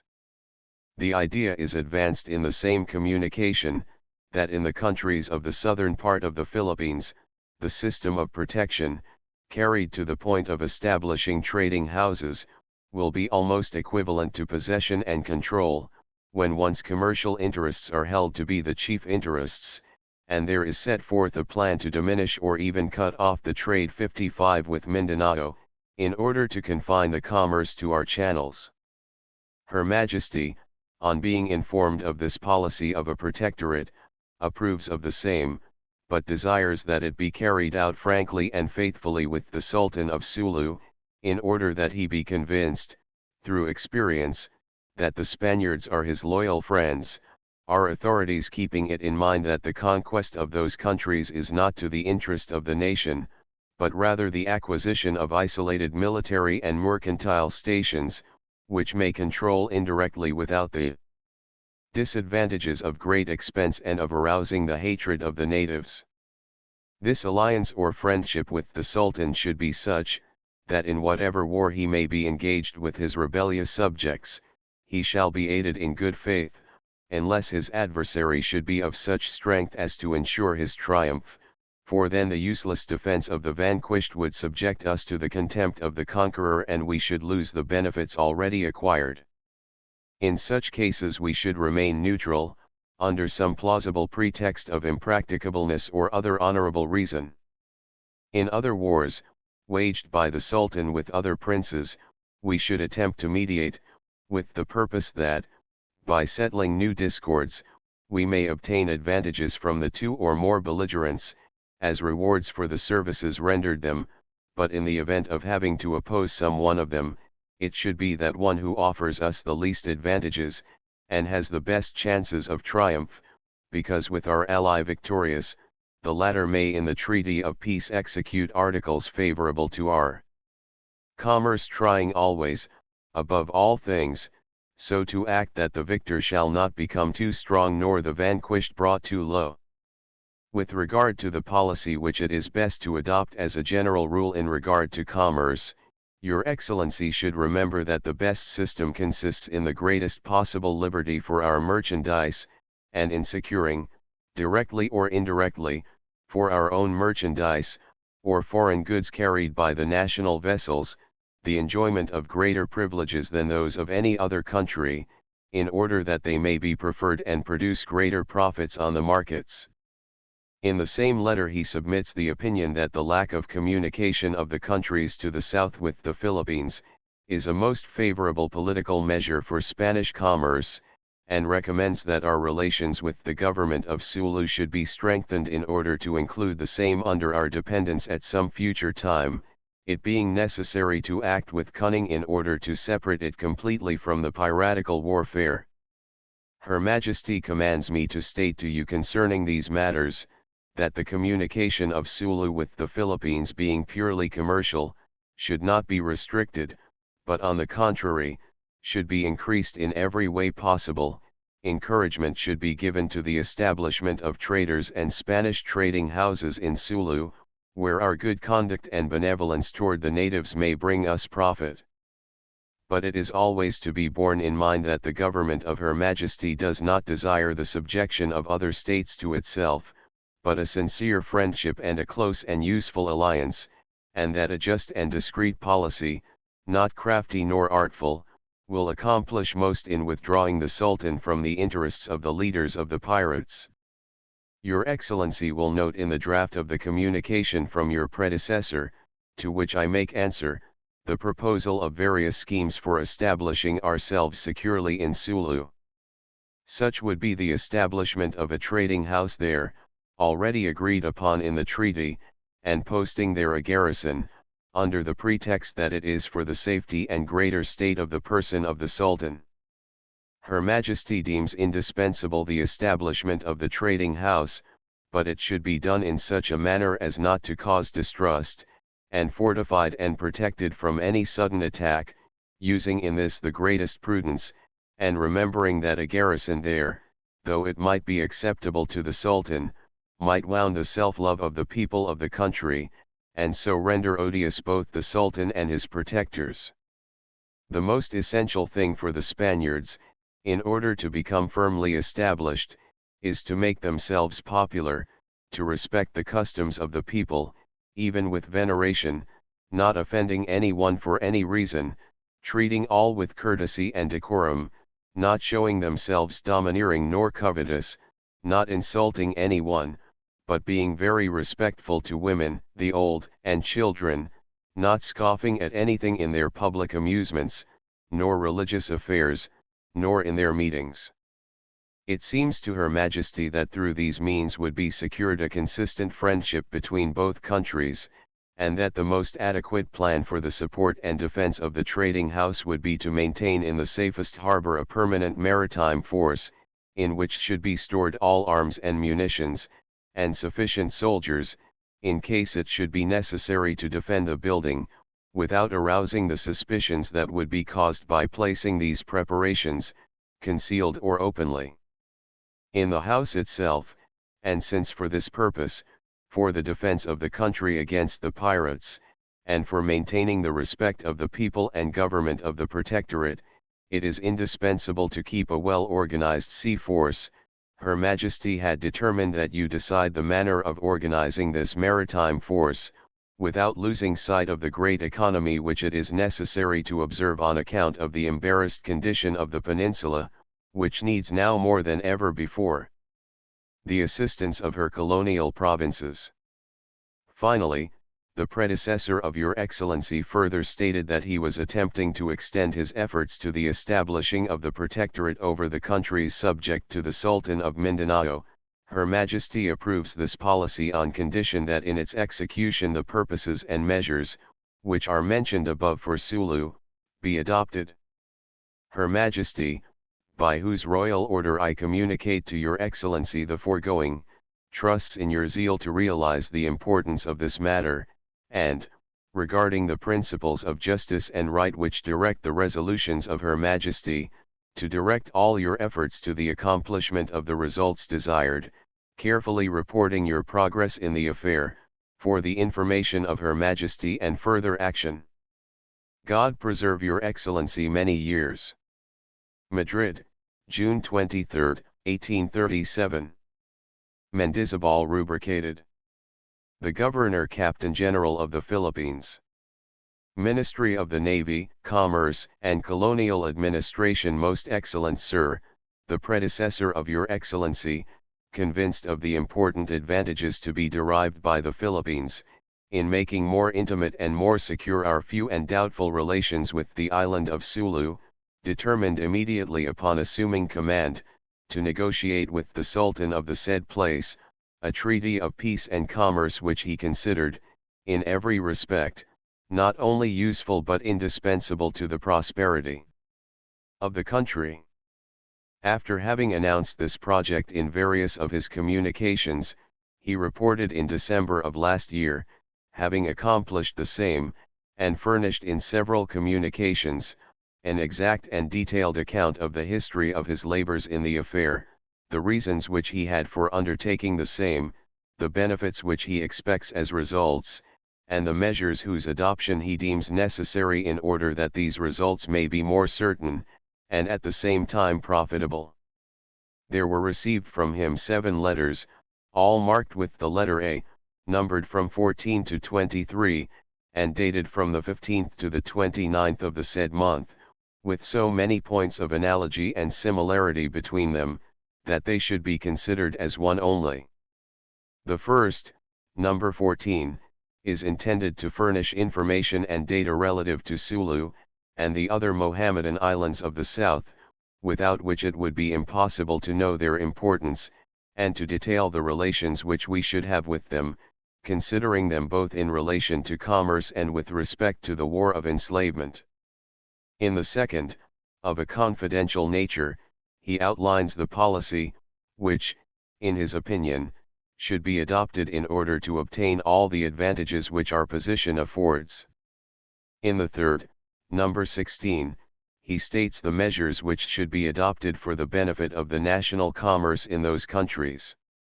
In the fourth, number 20, he transmits a copy of the Treaty of Peace, Protection, and Commerce concluded with the Sultan of Sulu, and of the stipulations made for the determination of the duties which our vessels should pay in Sulu, and the Sulus in Manila and Zamboanga. In the fifth, number 21, he relates the motives which have led him to direct these matters as he has done, transmitting to Her Majesty all the plans referring to it, through this ministry only. In the 6th, number 22, he gives account of some of the advantages which have been derived from our expedition to Sulu, and amongst others, a treaty of peace concluded between the Pueblo of Malusu and the governor of Zamboanga. And finally, in the 7th, number 23, he sets forth the necessity of retaining at that station, the frigate captain, Don Jose Maria Halcon, who performed the duty of commissioner for the negotiation of the treaty. I have informed Her Majesty, the Queen Regent, of the contents of all these communications, and in this knowledge she has seen fit to approve, in a general manner, all the measures adopted by the aforementioned predecessor of your Excellency, giving suitable orders, that the proper ministry provide the special approval which some of them deserve, on account of their weight and importance, concerning which your Excellency will soon be informed, and deigning to command me to submit in a separate and particular communication the following advice on the special subject of the letters referred to above. Her Majesty, feeling assured that conquests in themselves, and later their maintenance, absorb the profits which accrue from the countries already acquired, prefers to any conquest advantageous trade and commerce. Convinced, therefore, that the most profitable and lucrative policy is to conquer or secure such places as on account of their fortunate location may prove to be at the same time strong military and mercantile posts and so both promote and protect commerce, she cannot but approve the ideas your Excellency's predecessor expresses in his communication numbered 14, and desires, that upon adopting the system in accordance with those ideas, you confine yourself solely, in all enterprises of conquest, to occupation of territory either abandoned or uninhabited, or to that which, notwithstanding its being settled, would cost little and would not give occasion for a costly war.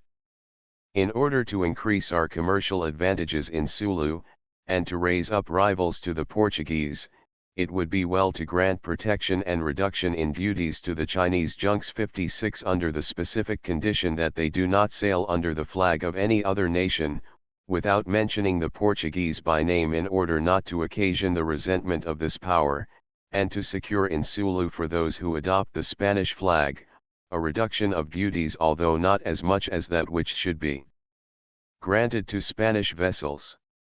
Thus it is the will of Her Majesty that you be directed, commanding, with the same purpose in view, that your predecessor state to you explicitly, which are the measures that he would have adopted, had he been authorized to do so, in order to avoid the blow to our commerce threatened by the Portuguese, depriving us with the double expedition from Macau and Singapore to Sulu, of the advantage over all other nations which still remain to us in this traffic, and that your Excellency obstruct, by all the means in your power, the association of interests between the commercial houses of Manila with those of Macau and Singapore, if the same were intended to secure special privileges in the island of Sulu to the products of the Philippines to the injury of the national commerce.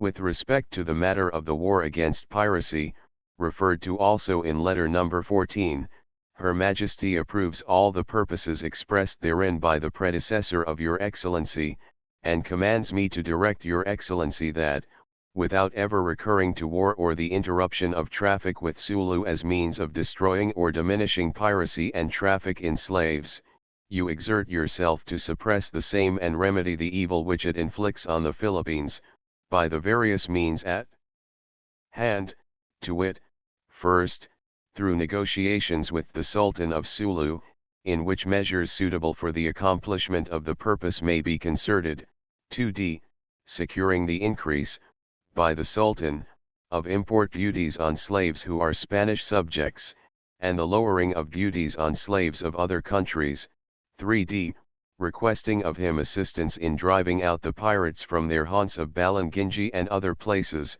4th, watching the rendezvous of these pirates in the Bisayas also, in order to destroy them. In this manner and with hard lessons, with the energetic and continuous warfare spoken of by the predecessor of your Excellency, the extermination of piracy will be accomplished without the evils which would follow upon an unwise and useless war against Sulu, and without the more serious result to which the same would expose us,